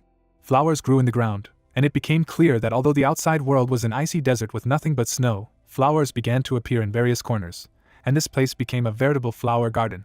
A tree grew on a platform. There was a petal on the queen's hand. The girl looked at the palm of her hand. Suddenly the lady opened her eyes wide. The lady began to cough, making it clear that the one who was destined to live in the embrace of winter had gradually begun to die because of the warmth of spring. Miss tried to catch her breath. A white hand lay on the flowers, and it became clear that the garden was becoming more and more beautiful. Subordinates, smiling, talked about the fact that many flowers had bloomed there, and invited her to take a look. The queen fell on the flowers, and it became clear that the life of the man who loved the world so much had come to an end. Tears came out of the girl's eyes. A drop fell to the ground. A blue flower appeared. Various plants bloomed. Suddenly, fairies appeared, making it clear that dreams had finally given rise to a new life. Friends looked at the queen's body, asking many questions. In turn, the protagonist thought that the gods of flowers are all the same in the past and in the present. Looking at the sky, the guy asked about what happened next, asking how such a beautiful place became different. Suddenly, the sky became cloudy. Darkness enveloped the flowers. The fairy hid in the flowers. The demon god was looking forward. Suddenly, a memory of a huge demon arose. The darkness flashed with its eyes, making it clear that although his appearance was different, it was definitely the same god he had seen in his dream. The creature stretched out its hand. The girl's body began to rise. Looking at the lady, the demon asked if winter should not remain just winter. The lady's eyes were red. A black liquid flowed from the miss's eyes, making it clear that she was the demon queen. Suddenly a villain appeared. We will inform you that from now on spring will never come to these lands again. Dark magic was heard. Shielding himself from the shockwave, the main character asked if this was an Eastern general. Looking at the hand, the protagonist stated that while it was the general's strength full of malice, he could also feel the warmth and cold, the happiness and loneliness of the queen herself. The stone that the hero was holding in his hands announced that the fourth restriction had been lifted, adding that the liberation of the essence had begun. Suddenly the guy knitted his eyebrows. Using magic, the young man said that he seemed to understand how to use the wind seal. The hand began to glow. Suddenly, there was a click, using a spell called Appear, because I was lonely. A blast wave rang out. The blue essence was striving further. The goddess, looking into the distance, said that the magician had coped. Glancing ahead, the girl asked that she did not know what he saw there, while the protagonist said that he saw a flower garden. The lady, turning her head, listened to the fact that the guy would return everything as it was. Looking at the lady, the young man asked her how until her very last breath she just wanted to see the flowers that bloomed in the garden, and asked if it was not these beautiful views that she had always wanted to protect, even when she was reborn as the goddess Camellia. The girl's face was full of hope as the mage talked about how if he ended the winter, he would be able to bring back the spring stolen by the demon god. Smiling, the man said that the friends had a different relationship, so she shouldn't talk like a servant to her master. The wizard rushed on. Pondering, the goddess asked about his words, and added that being a friend was too generous, adding that she had gone through many trials and drawn a line between them, but the main character easily crossed it. The soldiers were injured. Looking at the golem, the beast men asked why it was so strong. The warriors were at their limit. Standing in front of the creature, the king stated that Elric would definitely understand how to defeat this thing. Suddenly darkness appeared. The monsters that the refugees spoke of were advancing in large numbers. Smiling, the man asked about the fact that the soldiers were only frightened by their number, and added that it seemed that some people were waiting for individual training upon their return. The warrior, looking ahead, asked what he was talking about. Gritting his teeth, the elder said that it had been decided that all the wounded would receive individual training from him after the battle. The warriors went on the attack when they heard that it was time to hunt. The ice golems were split and crushed. Looking at the monster's hand, the beast man asked what had happened. The king smiled. The mage could be seen against the moon, listening to the man, glad that his brother was back. Suddenly shoes appeared. Approaching the creature, the main character apologized for being late. In turn, the man asked that he did not run away. Smiling, the protagonist asked if he had ever seen him escape. The king smirked. Suddenly, a golem appeared, and it became clear that the warrior's attacks had no effect on it. The man's eye turned green as he suggested that something special was needed here. There was an accumulation of energy near the monster's left leg. In turn, the man said that he was hitting him on the head to no avail. Closing his eyes, the creature said that his plan was to destroy the monster with his body development art technique, so that he could copy it. Suddenly the king was covered with yellow energy. The beast man suddenly jumped. Looking up, the young man said that he seemed to be going to teach him the basics himself. The guy jumped too. The friends began to attack the monster. Bad weather began. The king, continuing to run, said that someone might say that the art of body development is a fighting style focused solely on feelings and instincts, but this is not true, adding that the art requires knowledge of the basics and the use of certain movements at the right time, because this will release the power of maximum efficiency and destructiveness, and went on to say that, in addition, the power will differ depending on the order in which it is used. The monster struck. The king attacked. Suddenly, the man's foot pushed off the blue platform. Swinging, the man said that there should be the same movements. A powerful blow rang out, which is called the appearance of a ferocious tiger. The armor looked terrible. Turning around, the creature said that the principle may seem simple, but it is not easy to learn, so you need to pay attention. The mage swung. The main character hit the ice golem. A hole had formed in the monster's armor.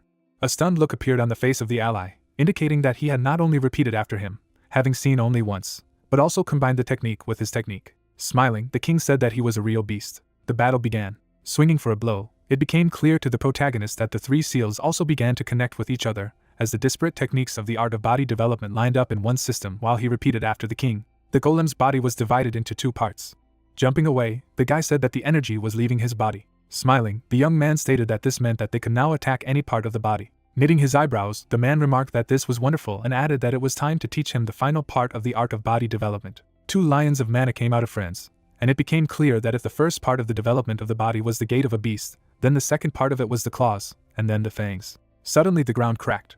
The man's hands were yellow. There was no pupil in the eye. The allies attacked the opponent. Swinging, it became clear that you need to bite as deep as possible, because if the fangs are sunk into the prey, they will never let go. Suddenly, everything turned gray.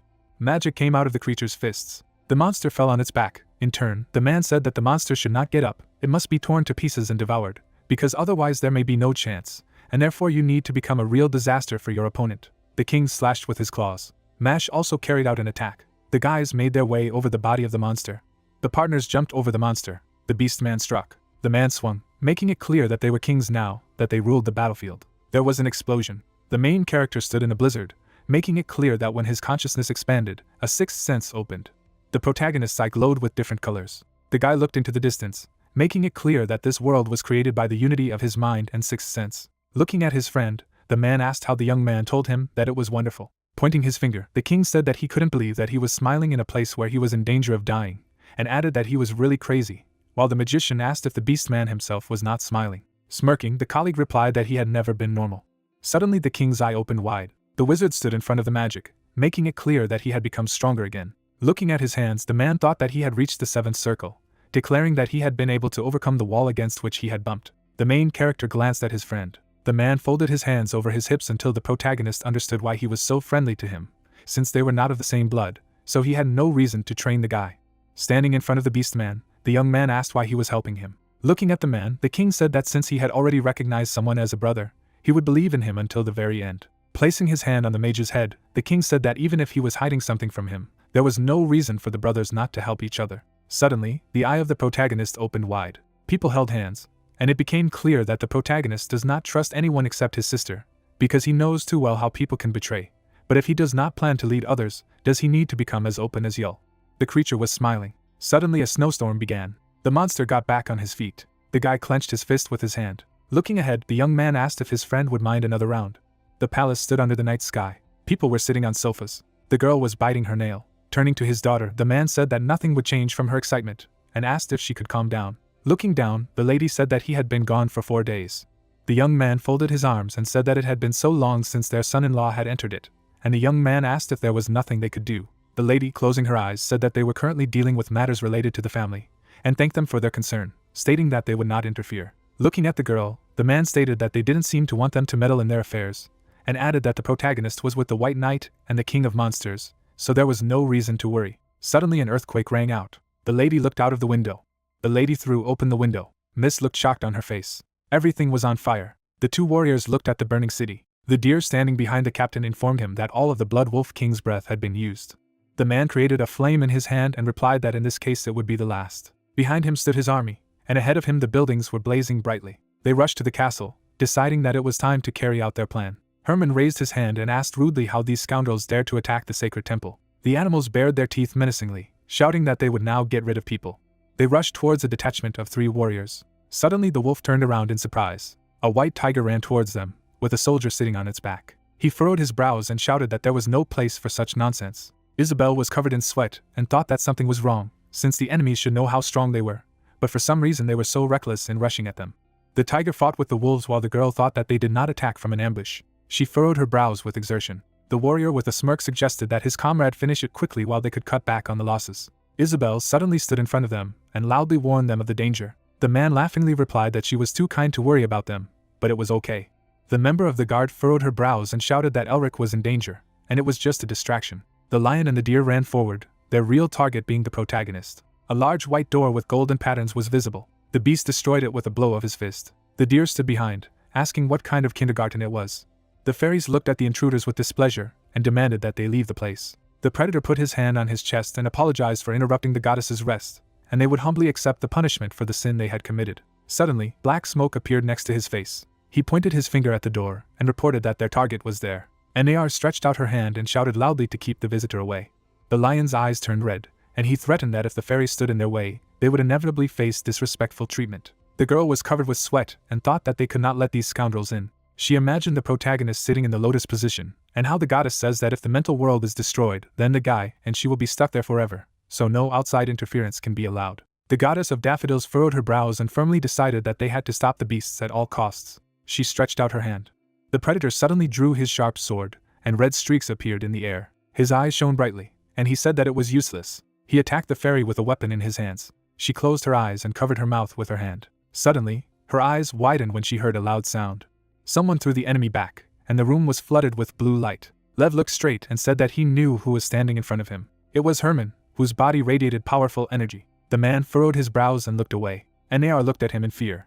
The warrior raised his sword and said seriously that no one would be able to go inside. The protagonist looked to the side and said that they had destroyed this thing many times. However, it was constantly being restored. There was a huge monster in front of them, and the Tiger King asked if Elric felt that this monster was getting stronger with time. He looked at the young man, and they both concluded that they wouldn't be able to defeat the enemy. Yol looked at his subordinate and said that the enemies respawn every time they defeat them, and their side has already suffered serious losses. The creatures stood motionless as the tiger said that now that they had discovered the location of the ice general, their goal was accomplished. But this golem was unlikely to let them go so easily. The protagonist furrowed his brows and said that he was giving up on the idea and he didn't need to hear what the predator wanted to say in order to understand what was on his mind. The guy with the evil face came to the conclusion that Yo wanted him and the rest of the squad to escape, while the captain bought time for them. The king looked to the side and replied that the protagonist was now the only one who could help the others escape from this place, to which the young man replied that he would prefer to stay while the captain led the others. Yo silently knitted his black eyebrows. The guy was sweating, thinking that he could just start over. However, he couldn't let his ally fall so senselessly this time either. He opened his mouth wide in surprise when the tiger asked if he wanted the chief to leave him here and run away. The man knitted his eyebrows to the bridge of his nose and concluded that it was time to pay for his lessons. Elric turned as beads of sweat trickled down his cheek. Yul slammed his fist into his palm and told the protagonist to lie down here for the crime of order.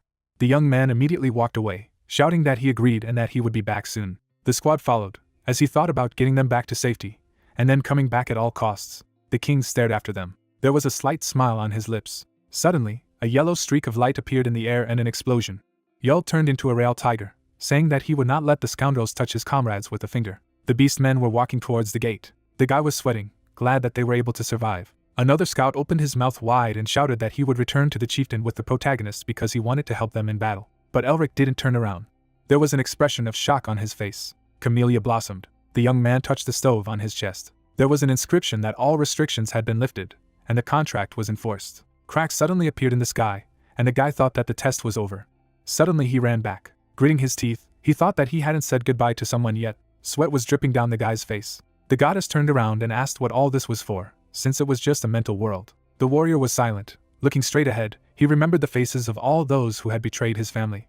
Elric imagined himself and Hayes as children, thinking of those who heartlessly turned their backs on him. Then the aristocrat rudely hit the girl, who was desperately begging for help. People in the crowd looked down furiously. These hyenas were smiling at them, but all they cared about was how to steal the remnants of their possessions. The boy sobbed, begging someone not to leave. Among those who left were countless those whom he considered friends and close acquaintances, whom he trusted. Everyone turned to look at the protagonist passing by. After going through all the humiliation, he closed his heart and became cold-blooded because there were many who would have come for him if he hadn't pulled himself together. The guy then introduced all of his comrades and thought that he had met people who made his heart open, and they slowly began to melt the piece of ice that it was encased in. He imagined the smile of the Tiger King and thought that there was still someone who trusted him completely, and called him brother. He furrowed his brows and admitted that it was just a mental world that he wouldn't even remember. The fairy watched him leave just to say goodbye to everyone. She lowered her head down. Camellia then smiled and thought that she had never had the desire to hate the Elric bloodline. The warrior walked on the frozen ground. The sky was covered with a web of cracks. The protagonist's face was sad. Yul sat in the lotus position, greeting his friend with a smile.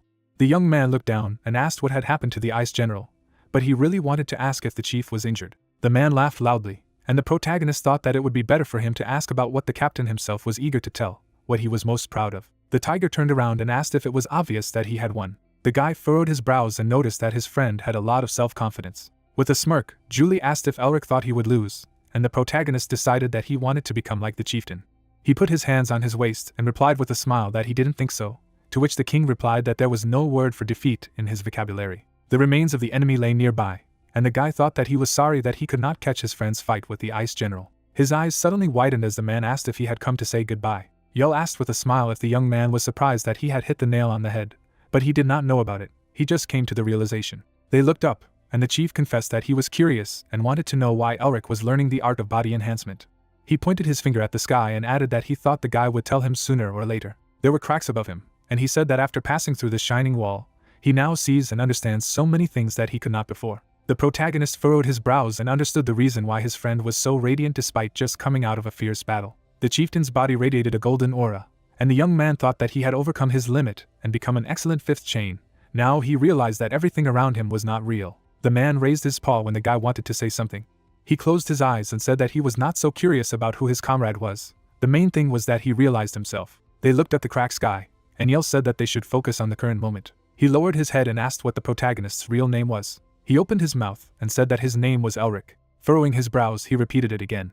There were scratches on the tiger's cheek. He slapped his forehead and laughed loudly. He then got up from the ground and said that the guy had saved his promise because he had survived and saved his family again. In gratitude, the chief promised to show his friends something interesting. He lowered his head and explained that this would be his parting gift. Suddenly, Yul's hands began to emit a golden light, and he said that he had used this to drive the ice general away.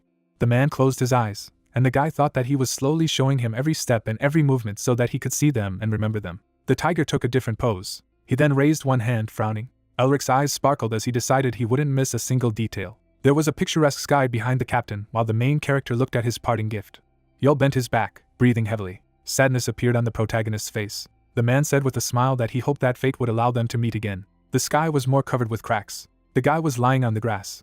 He looked away. The man walked up to him and said that Elric should be proud to have more than they thought. The young man clenched his hand into a fist, asking if he could try the test again, but the tutor replied that he wouldn't succeed. He furrowed his brows and asked if the protagonist thought he could achieve victory in 100 days. Camellia looked down sadly when Otto said that the reason for creating the flower temple was because the ice general was unstoppable. The young man arched his eyebrows tensely as the guide added that the curse of the demon god was very terrible. The man introduced Dustin and revealed that the reason he left this ordeal about why the old man helped him was to help his grandson. The protagonist opened his mouth in shock upon hearing this. He introduced his grandfather, And Otto added that their goal was to help the guy through this ordeal and understand how to absorb the Ice General, and therefore how to deal with it. He put his hands behind his back. The guide looked down, saying that the young man would be able to solve the problems that he could not solve in the test in the real world. Elric looked at him carefully. There was a dark sky outside the window. The guy was meditating. Suddenly, dark energy appeared in the corner.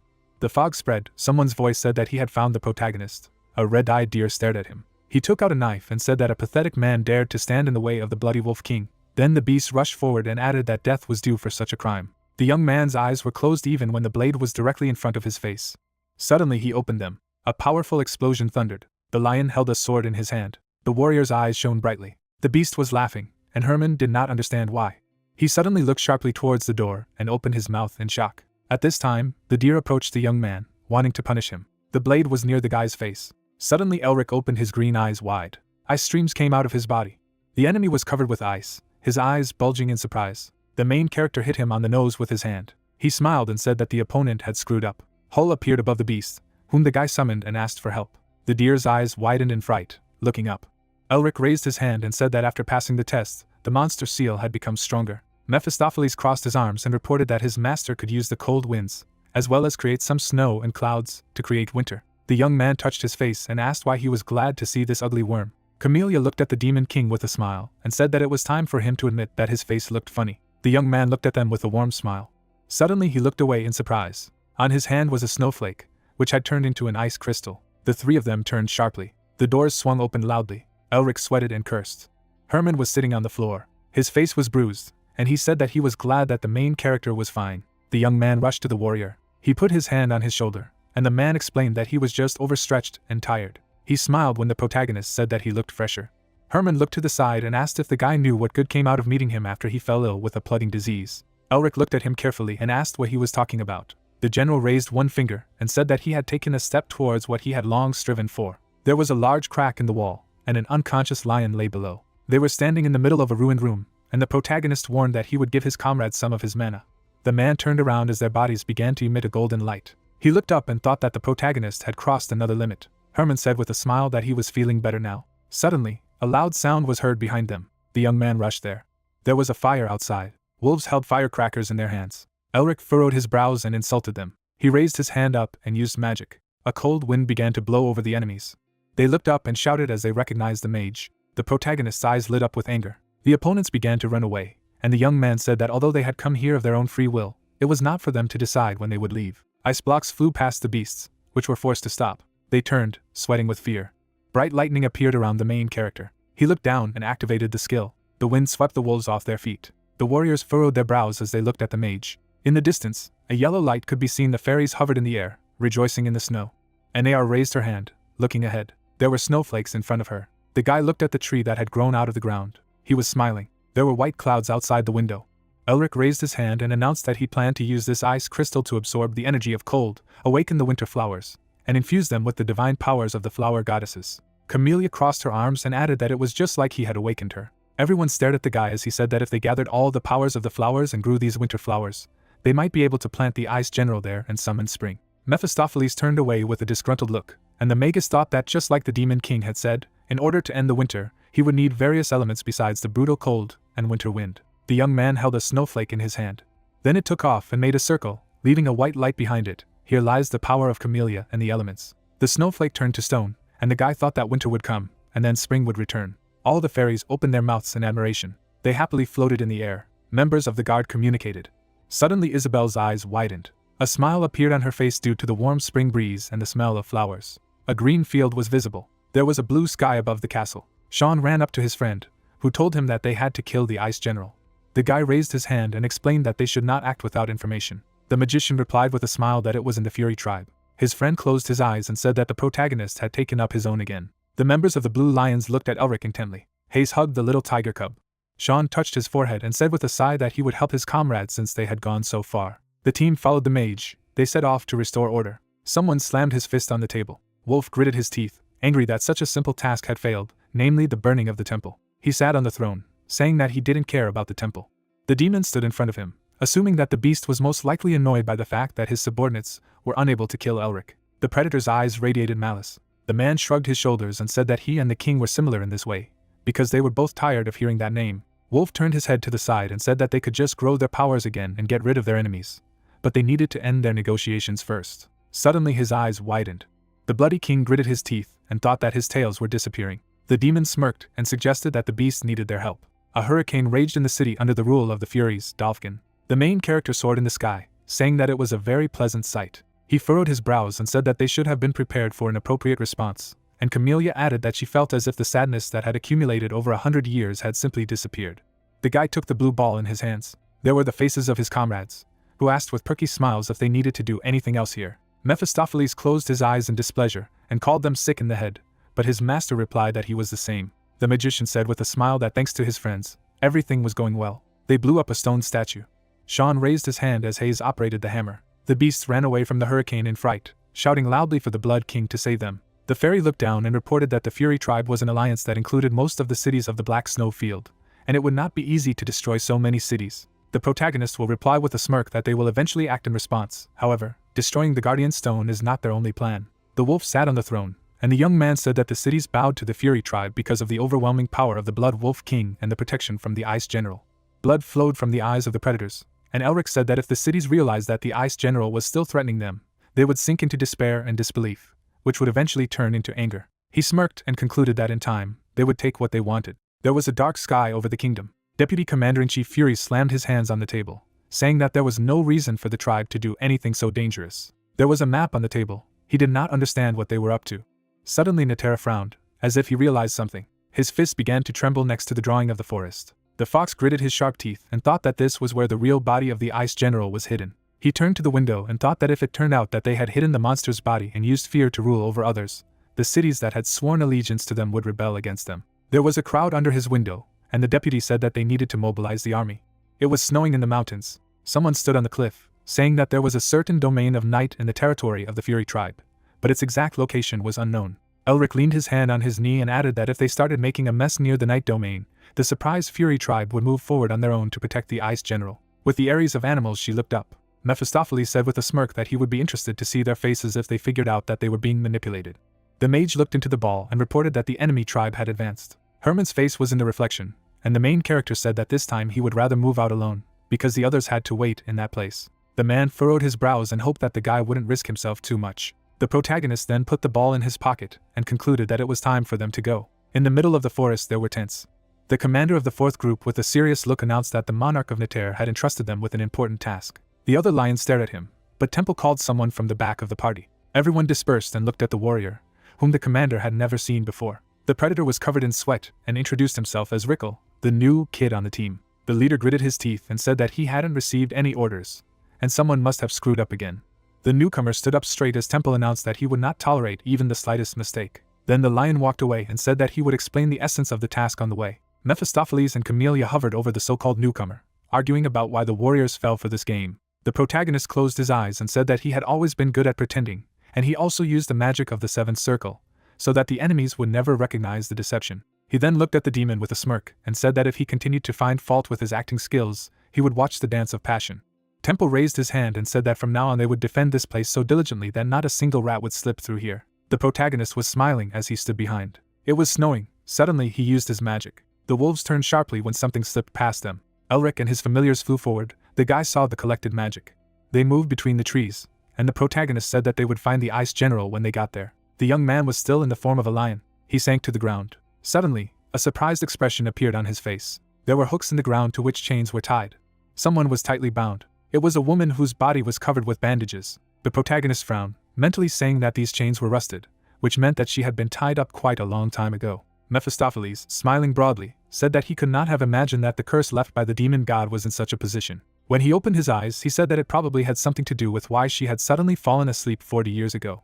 Camellia agreed with the demon's guess. Staring at the aura of the chains, the demon said that there was a faint floral smell emanating from them, and that they were created by divine power. The goddess narrowed her eyes, saying that 40 years ago, Ustin and she were connected in the same way. The seal wasn't strong, but considering how long it lasted, someone had to renew it. The three of them sensed the aura of a tailed demon around the Ice General. Elric, frowning, said that the blessing of the tail had been applied. Soon, the blessing took the form of a bloody wolf king. Approaching the imprisoned general, the guy said that he would never have thought that he would be grateful to the wolf king. He did not know how to defeat the Ice General. Holding out his hand, he said that since she was already chained, it would be easier to imprison her in the ice crystal. The girl screamed sharply, starting to squirm. The young man formed a snowflake of ice in the palm of his hand. Suddenly, a portal appeared behind the general. Elric immediately jumped back. The man, coming out of the portal, asked what the beast man was doing here. Mephistopheles, with his hands on his hips, said that he would never have thought that he would see him here. The protagonist agreed, saying that many times it seemed to him that he felt that energy. Caillou, a Gremry demon, stepped out of the portal. Approaching the guy, he was puzzled, realizing that an ordinary soldier was not afraid of his seal. The demon frowned sharply and told Elric that he was from the Melvinger family. The protagonist chuckled, saying that he was pretty good for a demon. Caillou narrowed his eyes. He realized that Melvinger was ruining the plans of the Fury tribe. The task assigned to him by the organization was to help the Wolf King unite the field of black snow, make him an ally, and then take the Ice General. Then he received the order while standing on one knee. Looking at the guy across from him, the demon said to himself that if it weren't for the boy, the task would have already been completed. He grinned, mentally saying that in fact he was even lucky. He would receive respect and gratitude from everyone who hated the Melvingers. The demon's nails lengthened. According to the organization, Elric's strength was at the level of a magus. Dark mana began to pour into the tattoo. Mephistopheles, looking at the tornado forming, said that Caillou had a bloodline. He chuckled, saying that this opponent would not be easy. The young man stepped forward, saying that he had caught a big fish. It was a high-ranking item that even the totem was lost in comparison. Kaito frowned as he saw his opponent smiling. He pulled his hand back, concentrating mana. Sickles of darkness rushed towards the guy. A moment later, Elric's body was torn apart and struck. The demon chuckled, saying that this enemy of all non-humans was not so strong. Suddenly, the delusion dissipated, revealing the guy unharmed. Caillou's mouth dropped open in shock. The protagonist, concentrating mana in his hand, said that he could not even think that he would find someone similar to himself. A beam of mana shot at the demon. Caius immediately picked up the stone slabs in front of him. The beam pierced the obstacle in its path. The demon froze in shock, not understanding how the young man could have the abilities of an ice general, how he could use the north wind and the winter blizzard. A blizzard raged around Elric. The wind that consumes and grinds everything, the blizzard that paints the whole world white and freezes everything. One of the great powers of the demon god, which is needed to destroy the empire and revive the Lord of Azazel, the king of demons, who will rise from the fire. The man narrowed his eyes, realizing that they needed to get their hands on the ice general. Looking at the storm in front of him, he said that it was amazing that a pathetic person could use a winter blizzard that even they had trouble using. The protagonist, frowning, asked what he was thinking about during the battle. The young man abruptly found himself in front of the enemy. Using the art of body enhancement, he chopped off Kai's arm. The demon jumped back. He raised a stone wall in front of him. After recovering his arm, Caillou said that the enemy should have been at the Magus level at worst, but it wasn't even close to the same level. Gritting his teeth, the demon said that the enemy was at least on the 7th circle. This was the level of the Archmage. Taking out the parchment, the man said that since the enemy also freely uses the art of strengthening the body, then he will definitely not be able to defeat him. He tore the parchment, saying that he would have to use magic to escape. It was better for him to warn his superiors. Suddenly, the paper turned black. Caillou's pupil narrowed. He didn't understand why nothing was happening. The protagonist, placing his hand on the demon's head, said that he had already made sure that he could not escape. The young man slammed the enemy into the ground. He raised his hand. Chuckling, the guy said that he had previously been worried about looking stronger than the previous demon he had fought, but this battle had gone too easily. Mephistopheles, turning away, said that he was not the true Azazel. The demon king frowned. He was amazed at how strong the kid had become after the ordeal. The protagonist, who sat in front of the corpse, said that he had not previously assumed that Gremry's influence extended to this place as well. After pouring mana into the seal, the guy said that he would like to know more, but since the enemy was already dead, he just had to absorb his demonic energy. The Devourer opened its mouth. Suddenly, the seal on the corpse's hand lit up. The Devourer immediately stepped back, telling Elric to be careful. Suddenly, the demon struck at the guy. The young man landed to the side, trying to understand what had just happened. The corpse stood up, the darkness concentrated on his head. Grinning, the demon said that he was the one who killed Kaya. The protagonist trembled with fear. He could feel the aura of the demon king. Mephistopheles frowned. He could clearly feel the aura of Azazel in the man in front of him. The reason why humans had defeated demons in war 30 years ago was because the demon army did not have a supreme leader, even though the number of demons was terrifying. However, if the great demon king, Azazel, also known as the Tyrant, is reborn, then it is a matter of life and death that the imperial family and the hexagram must deal with. For the awakened king was terrifying. The protagonist, glancing at Mephistopheles, said that it was better for them to retreat. He turned away, saying that there was no need for this. The young man, looking at the enemy in front of him, asked the king what he was talking about. Frowning, Mephistopheles said that they had only a copy in front of them. The demon king in front of them was only an inferior copy that could not become Azazel. Crossing his arms over his chest, the demon said that all 4 great demon kings, including him, were either sealed or dead. However, as long as their true names existed, they would exist. Elric frowned and asked if he meant to say that there was Azazel's true name somewhere. Mephistopheles grinned, saying that otherwise Gremry would no longer exist. They were engaged in all kinds of experiments, so they could revive Azazel's true name. The young man, pondering and remembering the crying girl, said that the Gremry were behind all the events in the human world, as in the case of the totem that stole the lives of the peasants. Elric frowned even more. Parting his lips, he told the fake that he had indeed killed Kaya, but in his mind he said that he would definitely have to face Gremry in the future. The demon grinned. After forming 2 tornadoes, he told the guy that he had to die. A fierce storm formed in front of the protagonist. The guy, twisting his face, parroted and repeated the words of the demon. Raising his hand, he asked Azazel if he couldn't even speak normally. 2 tornadoes collided with each other. The chain plunged into the demon's body. The creature's eyes sparkled. With a wave of his hand, Azazel broke the chains. Elric, moving behind the enemy, said that it was only a deceptive maneuver. Mana accumulated in the guy's hand. He charged at the enemy using the body enhancement art of White Tiger Bite. The ground around the pair shattered. Azazel, holding back the boy's blow, grinned. The young man gritted his teeth in shock as he looked at the enemy's hand. Elric struck with his second hand. The demon's wound began to regenerate before his eyes. Azazel clenched his fist. The protagonist clenched his jaw, realizing that he was now in danger. The explosion created pillars of light. The young man was able to block the enemy's attack with a barrier. Glancing at the crack in the barrier, he mentally said that even if he was just possessed, the enemy was too strong, and there was also Azazel's true body. Throwing away his hand, the limb of the enemy, he said that as time passed, the body and soul merged more and more, and the demon would become stronger. Azazel was recovering his arm with a grin on his face. Mephistopheles sneered and said that even though he was a copy, he was still a copy of the Demon King. It would be a shame for him to lose to a kid like him. The guy bit his lip, realizing that with his current strength, he would end the fight in a draw at best. Turning around, Elric said that there was a more serious problem. The Fury tribe led by Temple was approaching this place. The protagonist's plan to secretly absorb the general completely failed. After forming many portals, Azazel said that he seemed to have one. Demons burst out of the portals. Elric stood motionless, looking at his enemies. Parting his lips, he said that he could escape using his mana, but the Fury tribe would make it difficult for him to escape. The young man abruptly raised his hand, puzzled the Demon King. He sent a sickle of mana to Azazel.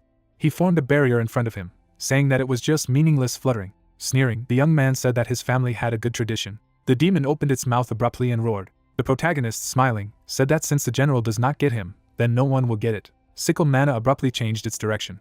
The sickles broke the chains restraining the ice general. Azazel froze, his mouth agape in terror. Mephistopheles, grinning, told the young man that he was crazy. The ice general roared, releasing her aura. Camellia frowned and said that she understood that he was Melevenger, but he was clearly mad. The Demon King laughed, saying that everything was in the spirit of the Melvingers. This was the best thing he had seen since making a contract with him. The goddess flew up and asked if he wasn't going to encase her in an ice crystal. How would he free her now? The guy, wrapping himself in mana, said that he had no choice. He stomped his foot sharply. The protagonist jumped up. With a smile on his face, Elric rushed away.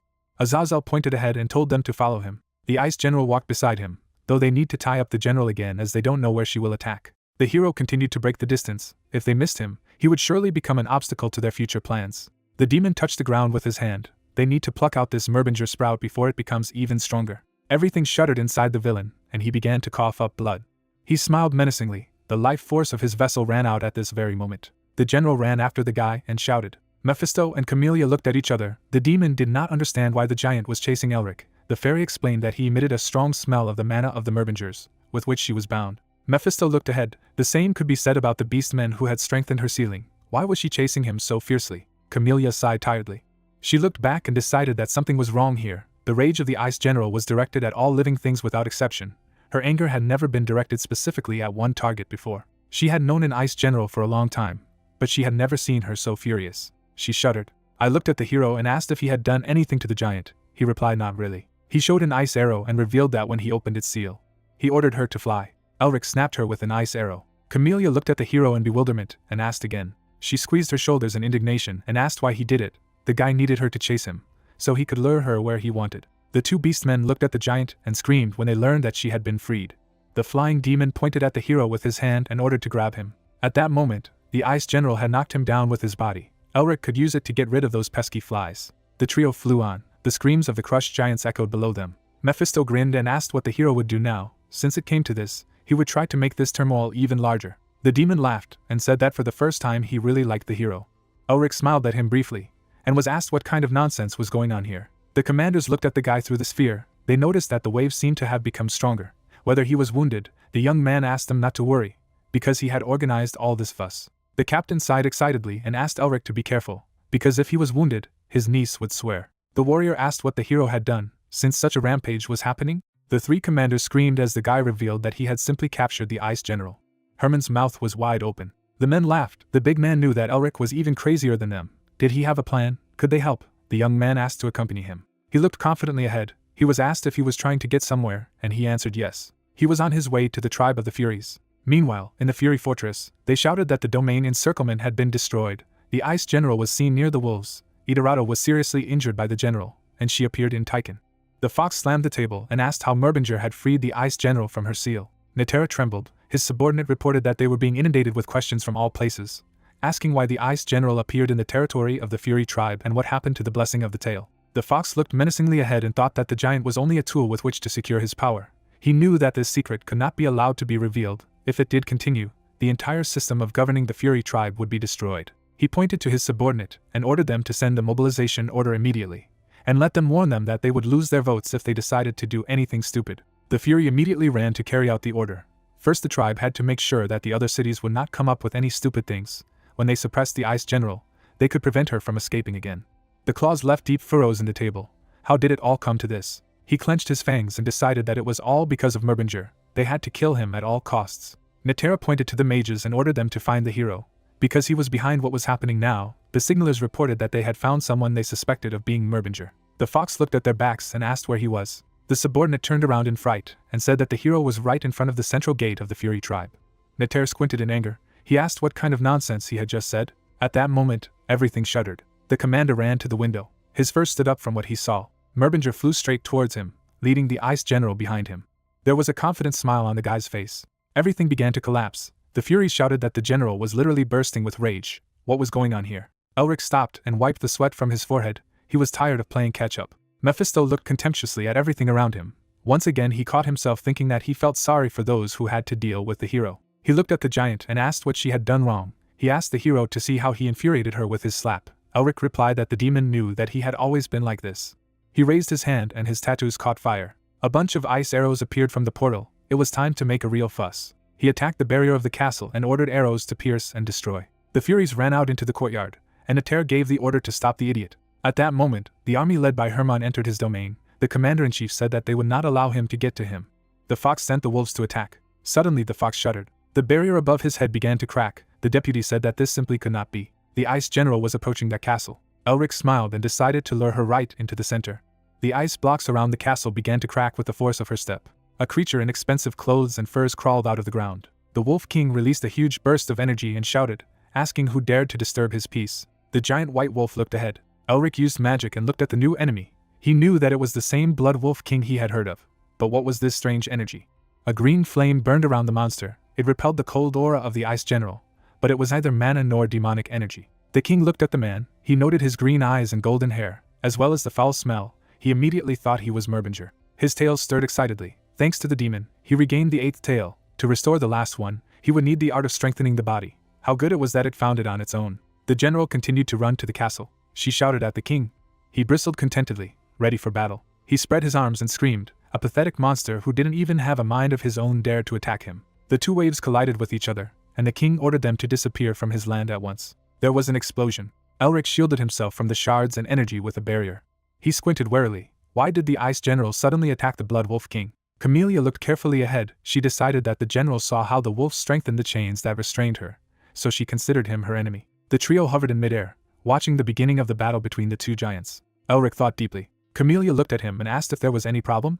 The guy suddenly flew forward. The spirits flew after him and asked him to stop. The hero took out the seal of the Ice General. The fairy asked where the young man was carrying the ice crystal. Green energy enveloped the giant, and she screamed in pain. The guy flew up to her and said that the Blood Wolf King had done so much to help him.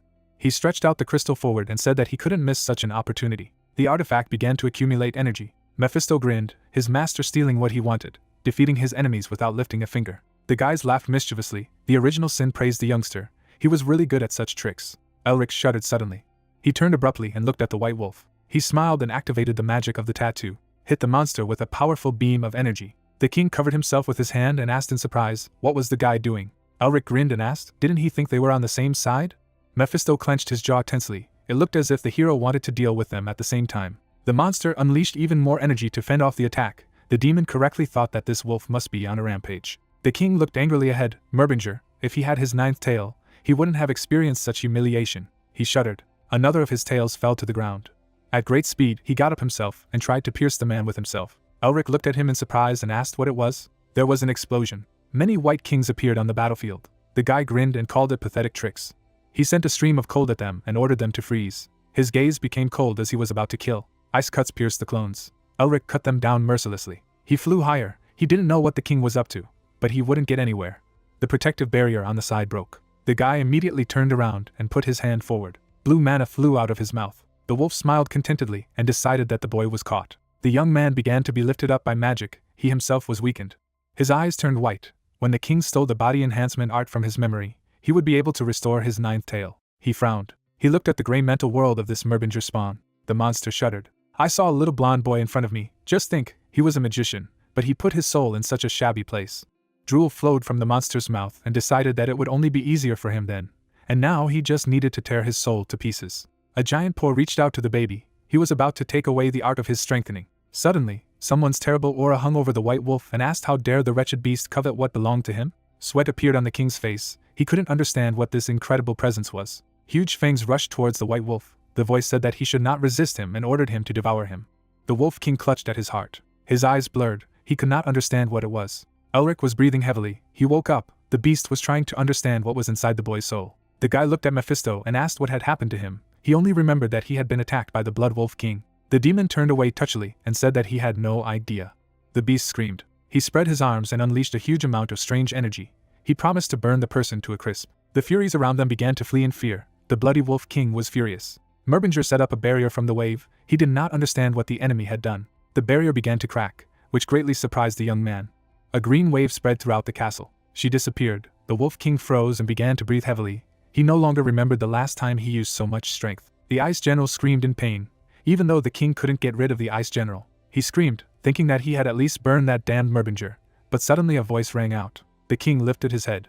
The young man scratched under his chin and said that if the flames were hotter, it would be easier to burn. He clenched his fist and asked the fox to show him more strength. Meanwhile, in a friendly castle, Valence held on to his heart, and the king was asked not to worry. Norris knelt down in front of him. He smiled and said that the tiger boy, the king of the mountains, he must show them the dignity of a tiger. Valence looked down sadly and replied that it was not as easy as the duke thought. These beast men had betrayed the anthropomorph and had been baring their teeth at them for a long time. The man listened to him attentively. The boy asked if his words would convince them. They would think that he was too young, and they would look down on him. Another person entered the room. The two people were looking at the beautiful sunset. The hero's sister reminded them that the king said that he wanted to revive the Imperial Seven and help all the beastmen live a happy life. Hayes smiled at his majesty and said that only Valence was the king of the anthropomorph. He was capable of doing this. Sean smiled cheekily, straightened his hair and asked not to worry, it would be right behind him. The Tiger King slowly walked towards his friends. He nodded confidently and decided that he could do it. He had support, the king should do it.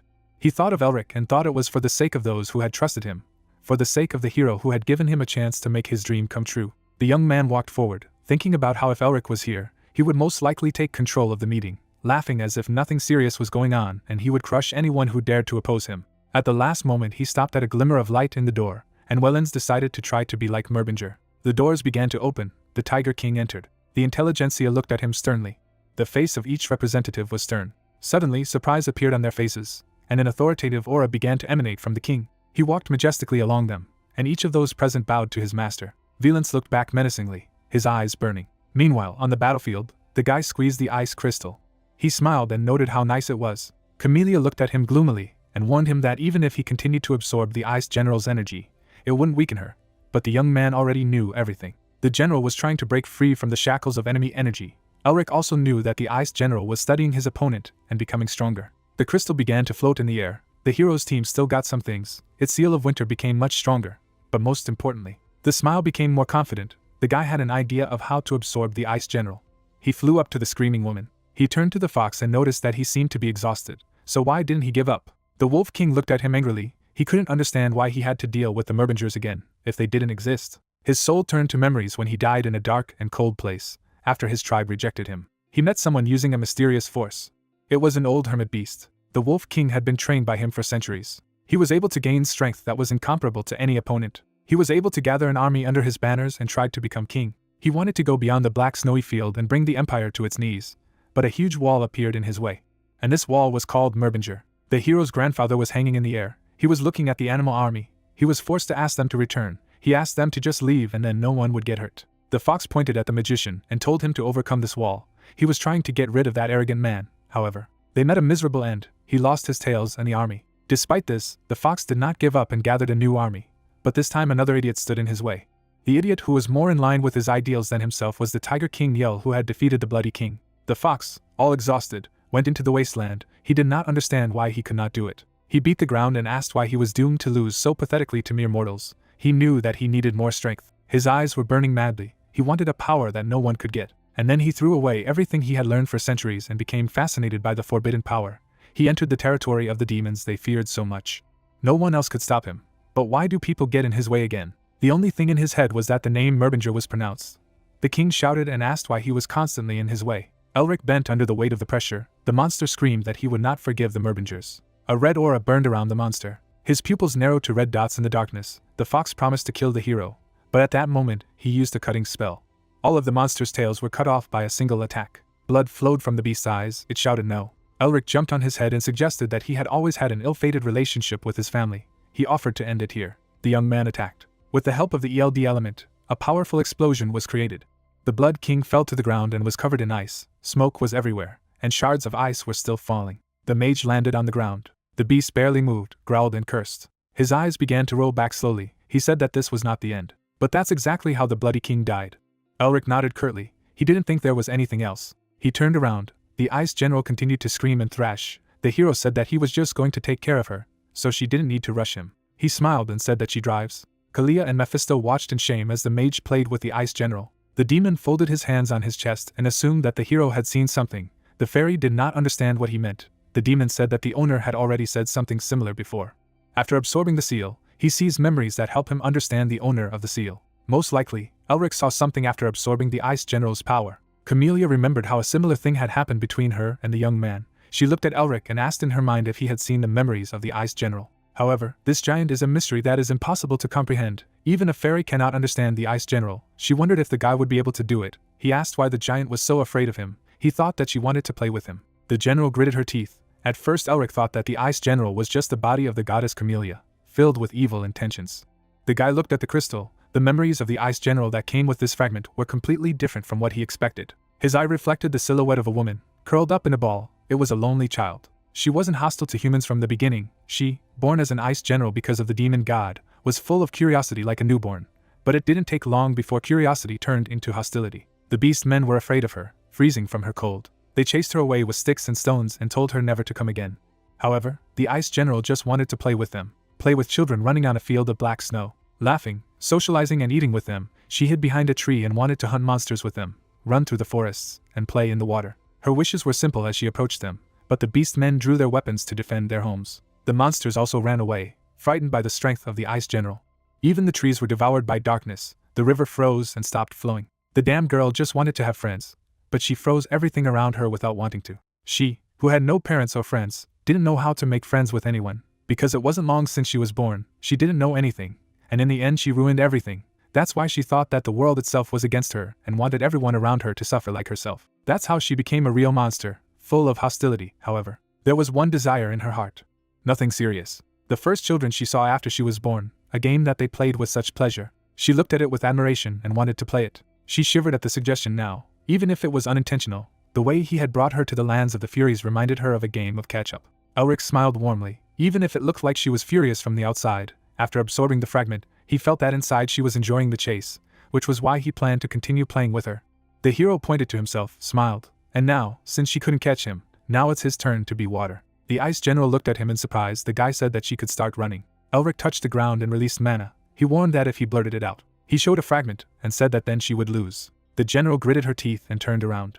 She immediately ran away. The familiars followed their master. Mephisto couldn't believe that she wanted to play such a game. It was too primitive. As Elric tried to reach out to the cursed girl, Camellia remarked, who would have thought that saving the Temple of Flowers and Fields, something she couldn't handle for so long, would just have to play a game. The fairy looked down sadly. Maybe this decision should be obvious. After all, the general was born from her shortcomings. After all, she remembered herself in the past. Most likely she was lonely just like her. The general must have felt incredibly lonely, just like winter. The wind ruffled the mistress's hair. The Ice General was smiling. Most likely Elric had become her friend, relieving her loneliness. The guy shared the fun with the giant and smiled. He looked at the ice fragment, and said that the girl was running away from it quite well.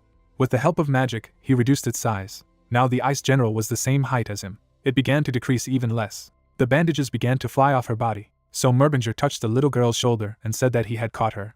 Her crumpled black hair turned soft and pink, and the wind picked it up. The happy girl turned to face the magician. She smiled broadly and disappeared into space. The pink light began to drift towards the heavens, and the voice said that she was having fun. A hand reached out after the light, clutching the ice crystal.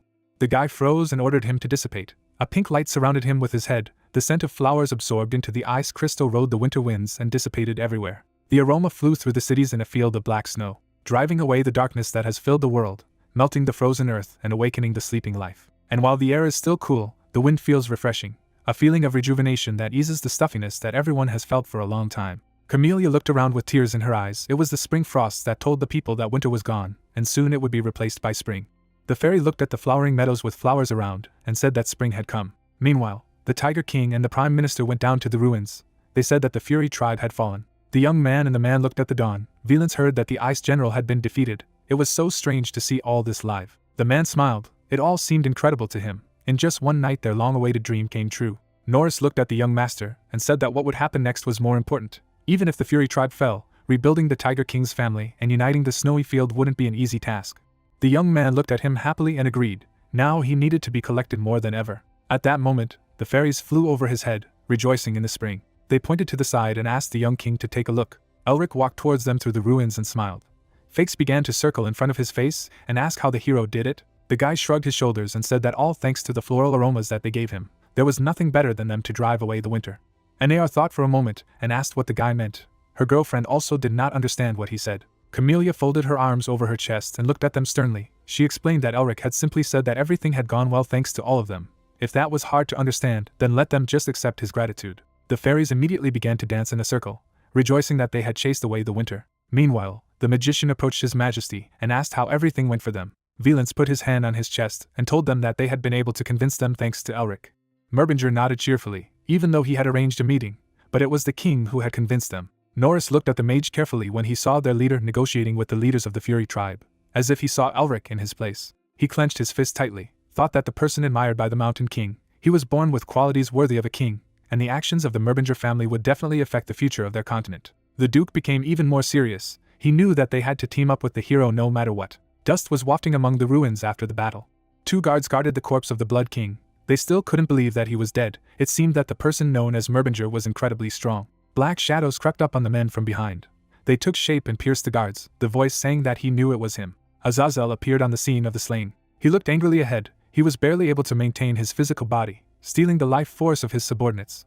But when he arrived here, the Blood King and the Ice General had already been defeated. He looked at the dead body. They had put a decade of labor into the Blood King to get their hands on the Ice General. If only that fox united the Beastmen. The Devil's hand clenched. He thought that it would be a matter of time before he got the North Wind and Winter marks. The villain silently looked up at the sky. They should have gotten rid of that Merbinger when he was sick with a plaguing disease. They had to leave no ashes from their family. Now their smugness had backfired. The monster's eyes flashed. In this case, there is only one way to deal with this problem. He looked at the corpse again and decided that he needed to awaken the demon they had placed in the Blood King. Azazel fell to his knees and began to cry out to the Demon King and the Demon God. He plunged his hand into his heart and declared that he was giving his life to them. A black flame erupted on the body of the vessel. A terrible voice said that his wish had been granted. The fox's eyes opened. He looked rather sad, but if so, he had to gather these feelings. Black smoke began to cover the body of the reviving fox. Black and red smoke enveloped the beast's feet. The demon inside him demanded that he constantly revel in negative feelings.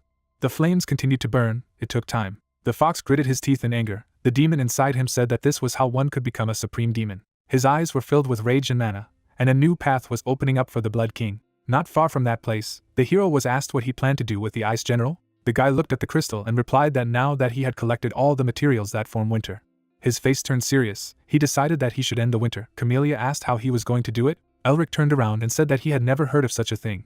But did Camellia know anything about it? The fairy spread her hands. If he knows, then he knows. If he doesn't know, then no. The guy didn't understand anything. Suddenly everything around shuddered. Elric looked intensely ahead and asked if the Blood Wolf King wasn't lying when he said that his death wasn't the end. A terrifying resurrected creature appeared over the city. Red smoke emanated from his body, and his eyes burned crazy yellow. The monster threw back its head and screamed for miles around. His body absorbed a colossal amount of mana around him. The houses began to burn. The soldiers reported that someone had sacrificed themselves to use the power of the demon god to revive the Bloody Wolf King. Elric looked ahead in fright, the soldiers saying that if it was left like this, a new ice general would appear. The guy reached into the inside pocket of his cloak. He felt that everything was going too well. He took out the orb and turned to Hayes and Sean. He ordered them to gather all the beast men and lead them out of the city. He himself jumped into the attack. His sister asked what about him. The young man approached the revived demon and declared that he would take care of himself. Mephisto caught up with the young man and asked him what he would do alone, because he had to understand that this was not an opponent that he could handle on his own. Camellia looked at the guy anxiously and said that the demon was right. He was able to defeat the fox thanks to the support of the ice general, but this time he would be so unlucky. Elric took out a crystal and said that he had an idea. Although he wanted to study it a little before using it, the fairy didn't understand what he was talking about. Elric put the artifact on his tongue. He was going to end the winter right now. The familiars looked at him in fright and demanded that he stop and spit it out. However, the mage's body was already covered with an icy crust. Hoarse breathing came from his mouth. His eyes flashed with lightning. The mage pointed his hand forward and told winter to come. A powerful storm arose. Even Mephisto had to hide from him. He swore that this idiot was causing them all problems again. Camellia struggled not to be sucked into the blizzard. She knew that the ice crystal was a mystical object with incredible properties. This alone made it dangerous, and there was an ice general inside. The same entity that brought winter to a field of black snow for a long time. A drop of sweat rolled down the girl's face, even if she was sure that Elric could do it, but to do it without preparation. Either his humanity will change, or his body will break due to the enraged mana. What is the hero trying to do? The guy gritted his teeth. Hot steam came out through them. He knew that he would experience an immense amount of mana. His tattoos were blazing. The seals of the harsh cold and winter wind quickly grow in strength, absorbing energy. My heart clenched inside me. The hero looked down at his hand, his mana mains unable to sustain the enraged mana. He looked at the mad fox and told himself that he had to hold out no matter what. The light began to fall on the young man's face. He was knocking out of his chest. The mage opened his eyes again. He found himself in the snowy forest of the mental world. Behind him, Otto was talking to the girl. He asked if she would go with him.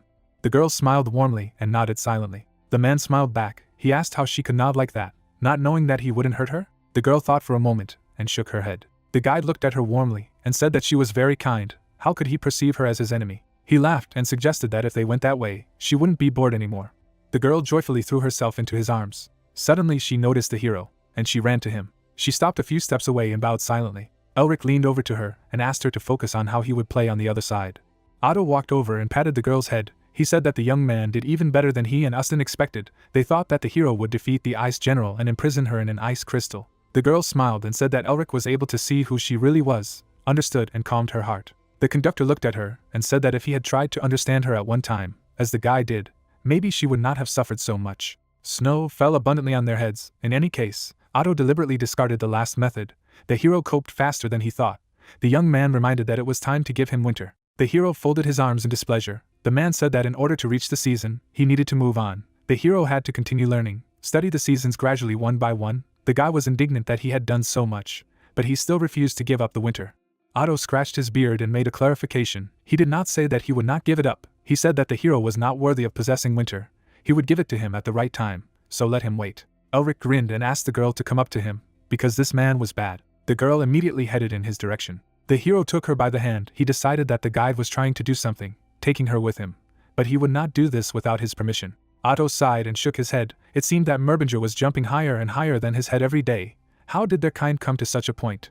Elric smiled. He didn't think he should say such a thing, since he was only thinking about how to mock his descendant, whether he would give him the winter or not. The ancestor stared at him. Even though he was joking about winter, owning it wouldn't do anything for the young man yet. He needed to build a stronger foundation. Elric laughed embarrassedly. He would have liked to do that too. However, the situation outside is far from pleasant. Camellia turned magic on him and screamed that he had to wake up immediately.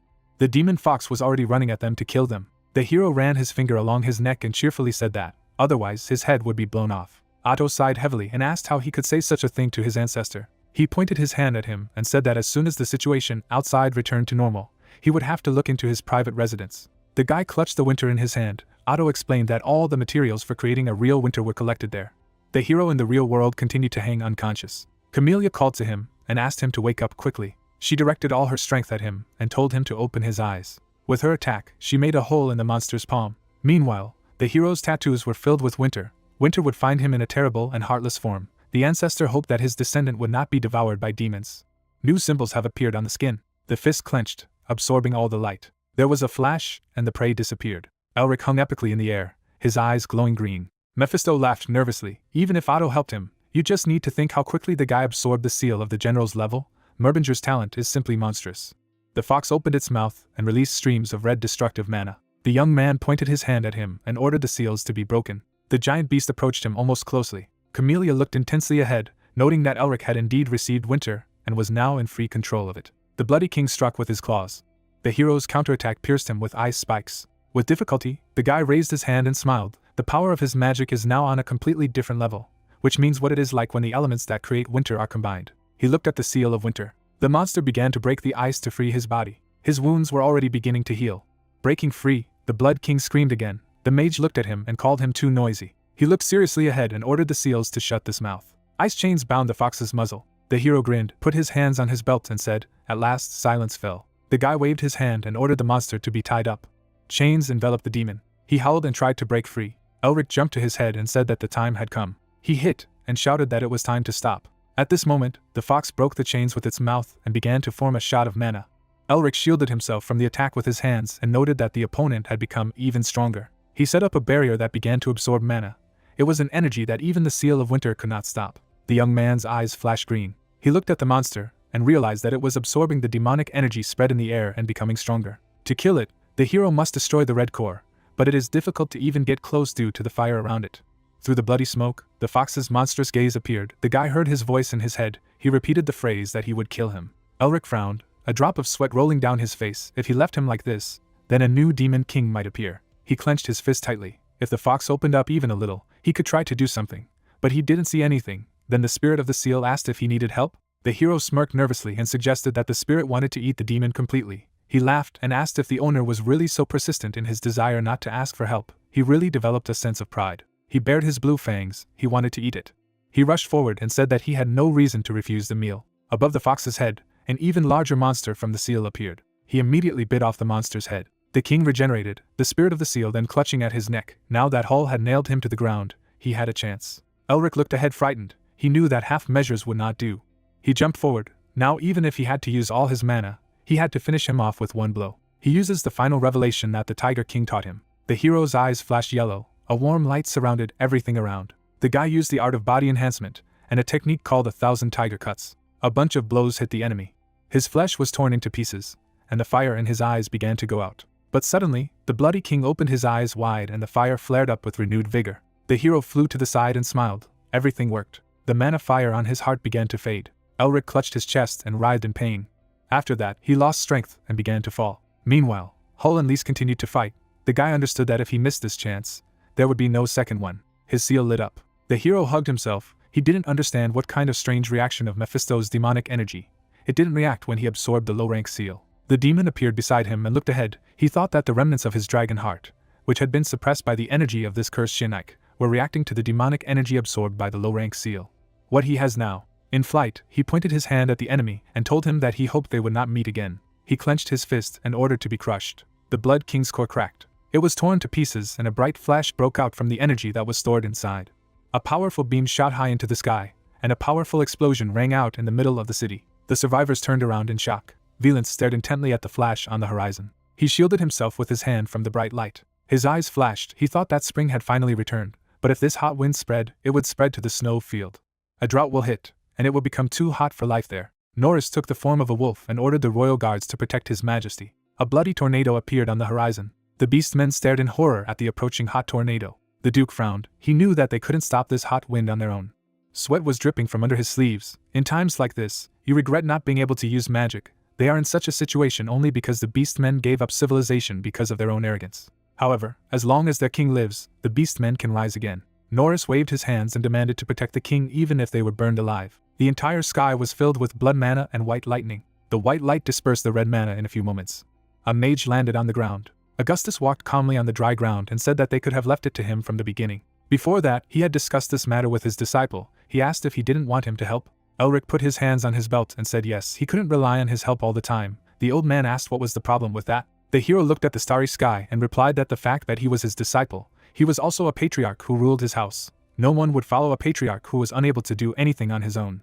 Merbinger's face became serious. He decided that he would follow any path that stood in front of him, just like his grandfather, even if he was dangerous, so that his house and the whole world would shine. This was the fate of the Merbingers bestowed upon him. August looked at him intently, and asked if the young man really meant that his master should watch him die. Elric laughed and retorted that this would not happen. He would not die. He asked to protect the king of Valence and the Entramorph for his sake, because they meant a lot to him. The teacher looked to the side thoughtfully. He frowned and said that as a teacher, his task. He called out to the beast man behind him. He asked if he had met Ustin before. He looked forward and told him to take a good look. Mana began to swirl around him. His eye flashed. The old man asked which of them was a more dangerous mage. Neuros looked at the old man in fright. Right now, his hand was trembling. He could feel the overwhelming force emanating from him. How strong was he? August raised his leg, and he took a step so powerful that the energy splashed out for many meters around. If the darkness of the Ice General was embodied in a blizzard blocking the light, then this one simply sucks in all the light. Augustus continued his march, the White Knight, the horror that devoured not only death, but also his very existence. From the noise and bright light, many beastmen began to fall to the ground and clutch their ears. The feeling of powerlessness that arises when faced with such a catastrophe is something that no one in the world would think that this power belongs to man. Space began to crack. The light went out, replaced by a beautiful sunset. The beastmen looked ahead in fright and asked what it was. The flames were completely extinguished. Norris looked at the trembling paws and realized that the old man had suppressed such a powerful disaster. Valence ran up to him, and the Duke asked if the gentleman was all right. The boy looked at him anxiously, and said that they must return to the city as soon as possible, for Sir Elric was in danger. August looked ahead and coughed. He asked if the Tiger King really thought that his apprentice would fall because of something like this. The detachment went to meet them. Valence looked at them with tears in his eyes and smiled. Elric walked at the head of the group, safe and sound. He looked wearily at the Tiger King. The boy waved his paw at him. The magician smiled and waved his hand in response. He wanted to say something, but his eyes bulged and he fell. Isabel caught him. Sean ran up and looked at him in fear. Elric fell asleep. His friend stood up and nervously ran through his hair and said that his comrade was good at frightening him. Afternoon, meanwhile. It was going to night, and thus the chaos in the black snow-covered field was stopped. Elric slept under a tree in the middle of the flowering meadows. He woke up and looked wearily ahead. In front of him, he saw a smiling girl. She sat between his legs and smiled. The guy asked if she was here to say goodbye. The girl smiled and nodded silently. The mage smiled warmly back at her. He patted her on the head, asked her to have a good time and play when he was gone, and it was not worth it to harm anyone. The hero was calmly silent, even if he does not know where she will go, but wherever she goes, he hopes that she will not be offended, and that nothing but happiness awaits her there. The general smiled gratefully with her eyes closed. She stood up slowly. The wind played with her hair. She asked if the guy would play with her again. The young man's eyes widened in surprise. He smiled mischievously and said, "Of course." The Ice General laughed embarrassedly in gratitude. Petals from the fields flew across the beautiful sky and flew into the bedroom through the open balcony door. One of the petals fell on the guy's cheek. He opened his eyes leisurely, sat up abruptly and asked himself, how long had he been passed out? The hero looked at the one who was with him in the room. Valence smiled warmly at him, and the lad asked how long the king had been sitting here. Tiger said that Camellia had warned him that he would wake up soon, so he had recently come here. Valence silently handed the book to the magician. He looked at her in surprise and asked what it was. He said that he had already received the research that the king should give him. The boy explained that it was a diary left by the Tiger King Yule. Merbinger looked warily at the master and said that this diary is quite important for the Tiger family, so why is he giving it to him? Welland said that he accidentally found it when he was exploring the library and he found something curious in the diary. He thought that Elric would also benefit from reading this. He left the paper as a bookmark. He asked him to read it. He began to peer attentively. On the 14th of February, Yul discovered an interesting man and brought him to the tribe. This man claimed that he had been raised by an unknown beastman in his youth, and he knew the art of body enhancement. On the 16th of February, he wasn't sure if a person would be able to quickly adapt to the tribe. However, in a short time, he had become one of them, showing that he was unnecessarily worried. On the 17th of February, he was wondering if they should settle down. When this guy recommended the perfect place for them, they settled in that place. On the 29th of February, the man showed interest in his body enhancement. If you think about it, there is something similar in his body enhancement art demonstrated by him. Their man volunteered to be a guide and they set out on a journey to defeat the Ice General. The hero looked at the pages of the diary in surprise, asking himself, how is this possible? The person mentioned in the diary is definitely him, isn't he? Even the events related to the Ice General and what happened afterwards are completely consistent with what he experienced in the ordeal. His hand rested on the pages. Brother Yul disappeared. He disappeared as suddenly as he appeared. His name is Elric Merbinger, and he said that he was the future descendant of his house. The hero touched his artifact on his chest in surprise. If you thought about it, the trials seemed too realistic to be just a product of his mental world. But if it was real, then there was magic to go back in time, but such an all-powerful divine force simply couldn't exist. He remembered Otto. Now he knows nothing about it. The descendant said to find him in his personal residence. Elric abruptly dangled his legs to the floor. He needed to return to the Empire as soon as possible. Sean burst into the room, alarmed. He looked at the hero and said that he was worried that he might not wake up. His friend grinned. He doubted that his friend had run in just because he had woken up. What had happened?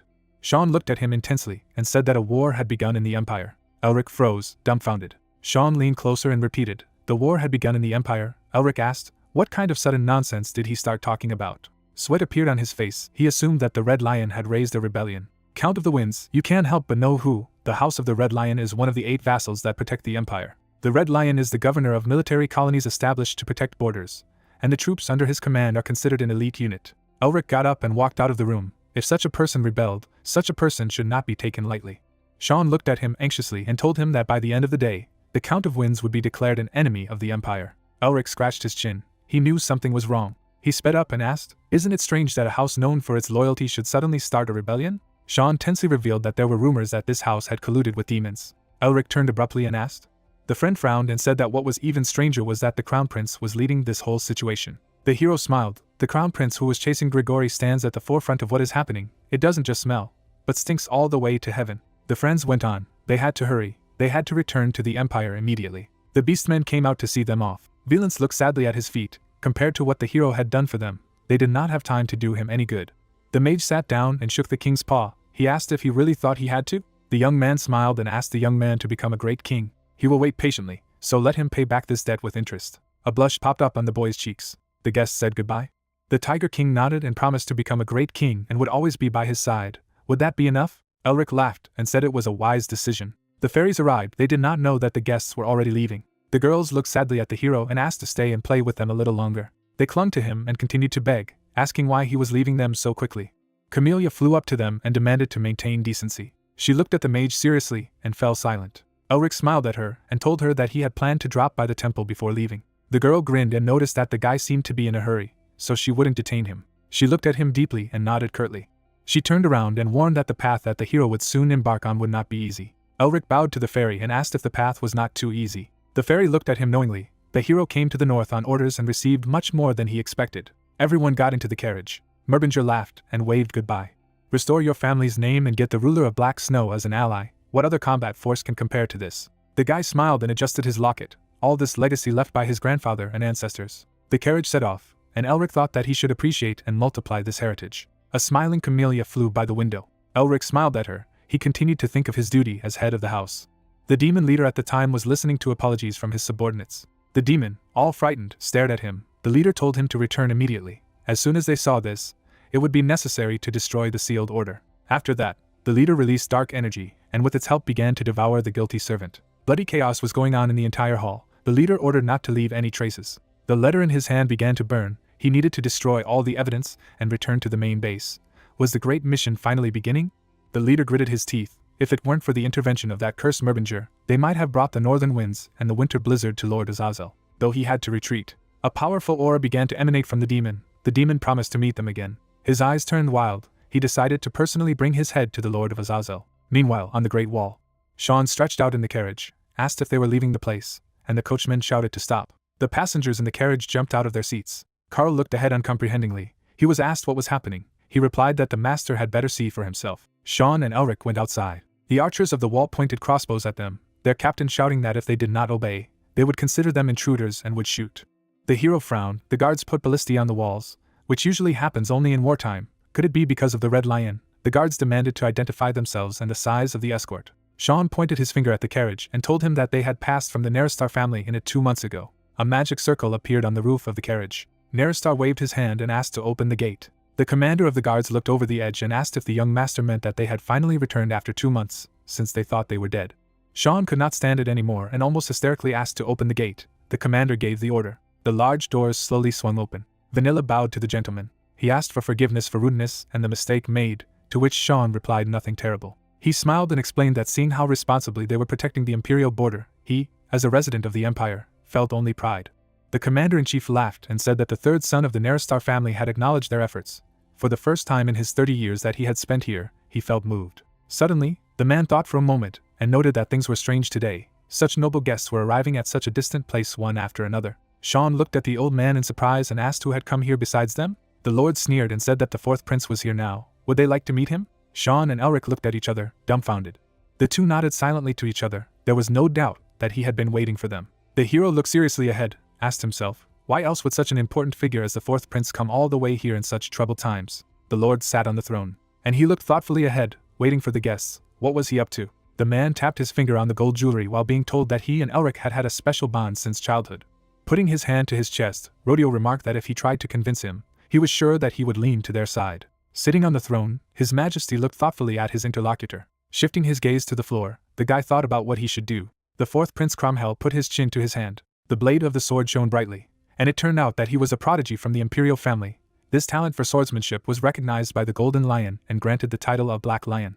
The silhouettes of the three heroes could be seen in the shadows, and it became clear that he was one of the three stars that guided the empire, and it might be possible to gain the trust of the one who was already being called the future emperor. Leaning his head on the throne, the member of the royal family agreed and said that he would try to trust his subordinate. Bowing low, the young man thanked him from the bottom of his heart. Slyly furrowing his brows, the childhood friend of the main character realized that he would become the next head of the Franz house. Sitting in his chair, Sean asked if he was really going to meet him, even though he had always hated interfering in the affairs of the imperial family.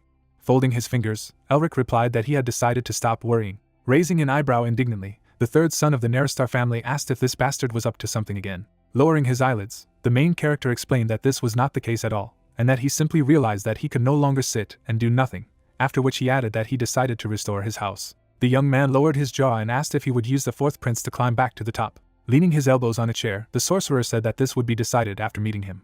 Closing his eyes, his comrade breathed a sigh of relief and assumed that this meant that he was planning to fly to the battlefield again. The protagonist grinned slyly and said in his mind that, as Sean had said, if he wanted to rebuild the house, play a significant role in the country, or help one of the princes sit on the throne, then this was one of the fastest ways. Behind the sorcerer, the silhouettes of two members of the imperial families could be seen, and he thought that since he had already distanced himself from the crown prince, the fourth prince might prove to be a valuable ally. Suddenly, the door began to open slowly. Herman entered the room and asked if they were looking for him.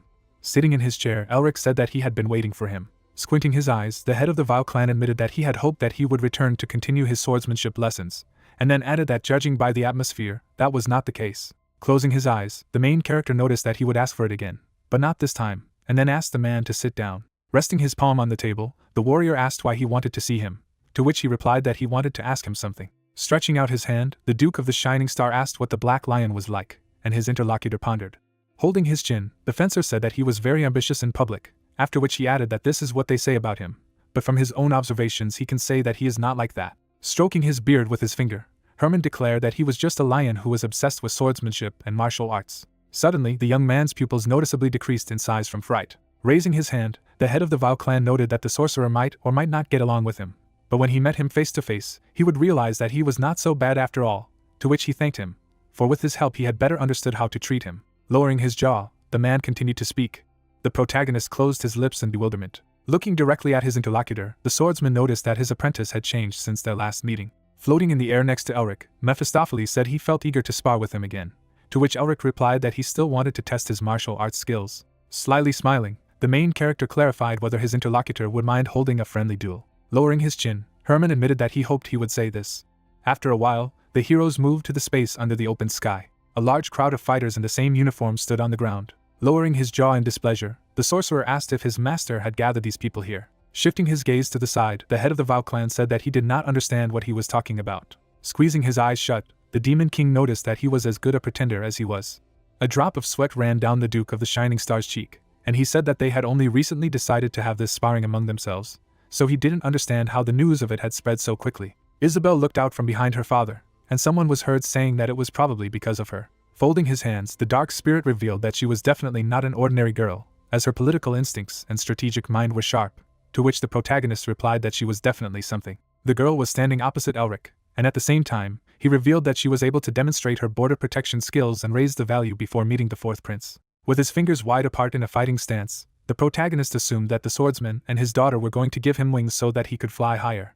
Grabbing the hilt of his sword with his fingers, Herman advised him not to think that he would be given in for his own good, and then added that he should remain focused. The man's cloak flew in the wind. Suddenly, the heroes approached each other. Bright traces of numerous blows remained in the air. The crowd of warriors, looking at the powerful explosion, were surprised that they fought like this, even though they did not even use mana or aura. The fighter began to cover his face with his hand and clarified whether the head of the prestigious Magi family fought the Blue Lion with only his fists, and did not understand how this could be, when suddenly his comrade asked what they would do if the Magi could fight as well. Fragments of petrified earth flew in different directions. The sorcerer slid back from the power of the blow. The protagonist closed one eye when his opponent said that his movements had become much more accurate. Putting the weapon into the scabbard, Herman noticed that there was still a lot of excess in them.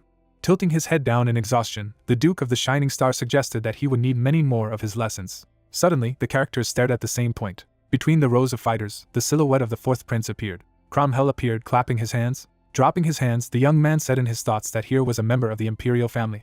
The fencers who had previously fought each other bowed obediently to his majesty. Bright stars could be seen in the night sky. Elric walked confidently forward along the corridor of the castle. At the same moment, Rodeo appeared in front of him. Smiling broadly, the guy exclaimed that he and his friend had not seen each other for a long time. Frowning in displeasure, Mephistopheles clarified what kind of vile face it was, and whether the main character knew it, to which he replied that it was the rightful heir to the House of Franz. Squeezing his eyes shut, the king of Primordial Sin asked if this family was the famous Red Wall, and when he received a positive answer, he remarked that it meant that he was a traitor. Putting his hand aside, the interlocutor asked why his friend was silent. Raising his eyebrows, the young man said that the other side might be really awkward, since this was their first meeting in a long time. Grinning angrily, Rodeo reflected on the fact that he knew that he hated his house, but since the legacy of the Merbingers now belonged to his house, he could not consider them enemies. Elric's eyes were hidden in the shadows, and his childhood friend had noticed in his mind that they were no longer vassals of their lineage, but the leading faction in the imperial court, so he would not dare to go against them. With a sly grin, the guy decided that if his house offered to return the Medwingers' legacy, then he would have no choice but to join them. Wrapping his arms around the neck of the protagonist, the heir to the family, Franz, began to talk about how before he met the prince, they should discuss the legacy of his family, which is located near his house. The sorcerer told his interlocutor to remove his hand, when suddenly a drop of sweat appeared on his cheek. Furrowing his brows angrily, the Duke of the Shining Star repeated that he had told him to remove his hand. Behind the protagonist, the ghost of the Demon King hovered. Gritting his fangs tightly, Mephistopheles said that this meant that those who claimed to be the Merbinger's right-hand man knew nothing about them. Clenching his hand into a fist, the sorcerer declared that Count Franz should pay him the highest respect, and the dark spirit said that it was a grudge that had been held by House Merbinger. With his pupils bulging furiously, Elric wondered how a third son like himself dared to be so familiar with the Duke of the Empire, and then his assistant remarked that this resentment would never go away. Rodeo began to move cautiously towards the window. A huge red wall appeared, namely the Franz house, which is a colossal fortress that guarded Merbinger for 1,000 years, and it was also a vassal house that shed the blood of many enemies who turned their eyes to the Merbingers. The children rushed to hug the adult man, and the main character said that this is why he and his sister called the patriarch of the house Franz uncle, and trusted him more than anyone else. The count's eyes emitted a bright red glow, and it turned out that they had sided with the imperial family, captured their legacy, and helped bring House Merbinger to its downfall. The little heir to the Franz family grinned maliciously, and what was worse was that they had tried to assign the very name to the proud magical bloodline when they tried to betroth Rodeo to Hayes. The children sat behind a huge gate, and the sorcerer said that after refusal, they were left in an abandoned mansion, barely surviving. Frowning menacingly, the protagonist did not understand how they had the audacity to behave so shamelessly despite this. Bowing, Rodeo said that he had been disrespectfully rude to His Excellency. Shifting his gaze to the side, the Duke of the Shining Star explained that since he had managed to understand this, he might be lost from his sight, because he didn't even want to see him. At the same moment, the young man and his dark assistant began to walk away. The heir to the family, Franz, clenched his teeth tightly in anger.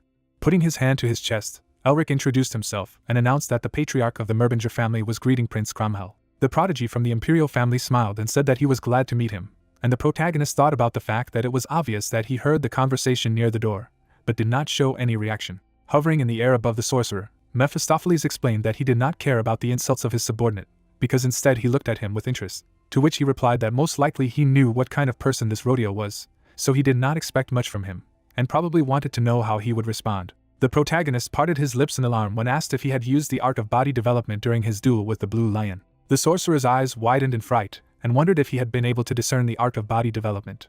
The fourth prince stood with his hands folded behind his back. Squeezing his eyes shut, the talented swordsman noted that he knew that this technique had been declared forbidden magic by the Magic Tower, but he didn't have to worry, because the information about it wouldn't leak into his ears. Putting his fingers to his chin, Cromwell suggested that he get down to business. With a sly grin, the prince asked what he thought of his family's former domains. Elric bit his lips in alarm. Mephistopheles sharply thrust his lips forward. Smiling broadly, the Demon King exclaimed that he seemed to have been taken by surprise, and then added that this man was well known for his ability to take a dominant position in negotiations. Standing opposite the interlocutor, the sorcerer said in his mind that he thought that he would slowly lead to the topic, but immediately got down to business, so if he was careless, he would lose control of the negotiations. On the protagonist's hand was a blue magic seal. Lowering his chin, the sorcerer apologized and clarified what exactly the prodigy from the imperial family was up to. Raising his palm, the guy said that he was a rather straightforward person and did not know how to speak to the point, and then added that if the patriarch of the Merbinger family promised him support, he would simply offer what he could return. Furrowing his brows angrily, Elric said that his family's domain had become a barren wasteland, where not even blades of grass could be found due to the demonic curse, and then asked what they could offer him for this. The servant Cromwell, covering his mouth with his hand, began to whisper something in his ear. In the eyes of the talented swordsman there was a gleam of light. Lowering his eyelids, the young man said that he felt that he had made a mistake, so he apologized. With a sly grin, the fourth prince began to talk about a land that was comparable to the former possessions of the Merbingers. Pointing his finger back, the prodigy from the imperial family cited the example of the border territory of the Red Lion House. A view of the luxurious estate opened, and the main character wondered if he was offered land that could be considered pure gold. And besides, he even said that he would deal with the dissatisfaction of the nobles allied to him, who would not like such a decision. Cromwell towered over the crowd of dukes, and the sorcerer remarked that not everyone would dare to do this. After bowing, the protagonist asked for forgiveness and said that he was only a subject of the empire and only followed his majesty's orders. Lowering his eyebrows, the patriarch thought that he had not been in the mood for negotiations from the very beginning. The fourth prince had a slight smirk on his face as the sorcerer mused that he only wanted to measure how much he was valued and find out what kind of person he was. The guy raised his hand and said that his proposal still stands, so he asked to think about it again, after which he added that if he wants more, they can discuss what can be added. The Duke of the Shining Star closed his lips in confusion and realized that he wasn't giving up just like that, when he suddenly asked if he could ask one request in this case. It seemed as if a man was knocking on the wall with effort. Rodeo spread his trembling legs wide and resented how Elric had dared to do this. The only heir to the family, Franz, gritted his teeth tightly in anger and did not understand whether his childhood friend thought that because he had a more noble surname, he could humiliate him, after which he swore to himself that he would respond to this insult 1,000 times. The young man turned his head abruptly to the side when he was addressed. Folding his hands behind his back, the servant announced that His Highness was summoning him. Approaching the table, Rodeo asked if he had been summoned. Waving his hand upwards, Cromwell said that he had summoned a member of the Franz family, and then asked what his request was. The protagonist closed his eyes, and his former comrade assumed that this bastard would try to use him as a mediator since the negotiations failed. Lowering his chin, the guy did not understand if this idiot really thought that this would fix their relationship. With his pupils bulging in fury, Rodeo asked him in his mind to make a request that he be able to return today's humiliation 100-fold. Pointing his finger forward, Elric asked for one of the hands of the only heir of the Franz family. Cromwell parted his lips in bewilderment. Raising his eyebrows in fright, the young man wondered if he had gone completely mad. Sitting in an armchair, the prodigy from the imperial family asked if he knew that House Franz supported him. Closing his eyes, the main character said that this was a great pity. The fourth prince covered his mouth thoughtfully with his fingers.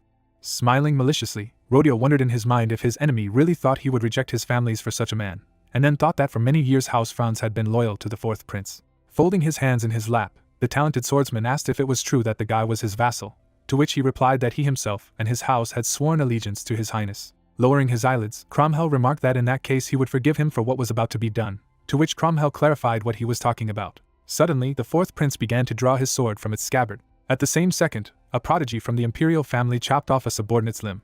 The hand of the only heir to the House of Franz began to fall down rapidly. The sorcerer looked at the table in fright and thought that he was a mad bastard, although he was just trying to disrupt the negotiations, while his former friend screamed loudly in pain. Grasping the soiled part of his body with his fingers, the talented fencer asked for his opinion. Squeezing his eyes shut, Cromwell clarified whether this was enough for them to become friends, to which the protagonist realized that he was crazy. Smiling anxiously, the sorcerer noticed that his interlocutor was trying his best to make them friends, and then added that House Franz and the others would turn against him. Sitting on the couch, the prodigy from the imperial family said that there was no need to worry about it, because this family would never leave him. The fourth prince seemed to be holding his subordinates on a chain, and the Duke of the Shining Star mused that he thought he was holding the House of Franz in his fist, and perhaps the rest of the noble houses as well. Elric grinned contentedly and decided that if he contacted him, things might take an interesting turn, and then Mephistopheles noticed that they were the same. Stretching the severed limb forward, the talented swordsman asked if it was true that at least he had shown sincerity. Suddenly, the main character raised his palm. The sorcerer abruptly shifted his gaze to the side. Cromwell furrowed his brows menacingly. Through the gray smoke in the broken window, the silhouettes of the soldiers appeared. His mouth wide open in rage, the servant loudly called out to His Highness. The warriors jumped from above, and the subordinate shouted that they had to leave. Leaning back, the protagonist did not know if he was an assassin. The sorcerer's fingers began to glow brightly, and he wondered if this was an assassination attempt despite the presence of the patrol, himself, and the prince's guard. Streams of icy air rushed towards the villains. The protagonist tightly wrapped his hand around the magic of cold. Turning his head back, the Duke of the Shining Star decided that he had to hurry up and grab the prince. Cromwell seemed to swing his sword from side to side, attacking his enemies, and the young man was surprised that he was all right. The fourth prince bent his knee. Fragments of stone scattered in different directions. The talented fencer slid his boot across the floor. The assassins dodged sword blows. The prodigy from the imperial family furrowed his brows angrily. The warriors flew far back at the same time. The guy stood, his hands tightly clenched into fists. With a sly grin, Elric said in his mind that it was true, because it was the Black Lion, so he was unnecessarily worried. A guard of soldiers ran into the building and shouted that it was the prince. Raising one eyebrow in bewilderment, the main character wondered if these idiots really wanted to die. The black-hooded warriors turned back and did not understand when they had managed to get so close. When someone was outraged by someone who dared to attack his highness, Herman stretched his fingers forward and shouted that he needed to stop the assassins and protect the prince. Dark knights could be seen in the room. The defenders stood on either side of Cromwell, and the sorcerer noticed that the prince's guard and even the Blue Lion had joined the fight.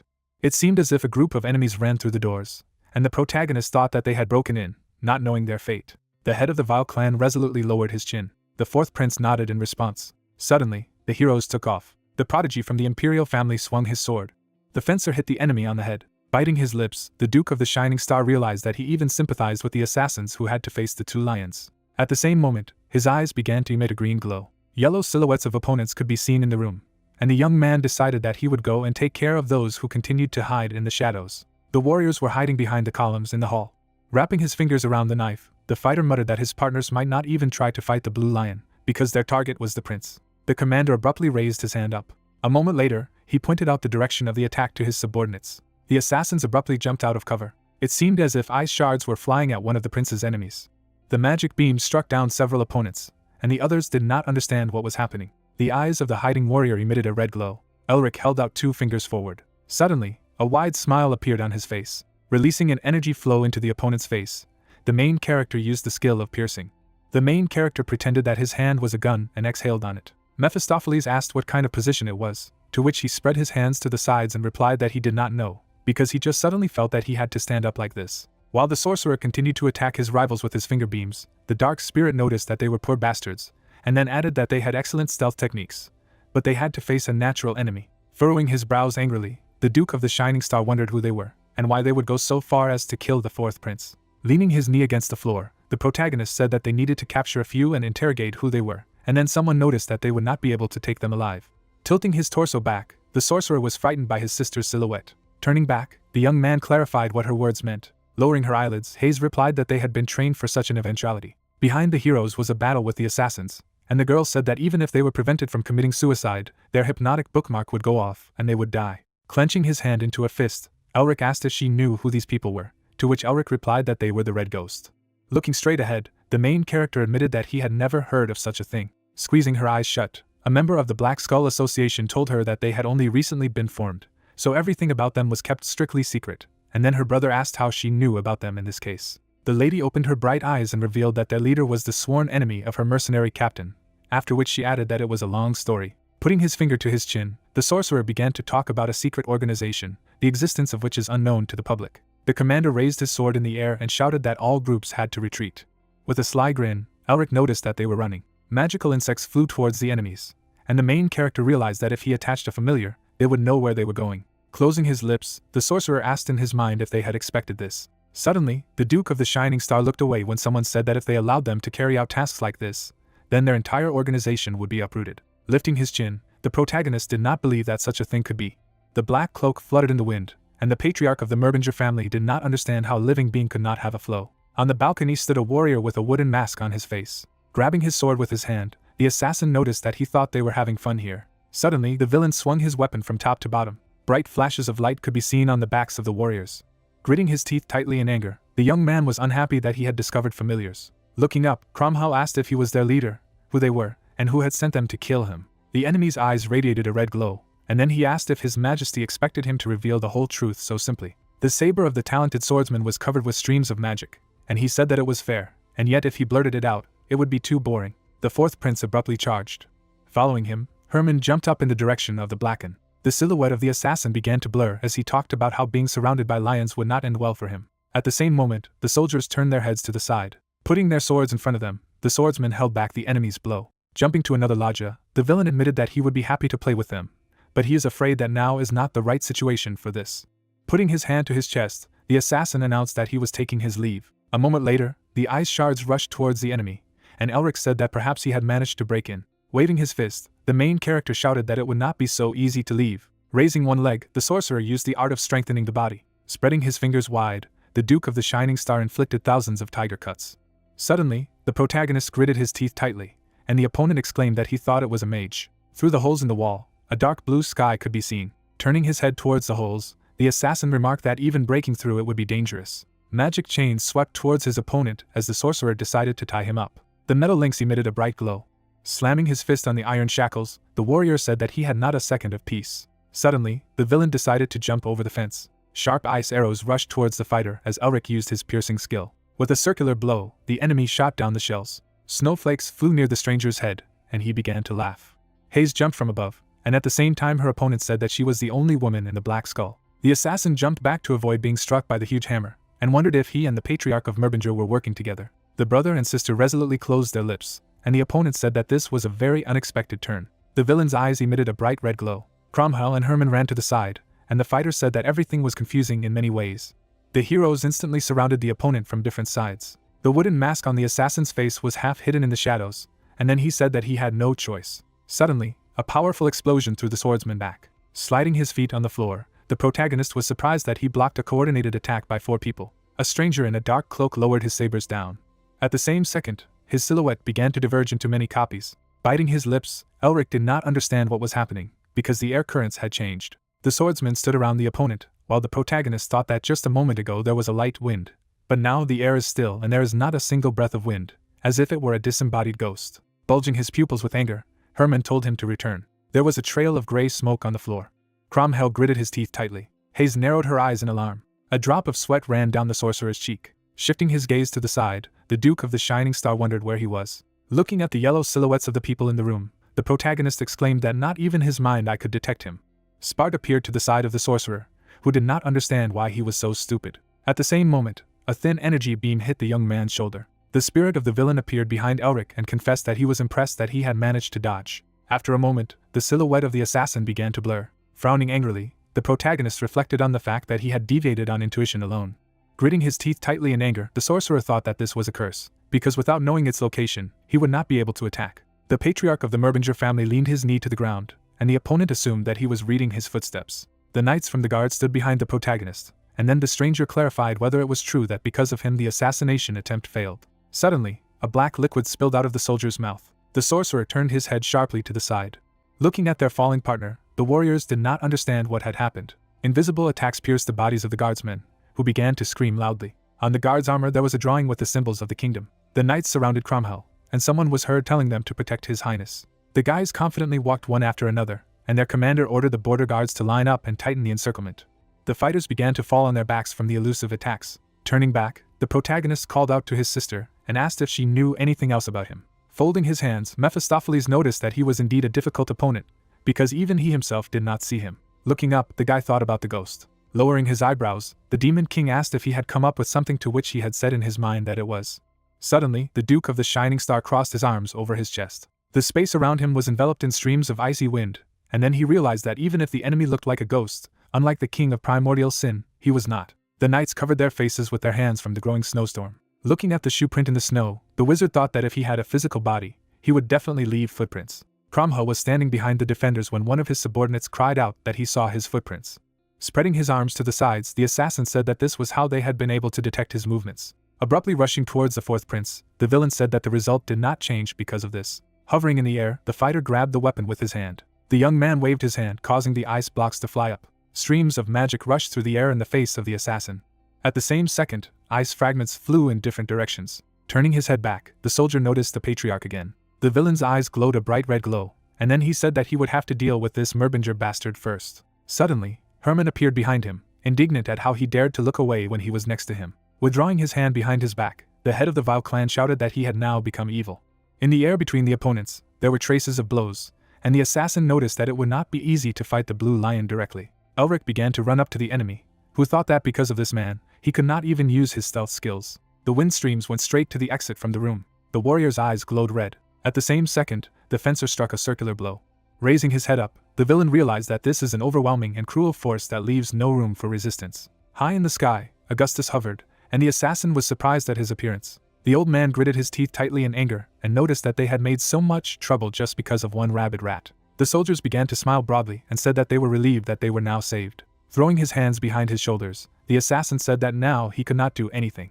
Sneering slyly, the Duke of the Shining Star said in his mind that no matter how strong he was, he still wouldn't be able to act recklessly in front of his tutor. Putting his hand to his chest, the villain said that they had not seen each other for a long time. Hiding his fist behind his back, the killer called August a teacher. Hearing his words, the young man lowered his jaw in surprise. Augustus, hovering in the air, asked who he was to call him a teacher, to which the spirit replied that in the past and still had always considered him as such, and then clarified that he did not think the same of him.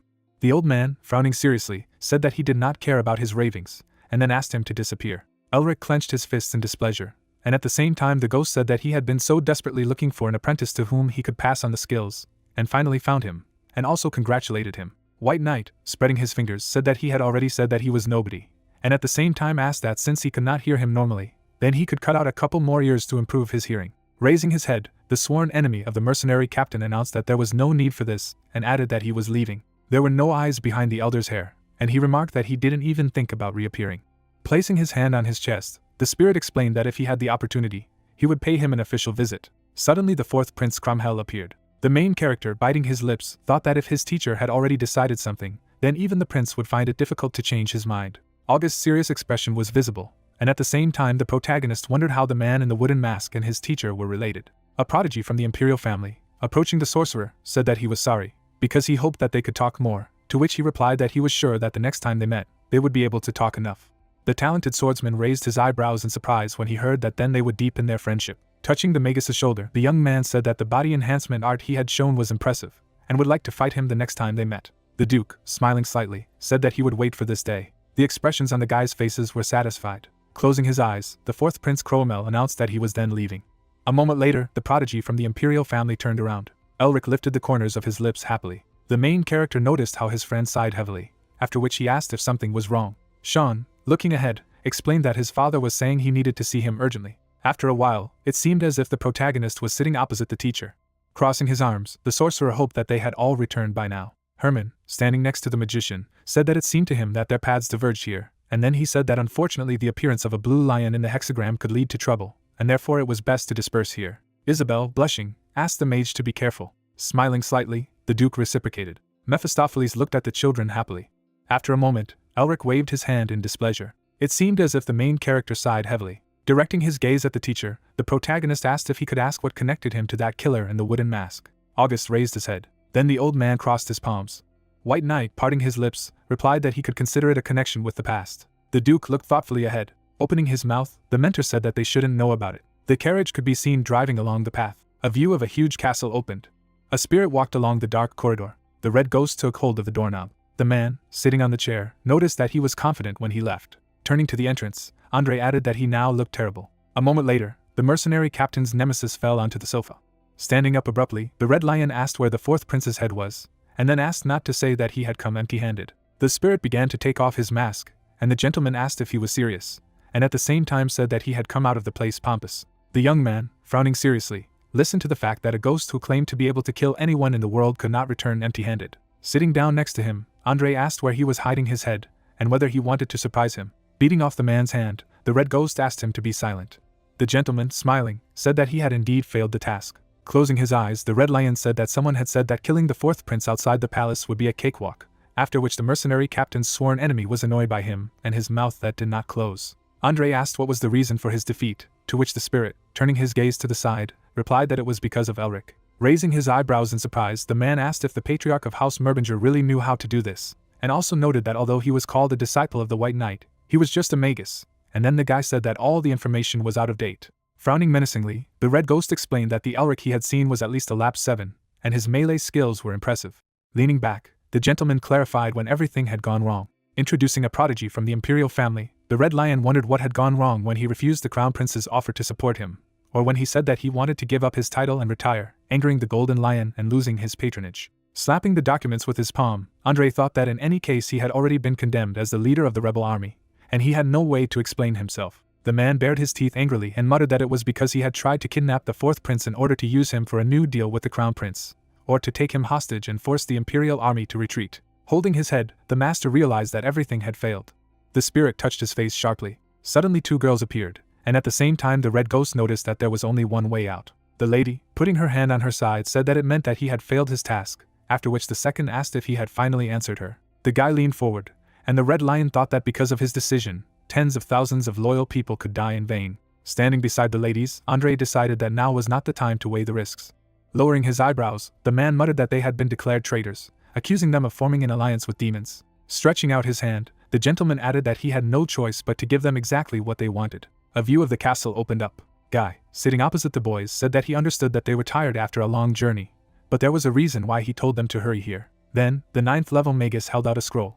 In a second, the main character unfolded the document. Crossing his fingers, one of the greatest reported that the emperor himself had given the order. The protagonist frowned seriously when he heard that Merbinger needed to take part in the war at home. The duke, holding a scroll in his hands, said that this was a decree of the emperor, non-compliance with which was punishable by death. Looking at the document, the sorcerer explained that to prevent abuse, it could only be used on the houses of the high nobility a limited number of times, while Merbinger could only use the decree twice. Squeezing the paper, the mage noticed that the imperial family had not used the decree of the golden seal for many centuries so as not to lose power over Merbinger, and then wondered if they had decided to use it now. Smiling, Elric thought that something was wrong here. Mephistopheles, crossing his arms, said that it was as if they had ordered a hole to be dug and jump into it themselves, and added that they were almost directly saying that they were going to harm them. Sean, standing up abruptly, shouted what kind of nonsense was this, because the Merbingers were not even vassals of Neristar. Lowering his eyebrows, the guy asked his father if he would let it down so easily. Gaius, looking ahead, asked his son to moderate his ardor. Sitting on the couch, the 9th level magus said that he also did not like the attitude of the imperial family towards their house, and also added that the imperial family could not be unaware of their pact with Merbinger. Parting his lips, one of the greatest asked if he wanted to shake the stability of his relationship with Merbinger, and then noted that this was possible. Frowning seriously, the man said that he knew one thing for sure, that it was too suspicious, and made him wonder if the emperor himself had signed the decree. The master said that the head of Merbinger also realized this, and at the same time asked what he planned to do, to which the main character, holding a scroll in his hands, replied that if he did not obey the decree, then they could get rid of him under the pretext of his disrespect for the empire, and if he complied, then he would be sent to the battlefield, where he could accidentally die. Smiling slyly, the protagonist explained that in any case, the imperial family had nothing to lose. After a while, the duke closed his eyes and laughed, and his friend asked how he could laugh at a time like this when he was heading straight for a trap.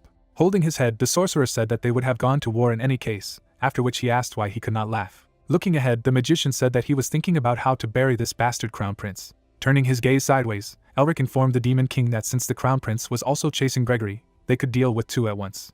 Crossing his arms, Mephistopheles noticed that this was exactly what he was good at. Sean, standing behind the protagonist, explained that there was still a month until the deadline written in the decree, and then asked what he would do during this time, to which he said that there were two things he should do. The guy looked ahead in surprise when he heard that he would need his help. There was a view of the central office of the magical administration. The gentleman, being in a dark room, said that it was annoying. Holding the document in his hand, the guy said that he could not believe that there were idiots left who relied only on status. The young man could be seen sorting through the papers. Frowning maliciously, the gentleman called the name of the protagonist. The third son of the Neristar family, sitting opposite his friend, asked him if he really needed this license right now, to which he was told that with a mage license, he could take an officer's position in the war. Sean, through the sweat on his face, clarified why he was so strained, because he would have been given an officer's authority anyway.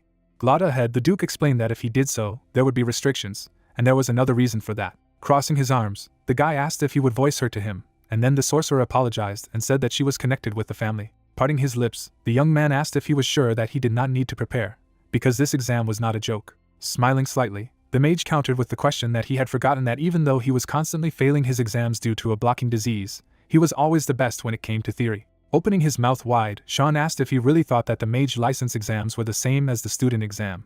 Stretching out his index finger, the third son of the Neristar family said that each examiner had his own problems on the exam, and that examiner Brian passed only 0.1% of his examinees. Looking out the window, Elric said that it only meant that most of the examinees knew nothing about the subject. Adjusting his sleeves, the main character asked if he had said that the exam would take 8 hours, to which he received the answer that as far as he heard, everything was so. Placing his palms on his feet, the protagonist asked his friend to rest for a while. Standing up abruptly, the duke announced that he would return in half an hour with a perfect result. After a while, the gentleman, holding his hands behind his back, gave his name and explained that he was an examiner of the 5th rank of the Central Bureau of the Magical Administration, and then asked if it was true that he was the examinee Elric. The sorcerer, standing opposite him, answered in the affirmative and asked if he could already begin the examination. Turning around, Brian explained that they would first confirm his identity, and then move on to the exam. The Demon King crossed his arms as he clarified if this was the guy his friend had mentioned, and if he would be fine. After a second, the magician spread his palms in different directions. Bright rays of light could be seen. A rank 5 examiner walked over to the table and said that the first part included the topics of the elements, physics, necromancy, alchemy, ancient history, black magic, and more, and added that there would be a total of 600 questions in the written exam. Elric picked up the book, and at the same time, it was heard that the use of magic would be considered cheating. Scratching his ear, the main character asked if there were any reasons to use magic. Turning away, the gentleman muttered that he knew that he had healed his illness and had become the hero of the Lacenta, and was displeased with his arrogant behavior. Biting his lips, Brian whispered that his application for the exam was only to stand out, and to restore the honor of his fallen family, so he shouldn't think he didn't see it. Turning his head, the 5th rank examiner said that he could start. After a moment, the protagonist opened the textbook. The guy standing next to the Duke thought that, as expected, he was writing some nonsense. Lowering his eyebrows, the gentleman noticed that even Tasha, who had achieved a perfect result, was thinking about the answers, not being sure of their correctness. Suddenly, the sorcerer, smiling, said that everything was ready. Picking up the book, Brian realized that 15 minutes had passed, and then wondered if he didn't want to show at least the slightest effort. Placing his hand on the textbook, the 5th rank examiner muttered that he had once respected Merbinger. Suddenly, the guy's ring lit up brightly. The number of correct answers appeared, and then the gentleman was very surprised by the perfect result. Through the sweat on his face, Brian couldn't understand how this was even possible. Looking at the inspector, Elric asked if he could proceed with the second part, to which he received a positive answer. Snapping his fingers, the 5th rank examiner remembered that he was the best in terms of theory at the academy. The master's assistant could be seen bringing an unusual artifact, and at the same time, he thought that it was obvious that he had just been learning the theory all along. Suddenly the guy grinned slyly. The young man placed the magic item on the table, and at the same time, Brian noticed that the second stage, the mana control test, could not be passed only by training. Smiling slightly, the inspector asked to put his hand on the crystal ball. A second later, the protagonist touched the artifact, and the 5th rank examiner whispered that the quantity and quality of controlled mana should exceed a certain standard, and therefore, even the most skilled magi failed at this stage. Suddenly, the protagonist was surrounded by a bright aura. The crystal ball began to crack. After a moment, the magic object shattered into small pieces. The guy opened his jaw in bewilderment. Scratching his head, the Duke said that he thought he had broken the ball, and then asked if it was considered a failure. The gentleman bit his lips in confusion. Sean seemed to be standing near the carriage. Noticing his friend ahead, the young man asked why he had come out in half an hour. Smiling slightly, the 3rd son of the Neristar family clarified how everything went. Then the sorcerer opened his mouth contentedly. Holding out a temporary warlock license, the patriarch of the Merbinger family countered to why he was asking. Sean, holding the newspaper in his hands, read that he would be back before the tea had cooled down, and so expressed his confidence to his friend before he got out of the carriage. Lowering his eyebrows, the guy exclaimed that he was writing a whole novel here. Elric looked ahead contentedly, and his friend called him lucky and asked how he had finished the exam in less than half an hour. Sitting on the sofa, the young man asked if he had already decided where he would go to pass the third test, namely the task, to which he received the answer that he would go to the Forest of Red Souls. Raising his eyebrows, the 3rd son of the Neristar family noticed that it was easier than he thought, and then clarified why not come up with something more difficult, because it would not attract much attention. Closing his eyes, the main character explained that there was not much time left, and therefore he wanted to finish everything as soon as possible. Biting his lips, the protagonist asked the Demon King if it was true that his saga was really there, and at the same time he said that it was up to him to believe or not. The night sky appeared, and Mephistopheles said that the saga was hidden in a place full of ghosts. A huge number of undead were visible, after which the King of Original Sin added that if it came from Otto's pen, then it was not difficult to believe it, and it was even possible that all those ghosts that filled the Forest of Red Souls were created to guard the saga. The guys turned their heads sharply. Suddenly the girl opened the door. Hayes walked into the room and asked her brother if they could talk. A view of a huge castle opened. The lady, walking beside the Duke, asked if he had said that he was going to the border province of Vins, to which he replied in the affirmative and asked in the opposite of what else he could do, since the Order of the Golden Seal had been announced, and then added that not only he, but the Magic Tower and the house of the Duke of Lion had also been summoned. The sorcerer, looking at the mercenary, asked what she was for, and then she said that it seemed that she was also going there, because her organization had received an order for military conscription. Suddenly a dark box appeared. The magician, through the sweat on her face, asked if she could refuse, and at the same time said that she was not a full-fledged member of the organization, and his sister said that even associate members were obliged to join, and added that those who refused would be expelled. Lowering his eyebrows, Elric objected to the girl. Suddenly, the box hit the ground. Hayes turned around and said that he couldn't tell her to leave just because he had begun to live a decent life. Touching the heavy box, the lady said that thanks to it she did not have to worry about money, but loved her work, and was proud of what she had achieved by going her own way. Turning her gaze to the side, the mercenary asked if he was telling her to lay down her arms and just rest, and at the same time she noticed that if he even hinted at some nonsense like a wedding, she would open his head. Closing his eyes, the main character explained that he would not say such a thing, because this is her life. The Demon King held his chin and said that his sister was even bolder than him, and the protagonist wondered if their family would exist without it, and added that if she had a talent for magic, then she could be the head of the family instead of him. The Duke asked the girl to take care of herself, and also said that they would see each other on the front line, and then she, smiling, hoped that his plans would also come true. Slapping his chest with his hand, the sorcerer said that it was she who had protected the family until now, and added that he did not have to worry, because from now on he would take care of it. Suddenly, Hayes touched her brother's head. The lady, blushing, noticed that he had grown up. The magus expression was joyful. A view of the dark forest opened up. The girl opened her mouth wide and asked why the banshee was the reaper. Suddenly, the guy tripped over the root of a tree. Elton quickly fell off his feet. A monster appeared behind him. A second later there were bursts of blood. The lady looked ahead in confusion.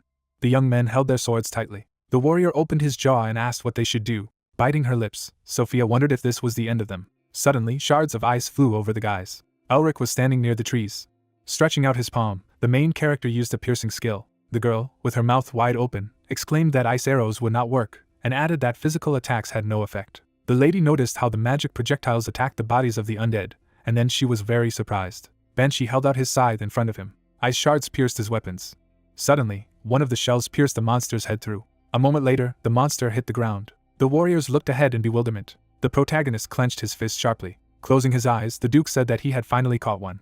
Lowering his eyebrows, the sorcerer explained that because of Sparta, ghosts constantly escape, and he could not even complete the task, and he needed to collect 10 portions of the essence of ghosts. But he collected only 2, and at the same time he said that he would be happy to help, but he himself knew that he could not. Mephistopheles, with his hands at his sides, asked that Hanan. He told him that not taking him would be much better for his mental health. The blue teeth of the magical creature appeared, and he said that the Demon King was only a shell, and everyone kept chattering incessantly, and even the ghosts ignored him. Opening his mouth wide, the master clarified that how could ghosts even realize the greatness of this king. Elric frowned in disbelief. Looking at his hand, the protagonist wondered what the Banshee Reaper was doing here, and whether they shouldn't live deeper in the forest. Looking at his seal, the protagonist reflected on the energy contained in this demonic aura. Suddenly the seal of winter lit up. Turning to the forest, the Duke thought that Saga meant somewhere nearby. Suddenly, the guys leaning forward said that he had saved them, to which the sorcerer replied that he had done only what he had to do.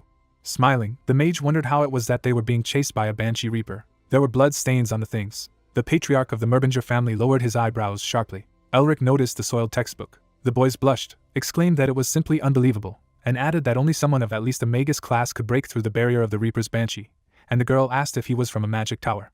The main character clenched his fist. Looking ahead, the protagonist wondered how they dared. The Duke looked at the bloody things again. There were red spots on the book, and the sorcerer wondered how they dared to lay hands on his family's belongings. Crossing his arms, Mephistopheles remarked that he had to save the grave robbers, to which the magician replied that maybe it was for the best.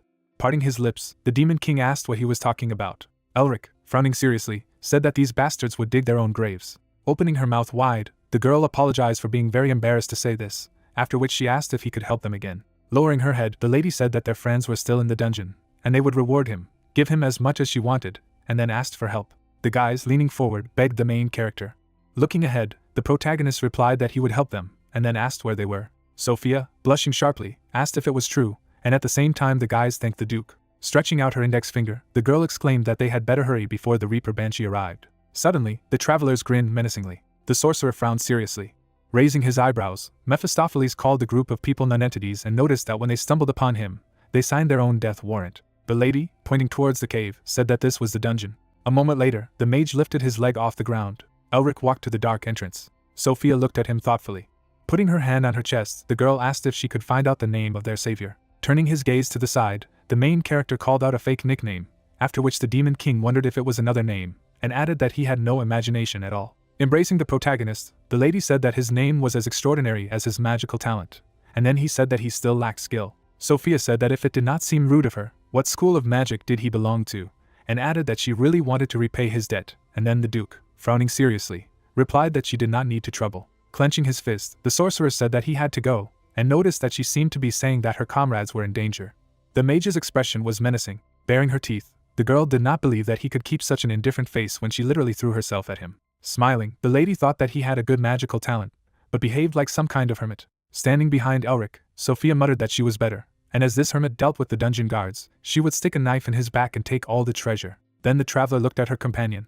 Holding her hands behind her back, the girl whispered that she was counting on a noble fool. It was clear how the guys were following the main character. Looking back, the protagonist asked where her comrades were, to which he received the answer that they were inside when they escaped, and if they were still alive. The lady parted her lips and said that they were most likely hiding at the corner of the fourth corridor. The Duke asked everyone to be careful and said that no one knew what they might meet here, and then Sophia, grinning, said that they would be careful, and therefore he did not have to worry.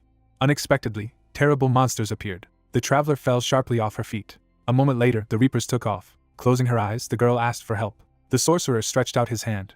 Suddenly, an unusual aura surrounded the undead. The lady, sitting on the floor, wondered what he was doing. It was very cold, and didn't he know that banshees didn't care about such attacks? The frozen bodies of monsters appeared, and at the same time, Sophia thought that this could not be because elemental magic does not work on ghostly creatures. Opening his mouth, the magician asked if they were okay, to which he received a positive answer. Getting to her feet, the traveler thanked him. Through the sweat on her face, the girl muttered that he was stronger than she thought, and then wondered if he possessed saint power. Crossing her arms, the lady said that she did not think that he would be able to deal with the guards of the lower levels so easily, and as soon as he dealt with them, they would immediately strike. Suddenly, Sophia, opening her jaw, could not understand what kind of nonsense it was. Elric, walking past the frozen enemies, said that they were short on time, and therefore they had to hurry. Rounding her eyes, the traveler reflected that given how much and what he conjured, he should have emptied his mana reserves long ago, but he still looked calm.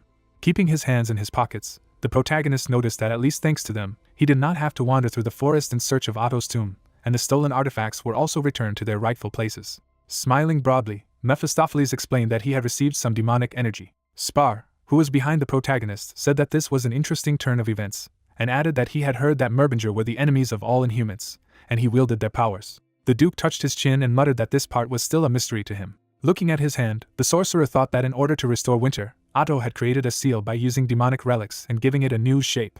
The monster could be seen lying on the floor, and the mage noticed that the guardians of this place had shards of that seal. A dark sky appeared, after which the patriarch of the Merbinger family added that in their thirst for more power, they allowed the demons to consume them, unleashing devastation on the world. Elric, turning his gaze to the side, whispered that he had some insight, but no more, and that he would know the truth for sure. Stretching out her index finger, the girl said that if they turned right here, they would fall into the depths of the dungeon. A moment later, the main character approached at the corner of the corridor. A huge door was visible. The protagonist's pupils burned yellow. Noticing the unusual aura, the Duke muttered that all the mana flowing in this dungeon was drawn to this door, and therefore there must be an entrance to the depths. Looking at the lady, the sorcerer asked if it meant that their comrades were locked behind this door, to which she replied positively and added that there was something terrible there, and therefore he needed to be careful. A moment later, the mage touched the gate and said what he was opening. A bright light appeared. A flickering glow could be seen through the crack. The expression on the face of the patriarch of the Merbinger family was surprised. Inside the container was a green liquid. A view of the creepy nights opened. Wounded people were lying on the floor. Suddenly, the monsters turned their heads. Sophia, opening her mouth wide, realized that they had all reacted. Biting her lips, the traveler thought that when they entered, only one reacted, and he single-handedly slaughtered the entire group. The girl looked at her comrade and muttered that this mage was definitely strong, but she doubted that he would be able to handle a dozen at a time, and it would be a failure if he died here, because they were also in trouble here. Turning around, the lady realized that they needed to get out of here as soon as possible. A moment later, the guys opened their jaws in bewilderment. Turning around, Sophia asked what was happening. Unexpectedly, it seemed as if the knights knelt before the main character. The main character silently took a few steps forward. The living armor slowly rose to its feet. The guys looked at this with horror in their eyes and asked each other in a trembling voice what they should do now. What if they followed him, and they suddenly attacked them? Suddenly, the girl in front of them said that if they wanted to leave, they should go on their own, because this mage had just revealed the secret of the dungeon. She smiled madly and mockingly asked if they were stupid enough to give up at such a moment. Hearing this, the guys rushed after the girl, saying that they would also go.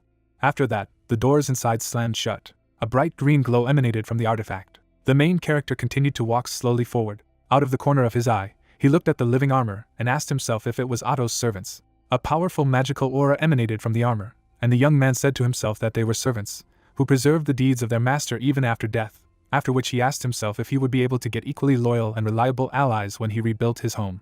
Elric walked down the corridor, surrounded by loyal servants. After a few seconds he stopped. He saw a powerful magical energy ahead of him, and realized that it was the same magic that was in the tomb of the Ice Mountain Queen. Without hesitation, the guy stretched out his hand with a magical artifact in her direction. The artifact immediately reacted with a bright purple light.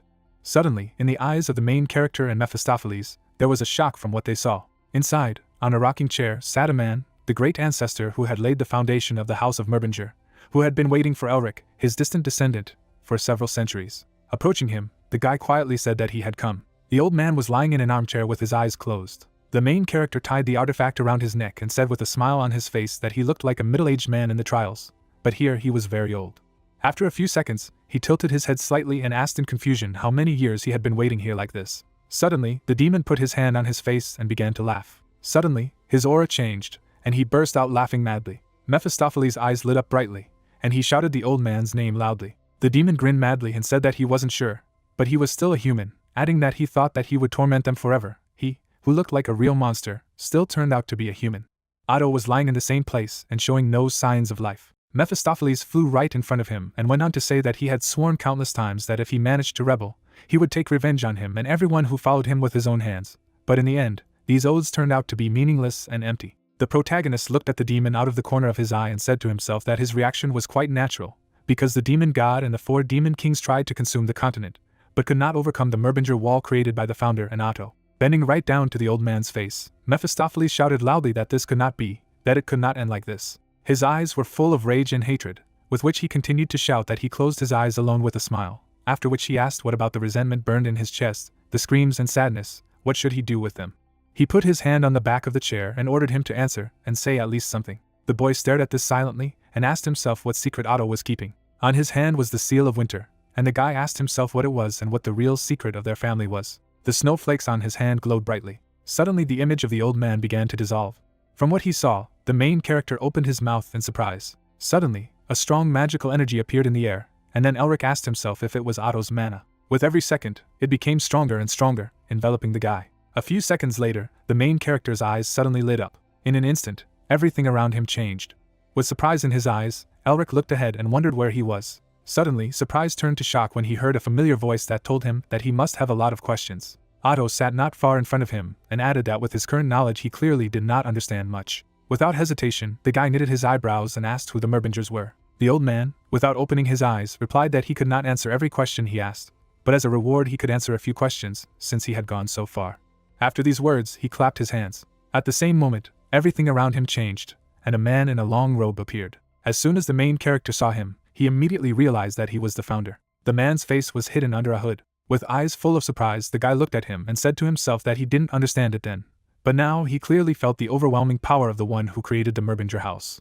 This force made his entire body shake. Suddenly, 4 people appeared behind him, one of whom ordered him to stop counting like a sparrow, because his noise gave him a headache, and his head was already spinning, so he had to be silent. Hearing this, Elric turned around in surprise. The girl hit young Otto on the head with a stick and shouted at him to keep talking, to which he shouted back that he would be silent. The protagonist noticed the girl's long red hair and said to himself that given her red hair, she must be the only woman among the 4 vassals, and was said to be the best in terms of the amount of mana and destructive power. The girl put a smoking pipe in her mouth. Christina Merbinger exhaled smoke and showed her powerful energy. Out of the corner of his eye, the protagonist looked at her and said to himself that, judging by her explosive temper and exuding warmth, she must have been in the summer among the 4 seasons. Suddenly, all 4 of them turned their heads and realized what was beginning. Looking up, Elric saw a madly dark magical energy in the sky.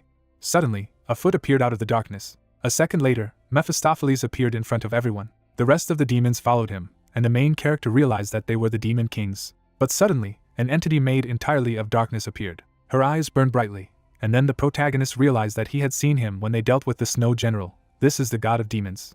The founders in 4 seasons looked at the invaders without a drop of fear in their eyes. The demon god and the demon kings with wide smiles on their faces looked back at them. They stood opposite each other, and that's how their war began. The main character, frowning, looked at this and said to himself that it was incredible. He had seen Otto parry Mephistopheles' blows, and he said to himself that he thought he had become quite strong, but now he could not imagine how he would be able to resist such a thing. Suddenly, a powerful magical explosion rang out. 2 huge magical powers collided with each other. The demon god stretched out his hand, in which a ball of darkness formed. But suddenly, lightning created from pure light destroyed this orb. The founder held an outstretched hand in front of him. The main character could not take his eyes off the powerful explosion, asking himself what it was. He looked at the demons and humans who were fighting against him, and thought about how the magic used by both sides was very different, but somehow seemed so familiar. Each of them found an opponent. Shock filled Elric's eyes, and then he wondered if it was. But before he could finish speaking, the old man rose to his feet and said that they repented, adding that by devouring, absorbing, and drinking all the mana of the world in order to destroy, slaughter, and cleanse all the non-humans from this land. The guy looked at that and asked if the Merbingers were originally inhuman. Then the old man created a magic ball in his hand and replied, no way. The power in his hand stopped more and more, and he continued to say that they were Merbingers and inhumans together called Ma. They were 2 sides of the same coin, born of the same principle. There was a slight smile on the founder's face, but the demon god looked at him with a kind of malice in his eyes, and the protagonist said that the founder and the demon god came from the same root, but clashed in battle when their goals diverged drastically, and he would never have thought that the founder was of the same divine rank as the demon god. After saying that, he drew an image of an all-powerful founder in his mind. Otto looked at the guy and explained that the Merbingers and the Inhumans, born from the same root, were looking for each other's destruction, which was why the war continued. During the fight, Azazel was erased by a stream of incredibly strong magical energy. His comrade, Lilith, suffered the same fate. Christina blew the head off Satan's shoulders with one swift blow of her sword. Only Mephistopheles was able to escape unharmed. A bright flash of light struck the sky, and in the end, the war ended in their victory. Otto looked at the main character with excitement in his eyes, when suddenly he said that there was one problem. They won the war, but lost the battle. In the sky, the demon god and the founder were in front of each other. Dissolving, the all-powerful evil said that he was still a man, but he chose this path. The guy silently wiped the blood from his mouth. The demon god said before disappearing that this arrogant choice had led him to death in the end, and even if he disappeared, he would still leave something somewhere. But he didn't. Hearing this, the founder chuckled. The protagonist looked at this from the ground and asked the old man if the founder had lost to the demon god, to which he firmly replied that it was so. After all, the curse he received killed him, and at the same time, the demon god could be reborn anywhere. But before closing his eyes for the last time, the founder left several prophecies. As he spoke, Otto clapped his hands. For 4 seasons they knelt before the founder under the shade of a large tree. They all wept bitterly. Suddenly, Otto clenched his hands into fists and shouted with all his might that he would definitely restore their family. After the death of the founder, he put on his cape and, as the head of the family, continued his will and led the family along the path of prosperity. At the same time, preparations were made for winter, when snow fell in flakes from the sky. Otto was on one knee in the mountains. Returning to the huge building, fairies always flew around it. In his youth, he always had the widest smile on his face. But over time, all joy disappeared from his face, because they waited, forgetting about love and youth and everything else, waiting for the appearance of the descendant predicted by the founder, who was destined to save the world. At present, the old man smiled warmly and said that it was finally time to fulfill this legacy. Putting his hand on the shoulder of the main character, he added that it was because he finally met him. Squeezing his shoulder slightly in his hand, the old man declared that he was the child from the prophecy. As soon as the protagonist heard this, shock appeared in his eyes. After a few seconds he closed his eyes and repeated to himself Otto's words, saying that he was a descendant chosen by the founder 1,000 years ago. Suddenly, the guy gritted his teeth in anger and said to himself that this was some kind of curse. Seeing this reaction, the old man put his hand to his chin and said to himself that, as he thought, he was not very happy about it. Then Elric put his hand to his chest and asked displeased what he should be happy about, adding that he wanted to create his own destiny by his own will, and not to be someone's puppet. Then Otto smiled and said that prophecy was only what it was, a prophecy, nothing more, adding that the world was divided into many ways, different choices, changing its form, and he had certainly already felt some such changes. As soon as the guy heard this, he opened his mouth in surprise. He drew in his head the image of King Yule, who always smiled broadly. Suddenly, the old man spread his hands in different directions and said that prophecy or not, the choice is always his. Even if he doesn't agree with them, they can't force him. Immediately after saying that, he created a powerful magic energy in his hand and said that he had asked him at their first meeting and would ask again. Otto assumed the image of his middle age and asked if he would stop the wheel or let it roll. Then the main character smiled broadly and replied that his answer remained the same. He looked at his interlocutor and added that this was the fastest way to become stronger, after which he asked why he would refuse it, and after saying that, he asked the old man to do so. Hearing this, Otto raised his head in surprise and asked what he was talking about.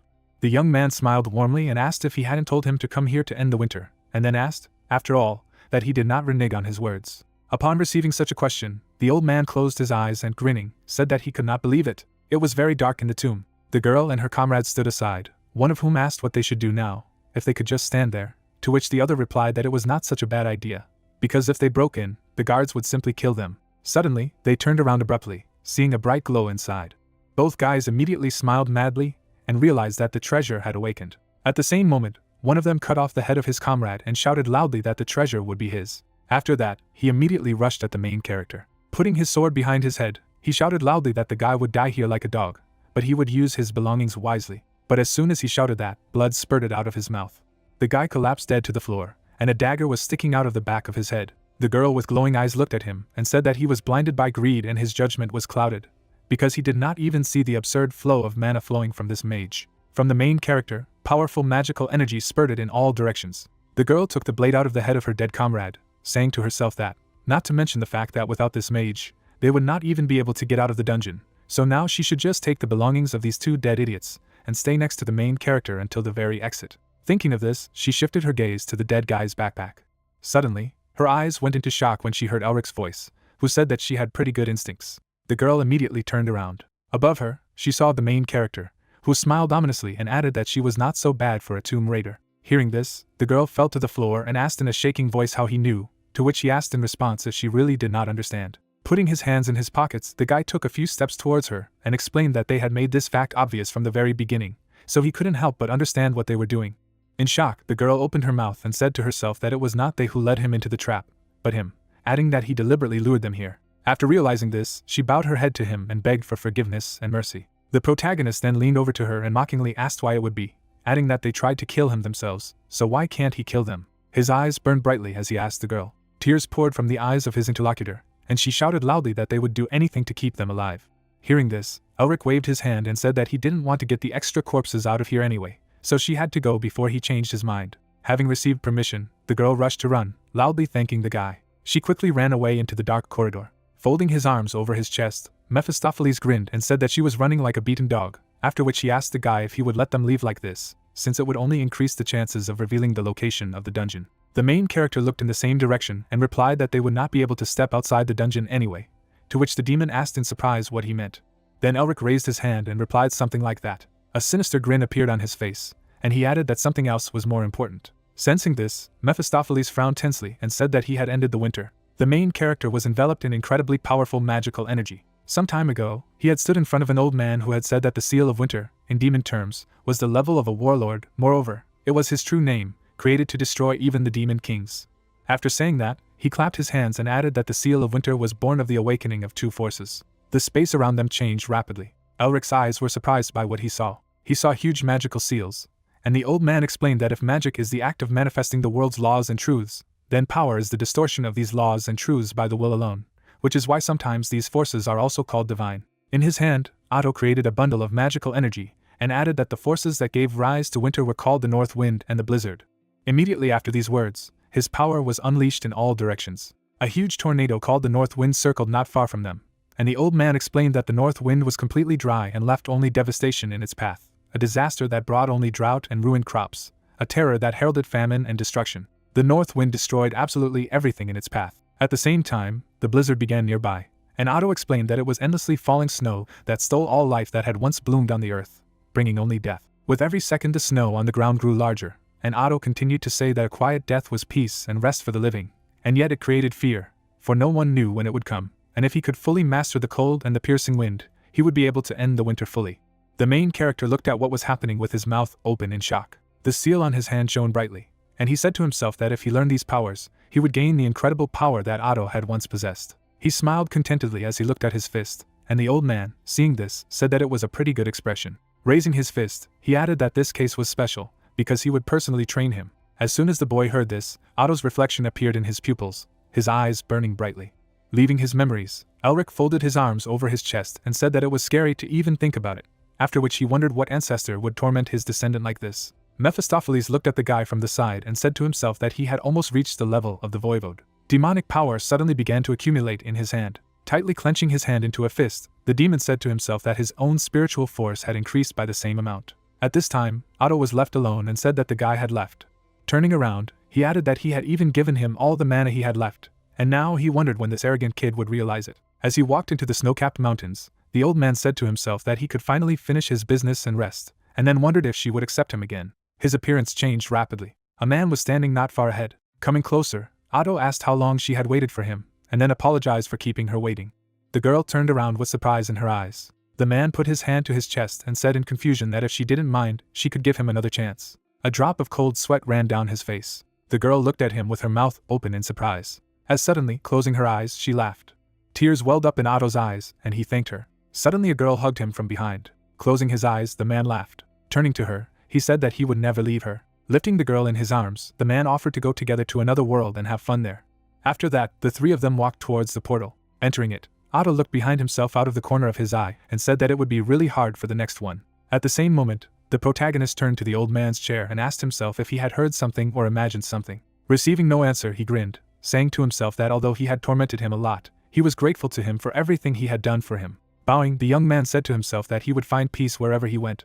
And as he was leaving, the demon turned around. He looked at the empty rocking chair and said to himself that Otto was his old enemy, and someday they would meet again and end the unfinished battle. After these thoughts, Mephistopheles went after the main character. At this time, the light in the corridor was dimly burning. The Tomb Raider ran forward with all her might, saying to herself that not only did she have to run away like this, but she had also lost all her treasures. After a while, she reached the exit from the tomb. Breathing heavily, she lowered her head and asked herself if she should hide somewhere nearby, and when the guy came out, slip in and steal something. After thinking for a while, the girl raised her head and said, no, because if she was caught, then she was finished, so it was better to just leave. With that, she raised her leg to take a step forward. Suddenly, horror appeared in her eyes, because she realized that if she took even one step outside the tomb, she would die.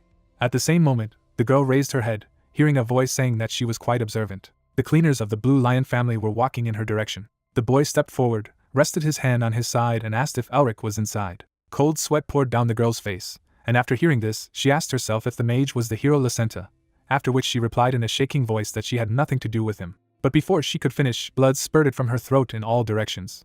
With one quick blow, the guy blew her head off her shoulders. Taking a few steps forward, he said that he had asked it just like that. Turning around, he smiled ominously and added that none of them would come out alive anyway. In Paul Vile's residence, a man sat on the throne and asked if he was going to bring him Elric's head this time, to which the man in front of him replied that there was no need to worry. Hilton, the captain of the first squad, smiled lightly and explained that he had sent Tanant, the best elite, so success was inevitable.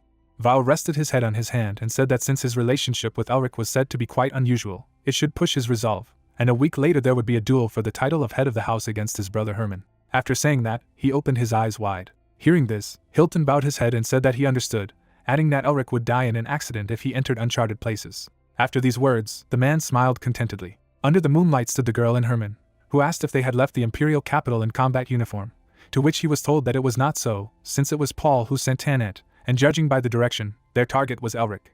As soon as the man heard this, he frowned tensely. After a short pause, he raised his head to the sky and asked if the brother he once knew was no longer in this world, adding that if only he could at least have one more drink with him. Isabel looked at her father with some displeasure, and said to herself that he was still extremely soft on his people, so she had to make him more cruel in some way. Keeping her hands folded, she introduced several men and said that their uncles had led their troops in pursuit. Hearing this, Herman looked down at his daughter and said that Tanant was a dangerous person known as the Sword Paul, and the fact that he had been put forward meant that serious countermeasures had been taken, so Elric should not be allowed to meet him.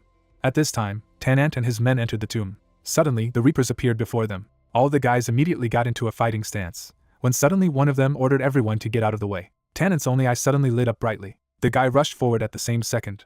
With a big smile on his face, he destroyed the Reapers with quick attacks. When he was victorious, he sheathed his sword and said that cutting ghosts was in bad taste. Tanant licked his lips and added that if real people appeared here then. But before he could finish speaking, surprise appeared in his eye. He looked down the aisle ahead and said quietly, "This is where this cold wind is blowing from." Smiling contentedly, the guy grinned and said that they had finally met.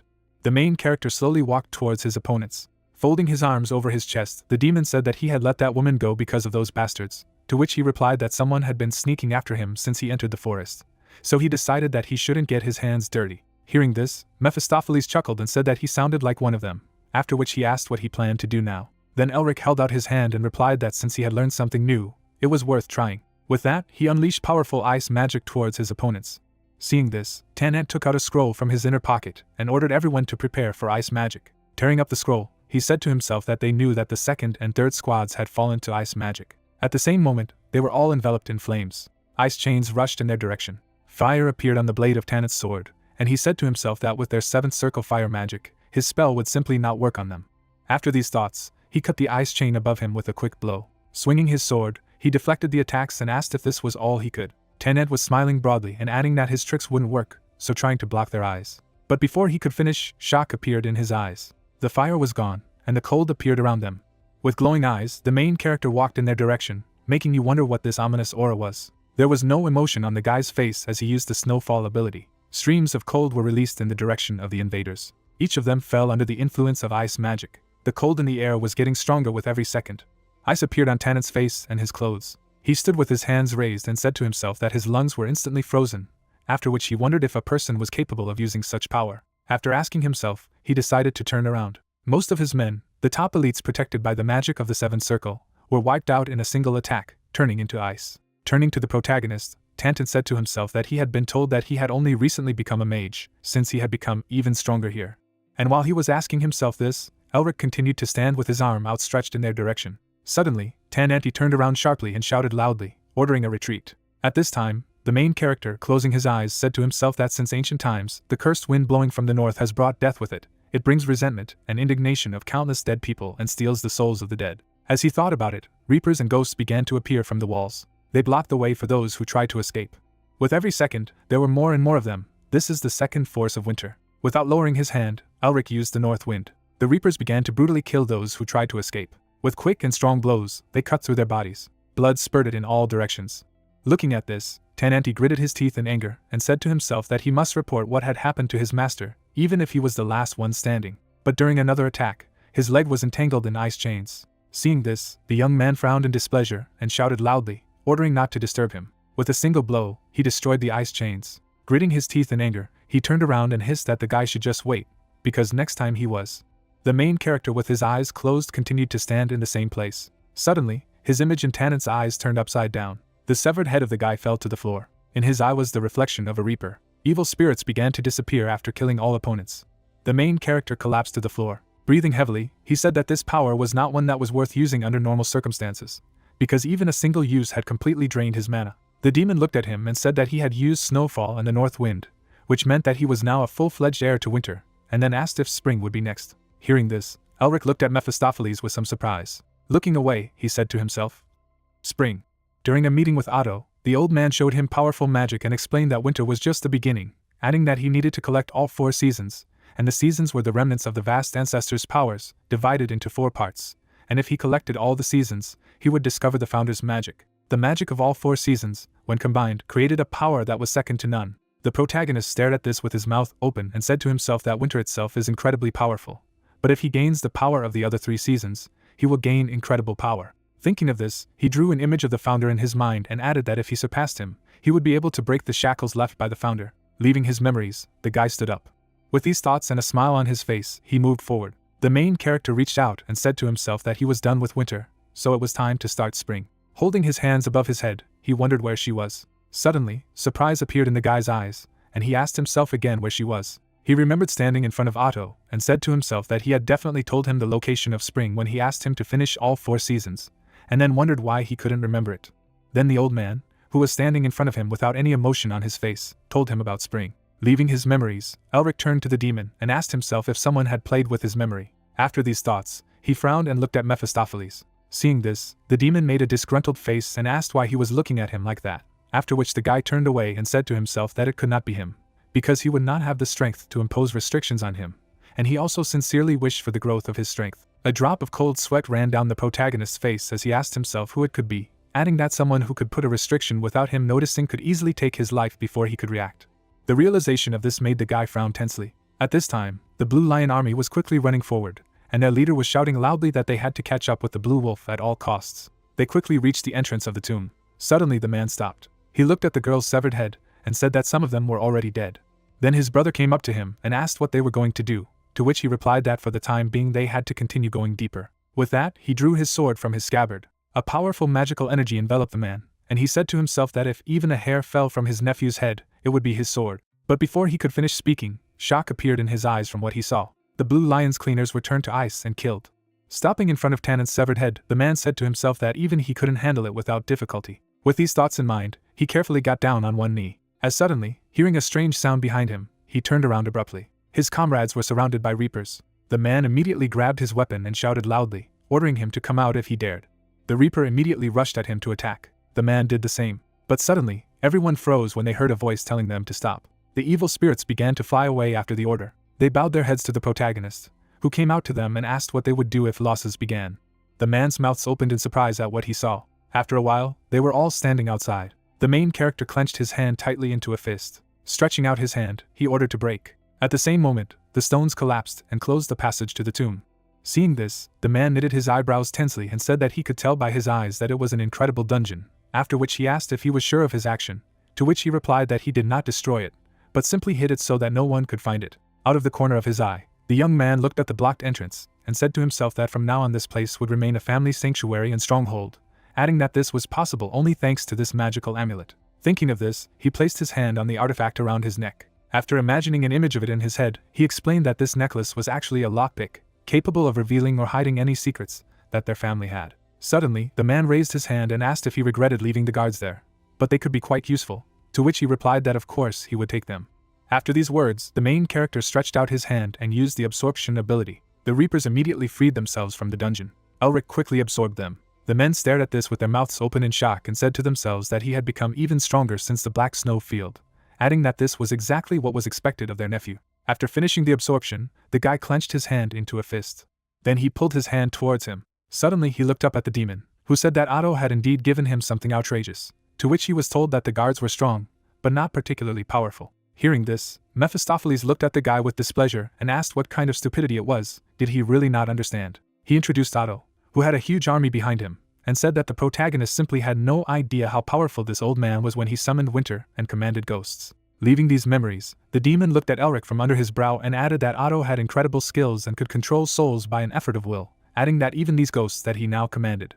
But without finishing, he turned away and told the guy to forget it. The protagonist looked at his interlocutor out of the corner of his eye and asked himself if those who served Otto during his lifetime were outstanding personalities, adding that if they were personally selected by Otto, who led the House of Merbinger through its golden age, then they can all be called heroes. From these thoughts, the guy clenched his hand tightly into a fist. He imagined an army of powerful undead around him and realized that if he could fully command them, he could restore the glory of his house, so he must get his hands on Otto's full inheritance. After these thoughts, the main character moved.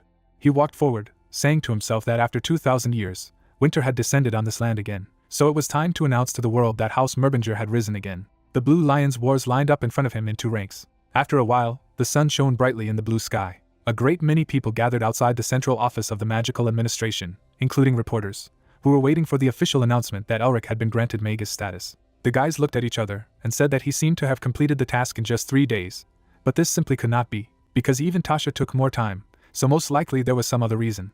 At these words, one of them turned around in surprise. A blue lion's carriage was rushing along the road. After a few seconds, she stopped abruptly. People immediately surrounded the carriage. The main character came out of it. The reporters immediately ran up to him and began to say that the public had been paying close attention to his achievements lately, after which they asked if it was true that he had already completed his task, adding that in this case, he had broken the record of both his grandfather and Tasha herself. And some say that instead of 3 rising stars, you should say 4 rising stars, therefore. They are interested in what he will say about this, and what his secret is. Elric walked forward silently, not answering the questions. He came to the man who said he had been waiting for this moment. The guy held out his hand and told him that the Central Bureau of the Magical Administration was now officially confirming Elric's achievement of the status of a Magus. The protagonist held his ID in his hand while reporters shouted loudly, asking how he felt, given that in 30 years he was the first member of the Merbinger family, the home of prestigious magicians, to receive official Magus status, adding that they wanted him to share his thoughts. Hearing this, the guy turned sharply at them and said that he really had something to say, but before his speech, he wanted to say something. Raising his fist, he furiously frowned and revealed that during his mission, he was attacked by a group of unknown persons and almost managed to end his life. From these words, horror and shock appeared in the eyes of the reporters, but the main character continued to say that thanks to the intervention of the Vile House, he was able to escape. But after much reflection, he came to the conclusion that he could not leave this humiliation unpunished. Not far from the carriage stood the members of the Vile House. Reporters waited with their mouths open in shock. The protagonist was staring at them with his shoulders squared as he suddenly declared a war of possessions. From all sides, the guy was photographed and asked if this was really the kind of war that only stopped after one of the parties was completely destroyed. But how could they declare a war of possession if there were only 2 members left in the Merbinger house? One of the reporters knitted his eyebrows and shouted loudly, asking who could have directed the assassins against the patriarch of the great magical family. Then the main character, without any emotion on his face, replied Paul Weil. His eyes suddenly lit up, and he added, "Traitor to House Vile."